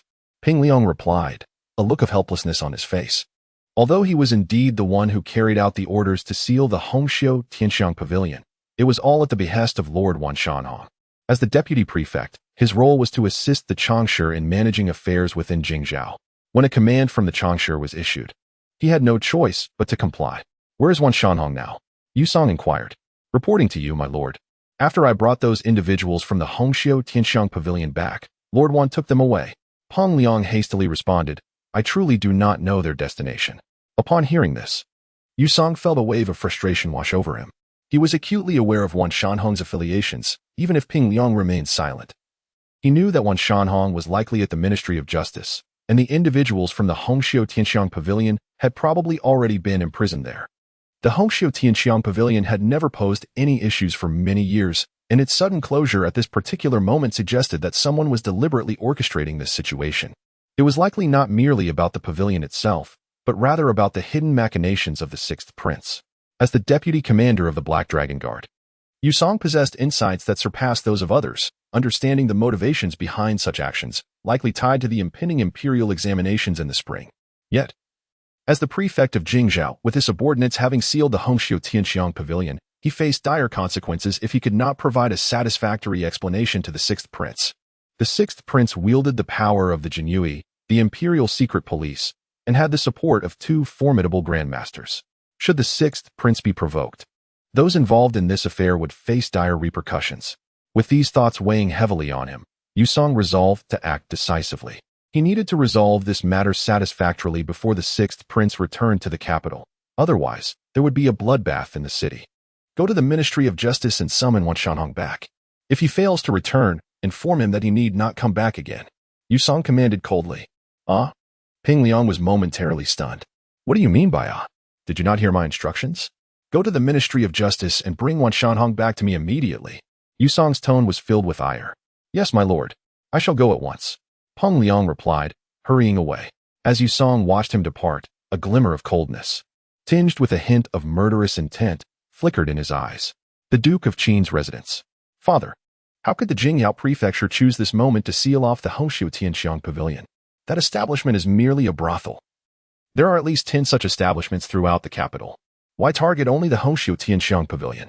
The intention is all too apparent. It is aimed directly at the sixth prince. Qin Wufeng remarked to his father. Some individuals are courting their own demise. Do they truly believe that the sixth prince, having left the capital, can be recklessly disregarded? We are about to witness an intriguing spectacle. The old Duke Qin sneered disdainfully. On the other hand, Qin Wanjun gently shook her head, choosing to remain silent. The actions of those involved are evidently a grave miscalculation. They should be well aware of the sixth prince's temperament. How could they dare to target those close to him? Do they genuinely believe that he would refrain from taking lethal action? It seems those individuals have forgotten the existence of the Jinyue. Chapter 75. Greed. The Ministry of Justice. Lord Chao, is it truly appropriate for us to bring the individuals from the Red Sleeve and Fragrant Pavilion here? Wan Shanhong expressed his concerns. After all, His Highness the Sixth Prince oversees the Imperial Guards, and the relationship between the Red Sleeve and Fragrant Pavilion and the Sixth Prince is exceptionally significant. What shall we do when the Sixth Prince returns to the capital? Wan Shanhong's words elicited a subtle glance from Chao Canong, the Deputy Minister of Justice. The matter of sealing off the Red Sleeve and Fragrant Pavilion was indeed spearheaded by the Ministry of Justice. However, the minister, Li Wenfan, had not made an appearance, leaving all the proceedings in the hands of Chao Canong. The motives behind this were clear to nearly everyone involved. As a supporter of the first prince, coupled with the involvement of Chao Canong and even the second prince's faction, The closure of the Red Sleeve and Fragrant Pavilion was orchestrated as a massive conspiracy against the Sixth Prince. Yet, these individuals remained oblivious to the true implications of the Red Sleeve and Fragrant Pavilion for the Sixth Prince. Had they been aware, even with 100-fold courage, they would not have dared to undertake such actions. However, that was merely a matter for the future, and they had no remedy for their current predicament. What is there to fear? There are reports of treason at the Red Sleeve and Fragrant Pavilion, and you in the Jingzhou Prefecture, along with our Ministry of Justice, have received confidential intelligence. Sealing off this establishment and conducting an investigation is entirely justifiable. Even with the Sixth Prince present, we possess ample grounds. Chao Canong remarked with a cold smile. So what are you worried about? If the sky were to fall, there are tall figures to uphold it. If you are concerned, you may depart at once. Upon hearing Chao Canong's words, Wan Shanhong felt a surge of indignation. He was merely a senior official in the Jingzhou Prefecture, having achieved his position through considerable effort, lacking any formidable backing. In stark contrast to someone like Chao Canong, if he did not take the initiative to act, he feared that his position might be usurped. This was precisely why he had chosen to assist upon hearing of the situation. Lord Chao, I certainly did not intend that. However, we lack concrete evidence of treason at the Red Sleeve and Fragrant Pavilion. Is it not rather reckless to detain these individuals based solely on hearsay? Wan Shanhong quickly clarified. Enough. Your lack of ambition is disheartening. If you wish to distance yourself from this matter, you may leave the Ministry of Justice now. Even without your Jingzhou Prefecture, we will manage to conduct a thorough investigation. Chao Canong responded with evident impatience. At that moment, Ping Liang, the deputy magistrate of Jingzhou Prefecture, hurriedly arrived at the Ministry of Justice. Spotting Wan Shanhong, he finally felt a sense of relief and rushed to his side. Lord Wan, I am relieved to have found you, Ping Liang exclaimed, panting heavily. What has transpired, Ping Liang? Wan Shanhong's expression was far from pleasant. The magistrate has returned and learned of the situation at the Red Sleeve and Fragrant Pavilion. He is furious. Moreover, the governor has instructed Lord Wan to hasten his return to the capital. Should he fail to do so now, he may never return. Lord Wan, the governor is genuinely enraged this time. I have never witnessed such a countenance before. The repercussions of this matter are exceedingly grave. We must make haste to return. Ping Liang softly urged at last. Upon hearing Ping Liang's words, Wan Shanhong's expression turned notably grave. When he undertook this endeavor, he had already anticipated such consequences. However, he had not foreseen the governor's fury to be more intense than he had imagined, and he had somewhat underestimated the immense repercussions and impact of this affair. Very well. We shall return at once. Weighing the pros and cons, Wan Shanhong spoke decisively. After exchanging farewells with Chao Canong, Wan Shanhong departed the Ministry of Justice alongside Ping Liang. The moment Wan Shanhong left, a cold smirk appeared on Chao Canong's face. He held Wan Shanhong in utter disregard, considering him beneath contempt. Yet, at that moment, a flicker of avarice glinted in Chao Canong's eyes. The Red Sleeve Pavilion is renowned throughout the capital, and Chao Canong had long coveted the Lady Wan Shi. But due to certain circumstances, he had not previously had any opportunity. Now that all the individuals from the Red Sleeve Pavilion had been imprisoned in their ministry's dungeon, Chao Canong's desires erupted in full force. It seemed as though everything was entirely within his grasp. He could act as he pleased.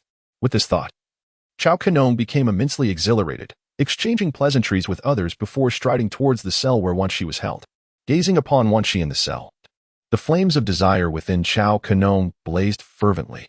He waved his hand, instructing the guards in the cell to vacate the premises. Ha, fair maiden, I have come. At that moment, Wan Shi, witnessing the expression on Chao Canong's face and hearing his words, felt her countenance turn icy in an instant. How could she be unaware of his intentions? He had harassed her countless times before, but at that time, the Red Sleeve Pavilion had not been sealed. Thus he dared not act. Scoundrel! Wretch! It is unfathomable that the great Yin dynasty harbors such shameless officials. You are a disgrace to the dynasty. You ruffians deserve to be executed. Wan Shi exclaimed coldly. Aha! And what of it? You are currently imprisoned in the ministry's dungeon. In this realm, I, Chao Canong, hold sway.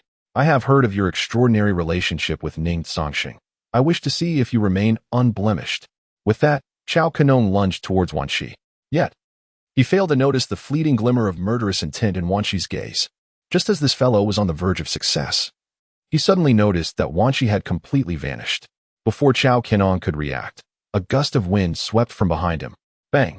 Then, to his astonishment, He found his body propelled forward, crashing violently to the ground.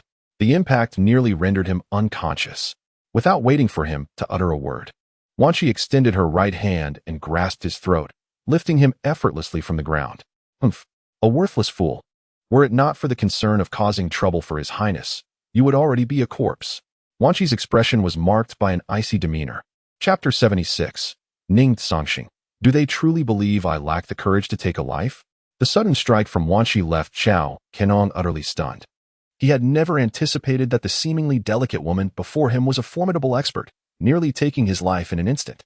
Had it not been for Wan Qi's apparent reluctance to end his existence, Chao Kenong might have already met his untimely demise. Surviving by mere chance, he abandoned all previous greed. Fleeing the prison of the Ministry of Justice without a backward glance, refraining from uttering a word about the day's events. Observing Chao Kenong's panicked escape, a trace of disdain flickered in Wan Qi's eyes. Were it not for her genuine concern of disrupting His Highness's plans, Chao Kenong would have surely met his end.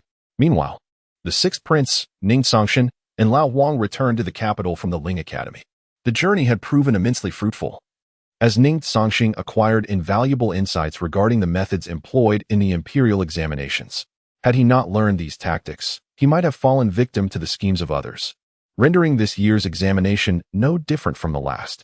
Now, armed with this knowledge, thwarting such underhanded tactics was nearly impossible. Upon their return to the estate, Ning Cangsheng sensed an unsettling atmosphere enveloping the household. To his dismay, Jiang Wan and Mr. Kongming stood in the courtyard, their expressions grave and solemn. Recognizing the gravity of the situation, Ning Cangsheng inquired, "Mr. Kongming, what has transpired?" "Your Highness, the Hongxiu Tianxiang Pavilion has been sealed, and all individuals have been taken into custody, imprisoned in the Ministry of Justice's dungeons. The operation was executed by the Jingzhou Prefecture," Mr. Kongming promptly replied. As these words escaped Mr. Kongming's lips, Ning Cangsheng's countenance turned ice-cold, a wave of formidable killing intent surging forth from him. "Speak, what exactly occurred?" he demanded, his voice devoid of warmth. "Your Highness, the Jinyue has conducted a thorough investigation. Although the Jingzhou Prefecture was responsible for the action, the order originated from the Ministry of Justice.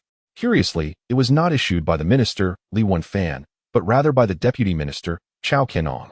It is said that the ministry received a report alleging treason at the Hongxiu Tianxiang Pavilion." Jiang Wan quickly elaborated. "Treason? What a convenient justification." Ning Cangsheng found himself almost amused by the absurdity of the accusation, a charge of treason coupled with a report from another party. "Your Highness, there is another critical matter. The Shadow Guards have relayed information that just hours ago, Deputy Minister Chao Kenong attempted to attack Miss Wan Qi. Fortunately, her remarkable skills allowed her to evade this peril." Jiang Wan continued. The revelation intensified the killing intent in Ning Cangsheng's gaze. "Do they truly believe that I, Ning Cangsheng, lack the resolve to take a life?" He sneered coldly. "Jiang Wan, accompanied by the Imperial Guard, instructed me to proceed to the Jingzhou Prefecture." "Indeed, Your Highness." Upon learning of this matter, the indignation within the Imperial Guard was palpable. However, without Ning Cangsheng's command, they refrained from taking action, opting instead to conduct a discreet investigation into the circumstances surrounding the event. Now that they have received the prince's orders, Jiang Wan and the Imperial Guard are undoubtedly filled with fervor. Though they cannot storm the Jingzhou Prefecture or the Ministry of Justice directly with the prince by their side, they fear nothing. Ning Cangsheng, clearly unreserved this time, led the Imperial Guard towards the Jingzhou Prefecture. This action swiftly reached the ears of various factions within the capital. Upon hearing that the sixth prince was charging towards the Jingzhou Prefecture with the Imperial Guard, many were incredulous, for they understood all too well the implications of such a confrontation. How could Ning Cangsheng, as a prince, be unaware of the grave consequences that this action would entail? Yet, once the authenticity of the news was confirmed, their jaws dropped in astonishment. They pondered why the sixth prince would take such a bold step. Could it be that a mere establishment like the Hongxiu Tianxiang Pavilion held such significance for him? Yu Song, the prefect of Jingzhou, was also promptly informed of the situation. However, he found himself in a predicament. Before him stood Wan Shanhong, the chief historian of Jingzhou, who dared not raise his eyes to meet Yu Song's gaze. He was acutely aware of the magnitude of the trouble he had stirred. "Wan Shanhong, I know you are aligned with the first prince.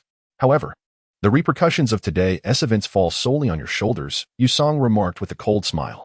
Previously, He had informed the emperor of this incident through the Black Dragon Guard, yet received no response, which instilled in him a sense of unease. However, he quickly deduced that the emperor's silence might be the most telling reply of all. This matter had little to do with Yusong as the prefect. Since the instigators were several princes, it was up to them to resolve it. The emperor likely held this sentiment. Sir, the sixth prince is waiting outside the Jingzhou prefecture. Ping Liang whispered.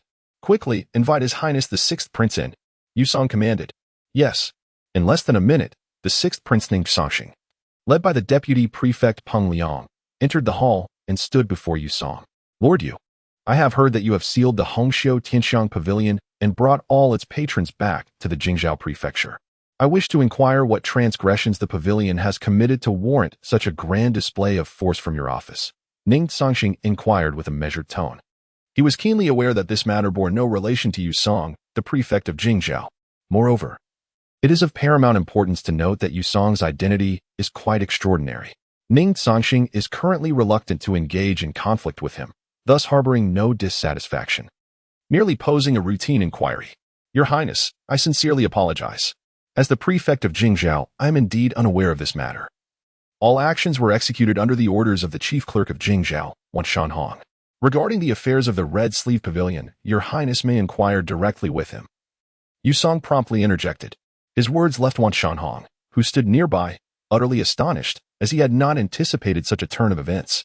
Chapter 77, Open and Brazen Revenge. Upon hearing Yusong's words, Ning Cangsheng seemed to realize something, a faint, cold smile appearing at the corners of his mouth.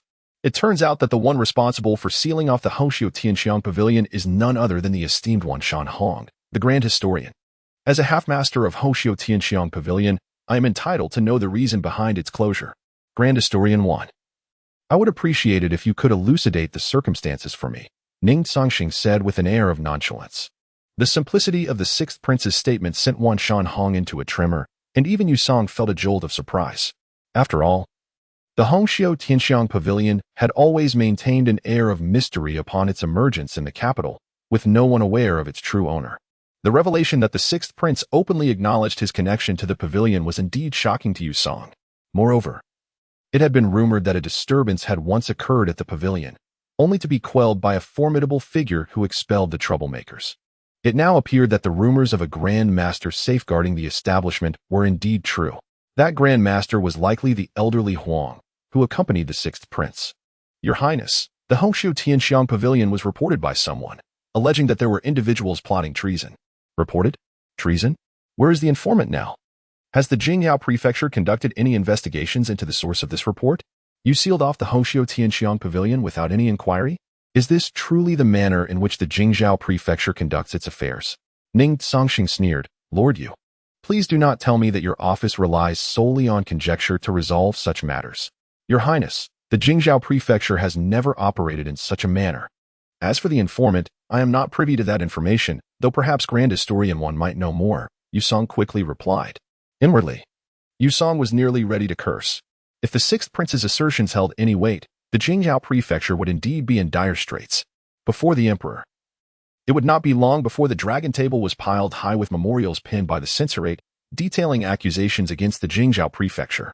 Thus, Yusong was resolutely determined to prevent such a scenario from unfolding. This was the critical reason for his immediate decision to clarify the matter. As for Wanshanhong, Yusong had little desire to engage with him at this moment. After all, the emperor had already issued directives stating that this incident bore no relation to the Jingzhou Prefecture or to him, Yusong. Let them continue their petty squabbles and see what transpires. Grand Historian 1, it appears you possess no concrete evidence whatsoever. With no substantiation, you dare to act in such a manner. Is it customary for officials of the Jingzhou Prefecture to be so high-handed? If that is the case, then I have nothing more to say, Ning Cangsheng remarked with a hint of disdain. Upon hearing Ning Cangsheng's words, Yusong sensed that the situation was growing increasingly precarious. As anticipated, Jiang Wan, standing behind the sixth prince Ning Cangsheng, promptly stepped forward. Lord Yu, we, the Jinui, have received news that Wanshanhong, the Grand Historian, has been reported and is involved in a homicide case. The Jinui oversee the officials of the capital, and given the gravity of this situation, we must take full responsibility. Therefore, we kindly request that Grand Historian 1 accompany us back to the Jinui for an investigation into the truth of this matter. Jiang Wan's icy voice echoed throughout the Jing'ao prefecture. At that moment, a bitter smile flickered across the face of Yu Song, the prefect of Jingzhou. He was acutely aware that this was nothing less than a blatant act of revenge orchestrated by the Jinyui, or more specifically, the sixth prince. Yet, he found himself utterly speechless. Wan Shanhong had already acknowledged that the closure of the Hongxiu Tianshang Pavilion was due to a report, but he had no knowledge of the whereabouts of the informant, nor had he investigated the veracity of the allegations. The Jinyui were merely returning the favor, claiming that they had received a report against you as well, and this action had the emperor's explicit endorsement, granting them the royal prerogative to act swiftly and without prior notice. Monitoring the officials of the capital was indeed the Jinyui's duty. Thus the apprehension of Wan Shanhong posed no issue whatsoever. Zhang Wan, what are you waiting for? Ning Cangsheng commanded. Seize Grand Historian Wan and take him to the Jinyui for a thorough interrogation to ascertain the truth behind the blood on his hands. Zhang Wan bellowed, even channeling his inner strength to ensure that the news reached a wider audience. At this point, Wan Shanhong was utterly bewildered and terrified, although the Jinyui seldom intervened. The entire capital was well aware of the terrifying nature of their interrogation methods. No official in the capital wished to face questioning by the Jinyui. Wan Shanhong, an ordinary man and not a seasoned martial artist, could not possibly withstand the inhumane tactics of the Jinyui. Lord Yu, I realize my mistakes. Please, I implore you to assist me. Wan Shanhong cried out desperately. Hearing his pleas and witnessing his distress, Yu Song felt a twinge of sympathy. After all, he had been the grand historian of Jingzhou and had worked alongside the first prince's men for several years without any significant transgressions. Your Highness. But before Yu Song could finish, Ning Cangsheng shot him a glance that felt like the gaze of death itself, causing the words he intended to speak to be swallowed back. Lord Yu, I shall have this grand historian from your Jingzhou prefecture taken away. Should you find the informant from the Hongxiu Tianshang Pavilion, you may come to the Jinyui to retrieve him. With that, Ning Cangsheng turned and departed without a backward glance, his final words unmistakably signaling the sixth prince's resolve. Since the seizure of the Hongxiu Tianshang Pavilion was orchestrated by your esteemed Jingzhou prefecture, it is incumbent upon you to provide me with a satisfactory explanation. If you wish to extricate Wan Shanhong from the clutches of the Jinyui, such an endeavor is not entirely out of reach. Offer up the individual who reported the Hongxiu Tianshang Pavilion in exchange. This is the proposition laid forth by the sixth prince. Ning Cangsheng. Of course, beneath this declaration lies a deeper implication. Should you choose not to rescue Wan Shanhong, we shall continue our game, and we shall see who falters first. This has placed Yu Song, the prefect of Jingzhou, in a most precarious predicament. The reason Ning Cangsheng sought out the prefect instead of the Ministry of Justice is precisely this. He is eager to uncover the extent of involvement from various parties behind this affair. Individuals he has no intention of letting escape easily. Chapter 78. If you wish to play, then let us engage to the end. After Ning Cangsheng departed with Wan Shanhong, the chief historian of Jingzhou Prefecture, Yu Zong, the prefect of Jingzhou, promptly arrived at the imperial palace. Despite having received explicit instructions from His Majesty, the situation seemed to be spiraling out of control. If matters continued on this trajectory, the consequences were uncertain. Therefore, Yu Zong sought to consult His Majesty on how to proceed. In the imperial palace, within the imperial study, Yu Zong cautiously inquired, Your Majesty, the situation is becoming increasingly unmanageable. Should we intervene? Upon hearing Yu Zong's tone, Emperor Yin, Ning Cangsheng, could not help but smile. As the sovereign of the great Yin dynasty, he was acutely aware of Yu Zong's motivations for such an inquiry. Clearly, the current turmoil stemmed from a rivalry among his sons, ultimately aimed at the upcoming imperial examination. In truth, Emperor Yin did not perceive this conflict as particularly problematic. Everything remained well within his control. Regardless of who ultimately ascended to this position, without the necessary acumen, their tenure would be precarious. The emperor was determined to prevent any future upheaval. Rather than allowing chaos to ensue later, he deemed it prudent to cultivate his sons now, imparting to them the understanding that attaining such a position was far from simple. Yu Zong, you need not concern yourself with this matter any further. Allow them to spar amongst themselves. I am curious to see what tactics my sons possess. As for the informant's lead, it need not be too overt. Let him handle the rest, Emperor Yin, Ning Cangsheng, stated with serene composure. Upon hearing these words, Yu Zong instantly grasped the emperor's intent. Your Majesty, I understand. After Yu Zong exited the imperial study, a subtle smile graced the emperor's face. The recent closure of the Hongxiu Tianxiang Pavilion had indeed taken him by surprise. Yet what astonished him more was his son's attitude towards the affair. The sixth prince had deep ties with the Hongxiu Tianxiang Pavilion, a fact Emperor Yin had always been acutely aware of. However, he had underestimated the implications of the sixth prince's actions, which clearly demonstrated this connection. How many secrets do you still conceal from your father? Emperor Yin, Ning Cangsheng, murmured to himself.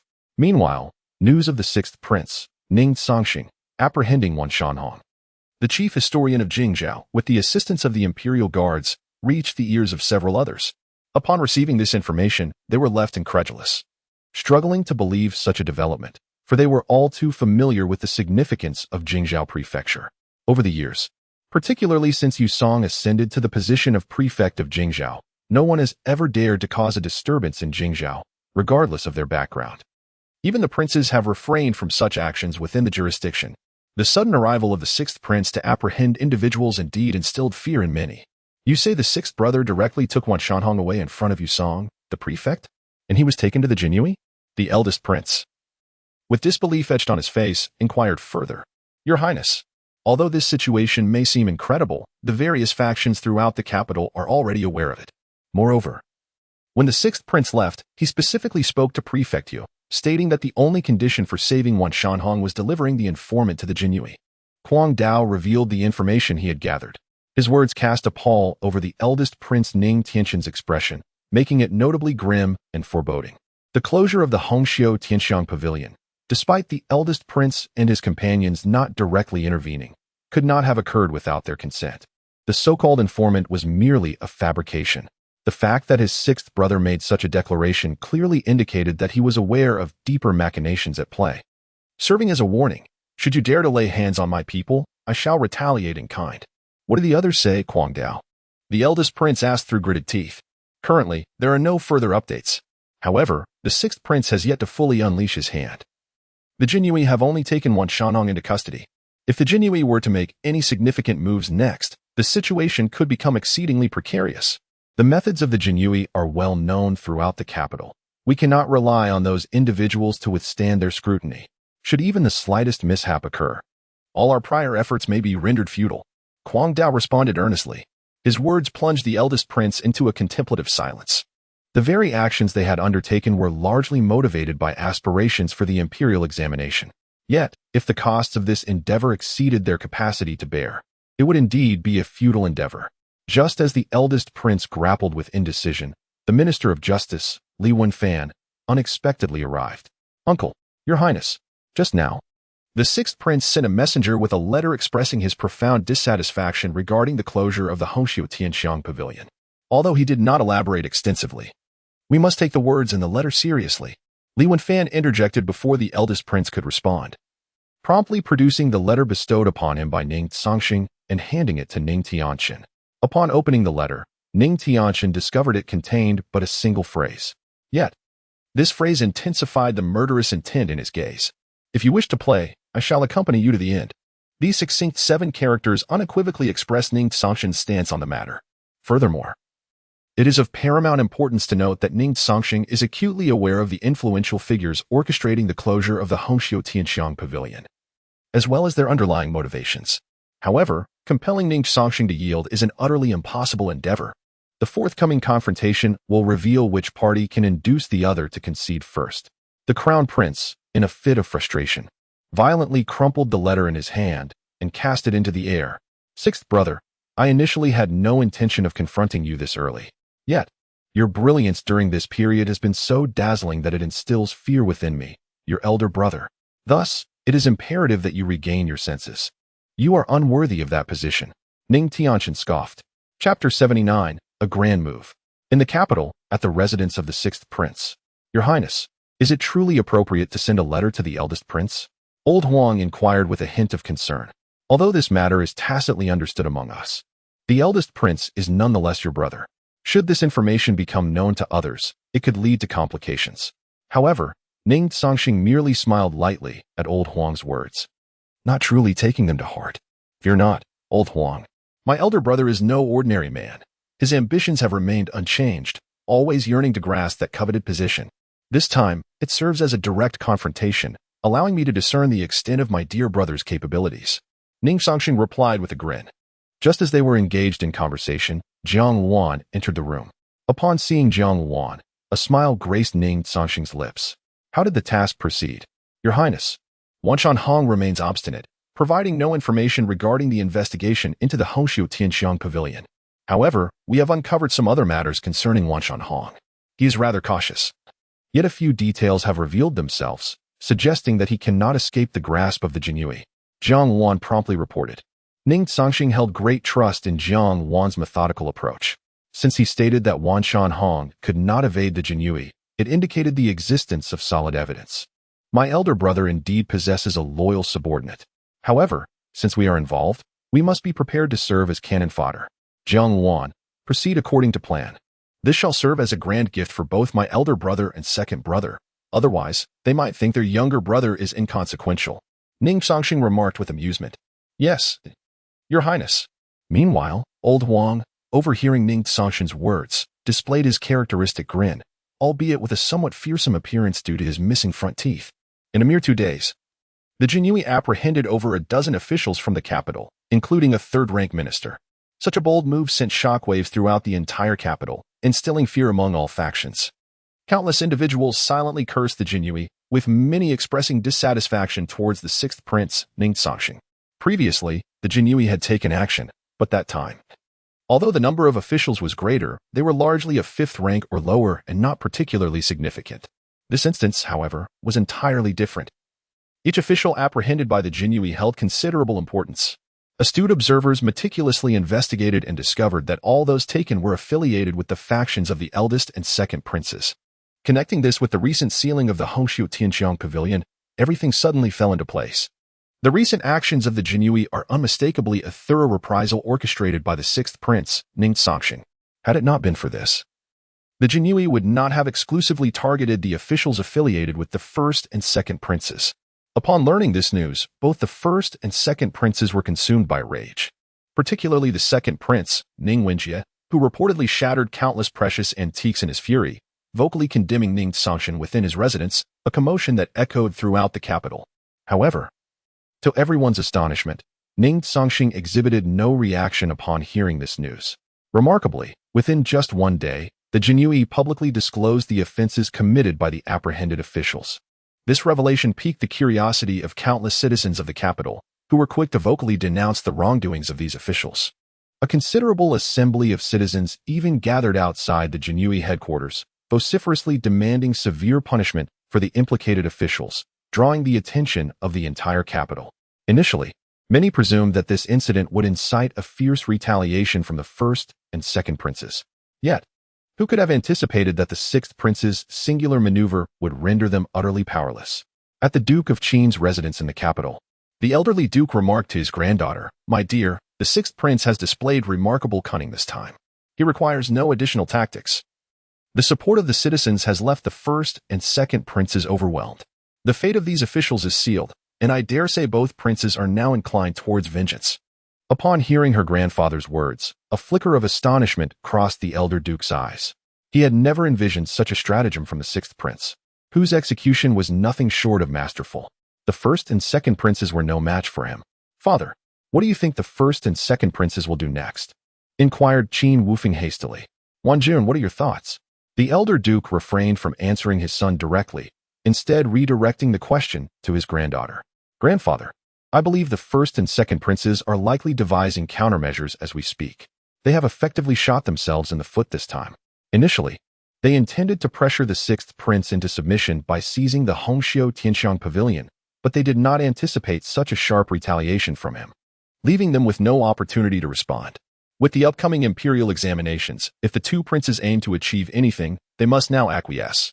If this continues, the sixth prince may very well turn his attention to the second-ranking officials. Do those two princes dare to take that gamble?" Qin Wanjun stated calmly. Her remarks were met with the elder duke's approval. Indeed, the world has underestimated the sixth prince. Following this incident, I suspect that the others will regard him as their foremost rival. The sixth prince's ambition for that position is not so easily attained. That individual is nearing his return. The elder duke murmured. Meanwhile, Qin Wufeng and Qin Wanjun exchanged glances, their expressions subtly shifting upon hearing that individual was soon to return. They were indeed aware of the person mentioned by the Duke of Qin. Why release him, right Chancellor? The second prince, Ning Wenjie, exclaimed in a fit of rage. Your Highness, at this juncture, it is imperative to free him. Right Chancellor Lu Chibai responded, his tone grave. The allegations against the Hongxiu Tianxiang Pavilion are baseless. Yet the actions of the Jinyue have already encroached upon our vital interests. If this persists, it will be exceedingly detrimental to us. We must endure this temporary calm. We cannot continue down this path. I trust the first prince is of a similar mindset. Lu Chenbai sighed, unaware that Ning Cangsheng had resorted to such a stratagem, which had entirely reversed the situation. In this round, they had undeniably lost. Chapter 80. In this round, sixth brother, you have triumphed. Although the second prince felt an overwhelming sense of resentment, he recognized, as the right minister had articulated, that if the confrontation were to persist, the one who would suffer the most would undoubtedly not be the sixth prince, but rather their side. Reluctantly, second prince Ning Wenjie acquiesced to the right minister's counsel. Similarly, the first prince showed no hesitation in abandoning his pursuit of the Hongxiu Tianxiang Pavilion. However, Wan Shanhong was mercilessly forsaken by the first prince, becoming a casualty in this conflict. Remarkably, Wan Shanhong seemed to have anticipated this outcome. Upon receiving the news, he exhibited no discontent, instead adopting a notably tranquil demeanor, as if clarity had suddenly dawned upon him. The personnel of the Hongxiu Tianxiang Pavilion were subsequently released, the previously sealed documents were torn down, and normalcy was restored. Ning Cangsheng had intended to visit the Hongxiu Tianxiang Pavilion to check on everyone. Yet, just as he was preparing to depart, the unexpected arrival of two individuals caught him by surprise. Brother, second brother, I did not anticipate your visit to my residence. It truly adds luster to my humble abode. Seeing his two elder brothers before him, Ning Cangsheng felt a twinge of astonishment. However, he was acutely aware that their joint appearance was unlikely to herald good news, prompting him to grow increasingly wary. Upon hearing the words of their sixth brother, both the first Prince Ning Tianqian and the second Prince Ning Wenjie wore expressions of displeasure. Sixth brother, before your two elder brothers, there is no need for such a demeanor. We have come to inform you that you have won this round.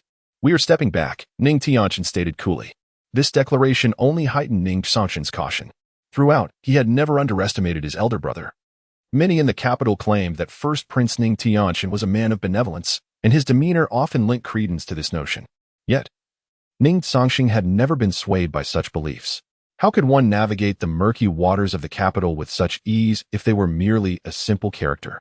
Moreover, the first prince had the most favorable reputation among the princes. If he were indeed that uncomplicated, he would have long since been devoured, leaving naught but bones. Hearing his brother's words only reinforced Ning Cangsheng's earlier assessments. Brother, have I committed any transgressions? If so, I kindly ask you to enlighten me, Ning Cangsheng inquired directly, eager to probe the true purpose of their visit and whether it was solely to concede. However, his words provoked considerable ire in the second prince Ning Wenjie, who retorted sharply, Ning Cangsheng, cease your pretense before us. Are you truly so oblivious to your own actions? Our visit today is more than sufficient to extend you face. Do not overstep your bounds.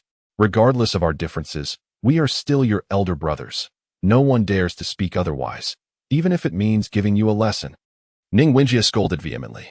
After delivering this rebuke, he appeared somewhat dissatisfied, as though he wished to voice more. However, he failed to notice that Ning Cangsheng's expression had grown notably cold. Should he dare to continue, it seemed likely that Ning Cangsheng would resort to physical action. The crown prince, Ning Tianqian, astutely perceived this tension and swiftly intervened to restrain the loquacious second brother, Ning Wenjie. Sixth brother, our purpose for visiting today is quite straightforward. We have come to concede defeat. The matter concerning Hongxiu Tianxiang Pavilion was unbeknownst to us. It was orchestrated by our subordinates. Rest assured, those involved have been released unharmed. As for the informant, we are equally in the dark regarding their whereabouts. If possible, we shall make every effort to locate this individual and bring them before you. It is evident that someone is attempting to sow discord among us brothers. I urge you, sixth brother, not to be deceived. After all, we are truly a family, Ning Tianqian asserted, placing significant emphasis on the word family. Ning Cangsheng regarded his elder brother's words with disdain.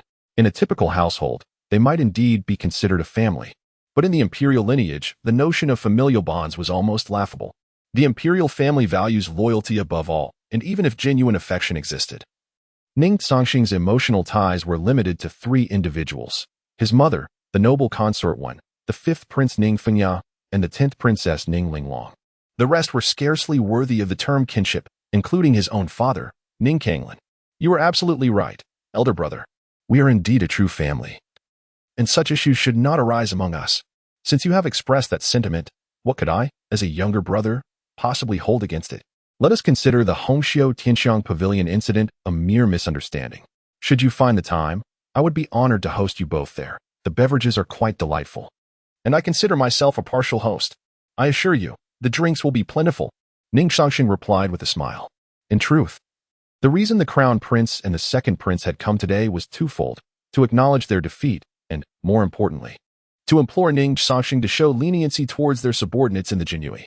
Yet, it seemed that Ning Cangsheng was already aware of their intentions, skillfully diverting the conversation without mentioning the Jinyue, which left the crown prince and 2nd prince feeling rather awkward and somewhat resentful.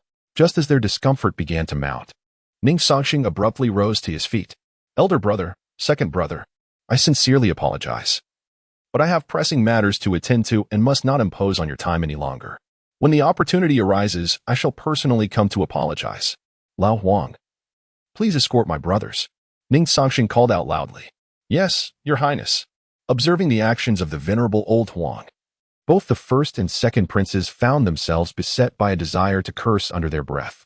Yet, given old Huang's esteemed status and unparalleled prowess, even though they were princes, they dared not utter a word against such a formidable grandmaster. Moreover, Ning Cangsheng had effectively silenced them, rendering any outburst impossible. It could be said that the two were experiencing considerable frustration. After a few minutes, old Huang returned to Ning Cangsheng's side. Your highness, he whispered, these 2 princes are brimming with suppressed wrath today. Should a disturbance arise, it may prove challenging to explain to His Majesty. Chapter 81. The chief examiner is actually her? Old Huang's remark elicited a genuine laugh from Ning Cangsheng. Do you truly believe that the emperor is oblivious to everything? I had long suspected that Yusong's identity was far from ordinary. He is not merely the governor of Jingzhou Prefecture, but possesses an even more enigmatic essence. The recent sealing of the Hongxiu Tianxiang Pavilion has unequivocally validated my earlier conjectures. If my assumptions hold true, Yusong must have been intentionally placed in the role of governor by the emperor himself. In fact, his identity is largely discernible, aside from the emperor's Black Dragon Guard. It is unlikely anyone else would inspire such trust in him. However, the specifics of Yusong's position within the Black Dragon Guard remain shrouded in mystery. As Ning Cangsheng remarked with a faint smile, upon hearing about Yusong's identity, old Huang was momentarily taken aback. If the prince's speculation is accurate, and Yusong is indeed a member of the Black Dragon Guard, then the emperor's cunning is unparalleled. He must have orchestrated his plans years in advance, with the aim of seizing complete control over the capital. Yet, this is hardly surprising, for the emperor is the sovereign of Dian. If he cannot maintain dominion over the capital, his reign would be nothing more than a hollow facade. Unfortunately, most others are entirely oblivious to this reality, many even reveling in their misguided confidence. Your Highness, according to your assertions, the emperor is fully aware of everything from start to finish. Old Huang stated, without the emperor's command, how could Yusong possibly undertake such actions? You are familiar with Yusong's character, regardless of whether the Hongxiu Tianxiang Pavilion is guilty of treason. He would undoubtedly inquire into the matter. Yet this time, Yusong has remained utterly passive, making no remarks even when the chief scribe of Jingzhou Prefecture was apprehended. This is clearly quite anomalous. If he had not received directives from the emperor, how could he allow us princes to engage in clandestine rivalry? Perhaps this is precisely the scenario the emperor wishes to observe, to assess our capabilities through this incident. Ning Cangsheng nodded gently. At this point, Ning Cangsheng chose to refrain from further commentary. Meanwhile, Old Huang seemed to grasp the implications, choosing not to press for more inquiries. Old Huang, come. Accompany me to the Imperial Palace. It is time to inform the Emperor of the name of the Chief Examiner for the spring Imperial Examination, Ning Cangsheng said calmly. Yes, Your Highness. During this period, due to the matters concerning the Hongxiu Tianxiang Pavilion, the rivalry among Ning Cangsheng and several other princes had escalated dramatically, causing them to somewhat neglect the affairs of the upcoming spring Imperial Examination. With only 3 days remaining until the commencement of this year's examination, traditionally, the identity of the chief examiner would have been announced by now. However, The prolonged silence regarding this matter has left many scholars participating in the spring examination feeling increasingly uneasy, especially upon learning of the discord among the princes. These scholars' hearts grew ever more restless. Should the identity of the chief examiner remain undisclosed any longer, it may indeed lead to considerable repercussions. However, now that the matter has been resolved, it is imperative for Ning Cangsheng to announce the chief examiner's identity at the earliest opportunity, albeit after first reporting to His Majesty.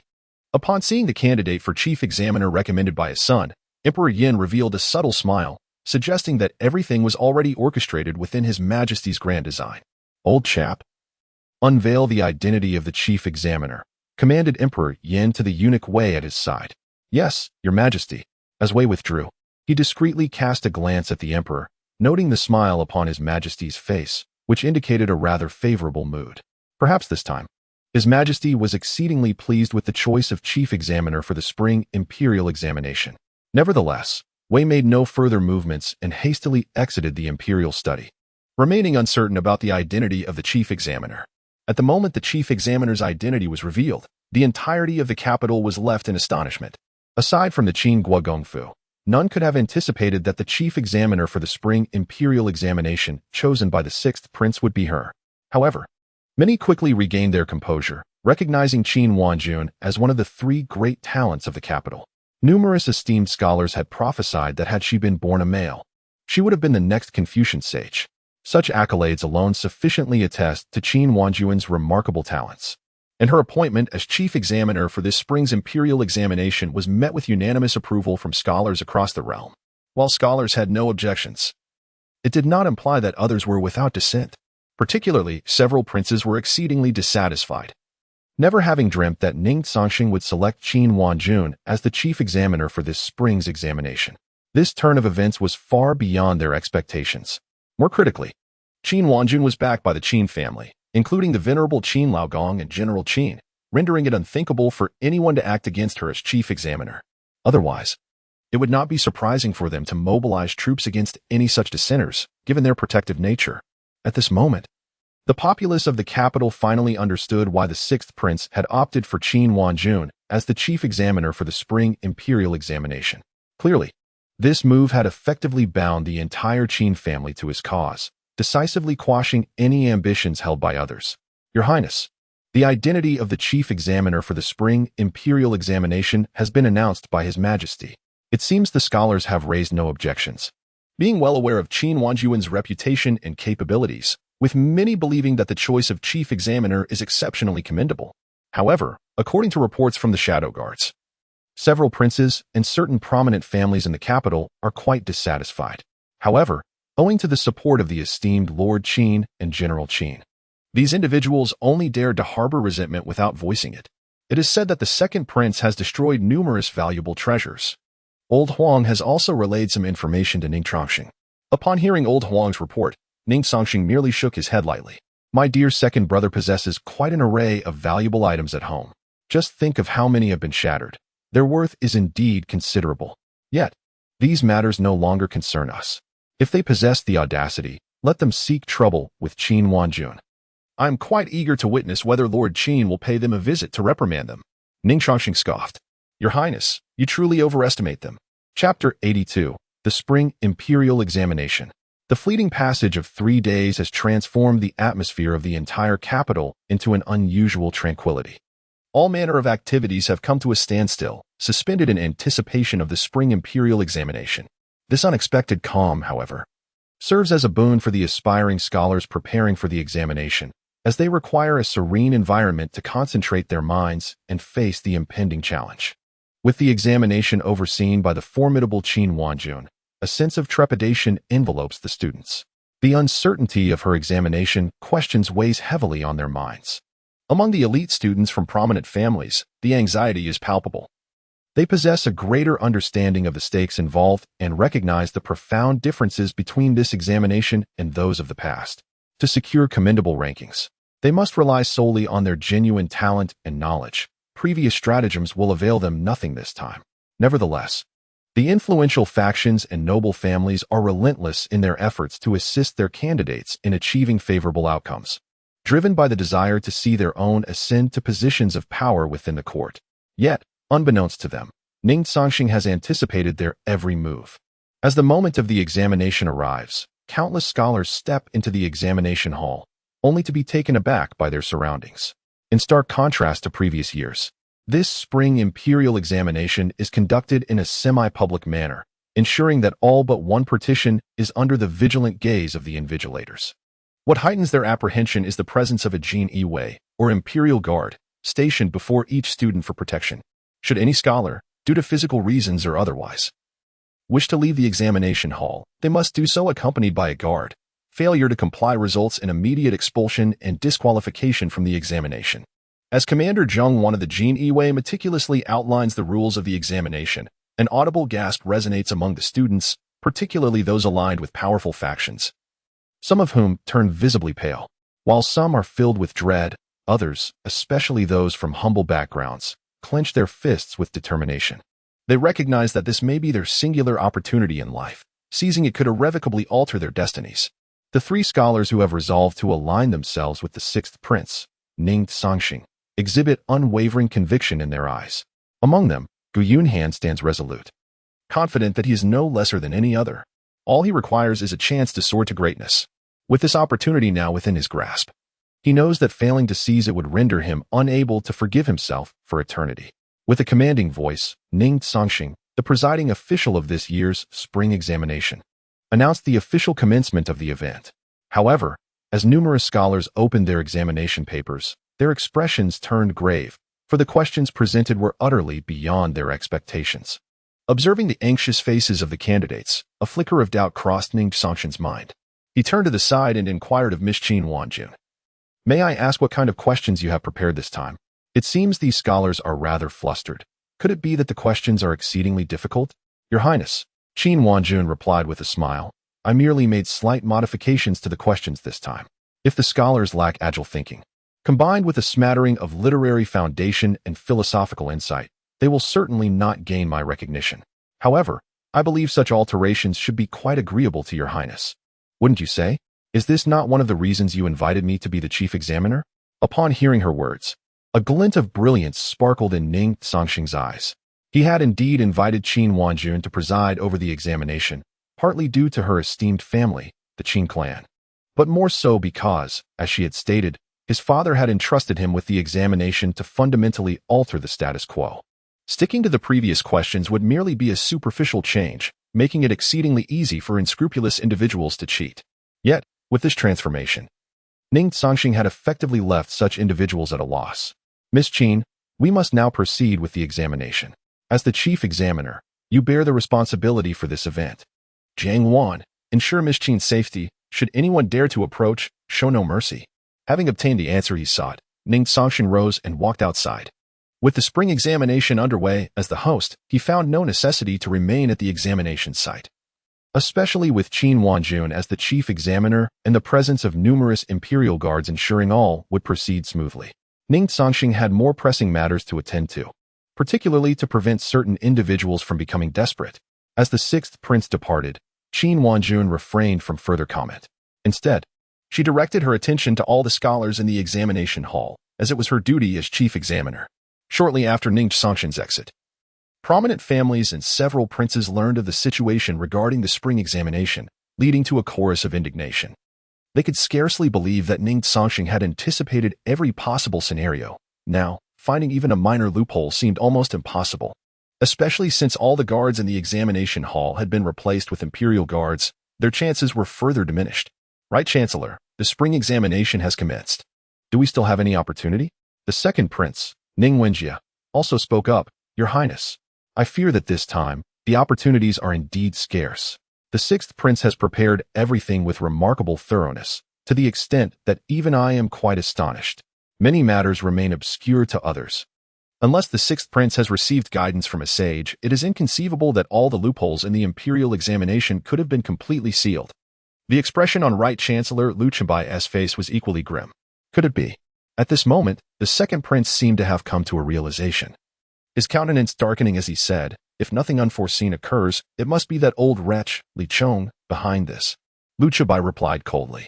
Chapter 83. slaughter beneath the night. The words of the right minister stirred a profound dissatisfaction within the heart of the second prince, Ning Cangsheng. Nevertheless, given that Li Chong was a renowned scholar of great repute and was currently situated at the spiritual academy, taking action against him would be futile. Right minister, do you believe we? Your Highness, such thoughts must not be entertained, interrupted Right Minister Lu Chibai. The spring examination is currently underway. If even the slightest issue arises, His Majesty will surely investigate thoroughly. Regardless of who is involved, the consequences are far beyond our capacity to bear. If you wish to avoid being implicated in the future due to this matter, you must refrain from any further contemplation. Before the second prince could respond, he was cut off by the right minister. Although Ning Cangsheng's countenance was notably dark and brooding, he heeded the right minister's counsel and chose not to mention such matters again. In truth, we need not intervene at all. Your Highness is well aware of the capabilities of my few students. Even if the sixth prince seeks to provide a fair opportunity to all scholars, those few will undoubtedly excel. We need not be anxious. There are others who are eager, and our role is merely to watch the unfolding drama patiently.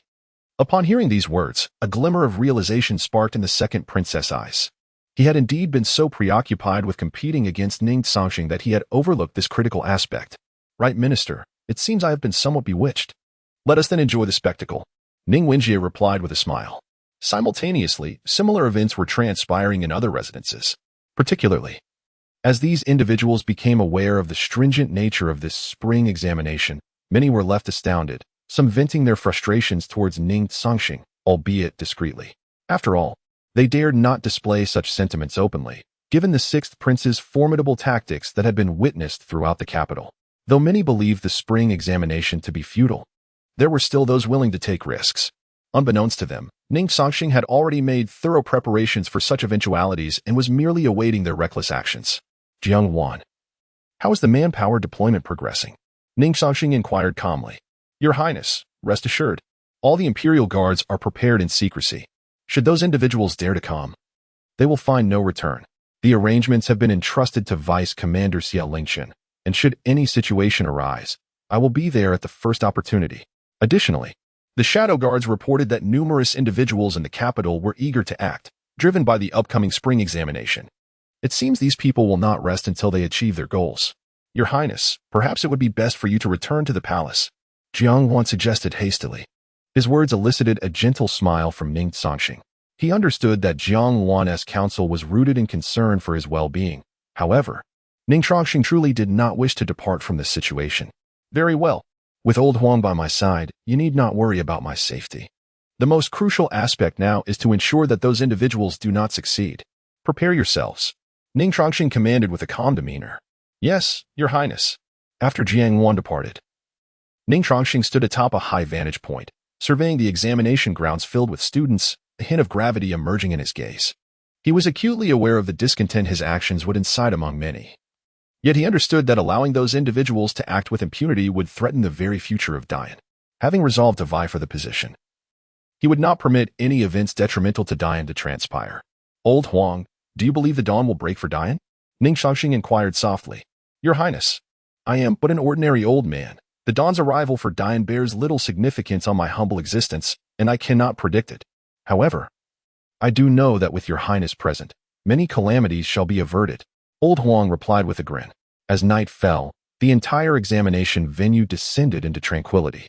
Yet, at that very moment, a group of masked figures clad in black emerged not far from the examination site, their faces obscured save for their eyes. Leader, something feels amiss. Wasn't it said that the Jinui had taken full control of the examination grounds? Why do we see no sign of them? One of the subordinates remarked. Concern etched in his features. Upon hearing his subordinate's words, the leader's expression darkened slightly. This is not good. Withdraw quickly. There is an ambush. However, before the black-clad figures could execute their escape, they were abruptly surrounded by over 100 Jinui, effectively encircling them. It appears exactly as His Highness predicted. Taking such risks is truly reckless. Yet, today you shall remain here. Kill them. Leave no one alive. Xia Lingchen declared with a cold smirk. At his command, the Jinui surged forward toward the black-clad figures. Break through. The leader of the black-clad figures realized that their prospects were grim, their original objective now unattainable. Nevertheless, they would not allow themselves to fall into the hands of the Jinui, for the consequences were too dire to contemplate. With determination, the leader charged directly at Ning, fully aware that capturing him might provide a sliver of hope for their survival. Coming for me, are you? Excellent.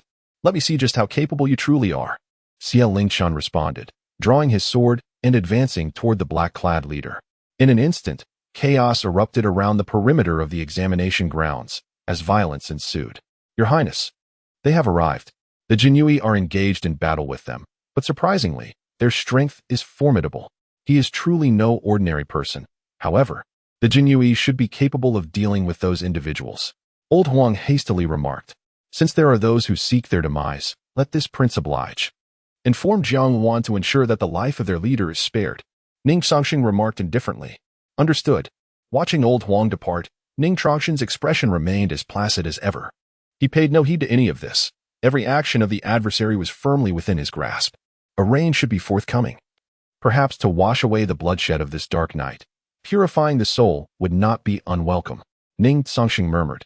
Chapter 84. Luring the tiger away from its mountain. However, what Ning Cangsheng did not anticipate was that an unexpected turn of events would unfold despite his grasp over the situation. Jiang Wan, His Highness has commanded that the leader be captured, and he must not be allowed to perish. Old Huang stated calmly. Understood. At that moment, two formidable presences of master-level warriors suddenly materialized, causing both Old Huang and Jiang Luan to don expressions of grave concern. The adversary had dispatched not one, but two master-level experts. Was it not the case that the Daiyin dynasty publicly acknowledged only a handful of masters? When did the ranks of master-level warriors swell to such numbers? As the aura of the newcomers enveloped them, Jiang Wan's countenance darkened significantly. Publicly acknowledged? Every major dynasty possesses its own hidden depths, and those noble clans are far more intricate than you might surmise. This time, the opposition has come well prepared. Nevertheless, since master-level warriors have emerged, it is time for us to make our move as well. Let us discern whose prowess reigns supreme, theirs or ours. Old Huang remarked with a tranquil demeanor. Upon uttering these words, his sword sheath materialized before him with a swift motion, and he gazed ahead with an expression of calm determination. Witnessing Old Huang's actions, Jiang Wan uncharacteristically revealed a hint of a smile. Since the esteemed elder shows no fear, how could I, Jiang Wan, as the commander of the Jin Yi, tarnish His Highness's reputation? He proclaimed loudly. Haha. I have long heard of the Jin Yi commander Jiang Wan and the master-level powerhouse Old Huang under the 6th Princess banner. Today, let us brothers engage in a proper exchange. A voice resonated in their ears, and soon, two elderly figures, both appearing to be in their 60s, materialized before Old Huang and Jiang Wan. What puzzled Old Huang and Jiang Wan was that these two individuals wielded instruments, specifically a guqin, which was significantly larger than any they had previously encountered, seemingly requiring two individuals to pluck its strings. Is it the Tianqin DK? Old Huang seemed to recall something and inquired. Truly, the esteemed steward Huang has seen much. I never imagined that even after our brother's years of seclusion, there would still be individuals familiar with our names. One of the elderly men bellowed. This is bad. His Highness is in danger. Old Huang exclaimed anxiously. What? The urgency in Old Huang's words sent Jiang Wan into a state of heightened tension. He was unaware of the identities of Tianqin and DK, but seeing Old Huang's alarm, he was certain that their intent was to restrain them and strike at His Highness simultaneously. If His Highness were to sustain injuries, they would undoubtedly bear the consequences. I will hold them off. You hurry back to rescue His Highness, Jiang Wan shouted. It is too late to retreat now. You two shall remain here. Came the retort, Tian Moin, Duan Chang. The melodies emanated from the hands of two individuals, flowing directly towards Jiang Wan and Old Huang. These musical notes materialized into sharp blades, carrying an icy chill that rushed forth with relentless intensity. If that is the case, let us first deal with the two of you. Without a moment's hesitation, Old Huang and Jiang Wan retaliated fiercely, sparing no effort whatsoever. As the four grandmasters engaged in combat, several figures suddenly materialized beside Ning Cangsheng, each exuding an overwhelming aura of murderous intent, seemingly intent on devouring him. Yet, Ning Cangsheng exhibited no trace of concern, a faint smile gracing his lips. To mobilize so many against me, it appears your affiliations are quite formidable indeed. Ning Cangsheng remarked with an air of indifference. Your Highness, the 6th Prince, your reputation indeed precedes you in the capital. The entire realm knows that you, Ning Cangsheng, are the most gifted individual of the great Yin dynasty. However, today shall mark your demise. To confront your highness, we have summoned 2 Grand Masters and 5 Adept Masters. Even if you, Ning Cangsheng, possess remarkable strength, do not expect to survive. One of them sneered. Following this declaration, Ning Cangsheng merely nodded lightly. Such a formidable assembly is truly impressive, one that ordinary sects could scarcely muster. Humph. Ning Cangsheng, to dare lay hands on the members of the Ling and Ghost clan, today shall be your end. An elder clad in a black robe growled. Ling and Ghost clan? Since when did you wretches, who dwell only in the shadows, dare to appear in the capital? Has the Ling and Ghost clan grown weary of life? A glimmer of murderous intent flickered in Ning Cangsheng's eyes. Regarding this so-called Ling and Ghost clan, he held no favorable sentiments whatsoever. Not to mention the Ghost Hand's past transgressions against the Imperial Guards. The deeds committed by the Ghost clan and Ling and alone are sufficient grounds for Ning Cangsheng to seek their annihilation. The reason the great Yin dynasty had refrained from intervening thus far was due to the complex situation in Lingnan, compounded by the watchful eyes of adversaries surrounding the great Yin. However, this did not imply ignorance of Lingnan's affairs. On the contrary, they were well aware of the circumstances. Ning Cangsheng, you seek death. Such words ignited the fury of the Ghost clan member. Do not waste any more breath on him. Our time is limited. If we alert the Imperial Guards, it would be a grave miscalculation. Let us strike together and eliminate him. The speaker commanded decisively. Kill. The group exchanged glances, harboring no hesitation as they charged towards Ning Cangsheng. Moreover, the Ghost clan member unleashed a cloud of toxic mist towards Ning Cangsheng, a sinister smile etched across his face, as if he could already envision Ning Cangsheng succumbing to the poisonous haze. Just as they reveled in their perceived success, they found themselves unable to advance any further, as if a formidable wall had risen between them and Ning Cangsheng, mere inches apart. This bizarre scene ignited an ominous premonition within their hearts. As realization dawned upon them, they noticed, seemingly out of nowhere, a woman clad in white, with 2 blades sheathed at her waist, standing beside Ning Cangsheng. Her beauty was unparalleled, and her aura captivated all present. Not late, just in time, Ning Cangsheng remarked with a smile. Chapter 85. Nangongpush Strikes. Upon seeing the youthful visage of Nangongpush, resembling that of a white fox, a faint smile graced Ning Cangsheng's face. Until now, Nangongpush had refrained from intervening, primarily because Ning Cangsheng had not wished for her to do so. However, at this moment, it seemed the opportune time for her to make her move. Who are you? The elderly leader demanded. Nangongpush. The name had never crossed their ears before. Step aside immediately, or you shall perish alongside him. Despite being obstructed moments ago, they had not realized that the one before them was the very barrier to their advance, primarily due to her youth and femininity, which led them to underestimate her. Ning Cangsheng shook his head in exasperation at the old man's words. The individual before them was indeed Nangongpush. How dare he speak to her in such a manner? Truly a reckless endeavor. Nangong, do you comprehend why villains cannot triumph over heroes? It is not only their verbosity but also their sheer folly, just like these individuals before us. Ning Cangsheng sneered. Then let us eliminate them all. With a calm declaration, Nangongpush drew both Xiaodong and Chunlei from her waist, her expression as frigid as ever. Attack. First eliminate this woman, then dispose of Ning Cangsheng, the assailants commanded. Yet throughout the impending assault, Nangongpush remained unfazed, seemingly dismissing the 5 masters surrounding her. Your current strength is far too feeble. Train diligently. This is merely the 19th stance. As she uttered this, Nangongpush gently swung her twin blades, releasing massive waves of blade aura that surged towards her foes, cleaving through the very air around them. 9th stance. In an instant, Nangongpush had executed her strikes 9 times, each blade aura layering upon one another, akin to an unending tide, poised to rend the assailants apart. With a sickening thud, the foremost elder was struck down by her blade, his vitality extinguished. As blood gushed forth from his mouth, his body hurtling backwards. Upon landing, he had already crossed into the realm of the departed. The remaining 4, witnessing this spectacle, were engulfed by dread. They had never anticipated that the woman with the white fox-like face possessed such terrifying prowess, effortlessly dispatching a master with a single strike, an achievement even the most seasoned grandmasters would struggle to replicate.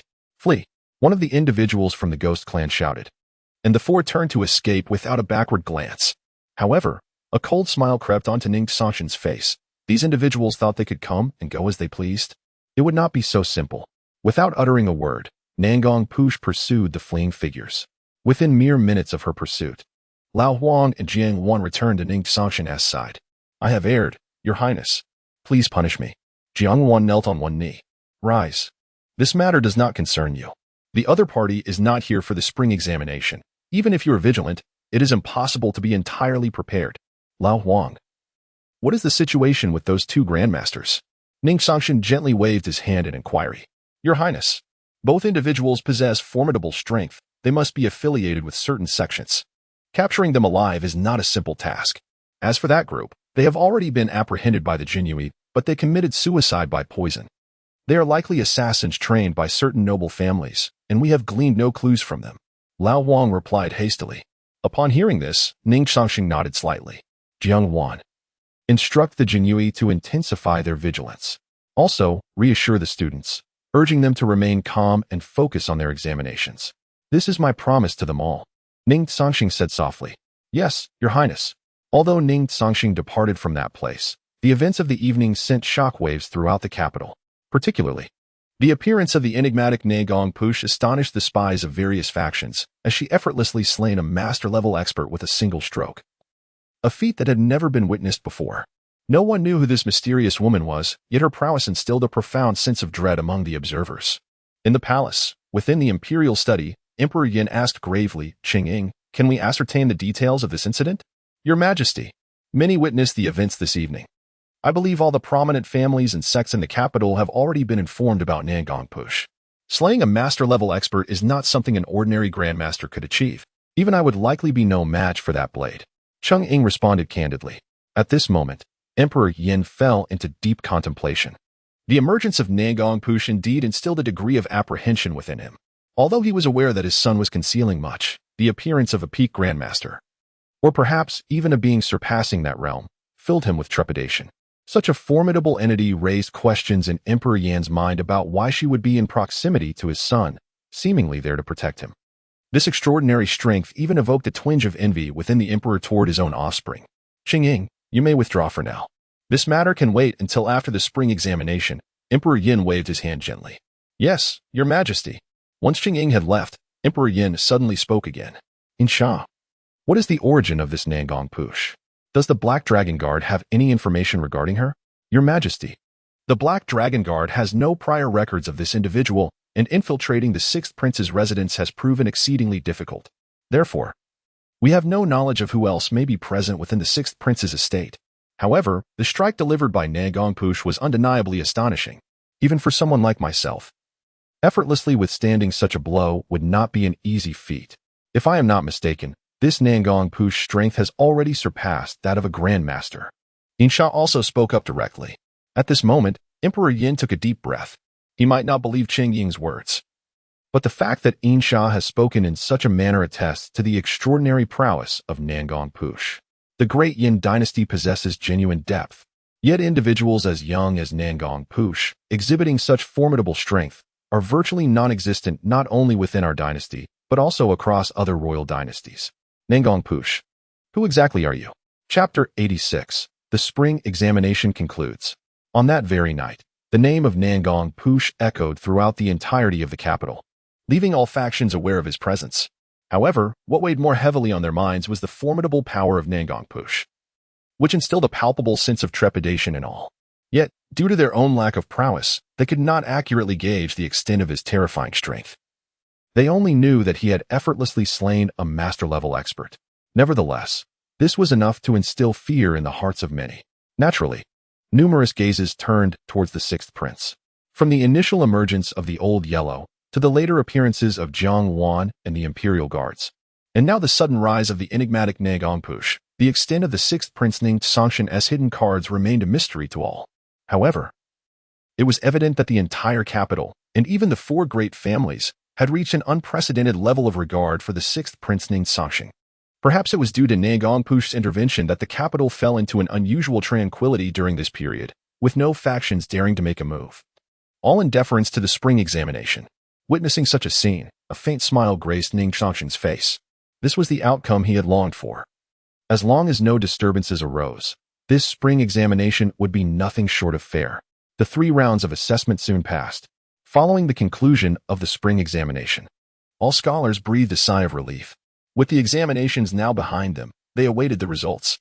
Of course, due to the change in the chief examiner, the questions posed were entirely different from those of previous years, resulting in many faces bearing expressions of discontent, particularly among the scholars hailing from prominent families. As for the students associated with the princes, although some felt uncertain about their performance, the majority remained confident, especially the students under the second prince, who, having received guidance from the Right Chancellor Liu Qibai, were undoubtedly more capable than their peers. Although Liu Qingbai's character left much to be desired, his abilities were undeniably remarkable.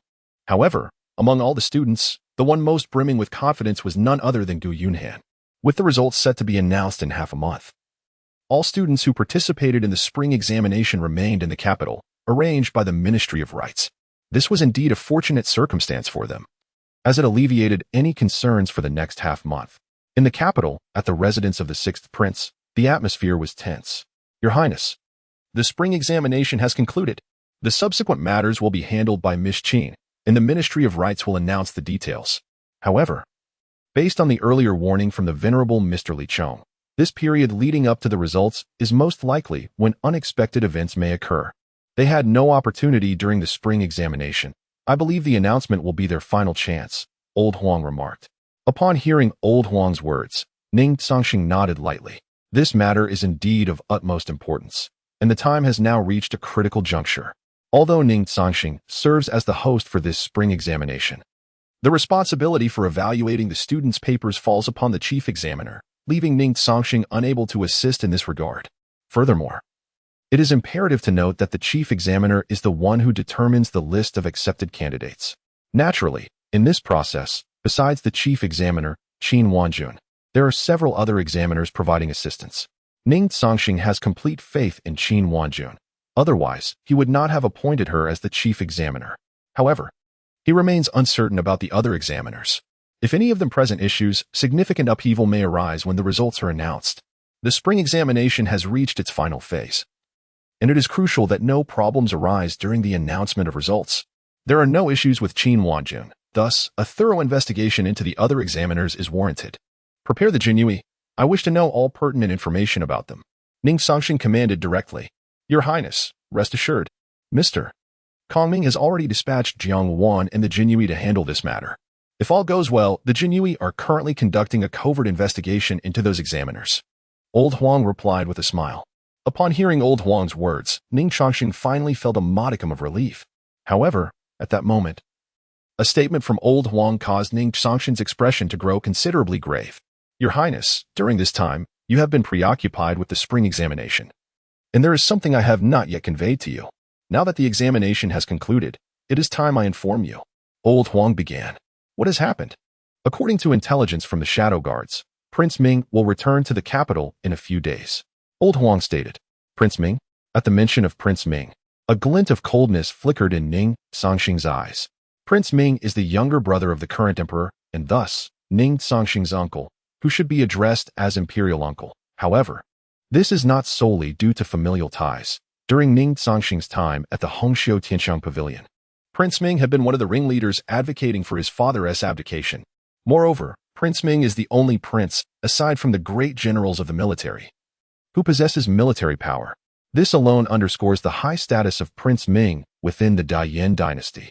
Furthermore, Prince Ming is unwaveringly aligned with the crown prince, asserting that the heir to the Daiyan dynasty must be the legitimate firstborn, especially since the crown prince is born of the current empress. Prince Ming perceives him as the rightful successor to the throne. With Prince Ming's return to the capital, it is evident that he is fortifying the crown prince's position. Moreover, Ning Cangsheng cannot believe that an uncle who once sought to usurp him would allow him to approach such a position. Isn't my imperial uncle stationed in the western region? Is it possible that the situation in the western territories has already reached a conclusion? Ning Cangsheng inquired. Your Highness, the specifics remain unclear for the time being. However, according to the intelligence relayed by the Shadow Guards, it appears that Prince Ming has clandestinely forged an agreement with the Great Wei dynasty. The details of this agreement are known only to Prince Ming and a certain noble from the Great Wei. Nonetheless, the troops of the Great Wei have already begun their withdrawal. This may indeed be the reason for Prince Ming's return to the capital. Old Huang gently shook his head.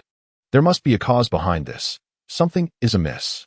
Have the shadow guards thoroughly investigate the situation in the Western Territories. Ning Cangsheng said with a grave expression. Chapter 87. A Display of Authority. The night swiftly passed, and as dawn broke the following day, Ning Cangsheng arrived at court, sensing an unmistakable shift in the atmosphere. Unlike previous mornings, when lively exchanges filled the air before the emperor's arrival, today a profound silence enveloped the assembly. Each minister stood in quietude.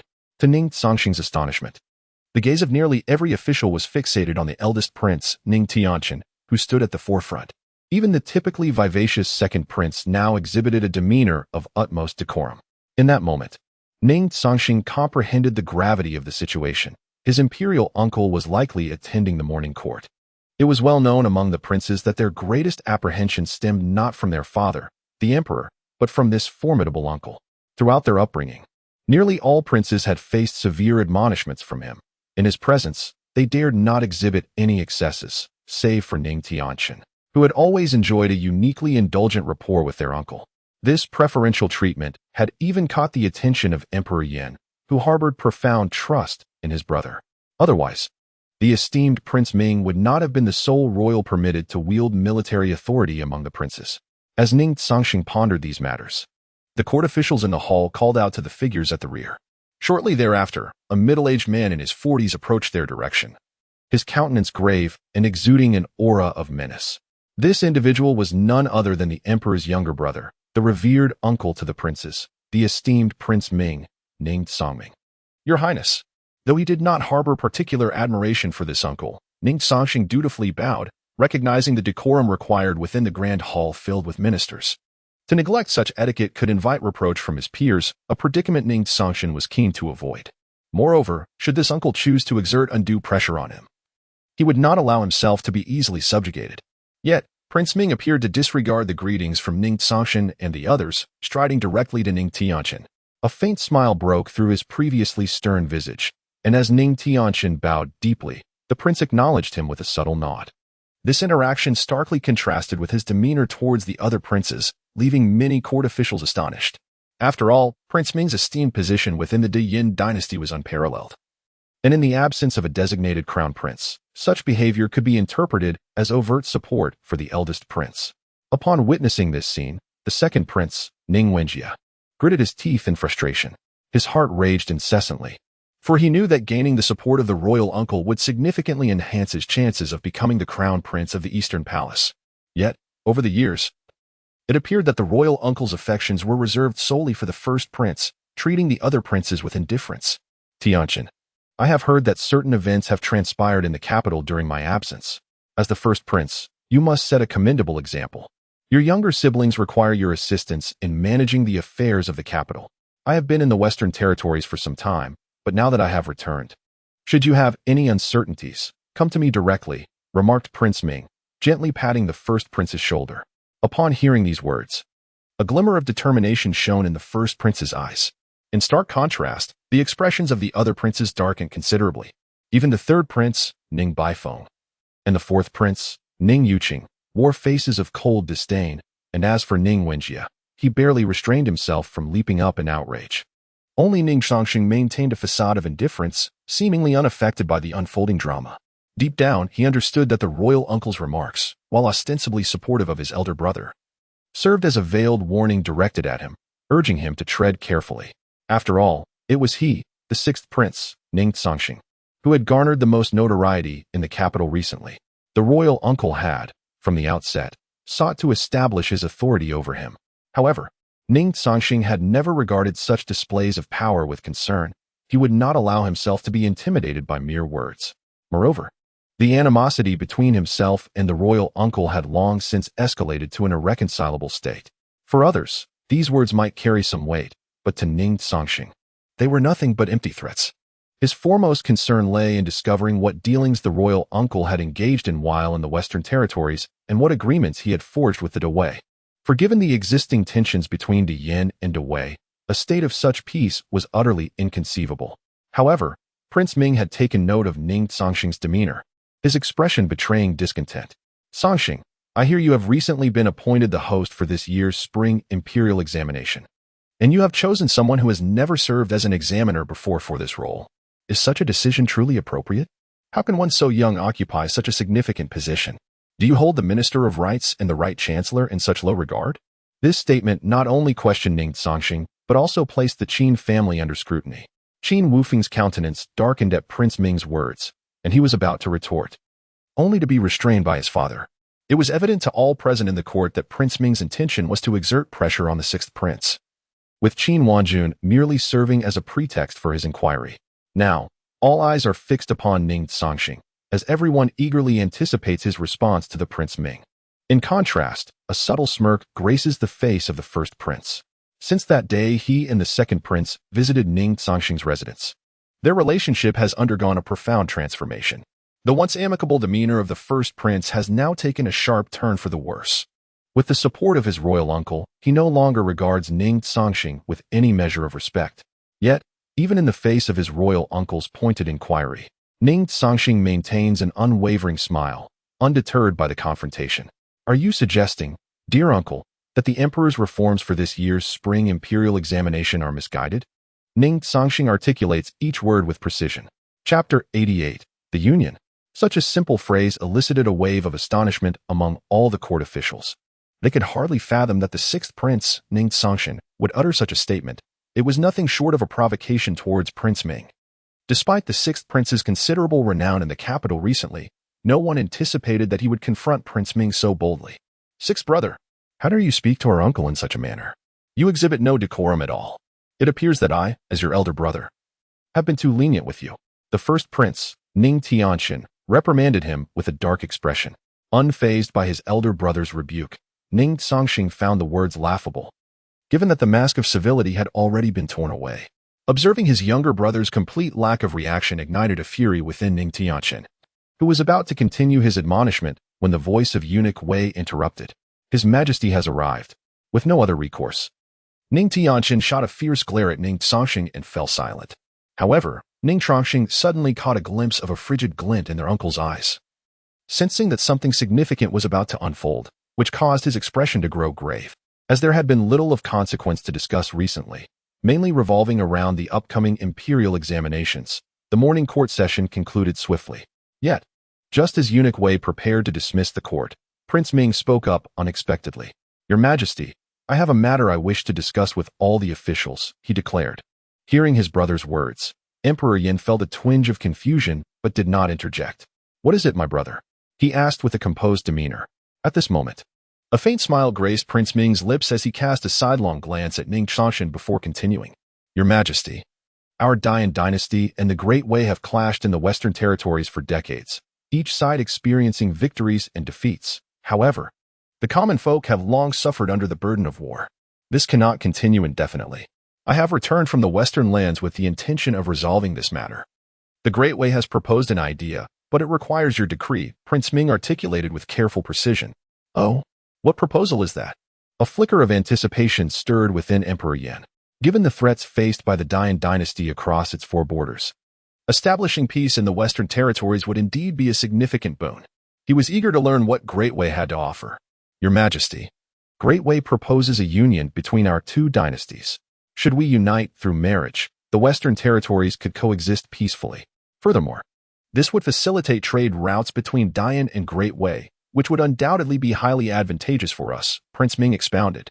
My esteemed brother hastened back to the capital from the Western territories for this very reason. The Prince Ming articulated each word with precision. Upon hearing this proposal, not only did the heart of the Emperor Yin brim with joy, but even the faces of the courtiers revealed a flicker of delight. The prospect of establishing trade routes with the Great Wei is indeed a fortuitous development for us. Such an arrangement would undeniably benefit the economy of our great yin and the common folk of the Western lands. A marriage alliance could be considered. But are there suitable candidates for such a union from the Great Wei? The Emperor Yin inquired, upon hearing his father's words. An ominous foreboding surged within Ning Cangsheng's heart. Your Majesty, the Prince Hyung of Great Wei has engaged in a brief dialogue with us. Great Wei seeks to marry one of our princes, with the sole condition being that he must take up residence in their realm. The proposal pertains to their fifth princess. Prince Ming elucidated. Hiss. At the conclusion of Prince Ming's proclamation, many faces in the court darkened considerably. The notion of a prince of Great Yin being absorbed into the Great Way is almost an unthinkable proposition, especially when the betrothed is the fifth princess of Great Way, which feels akin to casting a Yin prince into a blazing inferno. This fifth princess is notorious throughout the surrounding empires, and her reputation is far from favorable. Not only is she of ample stature, but she also revels in maintaining numerous paramours, indulging in a lifestyle that is extravagantly lavish. It is said that she keeps more than 300 lovers, and even Great Way finds themselves powerless against her whims, merely allowing her to descend into debauchery. The audacity of Great Way to propose a union between their fifth princess and a prince of Great Yin is nothing short of a profound insult. Fury ignited within the heart of the emperor Yin upon hearing this condition. How could the son of Ning Cangsheng endure such humiliation? Such terms from Great Way are a blatant affront to the dignity of our Great Yin. Father, although the proposal from Great Way is not particularly amicable towards us, if sacrificing one prince could secure decades of peace in the Western territories and foster the economic growth of Great Yin, I see no issue with it. Alas, I am already wed. Otherwise, I would willingly consider the marriage alliance with Great Way. As the emperor contemplated this matter, the crown prince Ning Cangsheng stepped forward, embodying a stance of righteous resolve. Upon hearing the crown princess' words, several other princes also voiced their opinions. However, it was clear to all present that these princes were already married and thus unsuitable as candidates for the alliance. Besides these princes, only the sixth prince remains unmarried. According to the ancestral teachings of Great Yin, a prince, upon reaching adulthood, is to be conferred a title and must depart the capital within a year to govern his fief. The sudden proposition of a marriage alliance by Prince Ming, with a focus that is unmistakably aimed at the sixth prince Ning Cangsheng, has now come to light. At this moment, the flames of fury within Ning Cangsheng had ignited completely. He finally comprehended why he had always sensed that a significant event was imminent. It was, in fact, awaiting him here. However, his royal uncle proved to be exceedingly treacherous and cunning. Though he did not explicitly state that Ning Cangsheng should engage in a marriage alliance with the Dawei, each of his utterances seemed to be aimed directly at him. This could be described as the prince's deliberate stratagem. Sixth brother, for the sake of the common people of Dian, I believe this marriage alliance can only be with you, remarked the crown prince Ning Cangsheng with a smile. Chapter 89. The Wrath of Concubine 1. At the moment of leaving court, the first prince Ning Cangsheng approached his brother Ning Cangsheng, a glimmer of schadenfreude evident in his eyes. Sixth brother, who would have imagined that you are on the verge of marrying the fifth princess of the Great Way? Truly unexpected. Although the fifth princess is renowned, she is still a princess, and she is more than sufficient for you, Ning Cangsheng remarked with a smile. His words were clearly intended to wound. The surrounding officials remained silent, acutely aware that this was a conflict amongst the princes. Anyone foolish enough to intervene would likely find themselves utterly ruined. The second prince and his companions had little to say, while they felt a sense of relief. The appearance of Prince Ming had already disrupted the delicate balance of the capital. The pressure was overwhelming, and they needed to devise a strategy to cope with it. Ning Cangsheng, wearing a calm expression, regarded his elder brother and royal uncle. Uncle, your affection for me shall always be remembered, he stated before disregarding the first prince entirely and turning to exit the grand hall. Simultaneously, news from the court reached the Lanyue Palace. Upon hearing it, concubine Wen's expression darkened considerably. She was acutely aware of Ning Cangming's discontent with her son, having targeted him since childhood, and due to her status. Ning Cangming had consistently opposed her. He had even once suggested stripping her son of his princely title. Although concubine Wen was filled with fury, she had refrained from taking action against Ning Cangming. However, this time, his actions had crossed a line, igniting her ire. If she did not stand resolutely behind her son, the consequences could be dire. Gao Hai, go to the imperial study and inform His Majesty that I have pressing matters to discuss with him, concubine Wen commanded coldly. Despite being the wife of the Yin Emperor and holding great respect for him, she would not remain silent when it concerned her son, regardless of the Emperor's presence. There's no need. I have already arrived. The voice of the Yin Emperor interrupted before Gao Hai could leave. Lanyue, you are aware of the situation, are you not? The Emperor's voice reached concubine Wen's ears. Such a significant matter, and if I, as his mother, were unaware, would my son truly be sent to the Great Way? Does Ning Cangming believe that his status as a prince grants him the liberty to suppress my son without consequence? Has he forgotten that my son has me, Wen Lanyue, as his mother? Concubine Wen questioned with icy composure. Under ordinary circumstances, she would never have spoken so boldly, but this time, Her rage was palpable, so much so that she disregarded customary decorum, a clear indication of the extent of her anger over this matter. As the illustrious Lady Wen stood before him, Emperor Yin could only manage a wry smile, feeling a profound sense of helplessness. Had this situation involved any other concubine of the harem, or even the reigning empress, His Majesty Ning Cangsheng would not have felt quite so trapped. Yet, the one voicing such sentiments was Lady Wen herself. It is widely rumored that she wields a mysterious and formidable power, although no one has ever witnessed it firsthand. Nonetheless, Emperor Yin was acutely aware of the gravity of the matter at hand, although Lady Wen had never resorted to using her enigmatic strength over the years. Should she ever be provoked, it could very well plunge the great Yin dynasty into chaotic turmoil. Lady Wen had no desire for such an outcome, but that did not negate her capacity to pursue it. Lan Yu, I have not consented to this arrangement. The sixth prince is not merely your son. He is also my son. How could I stand idly by while he is wed to the fifth princess of the Great Way? What character does that woman possess? The surrounding courts are well aware of her reputation. This would be akin to pushing the sixth prince into a pit of fire. Emperor Yin exclaimed, urgency lacing his words. Upon hearing His Majesty's declaration, Lady Wen's expression softened slightly. Your Majesty, the fact that I remain silent on many matters does not imply ignorance. Is the sole reason for Ning Cangsheng's return from the Western Territories merely for this marriage? Furthermore, Sheng'ou is your biological son. Do you not think it unfair towards him? I am fully cognizant of your thoughts regarding the upcoming imperial examination. However, since Sheng'ou has consented, it would be inappropriate for me to voice further objections. Yet, I implore you to exercise restraint. Since you have previously promised Sheng'ou an opportunity, I shall not interfere. Everything now rests upon Sheng'ou alone, determined by fate. Should destiny take its course, I will refrain from uttering a single word, merely signifying that Sheng'ou is not meant for that position. However, if he were to face injustice once more, I would not remain a passive observer. Ning Cangsheng's ultimate fate can only be death. That is my answer. I am weary now. Your Majesty, you may take your leave. Lady Wen's assertive declaration prompted Emperor Yin to shake his head gently. Yet, he was acutely aware of the truth behind her words. He understood that Lady Wen had never genuinely desired such a course of action. Her indignation stemmed from the excessive behavior of his imperial brother. Lan Yu, please rest well. I shall take my leave now. With a soft sigh, Emperor Yin departed from the Lan Yu palace. In the midst of their conversation, one particular aspect of Lady Wen's statement had captured Emperor Yin's attention. Above all, he yearned to uncover the true reason behind his brother's departure from the Western Territories, pondering what secrets lay hidden therein.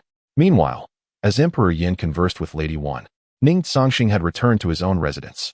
Master Kongming, I find myself at a loss for what to do next, he confessed. The imperial uncle has indeed presented a formidable conundrum to me. This is an overt scheme, utterly perplexing. Ning Cangsheng gently shook his head as he spoke. In the room, apart from Ning Cangsheng, Old Huang, and Mr. Kongming, even the usually indifferent Na Gongpush had gathered. It was evident that they were all aware of the events that transpired during the morning court session. Your Highness, please remain calm. The situation is not as insurmountable as we perceive. Even a blatant scheme has its solutions. It is merely that Your Highness has been momentarily thrown off balance. Kongming remarked with a serene demeanor. Chapter 90, The Arrival of Wenha. Kongming's words had somewhat eased Ning Cangsheng's troubled heart. Mr. Kongming, do you imply that there is still a chance for resolution in this matter? Ning Cangsheng inquired. Your Highness, every issue has a solution, and this one is no exception.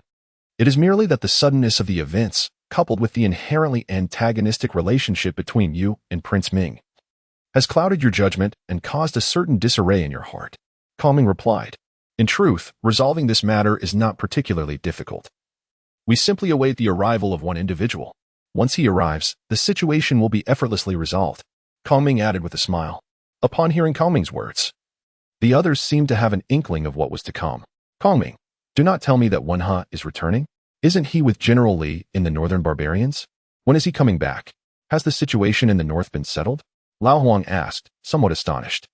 The issues in the North have been deftly managed by the great Snow Dragon Riders. For at least a year, there will be no disturbances from that region. With the Mongolian army returning, the northern frontier will remain undisturbed. As for General Li and Wenha, I have already instructed the commander to notify them to return to the capital at once. If all goes well, they should be back within a day. Kongming explained, still smiling. Ning Cangsheng finally felt a measure of relief. Indeed, Mr. Kongming's wisdom was unparalleled, Yet in situations such as this, Wenhe was the most suitable person to address the issue. The great snow dragon riders had swept through the northern barbarians as if traversing uninhabited territory. While their formidable strength was a factor, it was the strategic mind of Jia Wenhe working behind the scenes that truly secured their success. Wenhe's return to the capital. I wonder whether it is a blessing or a curse, Lao Huang mused aloud. His remark elicited laughter from the others, lightening the previously tense atmosphere. They were well aware of Jia Wenhe's character, and they knew that whenever he devised a strategy, it invariably led to casualties. It was no jest that he bore the title of toxic scholar. Since Wenhe is soon to arrive, let us leave this matter in his capable hands, Ning Cangsheng stated calmly. Indeed. Your Highness. The following day, as Ning Cangsheng emerged from his chamber, he was met by two figures standing outside. Jingxi Wenhe. The sight of them left Ning Cangsheng utterly astonished. He had not anticipated that after Mr. Kongming's mention of their return the previous evening, he would see them this morning, truly the best of news. Greetings, Your Highness. Jingxi bowed. Wenhe pays his respects to Your Highness. Please rise. With your return, I find a sense of stability in my heart, Ning Cangsheng replied. Lao Huang, please summon Mr. Kongming to discuss this matter. Ning Cangsheng commanded directly. Your Highness. Kongming departed from the residence accompanied by several scholars, having conveyed all matters to his subordinate. This situation, indeed, was not favorable for His Highness. Yet it was not insurmountable. It could be entrusted to me, when he hastily explained. Upon hearing his words, Ning Cangsheng gently nodded in agreement. Old Huang, Jingxi has just returned from the northern barbarians. The journey has been long. Please take him below to rest, Ning Cangsheng stated calmly. Understood, Your Highness. Jingxi, come along. I shall show you to your quarters. Let me see if your strength has increased over these years, Old Huang said, leading Jingxi out of the courtyard. Meanwhile, when he was directly invited into Ning Cangsheng's chamber, this matter is aimed squarely at me and is exceedingly treacherous. Should I agree to the arranged marriage? I fear I may never return to Dian, Ning Cangsheng expressed with a hint of resignation.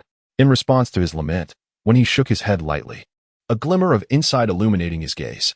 Your Highness, this predicament is not without resolution. I propose two strategies, one of which may require a slight sacrifice on your part.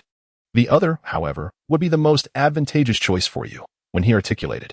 Oh, since Prince Ming wishes for you to wed into the Great Way, he must have made thorough preparations. It is likely that they are already poised, awaiting our consent for the union. At that point, you would undoubtedly become a hostage of Great Way, and the conflict in the Western territories would persist. To dismantle this scheme, you need merely to marry within a week. When he remarked with a smile. Yet, his words left Ning Cangsheng feeling utterly helpless. He understood that the plan when he spoke of was far from appealing. However, he was taken aback by the notion of marrying within a week. Such a course of action would indeed prevent the union with Great Way. Yet Ning Cangsheng was in no state of mind for such a commitment. Furthermore, finding a bride within such a brief span seemed an utterly preposterous notion. When he please, share your other idea, Ning Cangsheng stated with an even demeanor. Your Highness, as for the alternative, we must approach the situation from the Western territories. Since Prince Ming and His Majesty have discussed that Great Way wishes to resolve the conflict through marriage, hoping for peaceful coexistence in the West, we must shatter that notion. The war between Dian and Great Way has endured for decades, claiming countless lives. For the people there to relinquish their deep-seated animosity is utterly unattainable. As long as the Western territories are engulfed in turmoil, His Majesty cannot ally through marriage with Great Way. When he declared, his eyes glinting with a cold determination. At that moment, Ning Cangsheng sighed softly within. If such actions were to be taken, it would indeed be the most prudent solution. However, it might also condemn the innocent populace of the Western territories to perpetual chaos. Wenhe, are you aware of the consequences of such actions?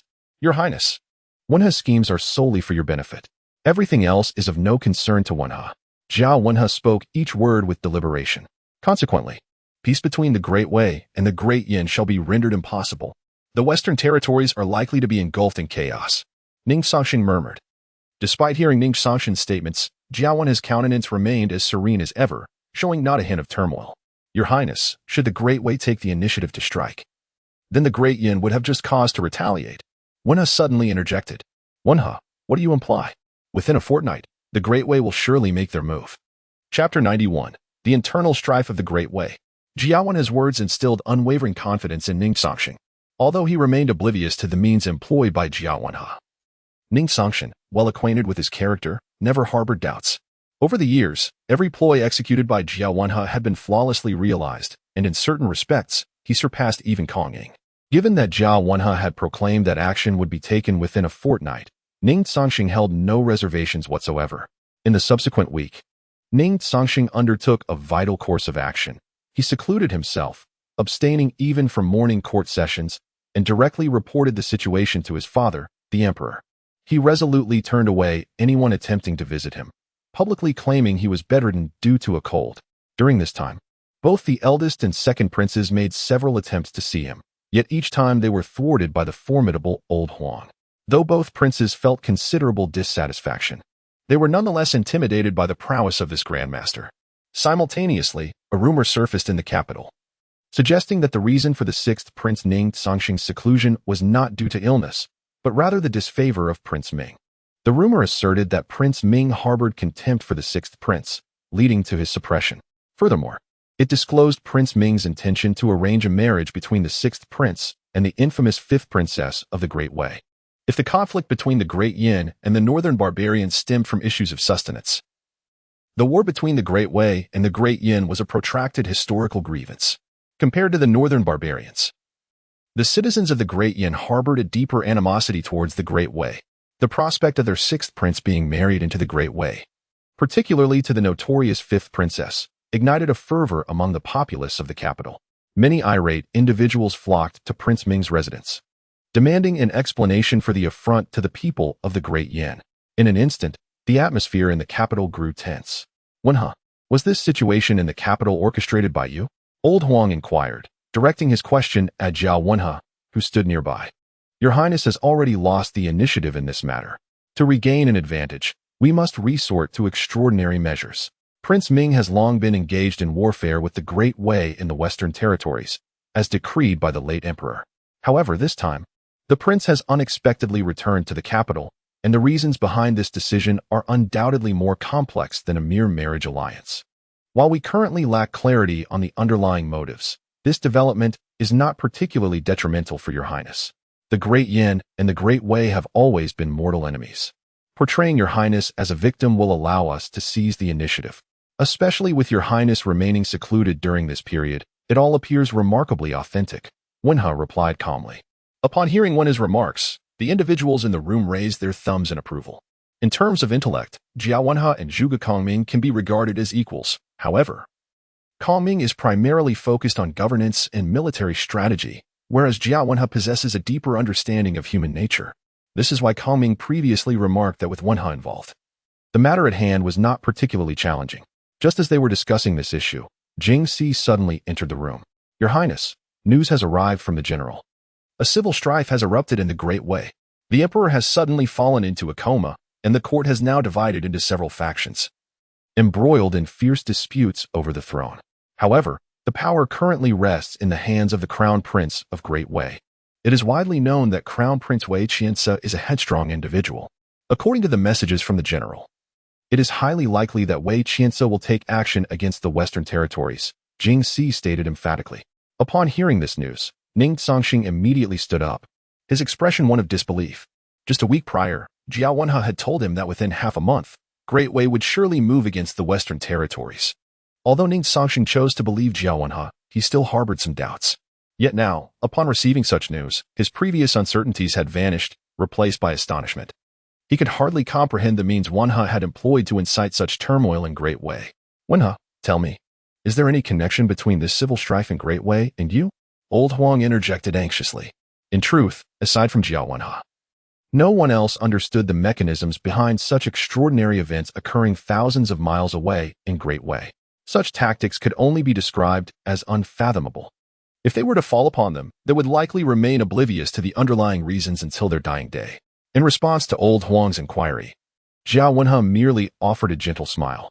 Your Highness, the time has come. The Western territories have plunged into crisis, and the so-called alliance between the Great Yin and Great Wei is but a farce. It is now time for your Highness to make an appearance, Jiao Wenhe stated calmly. Wenhe's strategy is a profound insight into human nature, Ning Cangsheng remarked with a smile. Your Highness, although Wei Qianse may act against the Western territories, he will at least require half a month's time. During this period, the spring imperial examinations will also yield their results. At that time, the Western territories will undoubtedly seek assistance from the capital. Although Jia Wenhe did not elaborate completely, Ning Cangsheng understood his implication. Nevertheless, he still felt somewhat uncertain. The Western territories originally belonged to the domain of the Ming prince, and becoming entangled in this affair did not bode well for him. Before Ning Cangsheng could voice his concerns, Jia Wenhe's words reached his ears once more. The Western territories are the battleground for the Great Yin and Great Wei's contention. The conspiracy between the Ming prince and Great Wei is undoubtedly connected to the Western territories. Your Highness, seize this opportunity to strike a decisive blow to Great Wei. It will enhance your reputation. Furthermore, the conspiracy of the Ming prince can only be unraveled by venturing into the Western territories. Otherwise, the troubles that Your Highness encounters will be incessant. Jia Wenhe explained word by word. This statement allowed Ning Cangsheng to fully comprehend. Wenhe, your meaning is clear to me. After the results of the spring imperial examination are announced, I shall seek my father's decree to journey to the Western territories. Ning Cangsheng gently nodded as he spoke. Your Highness is indeed wise. The expressions of the others also revealed a hint of a smile, as if everything were well within their control. Chapter 92. Cui Haowen. I desire to venture to the Western lands. The news of internal discord within the Great Wei swiftly reached the Great Yin. However, within the confines of Great Yin, the matter was met with indifference. For the information relayed by Prince Ming led them to believe that an alliance through marriage with Great Wei was inevitable. Even amidst the turmoil in Great Wei, none were taken aback by these developments. Their sole focus now was the potential union between the prince and the fifth princess of Great Wei. What took the ministers in the capital by surprise was the sudden appearance of the sixth prince at the morning court. Just a week prior, the entire capital was aware of the sixth prince's illness. Coupled with the circulating rumors, many assumed that the sixth prince, Ning Cangsheng, was the destined bridegroom for the union with Great Wei, and Prince Ming's methods instilled fear in the hearts of many. The sixth prince's unexpected presence left the ministers astonished. Yet, the sixth prince exhibited no hint of dissatisfaction, as if wholly unaware of the situation. His demeanor elicited smirks from Prince Ming and the eldest prince, perhaps leading them to believe that Ning Cangsheng had succumbed to despair. Regrettably, both remained ensnared in their own fantasies, oblivious to the fact that the crown prince of Great Wei, Wei Qianse, was preparing to take action against the Western lands. Your Highness, there remains less than half an hour until the results of this year's spring imperial examination are announced. Barring unforeseen circumstances, Gu Yunhan and his companions should find their names on the list, Kong Ming remarked calmly. Gu Yunhan and his two friends gazed anxiously at Ning Cangsheng. After years of arduous study, they finally had an opportunity to soar to new heights. This was their best chance to alter their fates. Among the 6 departments, which one do you 3 aspire to join? Ning Cangsheng inquired with a composed tone. Your Highness, Mr. Kong Ming has already discussed this with us, and I believe I am quite suited for the Ministry of Personnel. Gu Yunhan was the first to respond. Your Highness, I wish to join the Ministry of Works. Yang Qianli then expressed his desire. Their choices were entirely consistent with their previous discussions, yet Cui Haowen, standing aside, wore an unusual expression, as if grappling with a significant decision. Mr. Kong Ming had previously articulated that Cui Haowen was ill-suited for any of the 6 departments, but rather would excel at the censorate. Cui Haowen, what are your thoughts? Ning Cangsheng asked. At that moment, Cui Haowen suddenly knelt before Ning Cangsheng and performed a deep bow. Your Highness, initially, I aspired to serve at the censorate as Mr. Kong Ming deemed it the most fitting place for me. However, I no longer wish to pursue that path. I hope to venture to the Western lands. Cui Haowen articulated each word with conviction. The Western lands? Cui Haowen's choice left several of them utterly astonished. Even Kong Ming had not anticipated that his final decision would lean towards that direction. Nevertheless, both Ning Cangsheng and Kong Ming understood very well that Cui Haowen's choice must be rooted in his own reasoning, and their prior investigations revealed that he indeed hailed from the Western territories. Yet, apart from him, there were no other family members. Cui Haowen, you must be acutely aware of how pivotal this choice is for you. While the Western territories may offer opportunities for distinction and achievement, it is entirely different from the capital. Venturing to the Western territories could spell your demise. Ning Cangsheng spoke. Although Ning Cangsheng had laid bare all circumstances surrounding the journey to the Western territories, Cui Haowen remained steadfast in his convictions. Your Highness, I wish to go to the Western territories. Observing Cui Haowen's resolute stance, Ning Cangsheng merely nodded lightly, choosing not to elaborate further. He recognized that no amount of persuasion would sway Cui Haowen. His mind was likely made up already. As for Gu Yunhan and Yang Qianli, while they did not comprehend Cui Haowen's choice, their enduring camaraderie forged through shared experiences had instilled a deep friendship, leading them to support their friend's decision. Your Highness, the results are out. The first place is Gu Yunhan, third is Cui Haowen, and Yang Qianli ranks fourth. Only the final imperial examination remains. Lao Huang entered, announcing. Upon hearing Lao Huang's news, Gu Yunhan clenched his fists tightly. Although the imperial examination was still a month away, he was brimming with confidence in his potential to emerge as the top scholar this time. All three of you are truly commendable. Mr. Kongming, in the coming month, you must provide guidance to these three to ensure they excel in the upcoming imperial examination. A faint smile graced Ning Cangsheng's face. Your Highness, rest assured, I shall devote myself wholeheartedly. With that, Mr. Kongming bowed deeply to Ning Cangsheng. Subsequently, under Ning Cangsheng's direction, Lao Huang led the three of them out of the room. Just after their departure, Zhao Wenhe walked in. Congratulations, Your Highness. This spring's examination can be deemed a resounding success. Not only that, but Your Highness has also provided an opportunity for scholars across the realm. Among the top 10 in this spring examination, aside from these three, only 2 hail from noble families. The rest are all from humble backgrounds, which I believe will greatly please His Majesty. Wenhe said with a smile. Hearing Wenhe's words, Ning Cangsheng nodded lightly. The reforms in this spring examination had indeed proven highly successful, and he believed that his father would be exceedingly pleased. However, Ning Cangsheng was more acutely aware that the true credit did not belong to him, but rather to the chief examiner, Qin Wanjun, especially her selection of questions, which were the crux of this entire examination. Ning Cangsheng silently resolved in his heart that he would surely express his gratitude to Qin Wanjun at the Qin estate when time permitted. However, he was acutely aware that such an opportunity would not arise in the near future, for he had more pressing matters to attend to. Your Highness, the results of the spring imperial examinations have been released. If all goes according to plan, news of the Great Wei's assault on the Western territories will reach the capital within 2 days. We shall also receive calls for aid from the Western Front. Are you prepared, Your Highness? Zhao Wenhe inquired with a smile. Wenhe, are you testing me? Ning Cangsheng replied with a hearty laugh. I have been eagerly awaiting this very opportunity. His words unmistakably conveyed Ning Cangsheng's resolute stance. Chapter 93. The Peril of the Western Territory. On the following day, during the morning assembly, as numerous court officials entered the Grand Hall, they were astonished to find His Majesty already seated upon the dragon throne. The countenance of Emperor Yin was notably somber, casting an air of foreboding that left all present in a state of trepidation, fearing to provoke his ire. It was not until Prince Ming arrived and beheld the perplexed expressions of the assembled ministers that he too felt a wave of uncertainty wash over him. Despite having spent many years in the Western Territory and being well acquainted with its affairs, Prince Ming was acutely aware that this time, amidst the internal chaos of the Great Wei, Wei Qiance's maneuvers in the West were shrouded in secrecy, aimed at solidifying his position as the crown prince of the Eastern Palace. As such, it was unlikely that anyone else was privy to these developments. The only reason Emperor Yin was informed so swiftly about the situation in the West was thanks to Zhao Wenhe, a strategic element of his grand design. Within the court, aside from Emperor Yin, it was likely only the 6th prince, Ning Cangsheng, who grasped the gravity of the situation. The emperor's dark demeanor had significantly dampened the atmosphere of the morning assembly, creating a palpable tension that was almost suffocating. After an indeterminate period, Emperor Yin rose from his throne and inquired, "My brother, what is the current state of affairs in the Western Territory? With the turmoil within the Great Wei, will the planned alliance proceed as scheduled?" His tone was notably devoid of emotion.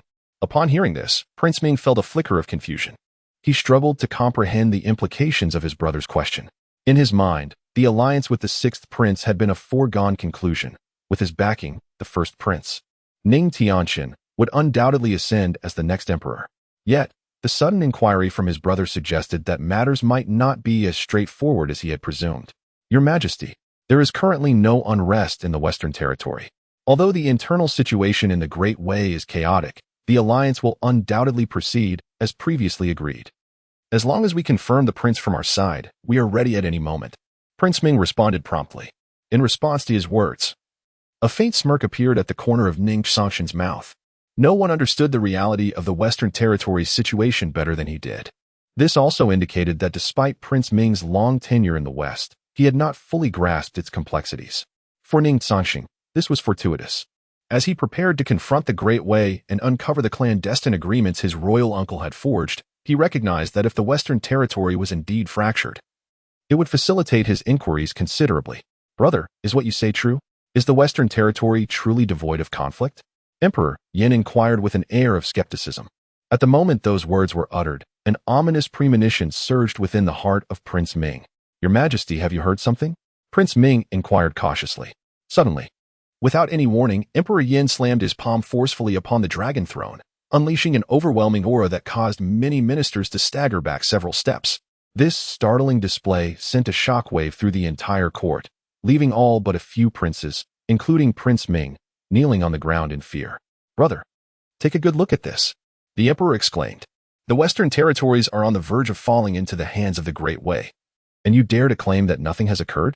The Crown Prince of Great Wei, Wei Qiansa, has commanded the divine General Gu Lihong to lead an army of 100,000 against the Western lands. Is this what you call the Western Territories being safe and sound? What does this act by Great Wei signify? You audaciously assert that they wish to form an alliance through marriage with us? Were you not my brother, you would have already met with a most grievous fate. Confronted with the documents thrown before him, Prince Ming was utterly dumbfounded. He had never fully grasped the situation in the Western Territories and had been willfully dismissive of the officials there. Anyone who disobeyed him was unjustly accused and dealt with harshly. Those surrounding Prince Ming were merely sycophants, while the true officials of the Western Territories, possessing integrity, would never collude with such a man. Now, with the Great Wei army poised at the gates and pleas for aid already sent from the Western Territories, the entire court was momentarily rendered speechless. Prince Ming, were you not so fervently assuring us that Great Wei sought a matrimonial alliance and that the Western Territories were devoid of peril? Do you comprehend the depth of the animosity between our Dian and Great Wei? If the Western Territories fall to their onslaught, the populace will be mercilessly slaughtered. At that moment, you, Prince Ming, would be remembered as a traitor to Dian for all eternity, roared the venerable Lord Qin. With Lord Qin's rebuke, military leaders promptly stepped forward, emphasizing their commitment to engage in battle against Great Wei in the Western Territories. Meanwhile, the kneeling Prince Ming harbored a glimmer of resentment in his eyes. He understood all too well that if Wei Qiansa were to launch an assault on the Western lands, all previous plans would have been rendered futile. More importantly, to be completely unaware of such a monumental event, while being ostensibly in charge of the Western Territories, was an unbearable humiliation for him.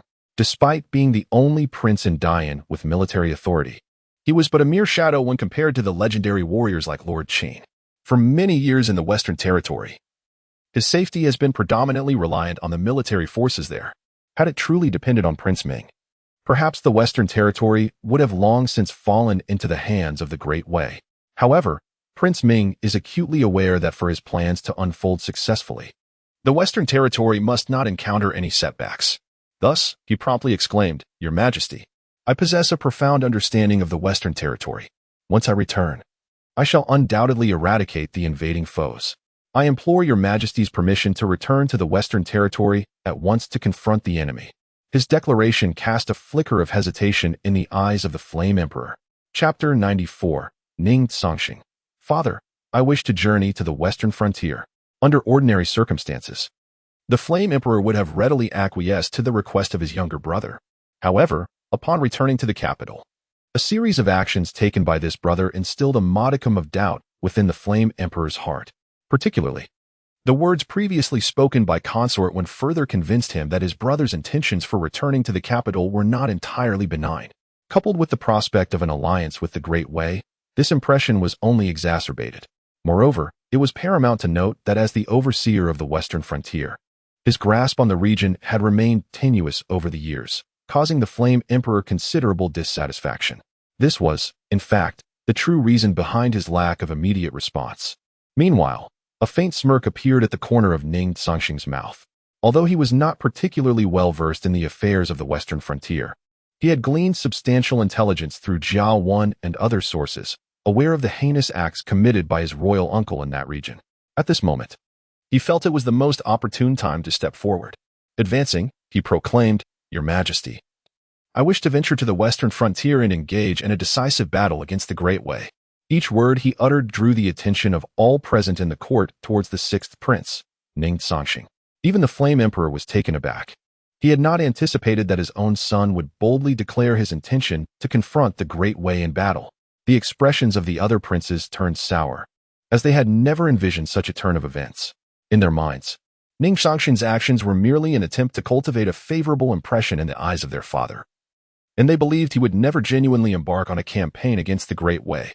Conversely, esteemed military figures like the old Duke Qin exhibited glimmers of intrigue in their eyes, regardless of whether the sixth prince genuinely desired to fight in the western frontier. His audacity to make such a declaration before the court had already left an excellent impression on the old dukes. Young Sixth, do you comprehend the current situation in the western frontier? The long-standing enmity between the Great Yin and Great Wei is well known. If you were to engage in battle there, the outcome remains uncertain. Are you truly resolved to proceed? The Flame Emperor inquired, his tone measured. In truth, deep within the Flame Emperor's heart, he yearned for at least one prince to venture to the western frontier. The soldiers there were forged from the crucible of blood and battle, displaying unwavering resolve. Should another prince join their ranks, even in the face of an invasion by 100,000 troops from the Great Wei, bolstered by the presence of the divine General Gu Lihong, the western frontier could hold its ground, and with astute tactics, victory might even be attainable. Responding to his father's inquiry, Ning Cangsheng spoke with conviction. Father, the situation in the western frontier is dire, and I am acutely aware of this. It is precisely for this reason that I, your son, have resolved to venture into the western territories. The emperor guards the nation's gates, and the sovereign sacrifices for the state. This was my proclamation, and now it is my intention to fulfill it. The soldiers of the western front are valiant sons of the Great Yin. To fight alongside them fills my heart with profound pride. This battle shall not conclude until we have vanquished the Great Wei, Ning Cangsheng declared vehemently. Well said. At the moment Ning Cangsheng's words echoed, before the Emperor of Yin could respond, the venerable Duke Qin shouted out fervently. It was not for any trivial reason, but rather because Ning Cangsheng's passionate declaration rekindled the fervor within the hearts of the seasoned generals. The Emperor of Yin nodded gently.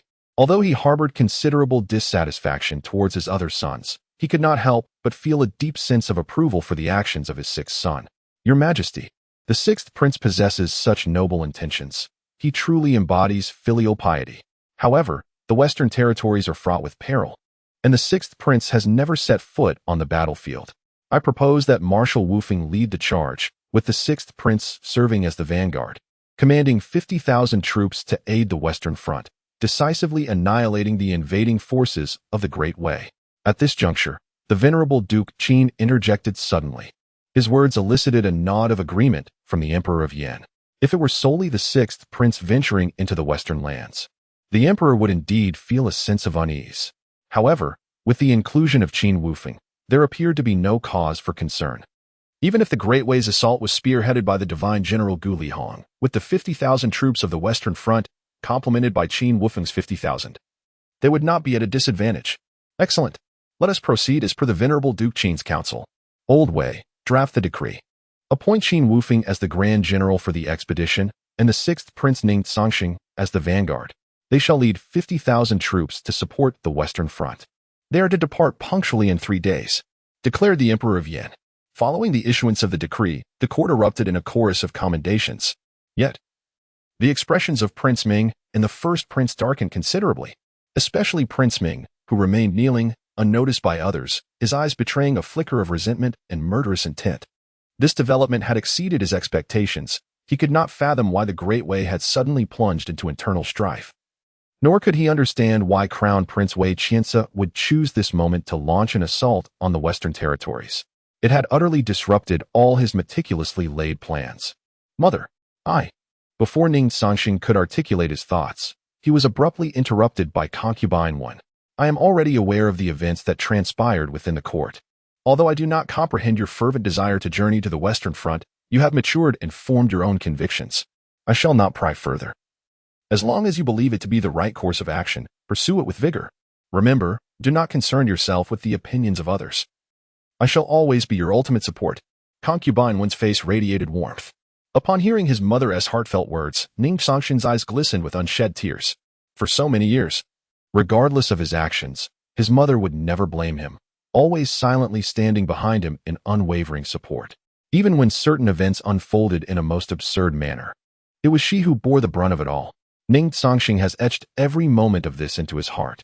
Mother, no matter what transpires, your child will ensure you are never harmed. Should anyone wish to bring you harm, they must first cross over my lifeless body. Ning Cangsheng declared, each word resolute. Good. Mother believes in you.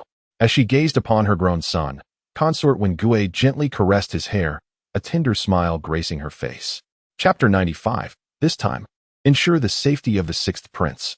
As Ning Cangsheng and consort Wen exchanged joyful smiles, Qin Wufeng returned home alongside his father. Upon stepping through the threshold, he turned to his father with a puzzled expression and inquired, Father, why have you recommended me to be the commander this time? While I do not oppose it, this matter clearly pertains to the grievances between Prince Ming and the sixth prince.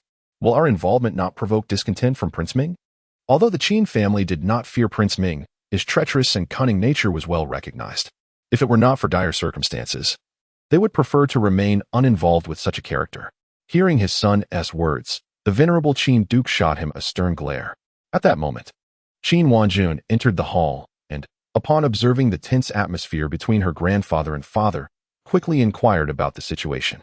Upon learning that the sixth prince was to venture to the western front to engage in battle with the Great Wei, a flicker of confusion crossed her eyes, as she too was uncertain of Ning Cangsheng's motives. Father, your statement is flawed. While I may not comprehend the sixth prince's reasoning, the Great Wei has long been our arch-nemesis, and the western front has been marred by unending conflict for years. As a general of Dian, how can one hesitate in such matters? Qin Wanjun asserted boldly. The Qin Duke let out a derisive huff. In all my years, I have yet to encounter a daughter so lacking in insight. Truly, it seems you have lost your way. Feeling the sting of his father's and daughter's reproaches, Qin Wufeng appeared abashed. Father, you know that is not my intent. I simply have an inkling that this situation is more intricate than it appears. Prince Ming's sudden return from the Western Front to the capital is already quite surprising. Furthermore, he advocates for a marriage alliance with the Great Wei, which, although not explicitly stated, seems to point towards the sixth prince. Coupled with Prince Ming's attitude towards the crown prince, these seemingly unrelated events could indeed be interconnected. The sixth prince's decision to travel to the Western Front today is likely not merely for the sake of battle with the Great Wei. Qin Wufeng elaborated. It seems your mind has finally grasped the intricacies. You have managed to analyze quite a bit, which is no small feat. The Qin Duke chuckled. Qin Wufeng had long grown accustomed to his father's playful jabs. Nevertheless, the situation was undeniably peculiar. All events appeared shrouded in a veil of mystery, obscuring the truth hidden within. Father, do you already suspect as much? Qin Wufeng suddenly posed the question. Regarding this matter, the Qin Duke did not provide a direct answer, but instead gently shook his head. Meanwhile, Qin Wanjun seemed to have an epiphany and turned to her grandfather with a question. Grandfather, the animosity between Prince Ming and the sixth prince has persisted for a considerable time. Moreover, years ago, Prince Ming proposed the abolition of the sixth prince's royal title. If not for the intervention of concubine one, this matter might have indeed come to fruition. Setting aside other considerations, this alone renders reconciliation between the two impossible. Recently, Prince Ming's sudden return from the Western territories to the capital, ostensibly for the purpose of forming alliances, clearly suggests underlying issues. Even if His Majesty were to consent to such a union, the soldiers and common folk of the West would vehemently oppose it. Such deep-seated enmity cannot be resolved with mere words. With the Great Wei advancing against the West, the sixth prince's decision to venture there is likely motivated by a desire to investigate Prince Ming, Qin Wanjun surmised. Upon hearing his granddaughter's analysis, a faint smile appeared on the face of old Duke Qin. There are many aspects you two remain unaware of. Numerous reports have come from the Western territories to the Ministry of War, almost all condemning Prince Ming. Minister Fan Wenjue has repeatedly brought this matter to His Majesty's attention, only to be met with obstruction. Although Prince Ming has governed the West for many years, he has never held complete control, especially among the soldiers there. He possesses no authority whatsoever. I believe this is why His Majesty is reluctant to allow Prince Ming to return to the West to engage in battle against the Great Wei, old Duke Qin remarked. This revelation left Qin Wufeng quite astonished, as he was wholly uninformed about the affairs concerning the Western territories. However, this was not surprising, given that matters pertaining to Prince Ming, a member of the royal family, were known only to a select few. Father, if the West is so perilous, why does the sixth prince insist on going there? Is it merely to investigate Prince Ming? The Great Wei has dispatched the formidable General Gu Lihong. While I am confident in my abilities, the battlefield is fraught with uncertainties, and should any mishap occur, Qin Wufeng's thoughts trailed off. Old Duke Qin gently shook his head. I cannot fathom why His Highness the Sixth Prince is so determined to journey to the west. However, I sense it must be connected to this so-called alliance. This proposed union is indeed rather peculiar, even surpassing everyone's expectations. Wufeng, I entrust you with a significant responsibility. Suddenly, Old Duke Qin's countenance grew serious. Father, please elaborate. Regardless of what transpires in the conflict between the West and the Great Way, we must ensure the absolute safety of the Sixth Prince. No matter the cost, we must protect him. Old Duke Qin enunciated each word with gravitas. Ah, Qin Wufeng. The general felt a surge of confusion upon hearing his father's words, unable to comprehend the reasoning behind such a directive. The specific rationale eludes me for now. However, the father could not shake the feeling that this time, the battle of the Western region would likely astonish the entire world, particularly the Sixth Prince. Perhaps this would serve as the most harrowing lesson for the Wei dynasty in many years. The old Duke Qin murmured as much. Despite the resolute tone of his father's words, General Qin Wufeng found it difficult to embrace such a notion. After all, how could someone who had never set foot on the battlefield evoke such a profound impact? Listening to her grandfather and father speak, Qin Wanjun felt a flicker of concern for the Sixth Prince's safety, yet she was at a loss as to what actions she might take.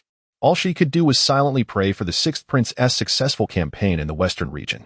Meanwhile, not far from the Duke Qin's residence, in the estate of Prince Ming, the prince sat in the main seat with a grim expression, his aura radiating a palpable menace. His visage darkened as if he were ready to devour someone whole. Chapter 96. I shall ensure Ning Cangsheng meets his demise in the western frontier. In the secluded chamber of the Prince Ming's residence, apart from Prince Ming himself, two other individuals were present. The first Prince Ning Cangsheng, and another man whose countenance was ominously dark, emanating an aura of malevolence that was both chilling and unsettling. Your Highness, what course of action should we pursue? My sixth brother intends to venture into the western frontier. What if he uncovers the matters there? After years of meticulous planning, we cannot afford any unforeseen complications at this critical juncture. The first Prince Ning Cangsheng expressed his urgency, his demeanor now devoid of the previous affability, replaced instead by a visage clouded with foreboding. This transformation revealed that his former expressions were mere facades. Now, his true nature was laid bare. Prince Ming's expression was equally grim. He was acutely aware of the implications of the first prince's words and understood that it was imperative to prevent Ning Cangsheng from discovering the affairs in the western frontier. However, Prince Ming found himself in a precarious situation. It seemed that Emperor Yin harbored considerable dissatisfaction towards him. Otherwise, he would not have dismissed Prince Ming's counsel and permitted the sixth prince's expedition to the west. Moreover, an even more pressing issue had arisen. The old Duke Qin Xiong had openly rallied in support of the sixth prince, appointing his son, Qin Wufeng, as the commander for this campaign. Such developments had effectively derailed all of Prince Ming's meticulously crafted plans. Tianjin, you need not fret. Ning Cangsheng's journey to the western frontier is solely for the purpose of engaging in battle against the Dawei. Although I have spent many years in the West and do not have complete control over the situation there, it is certainly beyond the capabilities of a mere greenhorn like Ning Cangsheng to navigate. The forces opposing us are led by the divine General Gu Lihong of Dawei. Even with the 50,000 troops from the western frontier, coupled with Qin Wufeng's own 50,000, confronting Gu Lihong will not be a simple endeavor. Moreover, do you truly believe that I, Ning Cangsheng, have spent all these years in the West without any contingencies? Rest assured, nothing will go awry. Prince Ming reassured him hastily. Though the first prince felt a slight relief upon hearing his uncle's words, his resentment towards his sixth brother, Ning Cangsheng, was palpable, his teeth clenched in seething hatred. Uncle, if I desire for Ning Cangsheng to never return alive to the capital, to perish in the western frontier, do you possess a means to facilitate this? After a moment of contemplation, the first prince inquired through gritted teeth. His words plunged Prince Ming into a contemplative silence. While he had indeed returned from the West with his own objectives, even considering the prospect of arranging a union between Ning Cangsheng and Dawei, he had never contemplated ending the young prince's life. Furthermore, Prince Ming was acutely aware that, although his elder brother did not show much concern for Ning Cangsheng, there was someone else backing him. That individual was the true key to the situation. If one truly intends to harm Ning Cangsheng, the wrath of concubine, one will be a force that few can withstand. This is precisely why Prince Ming harbors such discontent towards Ning Cangsheng, yet dares not take his life. However, the words of the Crown Prince Ning Cangsheng have rendered Prince Ming momentarily speechless. There are matters that he simply cannot elucidate to Ning Cangsheng, and should these affairs come to light now, the consequences remain shrouded in uncertainty. Until his plans succeed, Prince Ming will resolutely keep those secrets concealed. At the moment of his indecision, a hint of a cold smile appeared on the lips of a cloaked figure nearby, who rasped, "My lord, orchestrating the demise of the sixth prince in the Western Territories is not as arduous as one might think. That region has long been engulfed in turmoil. With the Crown Prince Wei Qianzi opting to attack, he must be fully prepared. The battlefield will undoubtedly be brutal, and losing a few lives there is quite commonplace." The cloaked man's remarks ignited a flicker of brilliance in the Crown Prince's eyes. If events unfold as the cloaked figure suggests, Ning Cangsheng's death in the Western Territories would indeed be of little significance. Casualties on the battlefield are all too frequent. Would this action jeopardize our plans? The Crown Prince inquired. "My lord, rest assured, we need not lift a finger," the cloaked figure replied confidently. "The sixth prince has made many enemies in the capital recently. All we need to do is disseminate the information, and I believe that numerous sects and noble families will eagerly take action. Black Duke, this matter is entrusted to you. If Tianjin wishes for Ning Cangsheng to perish in the Western Territories, then this upcoming battle shall serve as his grave," Prince Ming remarked with a cold smile. "My lord, you can count on me," Black Duke affirmed. "Master Kong Ming, I must journey to the Western Territories, thus I shall rely on you for all matters in the capital. Old Huang will remain here to assist you with simpler tasks. I've instructed Jiang Luan and Xia Lingshan from the Jinui to follow your lead in all affairs." Ning Cangsheng stated with a calm demeanor. He had given considerable thought to this arrangement. For the upcoming battle against the Great Wei, both when he and Jing Si would certainly accompany him, and with the presence of the Shadow Guards in the Western Territories, there was no need for concern regarding intelligence. Moreover, the 5,000 Great Snow Dragon Riders had already departed from the North Barbarians and would converge in the Western Territories in due time. Additionally, Nangguang Push would covertly ensure Ning Cangsheng's safety, so significant issues were unlikely to arise. "Rest assured, Your Highness, with Liang present, there shall be no troubles in the capital," Kong Ming assured, bowing deeply to Ning Cangsheng. "With Master Kong Ming overseeing matters, I feel completely at ease," Ning Cangsheng replied with a smile. At this moment, Zhuge Kong Ming directed his gaze towards Jiao Wenhe and Jing Si. "Wenhe Si, in this battle for the Western frontier, we must ensure His Highness's safety." As anticipated, Prince Ming will not easily relinquish his hold. After all, the Western frontier serves as his stronghold. Even if he does not have complete control, he must not be underestimated. This declaration rendered the expressions of Jiao Wenhe and Jing Si grave with concern. "Rest assured, Master Kong Ming, should anyone wish to harm His Highness, they must first tread over my corpse," Jing Si asserted, each word dripping with conviction. As for Jiao Wenhe, though he remained silent, the chilling glint in his eyes unmistakably conveyed his resolve. Chapter 97. Arrival at the Western Frontier. 3 days later, Emperor Yin, accompanied by civil and military officials, held a grand expedition ceremony for Qin Wufeng and the sixth prince, Ning Cangsheng. However, this so-called expedition ceremony held little significance for the two of them, as they were acutely aware of their true purpose in venturing to the Western frontier, particularly for sixth prince Ning Cangsheng. His mission was not solely to engage in battle with the Great Wei, but more crucially to investigate the circumstances surrounding Prince Ming. Yet, unbeknownst to them, the conflict in the Western frontier would endure far longer than anticipated, and the capital was on the brink of significant internal turmoil. However, these developments would unfold in due course. As Qin Wufeng and Ning Cangsheng departed from the capital, a glint of cold light flickered in the eyes of the first prince, Ning Cangsheng. Conversely, Prince Ming appeared unfazed by the situation, maintaining a cheerful demeanor and even approaching Ning Cangsheng to offer encouragement. Nonetheless, Ning Cangsheng was not naive. He sensed that there were clandestine matters at play and grew increasingly wary of Prince Ming. On a brighter note for Ning Cangsheng, he received news that the Great Snow Dragon Riders were on the verge of reaching the Western frontier. Meanwhile, it remained unclear what strategies the Great Wei intended to employ, as their forces had positioned themselves at the gates, yet only executed minor skirmishes without engaging in substantial battles. The thoughts of the esteemed General Gu Lihong of Great Wei remained a mystery. Nevertheless, this situation provided a fortuitous opportunity for the reinforcements from Dian, granting them ample time to prepare. "Your Highness, the general requests your presence at the central military tent." Upon hearing the words of his personal attendant, Ning Cangsheng nodded gently. A week had passed since their departure from the capital, and the expeditionary forces had hastened towards the western frontier, yet they still had approximately 3 days of travel remaining. During this time, updates from the western frontier had been flowing in, providing a sense of relief to the troops. A few minutes later, Ning Cangsheng arrived at the central military tent. In addition to General Qin Wufeng, several deputy generals were present. Upon the appearance of the sixth prince, they rose to their feet and paid their respects. Although Ning Cangsheng was merely a vanguard in this campaign, his royal status demanded recognition. And even if these generals and lieutenants were indifferent, they adhered to the customary formalities.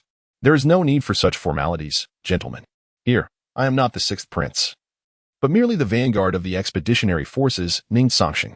In the military, you are all my seniors, and it is I who must learn from you. Ning Cangsheng promptly stated. Upon hearing his words, the deputy generals in the tent relaxed their expressions slightly. They are veterans of the military, and their greatest disdain is reserved for those who, relying on their status and background, refuse to heed commands. However, they have not observed such behavior in the sixth prince, which brings them a sense of relief. Everyone, please take a seat. Vice General Li, present the messages from the Western Front for everyone to review. The Grand General Qin Wufeng instructed one of the vice generals. Yes, Grand General. Vice General Li promptly distributed the messages from the Western Front to each individual. Upon reviewing the information, several faces grew somber. They had spent many years in the military, yet they had never encountered such an enigmatic situation. The name of the divine General Gu Lihong of the Great Wei resounded in their minds. He was undoubtedly one of the most renowned generals of the Great Wei, hence his title as a divine general. However, the current circumstances were perplexing. It is essential to note that the Great Wei's formidable army had been stationed in the Western Front for over 10 days now, and apart from a few minor skirmishes, they had exhibited no other actions, which was utterly bizarre. Even attempts to take the offensive from the Western Front had proven futile, as the Great Wei forces refused to engage. You have all seen the messages. Let us discuss your thoughts. What is the true intention of the Great Wei? Qin Wufeng inquired. Grand General, the actions of the Great Wei this time are exceedingly strange. After years of warfare, I have never encountered such a scenario. Could it be that the Great Wei harbors a more significant conspiracy? Vice General Lu spoke up. Lu's observation is spot on. There must be some hidden machinations at play. We are all too familiar with Gu Lihong. This behavior is not characteristic of him. I suspect there is a mysterious figure behind him, the true mastermind pulling the strings. Vice General Cheng Feng added. Cheng Feng's insights garnered nods of agreement from several others. Among the vice generals, Cheng Feng was renowned for his strategic acumen, and his words were generally met with belief. Meanwhile, Qin Wufeng's gaze fell upon Ning Cangsheng. Your Highness, what are your thoughts on this matter? Qin Wufeng inquired. Grand General, I am not well acquainted with the divine General Gu Lihong of the Great Wei. However, if the objective of the Great Wei is indeed the Western Front, it would be most prudent for them to seize it swiftly before our reinforcements arrive. Yet, their actions are entirely contrary to this logic. There must be reasons beyond our comprehension. Since we have not yet engaged the Great Wei forces directly, the exact nature of the situation remains unknown. Rather than speculate here, we should hasten to the Western Front. Only through direct contact can we ascertain their true intentions. Regarding the question posed by General Qin Wufeng, Ning Cangsheng also expressed his perspective. His words instilled a modicum of approval in the hearts of the several vice commanders present. Although the sixth prince had never set foot on the battlefield, his recent remarks were not uttered by an ordinary individual. They evidenced, at the very least, that he possessed a certain understanding of military affairs. The demeanor of General Qin Wufeng towards the sixth prince evidently shifted as well. Vice Commander Li, issue orders to reach the Western Front with utmost speed, commanded Qin Wufeng, and the military directive was promptly issued. Yes, General. As Vice Commander Li departed from the central tent, he cast a subtle glance at the sixth prince, Ning Cangsheng. What thoughts lingered in his mind remained known only to him. Chapter 98. General Wei Qi Jinghu of the Western Region.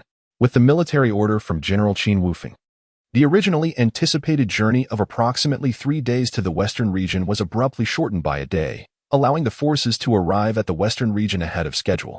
Upon witnessing the situation in the Western Region, the expeditionary army was left utterly astonished. The army of the Great Wei was stationed an astonishing 20 miles away from the Western Region, a notion that was almost unfathomable. Such a considerable distance indicated that the Great Wei had no intention of besieging the city.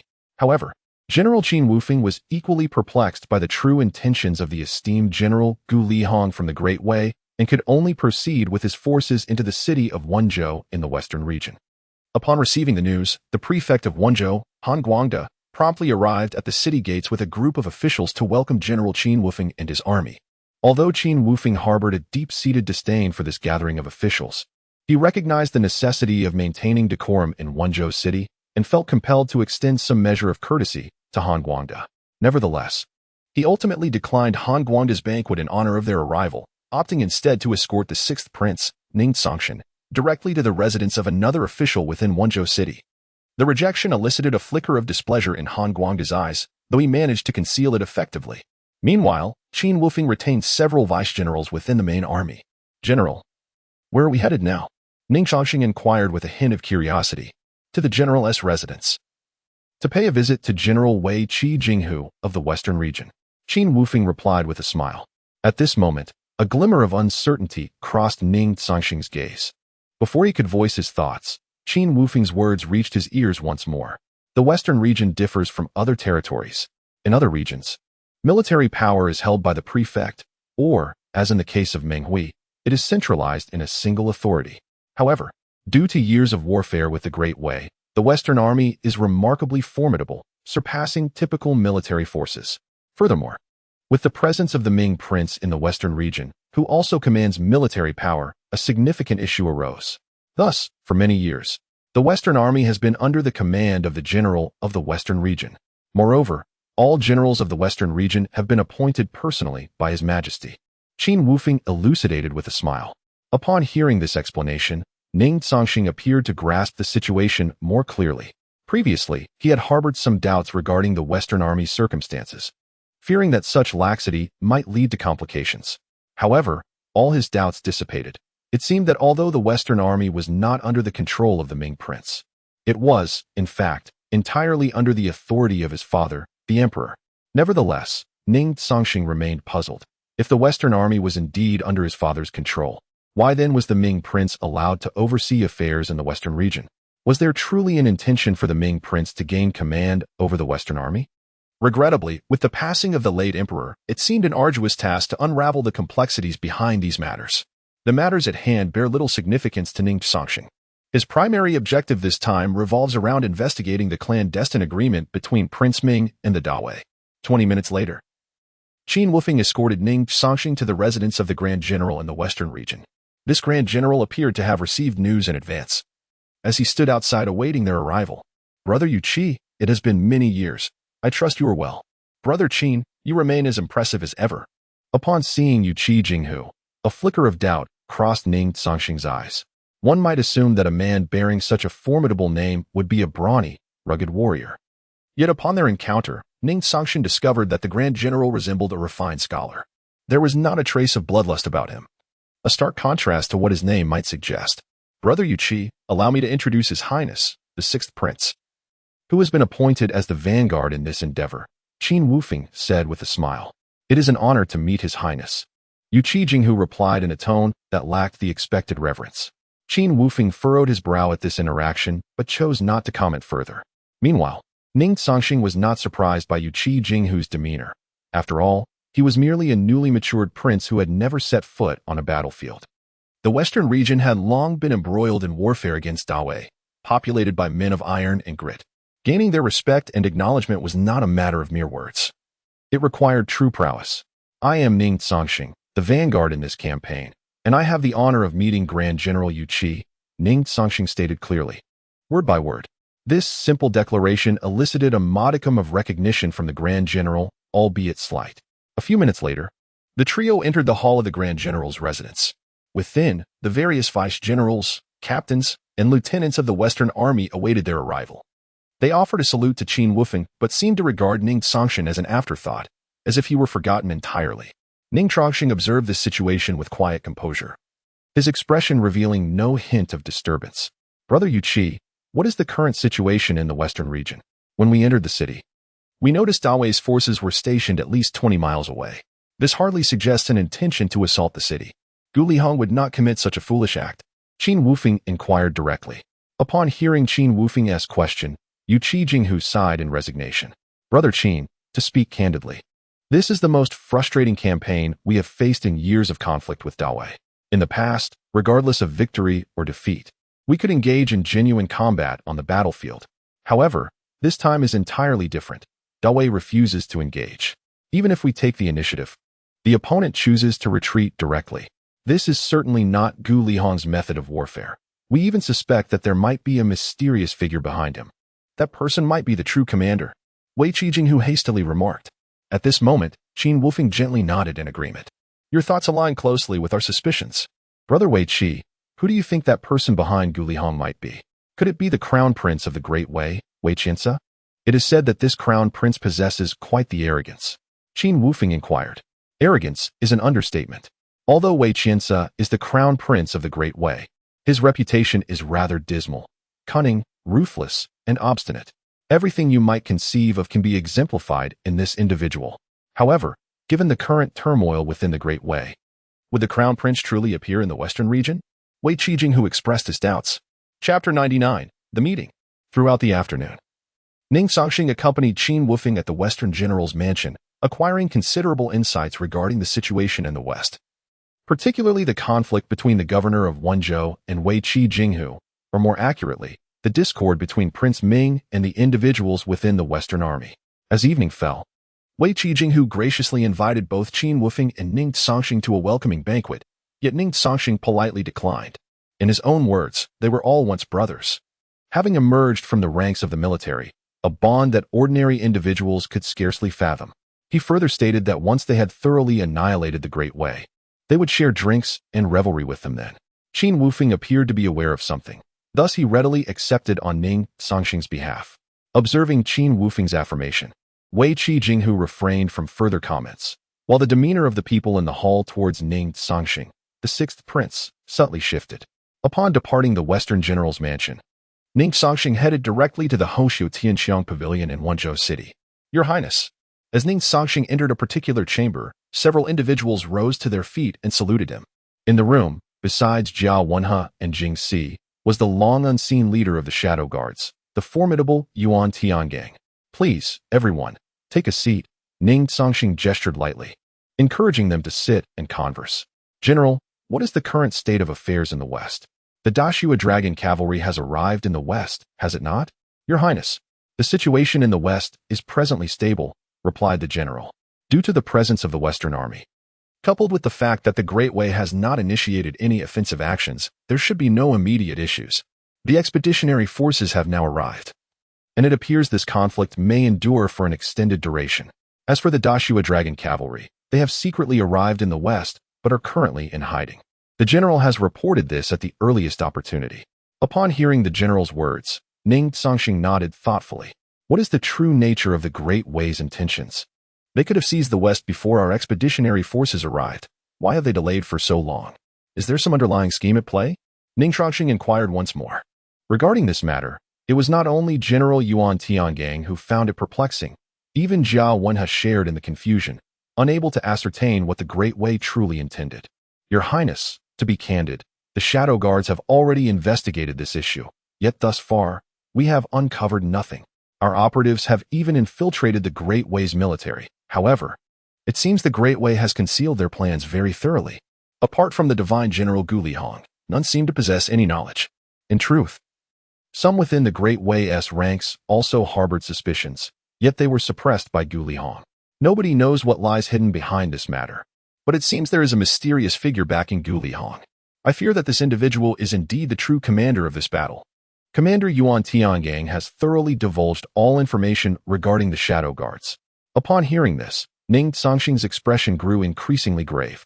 If even the Shadow Guards cannot uncover the truth, this matter undoubtedly bears extraordinary significance. Your Highness, if the Commander's words hold true, the Wei Empire is bound to take action. Such a move could prove fatal for the Western Front. Initially, the civil and military officials in the Western Front were remarkably united, yet now, due to the relationship with Prince Ming, their discord has escalated to an irreconcilable state. Should any unusual circumstances arise, we may find ourselves in peril, Jiao Wenhe hastily added. Jiao Wenhui's remarks heightened Ning Cangsheng's sense of caution threefold. Although his primary objective in the Western Front is to investigate the agreement reached between Prince Ming and the Wei Empire. This endeavor hinges on the annihilation of all threats posed by the Wei forces. If such a prerequisite cannot be satisfied, all subsequent discussions are mere idle chatter. Wenhui, what do you believe we should do now? If we are to probe the Wei army, where would be the most suitable location? After a prolonged contemplation, Ning Cangsheng suddenly inquired. At that moment, Jingxi retrieved a map, which detailed the terrain of the Western Front and the deployment of the Wei troops, exceedingly comprehensive. Ning Cangsheng was taken aback to discover that Jingxi possessed such a military map. Your Highness, this was just provided to me by the commander. He mentioned that we would definitely find it useful, Jingxi said with a smile. Casting a glance at the commander, Ning Cangsheng refrained from further comment. Your Highness, the Wei army is currently situated 20 miles from Wenzhou City. Based on intelligence received from the Shadow Guards, they are encamped at a location known as Luojishan. This area is exceedingly complex, making reconnaissance quite a challenging endeavor. It is clearly a deliberate choice by the Wei. However, if we truly wish to test their resolve, there is a feasible option. Less than 5 miles from Luojishan lies a gorge called Luoxia Honggu. We could certainly take action there. As the Wei troops are stationed in Luoxia Honggu, and their numbers are considerable, I suspect this is where the Wei army's supplies are located. Wenhui pointed to Luoxia Honggu on the map. Supplies location? Upon hearing these words, a glint of insight illuminated Ning Cangsheng's eyes. If that is indeed the case, we could exploit this opportunity. Even if we cannot destroy the Wei army's provisions, we can instill a sense of crisis in them, which would greatly benefit the Western Front. At that moment, Jia Wenhui's expression turned somber, his gaze fixated on the map on the table, his hands incessantly tracing something on it. Witnessing this scene, the others were left utterly astounded. They too were unaware of what Jiao Wenhe had truly uncovered. After a considerable span of half an hour, Jiao Wenhe finally lifted his gaze, and a glimmer of insight illuminated his eyes. Wenhe, what have you discovered? Ning Cangsheng inquired directly. Your Highness, I am currently unable to articulate the specifics of my findings. I am uncertain whether my earlier conjectures hold any truth. However, it is imperative that we pay a visit to the Red Valley of Falling Sunset. I sense that the reason for Do Wei's prolonged inaction is significantly tied to this valley. There are undoubtedly clandestine activities taking place within it, Jiao Wenhe responded. Chapter 100, The Resolve of Qin Wufeng. In light of Jiao Wenhe's conjecture, Ning Cangsheng chose to place his trust in it as well. However, the most pressing issue at hand was how to persuade Qin Wufeng. Despite Ning Cangsheng being appointed as the vanguard commander, any mobilization of troops was entirely contingent upon the orders of the great general, Qin Wufeng. Moreover, the Snow Dragon Riders remained concealed, leaving Ning Cangsheng devoid of any other military forces to deploy. To launch a surprise assault on the Luoxiao Red Valley, the approval of General Qin Wufeng was indispensable. Please return and await my news. I shall endeavor to persuade the general. Should I succeed, we will promptly head to the Luoxiao Red Valley, Ning Cangsheng said, his tone calm yet resolute. Yes, Your Highness. Commander, for this battle in the Western Territories, we will require intelligence from the Shadow Guards. It is imperative that they operate without any errors during this period. Ning Cangsheng's demeanor was exceedingly grave. Rest assured, Your Highness. The commander responded with a solemn nod. After departing from the Hongshu Tianxiang Pavilion, Ning Cangsheng made his way directly to Qin Wufeng's residence. However, he was somewhat taken aback to discover that Qin Wufeng had yet to return, likely still engaged in the banquet with Wei Qi Jinghu. This was not of major concern to Ning Cangsheng. After all, Qin Wufeng and Wei Qi Jinghu had not seen each other for many years, and an extended conversation was not particularly urgent. After approximately an hour of waiting, Qin Wufeng finally returned home. To Ning Cangsheng's astonishment, there was no trace of alcohol on him, implying that the evening's welcoming feast had not involved any drinking, merely reminiscing. This further deepened Ning Cangsheng's admiration for Qin Wufeng, as such self-control was not something easily achieved by the average individual.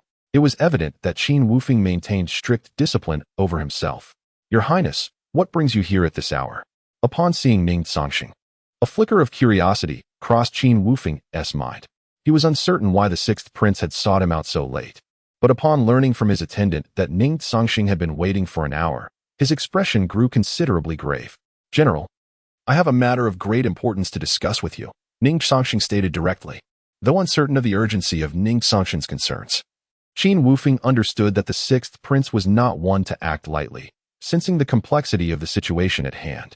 After dismissing the others with a wave of his hand, Qin Wufeng spoke. Your Highness, please share what is of such significance. Both Qin Wufeng and Ning Cangsheng held a profound respect for one another. Ning Cangsheng retrieved a map from his possession and spread it across the table before them. General, according to intelligence reports, the forces of the Great Wei are stationed 20 miles away at Luojishan. However, 5 miles away from Luojishan, there lies a place known as Luoxiahonggu, where the Great Wei army has stationed no fewer than 5,000 troops. Commander Ning Cangsheng speculated that the supplies and provisions of the Great Wei must be concealed within Luoxiahonggu. Upon hearing this analysis from Ning Cangsheng, Qin Wufeng felt an overwhelming shock deep within his heart. Yet, the astonishment did not stem from Ning Cangsheng's insights, but rather from the military map spread across the table. As a general, how could Qin Wufeng fail to recognize this as a military chart?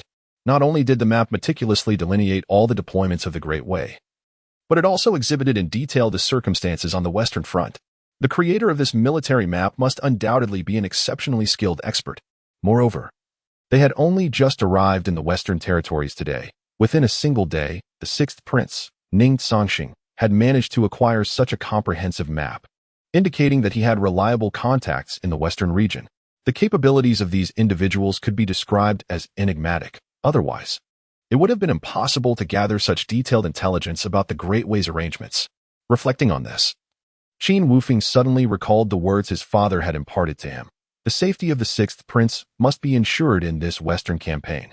Initially, he had considered his father's caution somewhat exaggerated, but now it appeared that he had indeed underestimated Prince Ning Cangsheng. What he had displayed thus far was likely merely the tip of the iceberg. Your analysis is indeed quite astute, Your Highness. A distance of 5 miles is exceptionally safe. It seems that the Great Wei indeed intends to engage us in a protracted battle in the Western Territory. If we can destroy their supplies, we could swiftly bring this conflict to an end. Qin Wufeng nodded in agreement. While he sometimes exhibited a sluggish reaction to certain matters in military affairs, he shared a seamless lineage with the venerable Qin Lord, posing no issues whatsoever. With just a brief remark from Ning Cangsheng, Qin Wufeng had already deduced the entire situation. Your Highness, what course of action do you propose? General, my father has appointed me as the vanguard for the campaign. If possible, I hope the general can provide me with 5,000 troops. I shall venture to Luoxiahonggu to probe the depths of the Great Wei's defenses. Ning Cangsheng articulated directly. Upon hearing Ning Cangsheng's words, Qin Wufeng lowered his head, immersed in contemplation. He pondered whether deploying 5,000 troops to test Luoxiahonggu was feasible, especially since the Great Wei's encampment was not far from there. In a mere 5 miles, cavalry could provide swift support. Should any complications arise during this endeavor, Qin Wufeng would bear the burden of responsibility. Nevertheless, Qin Wufeng was not one to shy away from challenges, now that he was aware of the Great Wei's supply location. Failing to take action would not be in character for him. Your Highness, 5,000 troops may seem scant, while 10,000 shall be entrusted to Your Highness. However, this endeavor is merely a test. Should we detect any signs of support from the Great Wei army, I implore you to return at once. Qin Wufeng declared. General, I shall obey your command. At that moment, Ning Cangsheng couldn't help but admire Qin Wufeng's audacity. It seemed that only he possessed the fortitude to undertake such a venture. It was unlikely that anyone else would acquiesce to Ning Cangsheng's course of action. Yet, Ning Cangsheng remained oblivious to the fact that had it not been for the military map he provided, Qin Wufeng would not have consented to this undertaking at all. After Ning Cangsheng departed, Qin Wufeng promptly left his residence, making his way to the Western General's mansion. Although he had granted Ning Cangsheng ample troops and agreed to his requests, he understood the necessity of being fully prepared. Should the Great Wei army exhibit any signs of movement, they would undoubtedly take decisive action. Chapter 101. The Raid. As Qin Wufeng made his way to the general's residence in the western region, Ning Cangsheng was also leading a contingent of 10,000 troops towards the Luoxiahong Valley. To ensure that his command was heeded, Qin Wufeng had thoughtfully dispatched his deputy, Cheng Feng, to accompany Ning Cangsheng, thus providing a double layer of assurance. However, even in the absence of Cheng Feng, Ning Cangsheng had his own methods to command the troops effectively. Nevertheless, given Qin Wufeng's precautions, Ning Cangsheng had no objections. After all, this was his inaugural experience on the battlefield, and it was entirely normal for the soldiers to not fully acknowledge his authority yet. Your Highness, are we planning to launch a surprise attack on the Wei soldiers in Luoxiahong Valley? Cheng Feng inquired. Deputy Cheng, according to our intelligence, There are 5,000 Wei soldiers stationed in Loxiahong Valley, and the area is heavily fortified. Furthermore, it is merely 5 miles from the Wei soldiers' encampment, and it is likely the location of their supplies. Our objective this time is to execute a surprise raid and, if possible, to completely destroy this stockpile. Ning Cangsheng replied. Upon hearing this, Cheng Feng nodded vigorously. Destroying the enemy's supplies on the battlefield is indeed a highly effective strategy for securing victory. The distance of over 20 miles could be traversed in half an hour without alerting the Wei forces during a direct assault on Loxiahong Valley. The critical factor now is to ensure their approach when unnoticed. Deputy Ching, what if we had a map? Ning Cangsheng said with a mysterious smile. He then produced a military map he had obtained earlier and handed it to Cheng Feng. At the sight of the military map, a glimmer of excitement sparked in Cheng Feng's eyes. Without this map, their operation would have faced significant obstacles. However, with the map in hand, their mission was entirely feasible. Your Highness, with this map, our raid will undoubtedly succeed, Cheng Feng declared, clenching his fist in determination. Deputy Cheng, let us proceed, Ning Cangsheng commanded. Yes, Your Highness. 20 minutes later, Ning Cangsheng and his 10,000 troops arrived at the outskirts of Loxiahong Valley. Although it was the dead of night, the valley was ablaze with light, with countless tents bustling with activity and numerous Wei soldiers patrolling the area. The atmosphere within Loxiahong Valley was exceedingly lively. This unexpected scenario left Ning Cangsheng and his men bewildered, as they could not fathom what the Wei soldiers were engaged in within the valley. Your Highness, the situation seems somewhat amiss. This does not appear to be a supply depot for the Wei forces. Rather, judging by their actions, it seems they are engaged in some form of extraction, Cheng Feng whispered. Upon hearing Cheng Feng's observation, Ning Cangsheng nodded slightly. Meanwhile, Zhao Wen, who stood nearby, exhibited a flicker of keen interest upon hearing the mention of extraction. However, he remained silent, his gaze fixed upon the soldiers of the Great Wei within the valley. Your Highness, when shall we strike? Cheng Feng inquired softly. What do you think? Ning Cangsheng did not respond directly, but turned to Zhao Wenhe standing nearby. From the very beginning, Cheng Feng had been aware of Zhao Wenhe's presence. Though he appeared to be utterly harmless, Cheng Feng sensed a dangerous aura emanating from him, convinced that this individual possessed remarkable capabilities. Your Highness, Deputy Commander Cheng, the time is not yet ripe.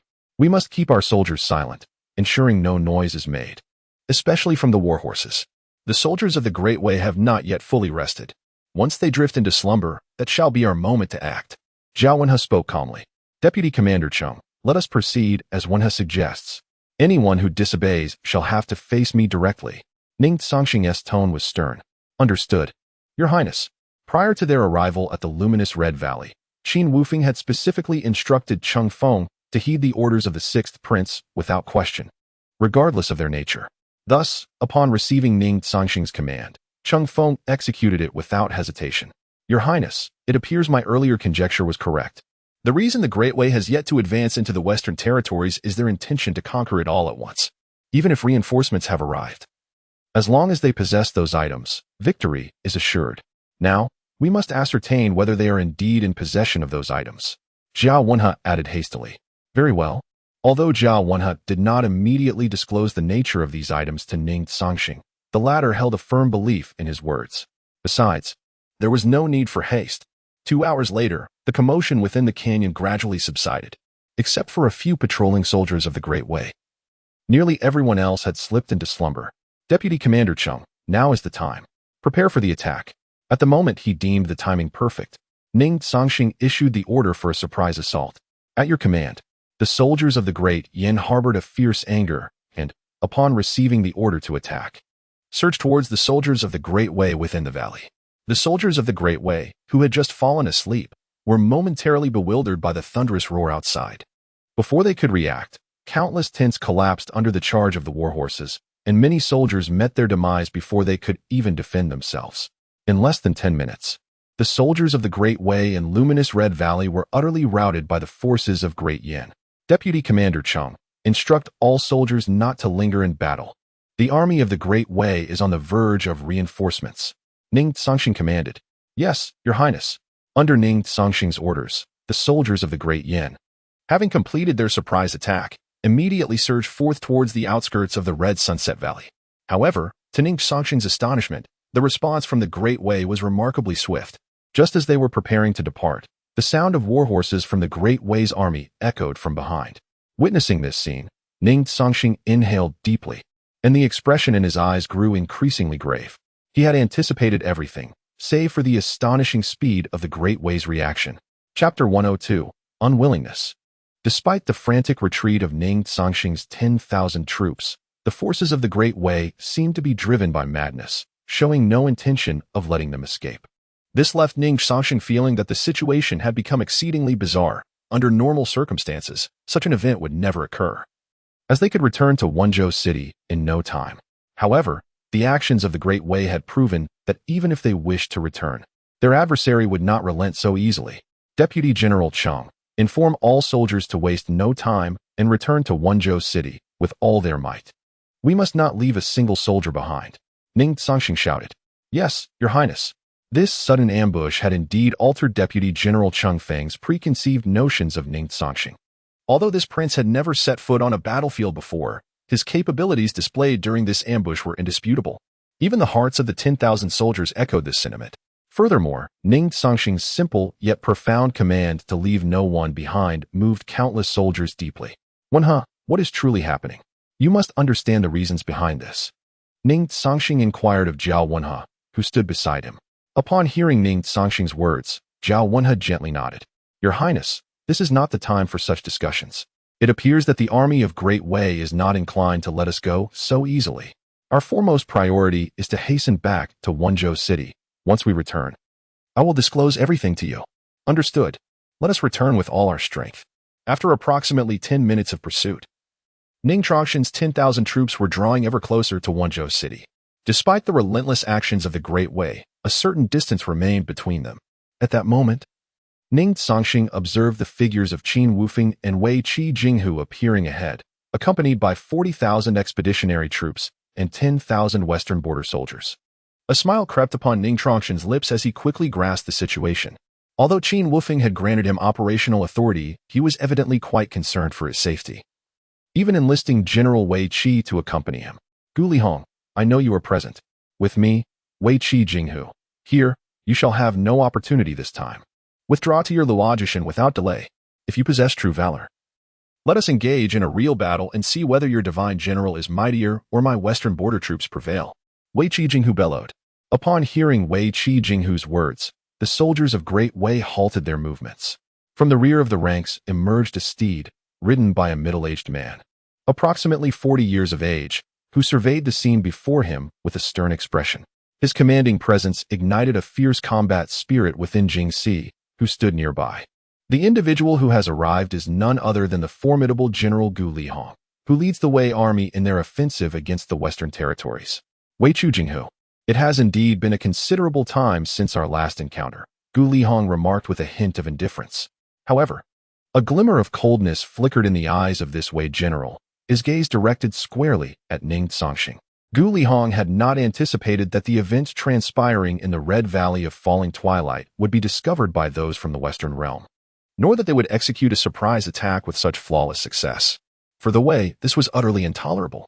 It is crucial to understand that the reason for the Wei's delay in launching an assault on the Western territories was primarily due to their intention to deliver a monumental blow from the Red Valley, aiming to conquer the entire Western region in one decisive strike. Yet now, all their plans lie in ruins, although the secrets of the Red Valley remain concealed. The Western realm is left in uncertainty regarding the situation. With this surprise attack, the West will undoubtedly be on high alert, making it implausible to employ the same tactics for future offensives. And the architect of this predicament is Ning Cangsheng, which elucidates Gu Lihong's intense demeanor toward him. Regrettably, Gu Lihong has miscalculated one aspect. Ning Cangsheng has already discerned the intentions of the Wei. Surely, this individual must be the illustrious 6th Prince of Dian. It seems that the reality of his reputation surpasses mere hearsay. To dare launch an attack on the provisions of the Wei with a mere 1,000 men reflects a grievous misunderstanding of the 6th Prince's capabilities. Gu Lihong squinted as he spoke. Everyone present could distinctly sense the murderous intent emanating from Gu Lihong, the Wei general. In response to this menacing demeanor, Jing Si stepped protectively in front of Ning Cangsheng. Though unarmed, the determination in his eyes elicited a measure of surprise from Gu Lihong, who found himself scrutinizing Jing Si. Unable to place him, as he had never encountered this individual among the generals of Dian.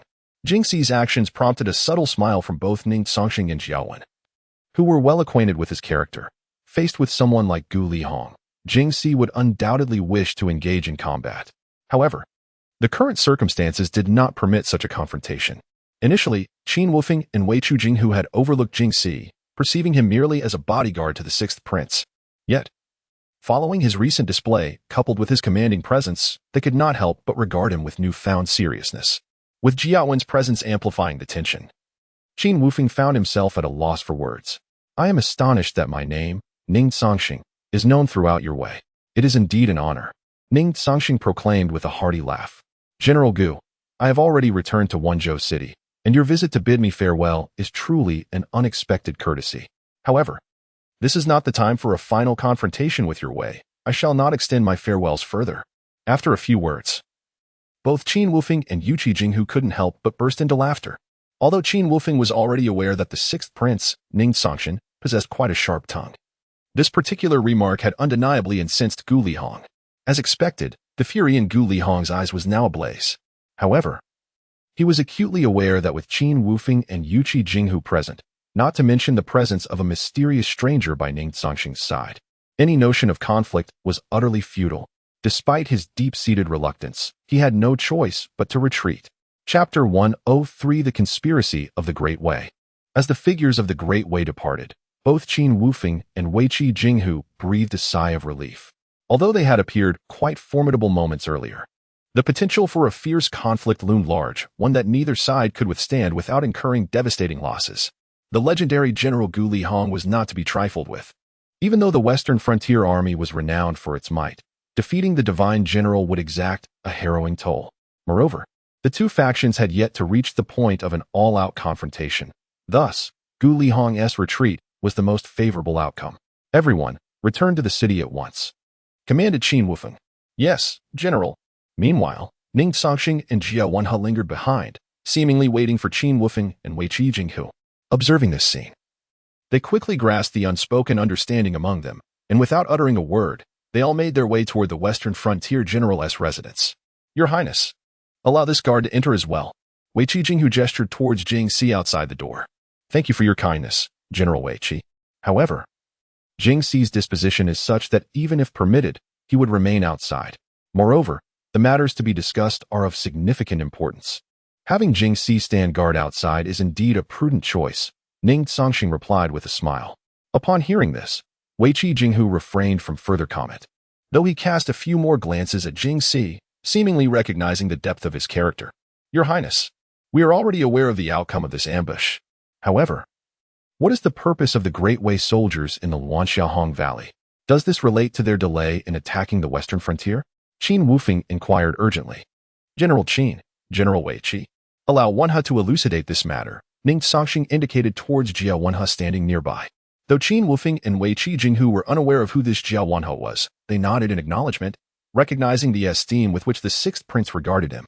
Furthermore, they could sense that despite Jia Wenhe's apparent fragility, he emanated a palpable aura of danger. Generals Qin and Wei Qi, the reason the Great Way has yet to strike at the western frontier is that they intend to seize the entire region in one fell swoop. The key to this plan lies within the Wanxiahong Valley, Jia Wenhe declared. What did you say? His words caused both Qin Wufeng and Wei Qijinghu to rise, their expressions filled with disbelief, particularly for Wei Qijinghu, the general of the western frontier. If what Jia Wenhe posited were true, his fate as the commander would be sealed. Mr. Wenhe, on what grounds do you make such a statement? Wei Qijinghu queried. General Wei Qi, if I am not mistaken, the Wanxiahong Valley is known for producing a mineral called honkin stone, is it not? Jia Wenhe smiled and inquired. You are not mistaken. This matter is known throughout the entire western region, yet this red ore holds no value. Here, it is merely worthless scrap. Could it be that the Great Way can transform this red ore into the principal culprit responsible for the devastation of the western region? General Yu Qijinghu scoffed disdainfully. Jia Wenhe chose not to contest Yu Qijinghu's attitude, fully aware that the soldiers of the western region were a proud and unruly lot. Gaining their approval was not a matter of mere words. Otherwise, Prince Ming would not have spent so many years in the western region without earning their recognition and allegiance. General Yu Qi, you speak the truth. Under normal circumstances, red ore is indeed nothing more than an ordinary mineral, utterly devoid of any utility. However, should this red ore be refined and mixed with a plant known as soul pasture grass, it becomes highly toxic. The soul pasture grass is unique to the Great Way. If such a substance were to be introduced into the water sources of the western region, the potential harm would be beyond measure, and I need not elaborate further. Jiao Wenhe stated calmly.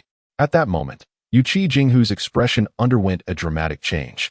He had indeed heard of the soul pasture grass, and there was a sect in the Great Way known as the Soul Pasture Sect, which specialized in cultivating this plant, reputedly capable of controlling numerous animals.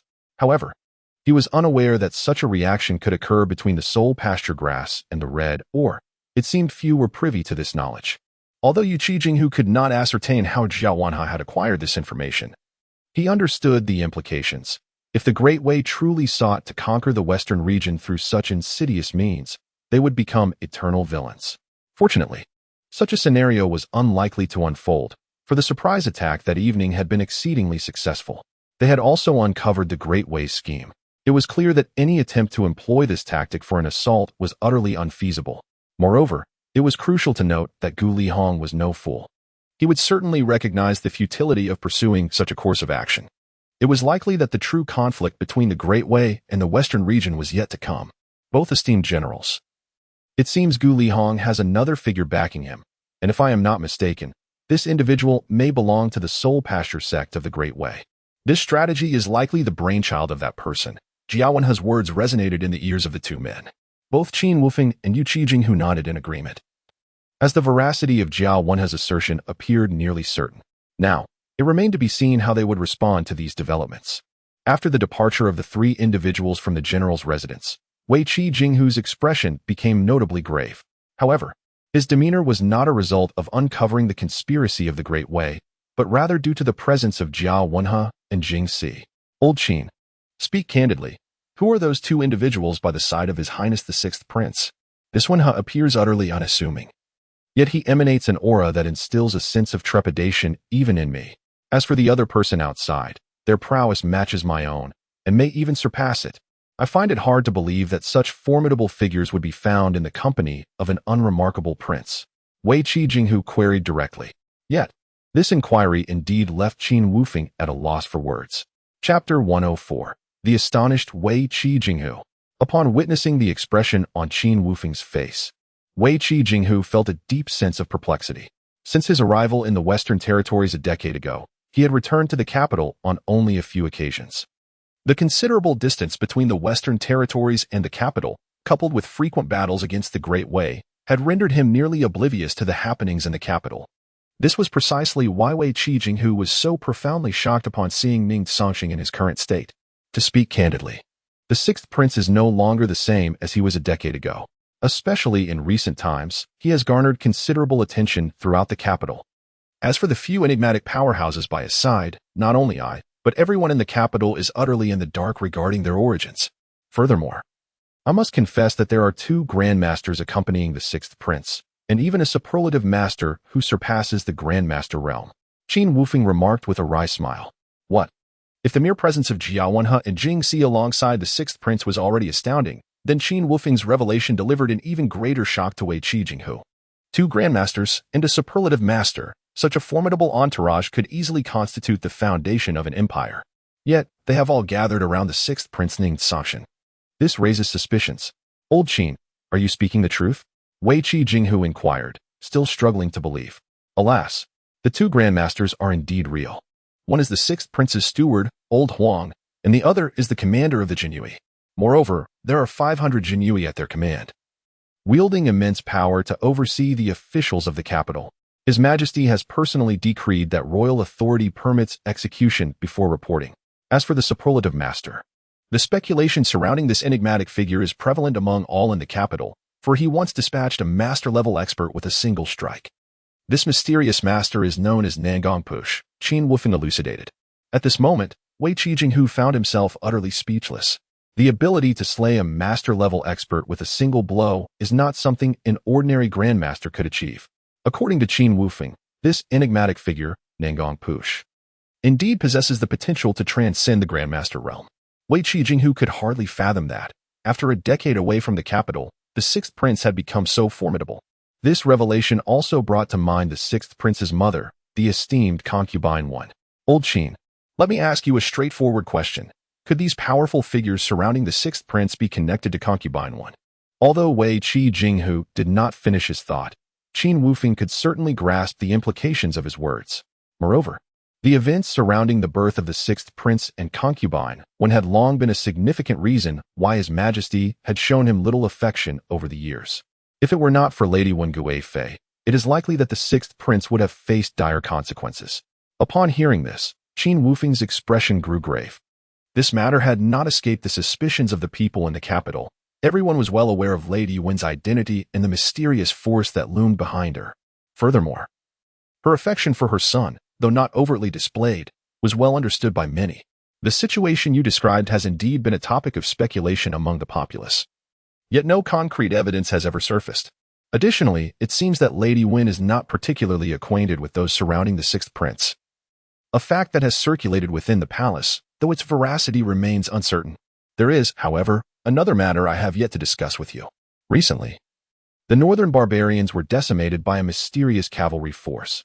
I assume you have been made aware of this, Qin Wufeng murmured. I am aware of this incident. It caused quite a stir in the western region, and we have deliberated on who could be responsible. After all, skirmishes between the northern barbarians and the Great Yin occur frequently in the northern territories, albeit not as violently as here in the west. Upon hearing this, Wei Qi Jinghu nodded slightly. While you are informed of the situation, the intricate details remain unclear to you, Wei Qi. The northern barbarian envoy arrived in our Great Yin ostensibly to negotiate a marriage with the 10th princess, but in reality, they sought to use this alliance as a guise to launch an attack on the northern territory, aiming to seize the northern protectorate. The moment the 6th prince learned of the intention to marry the 10th princess, he was consumed by rage. From that day forth, he transformed into his current state. Subsequently, a mysterious force known as the Snow Dragon Cavalry emerged in the north, annihilating the northern barbarians, explained Qin Wufeng.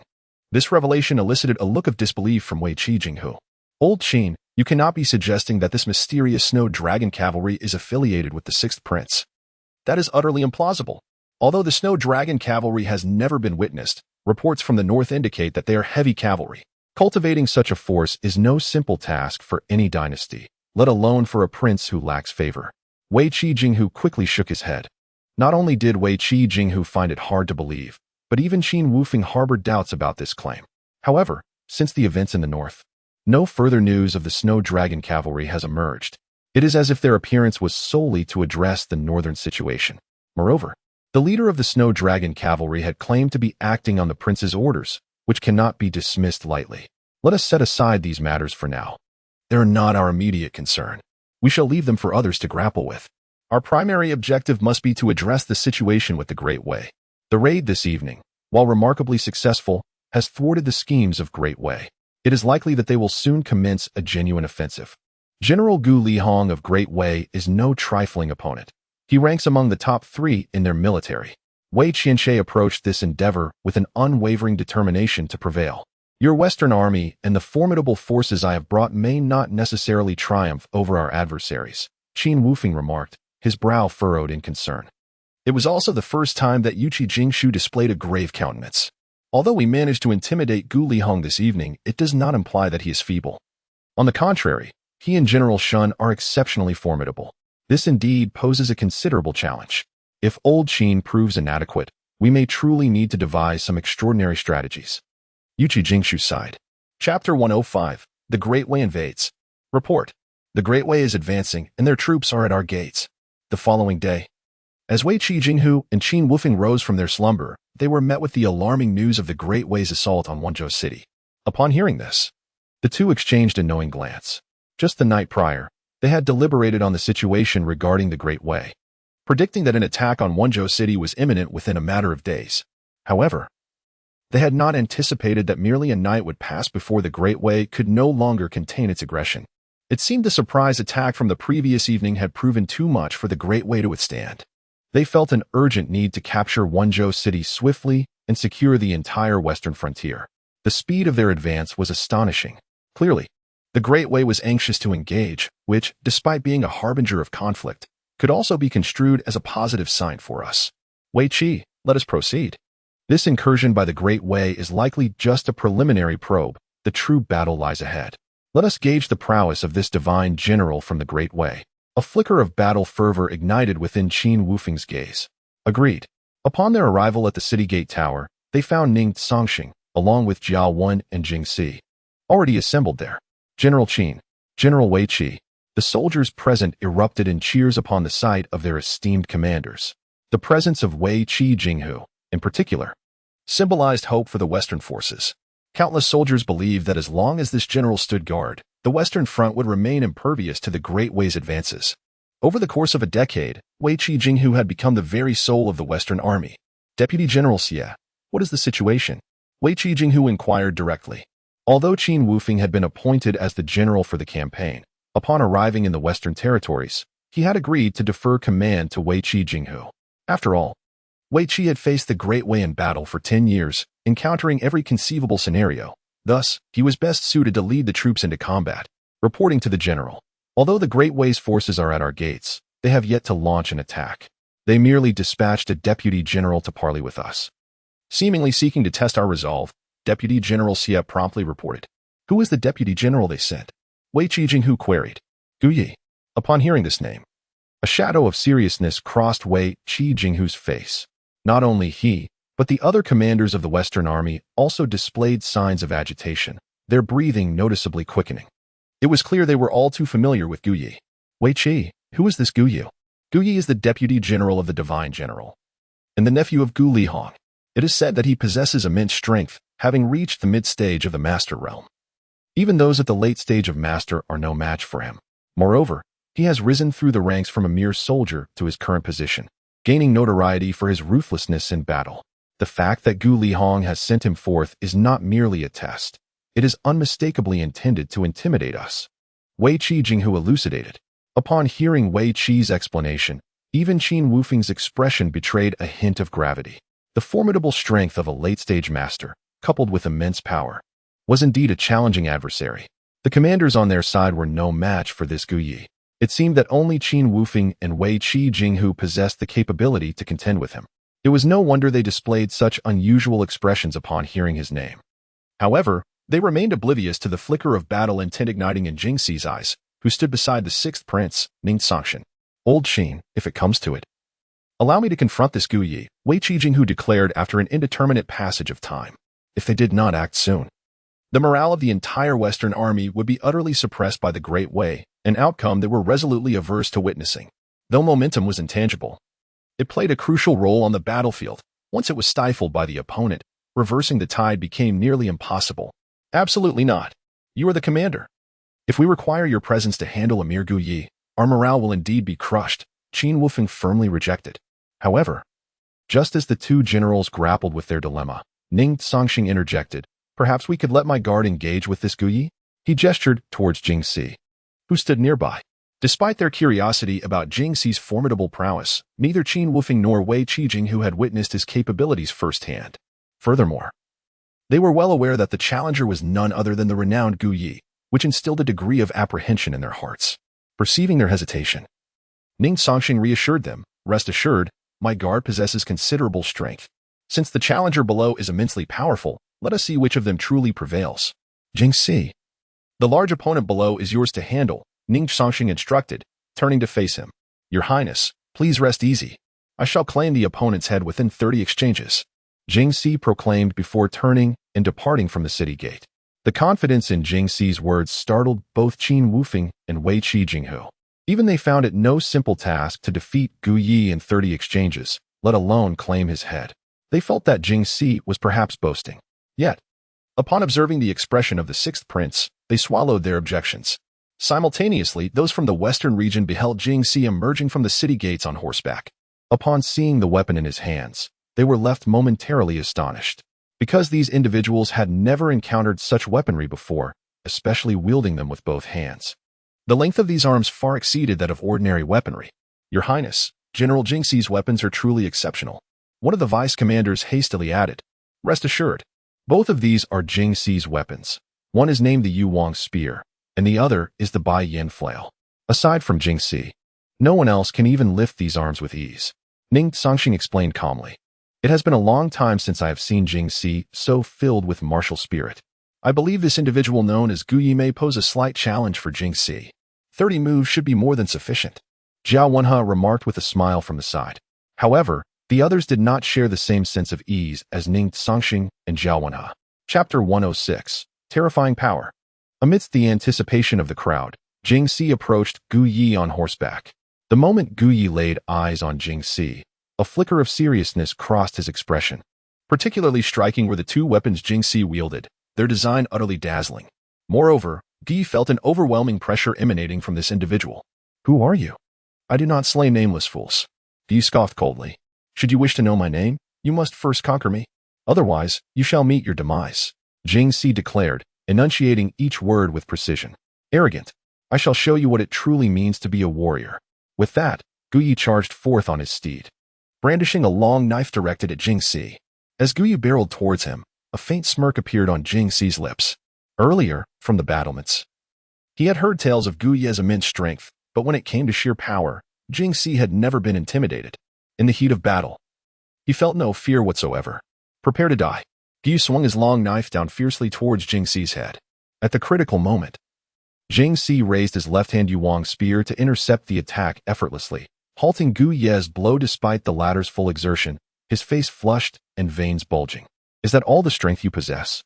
Jing Si taunted mockingly. To Gu Yi's astonishment, Jing Si's right hand by yen hammer surged toward his chest. Realizing the imminent threat, Gu Yi swiftly retreated, his speed remarkable, narrowly evading the strike that would have pierced his heart. Jing Si felt no surprise at this outcome. After all, Gu Yi was a mid-stage master. If he could not evade such a straightforward attack, it would indeed be a disservice to his reputation. Meanwhile, on the battlements, Qin Wufeng and Wei Qi Jinghu were left speechless by the spectacle of the duel. Others may have lamented their own inability to match such power, but these two, being martial masters themselves, grasped the intensity of the confrontation with clarity. Though the exchange lasted but a moment, it was sufficient to reveal the true capabilities of both combatants. They exchanged a glance, not out of mere curiosity, but due to the unexpected prowess Jing Si had displayed. More importantly, they discerned from Jing Si's maneuver that he was a master of mounted combat, for it was no small feat to execute such finesse while on horseback. However, neither spoke further on the matter, their thoughts tinged with a subtle skepticism regarding Jing Si's true identity. Seizing the moment after his successful strike, Jing Si had no intention of granting Gu Yi any respite. As Gu Yi retreated, Jing Si surged forward, exhibiting no mercy whatsoever. Overlord Spear. A formidable aura of dominance erupted from the Yuang spear, cleaving towards the direction of Gu Yi, compressing the surrounding air with its tremendous force. Sensing the immense pressure of this strike, Gu Yi hesitated no longer. He concentrated all his internal energy into his long knife, gripping the hilt tightly. With a leap from his horse, he descended directly towards his adversary. The divine blade slash, a blade imprint, stretching over 20 meters, manifested in midair, colliding violently with the Yuang spear. The clash sent dust swirling around them, the violent force palpable even to those on the distant city tower, who felt a powerful shockwave. Before anyone could react, the two combatants once again collided amidst the dust. The onlookers could only hear the sounds of their weapons clashing. Unable to discern who was emerging victorious, Qin Wufeng and Yuqi Jinghu were filled with unease. Despite having the upper hand in the previous encounter, they dared not become complacent. Conversely, Ning Cangsheng and Jiao Wenhe appeared remarkably confident in Jing Si, their expressions remaining calm as ever. In stark contrast, Gu Lihong from the Great Way wore a grave countenance. He was acutely aware of his nephew's prowess. Ordinary masters were no match for him. Yet, this mysterious figure had managed to suppress Gu Yi, which boded ill for Gu Lihong.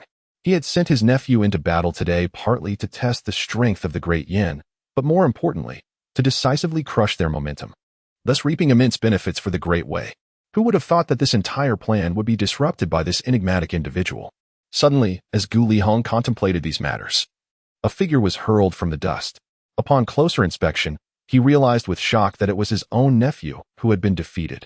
This outcome was entirely unforeseen in his mind. He had been certain that his nephew would emerge unscathed. Gu Yi, quickly save him. Without a moment's hesitation, Gu Lihong shouted to those around him. Meanwhile, Jing Si showed no signs of hesitation. He brought the Yuang spear crashing down, aimed directly at Gu Ye's heart. Having assured the prince just moments ago that he would claim Gu Ye's life within 30 strikes, he declared, "Your life is forfeit." However, just as the Yuang spear was about to descend, a long arrow whistled through the air towards Jing Si's head. Faced with the unexpected projectile, Jing Si instinctively reacted, positioning himself across his horse, causing the spear to veer off course and allowing Gu Yi to narrowly escape disaster. Yet, as Jing Si prepared to strike again, he found himself too late. A soldier from the Great Wei had appeared before him, and that very arrow had been loosed by the divine general, Gu Lihong.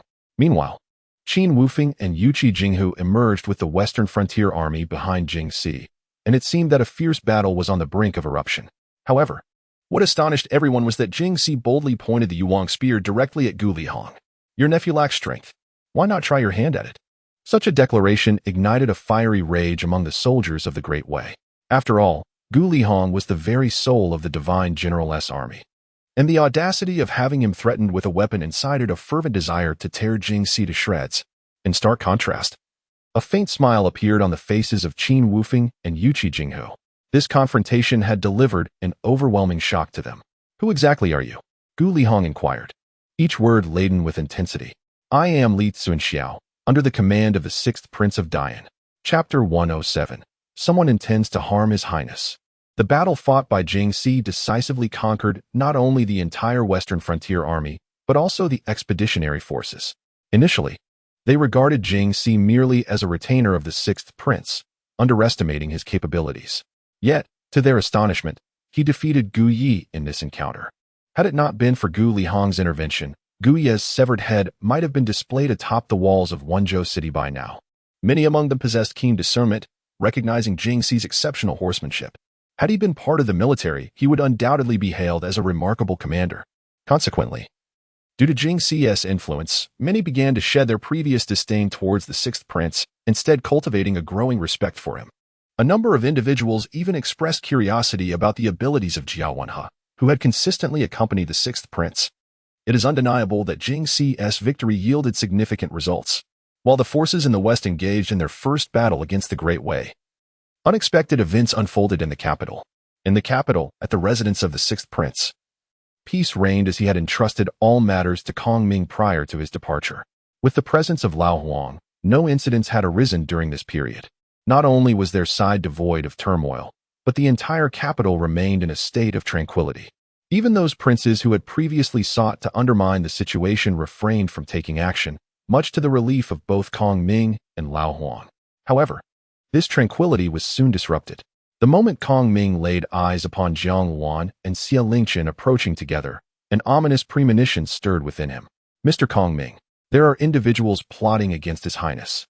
As expected, upon hearing Jiang Wan's words, Kong Ming's expression instantly turned grave, and Lao Huang's aura of menace surged forth in an instant. "What is the matter, Jiang Wan?" Despite his serious demeanor, Kong Ming maintained his composure and directly inquired. "Mr. Kong Ming, the Jinyui has been investigating a previous case thoroughly and unexpectedly. One of the individuals revealed that there are plans to harm His Highness." Given the gravity of the situation, the Jinyui dared not delay and conducted an undercover inquiry. Initially, it seemed that this person was merely speaking nonsense. However, based on the Jinyui's investigation, this is indeed no mere fabrication. There are indeed those who wish to bring harm to His Highness. The trail ultimately leads back to Prince Ming, Jiang Wan quickly elucidated. Upon hearing the name of Prince Ming, Kong Ming's countenance darkened even further. The enmity between His Highness and Prince Ming was well known throughout the capital. Though His Highness had now accompanied the army to the western frontier, Prince Ming had spent many years in that region, making it effortless for him to locate several capable individuals. At this moment, news suddenly surfaced, causing Kong Ming to ponder whether it was a scheme orchestrated by the Prince of Ming. It is well known that the Jinyui oversees the officials of the capital, and their investigations are often transparent. Thus, it is entirely plausible that misleading information could be disseminated to them. However, if this news proves to be true, it demands our utmost attention. "Mr. Kong Ming, what is your assessment of the veracity of this information?" inquired Lao Wang from the side. "Given the stakes concerning His Highness, regardless of the truth behind this matter, we must treat it with gravity. Moreover, His Highness is currently engaged in warfare with the Great Wei in the Western territories, which are under the dominion of the Prince of Ming. It would be a trivial task for the prince to find individuals willing to act against His Highness. We cannot afford to take such risks. Jiang Wan, ensure that the Jinhui continues its covert investigation into this matter and ascertain the complete circumstances surrounding it. Lao Huang, contact the Shadow Guards and inform His Highness. I trust that he will consider this matter carefully. With Nangong by His Highness's side and the presence of the Grand Commander, it is not an easy task for ordinary individuals to approach him. Kong Ming decisively commanded. The others nodded in agreement with Kong Ming's directives. For when it comes to strategy, only one he could rival him. After a few individuals departed, a glimmer of brilliance mingled with a chill appeared in Kong Ming's gaze. Gao Hai, what did you say? There are those who wish to harm my son. Where did you obtain this information? Could it be a deliberate fabrication? Inquired Consort 1. Her expression one of astonishment. Your Highness, this news is indeed credible. I dispatched someone to investigate, and it appears the Jinhui is covertly looking into this matter. Furthermore, this piece of information was intentionally leaked to us, but the exact motives remain unclear. The adversary's methods are remarkably sophisticated. Our own people have been oblivious. Gao Hai responded hastily. At that moment, Consort 1's expression shifted, her heart involuntarily filling with concern for her son. After all, this matter directly impacts him, and more importantly, those seeking to harm him stem from the faction of the Prince of Ming. The enmity between the prince and her son is all too clear to her as his mother. Perhaps from the moment her son was born, everything was already predetermined. It was then that Consort 1 first exhibited such formidable strength, even resorting to threats against the emperor. The actions of the Prince of Ming now plainly indicate a desire to see her son falter. Contemplating all these matters, a flicker of murderous intent ignited in Consort 1's eyes. She could yield in many circumstances, enduring any grievances, but if anyone dared to threaten her son, they would face her wrath. Gao Hai, dispatch someone at once to investigate this matter and uncover the truth. No matter who seeks to harm my son, they must first seek my approval as his mother. Furthermore, convey this message to His Majesty and observe his reaction. The voice of Concubine Wen grew increasingly frigid. Yes, Your Highness. After Gao Hai departed, Concubine Wen's body trembled violently, and she could only grasp the nearby table to maintain her composure. No matter what her son undertook, there were always those lurking in the shadows, intent on undermining him. She understood all too well the immense sacrifices required to ascend to that supreme position. Yet, she could not bear to witness her son being repeatedly harmed in the dark. My son, if you aspire to vie for that esteemed position, your mother shall not impede you. However, should anyone truly wish to bring you harm, they must reckon with the fury of your mother. Chapter 108. Ning Cangsheng. He is not yet qualified to take my life. In the bustling city of Wenzhou, within the esteemed Red Sleeve Pavilion, the imposing figure of the general had already arrived ahead of schedule. This time, it was the general himself who had sent word, indicating the urgency of a matter of great significance to report. Upon hearing this, Ning Cangsheng felt a twinge of curiosity. He was all too familiar with the general's character. Such an action would only be taken in the face of an utterly critical situation. It was not only Ning Cangsheng who sensed the gravity of the matter, but also Jiao Wenhe, who felt an inexplicable sense of unease. General, what has transpired? Upon encountering the general, Jiao Wenhe inquired directly. Your Highness, Mr. Kong Ming from the capital has relayed a message through the Shadow Guards, indicating that there are individuals intent on causing you harm. The Jinhui are discreetly investigating the matter, and all evidence appears to point towards Prince Ming. However, the specific motives remain under scrutiny, and it is uncertain what methods they might employ, the general succinctly explained. At the revelation of this news, both Jiao Wenhe and the nearby Jingxi darkened in countenance. They were acutely aware of the protection surrounding the prince, provided by Nangong. Although Nangong had never made an appearance before them, his prowess was well acknowledged by the group. Nevertheless, if someone were determined to act, they would resort to all manners of underhanded tactics, which could prove difficult to defend against. Has Prince Ming truly grown so reckless? A glint of cold light flickered in Jiao Wenhe's eyes. Aside from the prince, he regarded no one else with any measure of respect. Having accompanied the prince for an extended period, they possessed some understanding of the enmity between him and Prince Ming. In their hearts, Prince Ming had long since become indistinguishable from a corpse. However, publicly, the prince was unable to take action against his so-called uncle. Yet, should the threat prove genuine, and if Prince Ming were indeed to resort to such means against the prince, it was likely that Wenhe and his companions would cease to hold back. Should that moment arrive, the entire prince's residence might be left in ruins. In truth, this group held no regard for Prince Ming. Eliminating him outright would likely align more closely with Jiao Wenhe's disposition. Oh, They wish to strike at me? How befitting of my royal uncle's character. After all, despite not having complete dominion over the western region after all these years, it should be relatively simple for him to find a few accomplices to do his bidding. Ning Cangsheng remarked with a smile. Your Highness, regardless of the veracity of this situation, we must exercise utmost caution. The western region is not like the capital. Many in the martial world lead lives teetering on the edge of a knife, willing to do anything for survival. They care little for chivalry or righteousness. These individuals will stop at nothing to achieve their ends. During this period, I shall ensure that the shadow guards discreetly protect His Highness. Concurrently, we will conduct an investigation in the Western Territory to ascertain which faction intends to make a move against him. The commander also spoke with a grave tone. Regarding the commander's arrangement, Zhao Wenhe expressed his profound satisfaction. Commander, since this matter was relayed by Kong Ming, it undoubtedly holds truth. Unless unforeseen circumstances arise, the Jinyui should be able to uncover the details of this affair. Let the shadow guards exert themselves. We must not overlook any clue. Furthermore, I have an unsettling feeling that the capital may not be at peace. It seems as though a significant event is on the horizon. We should instruct Kong Ming to remain vigilant in anticipation of any unforeseen occurrences, Zhao Wenhe added, his expression serious. Zhao Wenhe's words caused Ning Cangsheng to furrow his brow. Wenhe, do you imply that there may be unusual movements in the capital? Ning Cangsheng inquired. Your Highness, I cannot precisely articulate the situation, but I am plagued by a foreboding sense. Moreover, the Prince of Ming is treacherous and ruthless. The nature of his pact with the Great Way in the Western Territory remains unclear to us all. His return to the capital is particularly enigmatic. The marriage alliance is merely a facade. We must remain vigilant, for if we are caught unprepared, the consequences could be dire, Zhao Wenhe quickly explained. Ning Cangsheng nodded lightly in response to Zhao Wenhe's remarks. Indeed, the instincts of these strategists often prove to be remarkably accurate. Ning Cangsheng would not treat such matters lightly. Preparation is paramount. Should any significant events transpire, their readiness will serve them well. Commander, let us proceed as Wenhe suggests. Please convey to Mr. Kong Ming that our household must closely monitor the situation in the capital. Any unusual developments should be reported to the Western Territory immediately. As for my safety, the shadow guards need not concern themselves for the time being. They are required to gather more intelligence. With Jingxi and the army present, those who wish for my demise will find it a formidable challenge. Furthermore, I have the protection of Nangong in the shadows.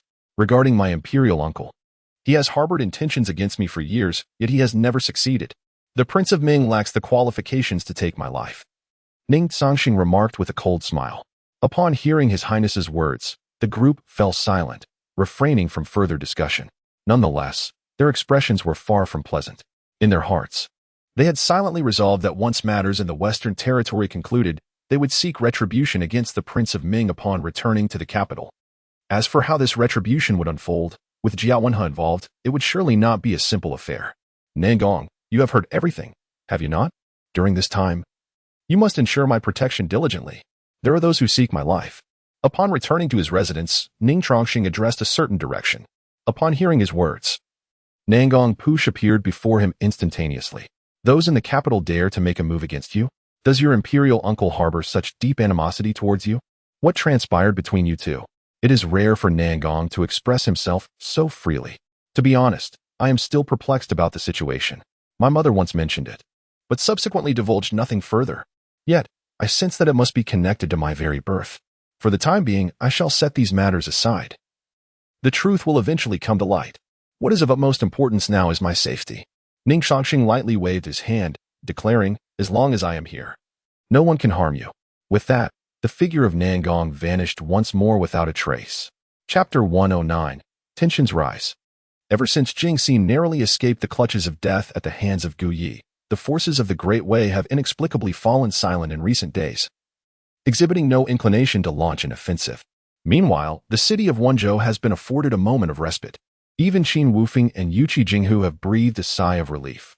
Nonetheless, both are acutely aware that the Great Way, though seemingly dormant, is merely biding its time for the opportune moment. Otherwise, their supplies would be woefully insufficient. They dare not let their guard down, dispatching scouts daily to monitor the movements of the Wei army, determined to thwart any potential surprise attacks. In light of the Great Way's inactivity, Ning Cangsheng seizes the opportunity to investigate matters concerning Prince Ming and the Western Territories. With the assistance of the Shadow Guards, he has unearthed a wealth of leads over the past few days. Yet, these clues only pertain to Prince Ming's nepotism. Any traces of agreements with the Great Way seem to have vanished without a trace, leaving him at a loss. Although he feels a sense of frustration, Ning Cangsheng comprehends that uncovering the truth in this matter is no simple feat, and Prince Ming would undoubtedly remain vigilant. Your Highness, our men have clashed with the constables of Wenzhou. Upon hearing the words of Deputy Commander Cheng, a flicker of dissatisfaction crossed Ning Cangsheng's gaze. Following that fateful ambush, the contingent of 10,000 soldiers had been assigned to him, with Deputy Commander Cheng appointed as his aide to assist in managing military affairs. Due to Jingxi's influence, these soldiers have developed a strong sense of respect for Ning Cangsheng, the vanguard of their campaign. Deputy Commander Cheng, what transpired? Your Highness, it is a vexing situation. While on patrol, our men encountered a rogue bullying a civilian. Unable to stand idly by, they intervened and gave the scoundrel a sound thrashing. Little did we know, he is none other than Han Sui, the youngest son of the magistrate Han Guangda in Wenzhou. He is notorious in the city, having previously clashed violently with the Western Army. After our men taught him a lesson, Han Sui summoned the magistrate's constables, and now tensions are palpably high. This matter may necessitate your intervention, Your Highness. Cheng Feng quickly recounted the events in their entirety. Upon hearing the name Han Sui, a chill flickered in Ning Cangsheng's eyes. During his time in the Western Territories, aside from the situation with the Great Way, the name he has encountered most frequently is that of Han Sui. Yet, it carries no good connotations. As Cheng Feng described, Han Sui is a veritable scourge in the West, having never engaged in any conduct befitting a human being. He is known for his tyrannical bullying and the abduction of innocent maidens. The nefarious deeds that one could possibly conceive are all within the bold repertoire of the illustrious young Master Han. Even the act of murder in broad daylight is merely a commonplace affair for him. All of this unruliness has been suppressed by Han Guangda, the esteemed governor of Wenzhou City. Ning Cangsheng, who abhors the tyranny of the privileged elite who exploit their connections to commit misdeeds, would not allow such arrogance to go unchallenged. Moreover, the soldiers involved in this conflict are under his command. If he cannot protect them, he might as well relinquish any ambition for power. Let us proceed and unveil the true nature of this young Master Han, Ning Cangsheng remarked with a cold smirk. Moments later, they arrived at the scene of the incident. However, he refrained from making his presence known immediately, preferring to observe in the shadows what audacious acts this young Master Han might perpetrate and just how far his arrogance extends. The reality proved to be far more brutal than Ning Cangsheng had anticipated. Young Master Han embodied the very essence of brazen audacity. Seize these scoundrels and throw them into the dungeons of Wenzhou City. No one has ever dared lay a hand on me in this city. This time, I shall ensure their demise, he bellowed. Yet, the expressions of the constables were far from normal. Several bore injuries. Young Master, they are soldiers under General Qin's command, and they currently serve His Highness, the Sixth Prince. It would be difficult to justify their arrest, the leader of the constables murmured. Nonsense. This is Wenzhou City, not the capital. What is the Sixth Prince to me here? If I am provoked, I will eliminate him. Young Master Han retorted with utter arrogance. At this proclamation, a glint of murderous intent flickered in Cheng Feng's eyes. Before he could act, Jingxi, standing beside Ning Cangsheng, swiftly stepped forward and grasped young Master Han by the throat, lifting him effortlessly before the astonished crowd. This display left the constables of Wenzhou City utterly dumbfounded. However, upon recognizing the assailant, none dared to advance. Young Master Han's face turned an alarming shade of red, struggling for breath. It is crucial to note that Jingxi was a genuine master of martial arts, while young Master Han was but a feeble wastrel, drained by indulgence. Had it not been for Jingxi's restraint, dispatching him would have been as effortless as crushing an ant. The soldiers, witnessing Jingxi's intervention, felt a surge of hope. They understood that where he stood, the Sixth Prince would surely follow. As anticipated, both the Sixth Prince and Deputy Cheng emerged from the shadows behind them. Jingxi, release him, Ning Cangsheng stated coolly. Understood, Your Highness. As Jingxi released his grip, young Master Han collapsed to the ground like a heap of mush, gasping for air, fearful that he might not catch his breath. You scoundrel! How dare you lay a hand on me? I will ensure your demise. He shouted furiously at Jingxi. He was, after all, a man of little knowledge, unaware of the formidable reputation of the one who had just attacked him in the Western lands. His words ignited a surge of murderous intent within Jingxi. whose aura of menace erupted forth with full force. The sheer presence of this killing intent sent young Master Han sprawling back to the ground, so terrified that he even wet his trousers. Witnessing this spectacle, Jingxi could only let out a cold chuckle. He felt no inclination to engage with such a person. Even the thought of taking his life seemed to sully his hands. "You just spoke, young Master Han, but I did not quite catch your words. Would you kindly repeat them?" Ning Cangsheng said with a detached demeanor. Chapter 110, Inversion of Truth. Such a seemingly simple statement instilled a palpable sense of menace among all present, emanating from the sixth prince's tone. Han Sui, a notorious scourge in the eyes of the citizens of Wenzhou City, found himself directly confronted by the sixth prince, which elicited applause from the gathered crowd. Many were fervently hoping that the sixth prince would decisively eliminate this menace, realizing the situation had escalated. The individual who had previously spoken to Han Sui hastily gestured for one of the constables to return to the magistrate's office to summon the prefect Han. With the involvement of the sixth prince, and given Han Sui's earlier remarks, a death sentence seemed merely a mild consequence. Ning Cangsheng observed this man's actions, but chose not to intervene. On the contrary, he was intrigued to see how Prefect Han Guangde would respond to this unfolding drama. The presence of Prince Ming had rendered the Western territories rife with turmoil over the years. Were it not for the Western Army's existence, the state of affairs in this region could have been catastrophic. "Lift this scoundrel from the ground," Ning Cangsheng remarked coolly. Although the soldiers who approached Han Sui were uncertain of the sixth prince's intentions, they swiftly hoisted him from the ground, denying him any opportunity to escape. Approximately 10 minutes later, Prefect Han Guangde arrived at the scene, accompanied by officials from the magistrate's office. Upon witnessing his son being forcibly restrained, Han Guangde's expression darkened considerably. "Your Highness, I am at a loss as to what transgression my son has committed," he inquired directly. Were it anyone else, they would not have dared to address Han Guangde in such a manner. However, owing to Prince Ming's influence and the peculiarities of the Western territories, Han Guangde felt akin to a local sovereign, dismissively overlooking the authority of others. What transgression? Does Prefect Han fail to see the situation before him? "The chaos here is entirely the result of your son's actions," Ning Cangsheng retorted with a disdainful smile. He exhibited no courtesy towards Prefect Han, recognizing that his son was a blight upon Wenzhou City and the entire western region. Such circumstances could not have arisen without the father's excessive indulgence. Moreover, Han Guangde was aligned with Prince Ming's faction, inherently at odds with Ning Cangsheng. Merely questioning him was already a concession of dignity. Otherwise, Ning Cangsheng could have employed far more severe measures. Nevertheless, Han Guangde was a cunning and treacherous man. He believed that this was the Western territory, not the capital.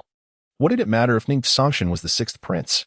In the Western lands, aside from Prince Ming, he considered himself the most powerful figure. The notion of someone apprehending his son on his own turf was utterly inconceivable. "Your Highness, the sixth prince, I believe you may have misinterpreted the situation. It was clearly this individual who provoked my son, compelling